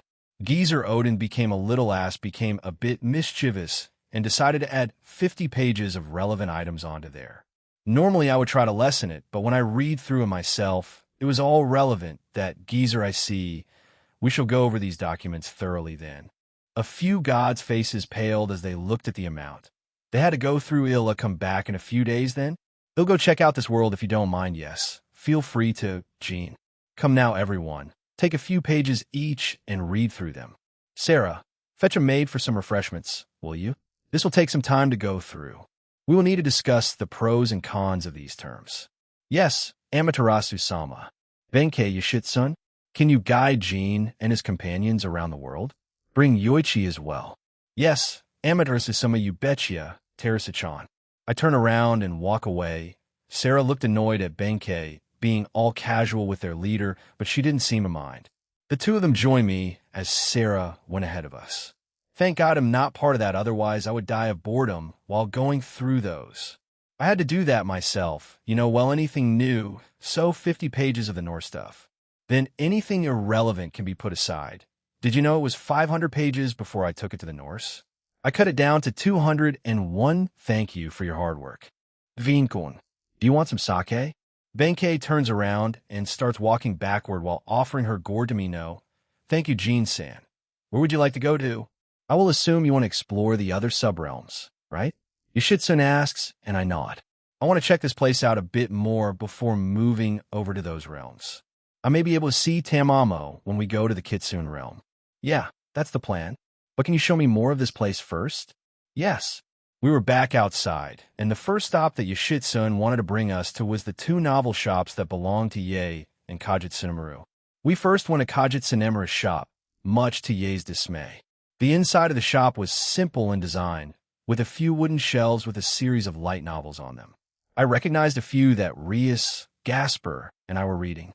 Hey, Kajitsunemaru, do you only sell light novels, or do you plan on expanding to like other books and manga? Kajitsunemaru was sitting by the counter reading a novel. He looks at us and nods. Yes, like that harlot across the street from me. I will be expanding my collection within the year. I just need to find some series that the residents of our realms like. She has already started to sell some. She might beat me this year, TCH. Kajitsunemaru frowned while he looked across the street. I nod and continue looking through the lineup he had. We eventually finish, and I bought some novels for Rias and Gasper. Thanks for your patronage, and come again. We go across the street and greet Ye. Welcome, it seems you bought some novels from that barbarian shop. My shop has more diversity, please take a look. I see Akino's eyes glint and follow their gaze. Ye's shop had an 18+ section, and Akino went over to it. She browsed the shelves for things she liked. Suzaku and Shigyun stood beside me as we watched her eagerly look for whatever she was looking for. Ha ha ha. It seems your lover likes eki things. No? Maybe it's for research purposes. Our private life is quite active. Maybe I can spice things up a little? Ho ho. Akino and Ye look at each other almost like they understood one another. She goes over to Akino and whispers something into her ear. Akino's eyes widen even more, and she agrees with whatever Ye whispered to her. Seems like Jean-kun is quite active. Huh? Benkei teased me, while Yoshitsun sported a small blush while looking away. I would rather not comment. I also looked through what she had and found a few novels that Rias also wanted, so I went ahead and bought them. Thanks for shopping here. We left the shop as Akino also bought some books of her own. I look at her as she was quite happy with herself. I don't know what Ye said to her, but he'll be on guard just in case. Yoshitsun, before we continue this tour, is there an inn here we can stay at? I want to try to get a place to stay before nighttime gets here. Yes, there's a well-known establishment here. Follow me. We know the owner well. Yoshitsun nods as Benkei cheers with her gourd. It looks like she likes the place too. We slowly walk over to the place as they chatted about its history. Many visitors to our realm, even if they were few and far between, have stayed in this place. It's Yamane Inn. The owner is called Yuwabami-san. Well, she's a yukai, but you'll see when you get there. She's a type of snake yukai. Benkei was laughing to herself as Yoshitsun tried to explain to us. She's keeping it vague? I wonder why is she kind of a unique snake yukai? After a few minutes of walking, an inn came into view. It was large in size and looked like your traditional Japanese old-style inn or hotel. Outside, it was a sign that said Yamane Inn. Welcome all visitors Yoshitsune along with Benkei enter the establishment, followed by us. Iwabami-san. We're here with guests and customers. Ada. Yoshitsune-chan, Benkei-chan, welcome. Ada. Ada. Is this the middleman? Welcome to my little inn. Iwabami, the owner. The inside of the inn was quite fancy-looking, unlike the outside. It had expensive-looking furniture, a carpet, with polished wood for floors and walls. There was a small but unique-looking chandelier above us, as well as some plans strewn about the place. In front of us was the owner, Iwabami. Iwabami is a curvy woman with long blonde hair that is styled in curly locks in the front with folded curls in the back that is pressed by a curved plate and golden eyes with vertically slit pupils. Her most distinguishing feature is the three snakes, a rattlesnake, a yellow king cobra snake, and a Japanese rat snake that are seen protruding from her hair. Is that what you meant by unique, Yoshitsune? I point towards the snakes protruding from her hair. Yoshitsune nodded and Benkei burst into a fit of giggles while Iwabami glared at her. I do not look like your typical lamia or a snake yukai. Yes, I was born to a human father and a snake yukai mother. Normally you would get a female lamia or a snake yukai, but this is how I turned out. She sighs and shakes her head.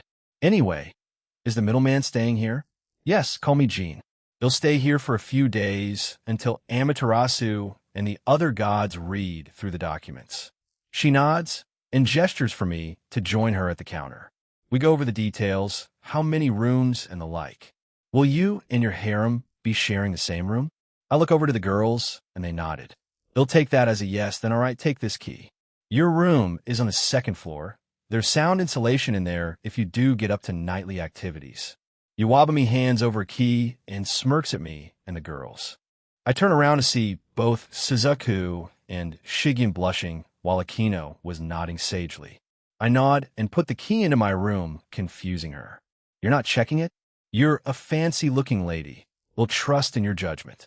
Here, I hand over the amount needed to pay for the room, as well as an extra tip of $145, $39.50, or around $10,000. Her eyes look like they would pop out of her sockets. It's a tip. I won't accept it back. Ada. It seems like you might want some of my personal nightly activity yank. I was pulled back suddenly. I turned to see Shigyun and Akino had pulled me back, making Iwabami laugh at them. I'm joking. Geez, your harem is quite protective of you, huh? Shigyun isn't officially part of it, but I can see what you mean. Even Suzaku has that smile on her. Right. Anyway, we'll come back here at night. We serve dinner and breakfast too, you know. Come back here for it, unless you plan on eating out. Well, eat out. Thanks, though. We finally left alongside our guides. Once outside, Benkei looks at me and says, so, if I join that harem of yours, you'll give me some money? I could use some for more sake, Benkei. I just blankly stare at her before shaking my head while sighing.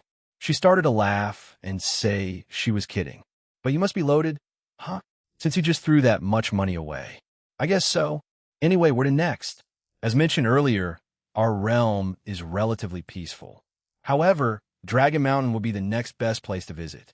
Raijin-sama is in the castle. However, he will have appointed 2 of his seconds in command there. 2? Well, sure, why not? To the Dragon Mountain, then. According to Yoshitsune and Benkei, the only way over there was on foot or flying. Raijin didn't make any kind of teleportation circle to the place, so we were making our way there on foot. Knowing the girls might want the more scenic route, I didn't offer to teleport us there. We just left a different entrance into the city, and we're on the road. It was mostly open fields to either side of us, but we were going up a sort of hill, and once we got up to its steep drop, below us, the environment changed. The grass was a lot more widespread while rock and stone became more prevalent. However, there were puddles of water or small lakes around. Maybe they used them as a drinking source? Beyond this path, to the right is where the dragon's home is. As I mentioned before, humanoid dragons or full dragons live here. Sometimes humans also come here to learn to use Dragon Slayer magic. However, it's very difficult magic to learn and master, so not many people know how to use it. We started walking down the path, and it became a bit windy. I know a thing or two about Dragon Slayer magic. Really? Then you'll be popular among the dragons here. Anyone that can learn that powerful and rare magic will earn respect from them. I don't know about the other dragons across the world. Benkei asked in surprise as we kept walking. We decided for me to use it once we get there as a little showcase for them. I didn't really mind. We eventually walked down the path and turned right. In front of us was a large open area with huts, small houses, and holes in the side of the mountains. I could see all kinds of dragons and humanoid dragons there. There was no entrance per se. Instead, just a giant open hole for us to enter. Benkei and Yoshitsune lead the charge, and we followed. Interesting. I will observe more, Jean. Irene? Same, partner. Drake, Albion, and to my surprise, Velgrind also announced their sudden interest. Well, it did involve dragons, so we entered the Dragon Mountain, and a humanoid dragon who was quite buff and was mostly colored black walked over to us. Benkei-san, Yoshitsune-san, welcome. Who are these with you? Dreffel. We're here with the middleman and Red Dragon Emperor, though he's slowly being called the Dual Dragon Emperor as of late. He's here to visit. Red Dragon Emperor? I see it looks like our alliance is near. Welcome to Dragon Mountain. Our leader and ruler Raijin-sama isn't here as you know, but Yuru-sama and Haru-sama are here. I see. Thank you, Dreffel. We'll get going to them then. After leaving the humanoid dragon, we walked through Dragon Mountain. We passed by many hut-like homes, or simple homes made out of wood or stone. There were holes in the wall above us, and the dragons that had larger bodies flew into them, so I assumed they're their homes. There was a larger building in this entire place. It looked a lot more modern looking than the rest. I wonder if the guy was against me, seeing as how this place is, or am I just stereotyping? Dragon Mountain is in the middle of renovating its entirety. Raijin-sama is the one who rules over it, so they started with his home. I can tell from that look from you, Jean-san. Yoshitsune smiles at me, and I awkwardly cough into my fist. Okay, I was wrong. This building Raijin lived and looked like a Victorian home. That's the most accurate description I can give. From the color choices and design, this is where open-close them. Oh, if it isn't Yoshitsune and Benkei. What brings you here? We heard that the middleman, it seems like he's here. Two humanoid dragons came out of the home. To the left was a white-haired woman sporting red fringes. Her hair was tied in a ponytail, and she had red horns coming out her head. She had elf-like ears with earrings on them. She had purple eyes and was wearing a white and red qipao. Her light purple tail could be seen protruding from the back. From her elbows down to her hands, she showed strange markings and a reddish shade. The female beside her looked similar to her, except she had black hair that reached down to her waist, red eyes, and green horns. She had the same elf-like ears with earrings and also wore a qipao, but it was turquoise. Her tail was similarly turquoise-colored. She also had the same markings as the one beside her, but in the shade of turquoise. Hello, Yuru, Aru, and yes, we're here with the middleman and Red Dragon Emperor. Yoshitsune turns to me and gestures to both female humanoid dragons. To the left is Haru, and to the right is Yuru. They are Raijin-sama's second in command. He found them when they were young and has raised them. They're in a way his daughters. Velgrind question. What's up with female dragons and qipeos? Coincidence. If you say, so do you not like them, Jean? Qipeos and ponytails the Haru female. Isn't she an ideal woman, no? No comment, Irene. I should change my clothing in the future. Please don't, Velgrind. I see nice to meet you. The name's Jean. I put a hand out for a handshake, and Haru shakes it while smiling. Nice to meet you, Jean. Ofufu, qipeos, and ponytail, she hits a mark, right, Jean? Akino says while hugging my back and looking over my shoulder. As we ended our handshake, Haru had a surprised expression on her face. Akino's Onisan also hits that mark ponytail Suzaku size beside me, while I hear Shigeon whisper ponytail behind me. Yura seemed a bit wary of me and stuck close to Haru. So why did the middleman come here? He's just visiting the different locations of our realm. He also said he can use Dragon Slayer magic, so we thought he can show it to you guys. Benkei answers Haru's question as she looked at me in surprise. Even Yoru became a little interested. I felt a few eyes on me as the chattering around us stopped. I guess I gained some attention with that. I didn't think being able to use it was that big of a deal. He really? That's something. Who taught you? Was it the Welsh dragon? Or the vanishing dragon? Or both? Drake did. Haru nods and turns to Yoru, and they both nod in agreement. Come with us. We have a dedicated area for training. It's just this way. Haru and Yoru began walking away from us and went to the east. We followed. There was also a small crowd of humanoid dragons, smaller dragons, and a few humans following us. On the way, we passed a few buildings, including one that looked like an open butcher shop. However, some humanoids and small dragons were eating the meat raw or cooking it with their fire breath. This entire city is being illuminated by Raijin Sama's fire. Do you see the torches scattered around, as well as the floating flames? Those are his flames. Raijin Sama cares deeply for all dragons, whether they be humanoid, full, or hybrids. That's why Yashitsun stops as she stares at the backs of Haru and Yoru. Maybe something happened to those too. Not many know that I'm a hybrid. Many assume I'm still human with two sacred gears. If I assume that Raijin was one of the ones against me coming here, then maybe it has something to do with humans? Or even sacred gear wielders. As I thought this over, we eventually reach a wide, open area that was mostly white stone. This is where we usually train the smaller dragons, humanoids, and humans. The larger dragons train over there, where they can fit their whole body. Haru explains to us and points further ahead of us to an even larger open space. I could see around 3 large dragons over there, just waiting and watching us. I use Observe on both Yoru and Haru. Both are ultimate class dragons and have special titles to them. Yoru has Dust Dragon and Haru has Dawn Dragon, kind of fitting for them, color scheme and personality-wise. Haru looks at me expectantly, while many others were also looking at me. I sigh and decided to get this over with. Let's go with that then mode. Lighting Flame Dragon. KSH. KZTKZTKZTKZT. Flames and lightning started to surround my body, and I look at Haru as she had a wide smile on her. Yura looked stunned. So, what do you want me to do? Haru points towards a dummy made out of stone. I nodded and punched toward it. It sends out a large lightning flame beam toward the stone dummy. Boom. I held back since I didn't want to cause unnecessary damage to this place. But I could always just repair it once the dust settled. There was a small hole in the mountainside, and the stone dummy was obliterated. I can fix that. I point at the damage, and it fixed itself. I cancel my Lighting Flame Dragon mode and look back at Haru. Amazing. You have such a high level of mastery over Dragon Slayer magic. The Welsh dragon taught you well. The look of excitement was apparent from her face down to her body language as she jumped around while also looking at Yoru, who was looking at me intently. There were also a few murmurs, sorry lady, but I didn't exactly spend years on mastering this, yeah? So are we done? Can you show us more of your moves or techniques? I glance at the girls, Benkei and Yashitsun. They seem fine with staying here a little longer, so I decided to show them some stuff. They'll stick with just fire then. When I ignited my fist, I began showing them the Fire Dragon Slayer techniques and moves of Natsu Dragneel. I held off using Fire Dragon King and God modes, since that would be overkill.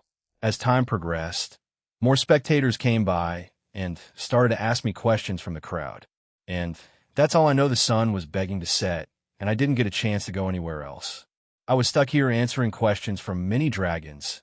Even Draig and Albion had to appear via their sacred gears to answer some things. The crowd began to disperse as my QA session had ended for the day. Haru had to ask them, as well as Benkei and Yashitsun, to leave since this wouldn't have ended otherwise. I thought it would never end. Thank you, guys. That was fun. We'll go relax then. I concur.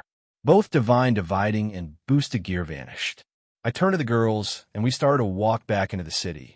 Benkei, Yashitsun, any place you recommend for dinner? Before they could answer me, Haru answers for them. Even though we're mostly dragons here, we do have a small tavern here that serves human meals. I recommend it, since those who frequently visit here to learn how to use Dragon Slayer magic give a high praise. It's called Dravern Dragon, and Tavern, whoever the owner is, they have the same naming sense as me. I chuckled inwardly and followed Haru and Yoru's lead. I looked over at Suzaku, as she had been silent for the whole day. Has that been on her mind? They'll talk to her before going to sleep. Shigen had been enjoying herself, though she had Po out from time to time, just hugging him. Now that I think about it, Po was out when she couldn't be near me or hold on to me. If I told someone these quirky ladies are universal level type beings, they would think I'm crazy. We eventually reach the tavern called Dravern, and we go inside. Pops, we got some guests here, Haru shouted as a few of the patrons turned to look at us. They cheered and started to get a bit rowdy. We approached the bar, and a humanoid dragon with brown scales and yellow eyes looks at us and nods. Hello there, Imdai, the owner of this cozy place. What can I get for you? We look at Haru, and she starts ordering for us, since we had no idea of what was being served. We saw no menu, so we really had no idea. Maybe you should get some? He kick easy there, Shigian. I had never seen her drinking before, not even during both times in the pocket dimension. However, a bit of coaxing from Haru, and she did. She's a poor drinker. She had 2 cups and was drunk and woozy. Suzaku and Akino declined to have some, but Benkei was wawa haha. Bring me more. Extremely drunk, Yoshitsune opted to drink some juice. I was immune, so I was fine, but she really was going wild. She was arm wrestling, roughhousing, in which she was winning quite easily, and just being generally rowdy. Jean? Oh, it's nothing. It's getting late, right? We should go back to the inn. Akino checks the time on her phone and agrees. I pay for our meal and add a tip. I was quite happy with it and asked us to come back. I like you, Jean-kun. Come back here in the future, all right? They'll try, Dai-san. Yoshitsune restrained Benkei, and somehow we left the place.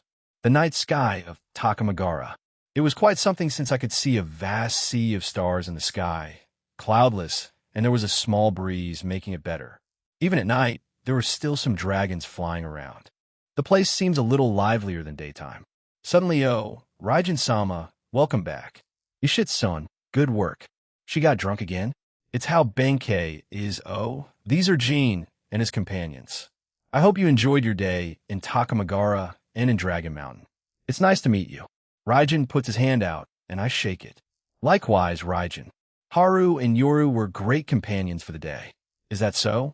I'm glad I raised them, right? He had a nostalgic look before looking back at me. We're slowly reading through those documents. They're quite detailed. Who was the one who made it? I'm pretty sure it was done by Azazel and Ajuka. They just had the other leaders tell them and what they wanted to add to it. He nodded solemnly before looking behind us, probably at his own home. As I turned around, I saw the lights on and Haru waving at us from the window. Looks like they're waiting for you. We won't delay you any further. Yes. Thank you again, Jean, and good night. He walks past us and gently taps me on the shoulder. We look at him as his silhouette slowly fades away. Raijin-sama was against you visiting our realm. But I guess your own deeds and saving Tamamo-sama and reviving Inari-sama changed his opinion, much like 2 others. I see. I guess my earlier theory was right. I nod, and we continue on our journey back to the main city. It didn't take us long, and we parted ways with Yoshitsune and a drunken Benkei. We slowly made our way back to Yamane Inn. We walked through the front, and Iwabami was there. Oh, good evening, how was your day? Great. We mostly stayed at Dragon Mountain, though. That place? You sure do have guts for being there. Only strong people venture there, you know. But I guess you were one. You did bring back Tamamo-sama and Inari-sama. Did you guys have dinner yet? You had a place called Dravern, pretty fun place like many other taverns I've been to anyway. I got a drunk here that I need to put to bed. Good night, Iwabami. Yes, good night. Make sure to have breakfast here. You did tip me a lot. Sure, we finally left and made our way to our room on the 2nd floor. The room was quite large since there was no bed, but there were futons on the ground instead. We're going old school, huh? They were also ready, so we didn't need to lay them out. Take your pick, I'll put Shigen on one. Akino changed into something else as she tapped her ring and then jumped into the futon to the right of the middle one. Suzaku did the same except for the jumping part and picked the left side near the door. I'll put Shigen here then. It's near the window and balcony, so she can get some air. I go to the furthest right and put her down. I touch her shoulder and change her clothes, making it more comfortable for her. I guess I was in the middle then. Jean's in the middle, but I didn't change yet. You guys can go ahead. I have someone that I need to meet up with. ITLL be quick. Don't worry about it. I go over to Akino and kiss her. She clung to me, trying to keep me from going, but I pried her off as she pouted at me. Fine, but be quick. I nod and glance at Shizuko. She seemed to want to say something, but he'll do that when I get back. Let's talk when I get back, okay? Try to get Akino to fall asleep. She glances at me and nods. I turn around and jump out the window. I then bring out Divine, dividing, and fly back towards Dragon Mountain. Dragon Mountain, it didn't take me long to arrive. I fly over to the training area I was in earlier in the day and fly further north. I could feel his aura there, and he hadn't moved since we were in Dravern. I spot him from distance, and he looks up with a smirk. I land a little away from him, and we stand there in silence. Father. Ignia. That's right, Ignia was here. Why? I don't know, I'll ask him why he randomly showed up here. Why are you here? Would you believe me that I wanted to see you? He puts his hands up before scratching the back of his head. I don't know if Mother did this purposely, or if it was just my own personality, but as you are aware, I'm not a planner or schemer. I'm more of a battle maniac, you know? He pauses to look at me, and then continues, you already met Frisia? I don't like him. Total weirdo. Lapis isn't any better. She's been having tantrums since you heard her. The last guy I don't even know. I feel like he looks down on all of us, but is also quite clueless, like a blank slate. If I'm being honest with you, the best chance of any of us joining your side is me and him. Join my side? What the hell is this guy talking about? Switching sides can even do that. I mean, Nyarlathotep is locked up and has zero control over these guys, but she did give them a command in pranking me. Explain. Mother is locked up. We both know that. All that I'm saying is he'll be a double agent for you. What's in it for you? He grinned, and he had an excited look on his face. Be my sparring partner, and in the far future, let's go to another universe and let me fight strong people. I don't give a shit about scheming or planning or the stupid pranks Mother wants. I just want a good fight. Whether I die in those or not, I'm fine with it. I hadn't detected a single lie from him since he started talking now. What should I choose? As powerful and as high in position as he is, an informant like him would be ideal. I can't wait forever for Valet to leave Cow's brigade, so this guy is my next best option. You can put some binding contract over me or something. Like if I lie or break it, he'll die. He still had that smirk on him, but he was telling the truth, tell me. The last sibling, and he'll consider it. She grins and nods. Maruam, that's his name. You're probably familiar with it, right? The blank slate? The Chimera King? If you play your cards right, you can have it by your side too. That guy can change sides if you find the right triggers. Him? The one from Hunter x Hunter? Ignia wasn't lying. He hasn't lied a single time during this conversation. But if what he was saying is true, then Maruam. If he's multiversal, and if I can get him on my side, but who? Who will be his Kamugi here? Where's Cow's brigade located? I knew you'd ask that, but I don't know. Lapis stops any of us from checking where it is. Although I can tell you with confidence it's not in the human realm, it's most likely a realm created by Mother. They did move bases. The last major base was located in Europe, Sweden. Other bases were in Russia, Norway, Spain, France, Romania, Malta, Finland, Lithuania, Latvia, Philippines, Australia, Mexico, and the state of Hawaii. Now, though, I don't know, like I said, Mother made a new realm and hide it. He answers me again, truthfully fine. I gesture for him to come closer, and he does. I touch his right arm, and an invisible tattoo appears on it. If he as much as thinks of betraying me, he will die, and it will destroy his soul. I relay that to him, and he smiled nervously. Then it's a done deal. Ignia, report to me in what you know actually. Do you know anything right now? He looks away sheepishly and whistles. I don't pay attention to any of them unless I'm involved. So no. I sigh this fucking idiot, whatever. He'll get future updates then. Fine, but pay attention from now on, even if it's subtly, or else Lapis will find out, alright? I know anyway. I said I was heading to Hawaii to check out the local myths and shit over there. I gotta get going. Remember, Father, every time I tell you what I know, I get a sparring match out of you. I know. He grins and vanishes in a flicker of flames. I have a double agent, then this will make things easier for me. But what should I do about Maruam? Well, whatever, he'll just deal with him when the time comes, maybe have Ignia manipulate some stuff so he gets a bit of humanity in him. HAAA. Whatever. Did you put there too, Comptoir? Comptoir. Answer. Yes, I implemented a tracking function, Gene. I close my eyes and follow Ignia's movements. He definitely was in Hawaii, Comptoir. Warn me if I'm sitting here for too long. I still need to speak to Suzaku. Comptoir. Answer. Very well. An hour later, fuck, that didn't work. Ignia spent an hour in Hawaii before he literally just vanished. What Comptoir put into that tattoo should be able to track him anywhere. Do tell me Nyarlathotep anticipated this? I closed my eyes and looked into the future. Oh, Jean Chan. Hi. You had Cow's Brigade somewhere. Where is it? Hee now, with a fun in telling you that. Did you try tracking one of our children? If you did, Itilo, just destroy whatever. That was only I. Your wife can do such a thing and track our children. Well, before you evolve, but that's still not happening. I spit at her. Calling yourself my wife makes me sick, don't. But to my disgust and horror, she did something unthinkable. I couldn't believe what I was seeing. I looked away in shock. H-A-A-A, that was unbelievable. Again, him leaving Kuroka isn't as bad as you. And she's the biggest pervert I know. I glance at Azathoth's eye, and it was just staring at our interaction. I shake my head and leave. I attract a lot of weirdos, don't I? You think? I snort and fly back to the inn. When I get there, Akino was asleep, and Shigyun was still asleep. Suzaku was sitting in a seiza on her futon as she waited for me. I quietly slip inside and tap her on the shoulder. She opens her eyes, and I touch her shoulder to teleport us out of there. We ended up back on the ridge where we gazed down at the main city of Takamagara. Once we looked down at the city. Most of it had grown dark since many of the residents were asleep. I look at the bridge, and the guard are nowhere to be found. Did they go to sleep as well?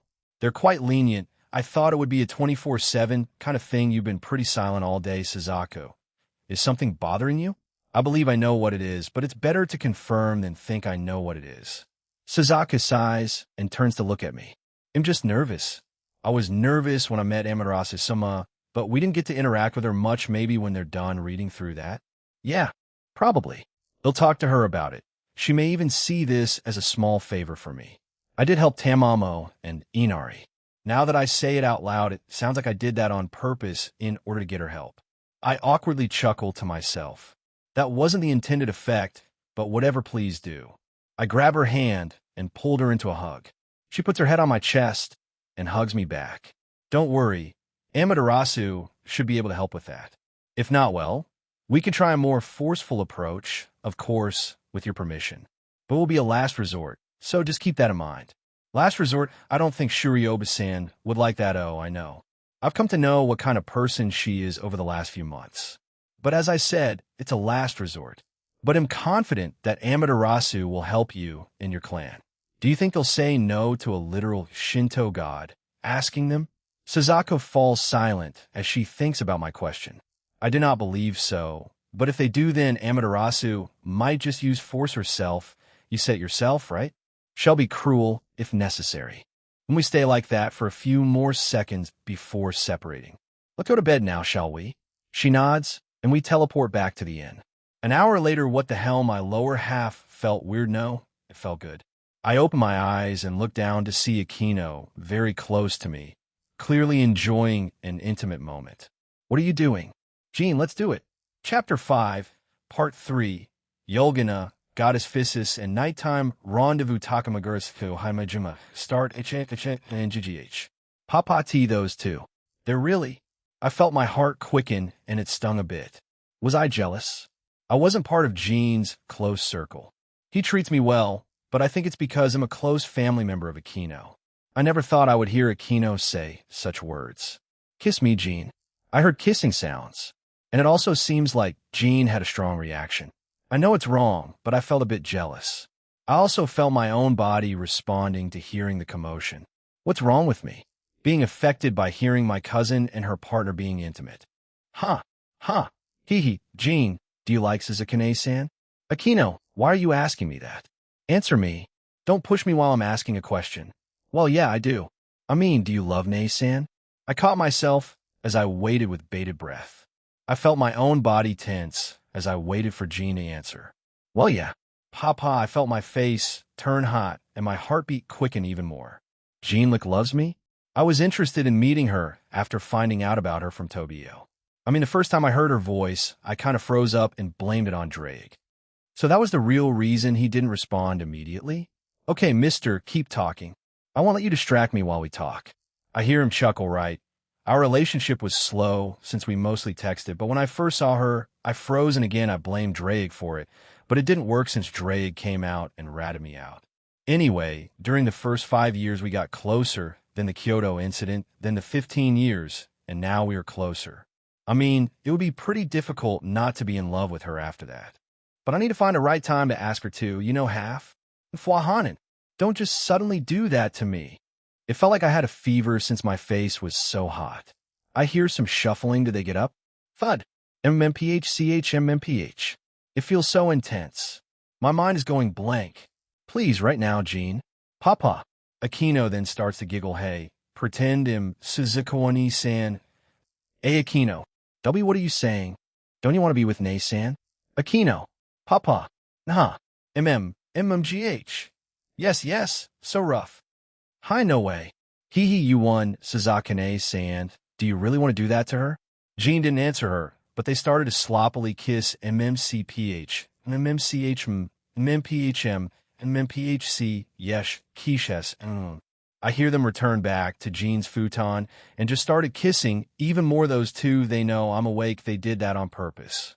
I am too hot and bother to fall asleep, Lemon, and next morning Jean skyward. Why did I play along with what Aquino was doing? I had noticed that Suzuku had woken up but still went with it. Well, I did indirectly confess to her, so she should be aware of my feelings now.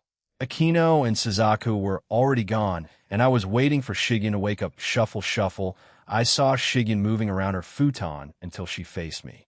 There was a small blush on her face. She was awake when Aquino and I were together. Morning. Gee, good morning, Jean. Sorry for the noise last night. Shigen immediately turned red and didn't try to deny whether she was awake or not. She nodded and got up. She started to try to fix her futon. Put them away. Just leave them. As she did before, she nodded and quickly scurried out of the room. I chuckle and snap my fingers as all the futons and blankets started to be moved to where they were previously stored, and the room was quickly cleaned up. I left the room and headed downstairs. Following their auras, I stepped through a door and I was in a dining-type room. There were multiple tables and many chairs and stools around. I spot the girls at a table and join them. How's the food? Amazing, is what they should say, before they could answer me. Iwabumi came over with more food and answers for them. She had a cheeky smile on her face as she put more plates of food down. Yes, it tastes delicious, Iwabumi-san. Shigen answers, making Iwabumi give me a satisfied and smug look. I look strangely at her and shrug. I summoned some chopsticks and tried the food out. I could feel her gaze on me as I ate. It felt a bit awkward. It's delicious. I like the texture. And did you boil these vegetables for around an hour? And add salt to this. She looked stunned when I started to pick apart what she made. But she did nod along and answer my questions. I didn't think you would be this knowledgeable about cooking and food, Jean. Jean plans on opening a restaurant in the town where we live and then expanding it worldwide. Both in the human realm and in the supernatural. Aquino answered for me, and Iwabumi looked to the side while thinking about something. We ate and talked about this, that, and the other. She eventually looks back at me. If what Aquino-chan said here was true, then will you consider putting one here? If you gain permission from Amaterasu-sama, that is, it's as you say. If I get permission to open a restaurant here, as well as in the other realms, then he'll do just that. Why do you ask? She gains a wide smile on her face and slams her hands down on the table while getting uncomfortably close. A business proposition combining the restaurant of the middleman with my inn. It will surely gain more customers, right? I guess so. How about it?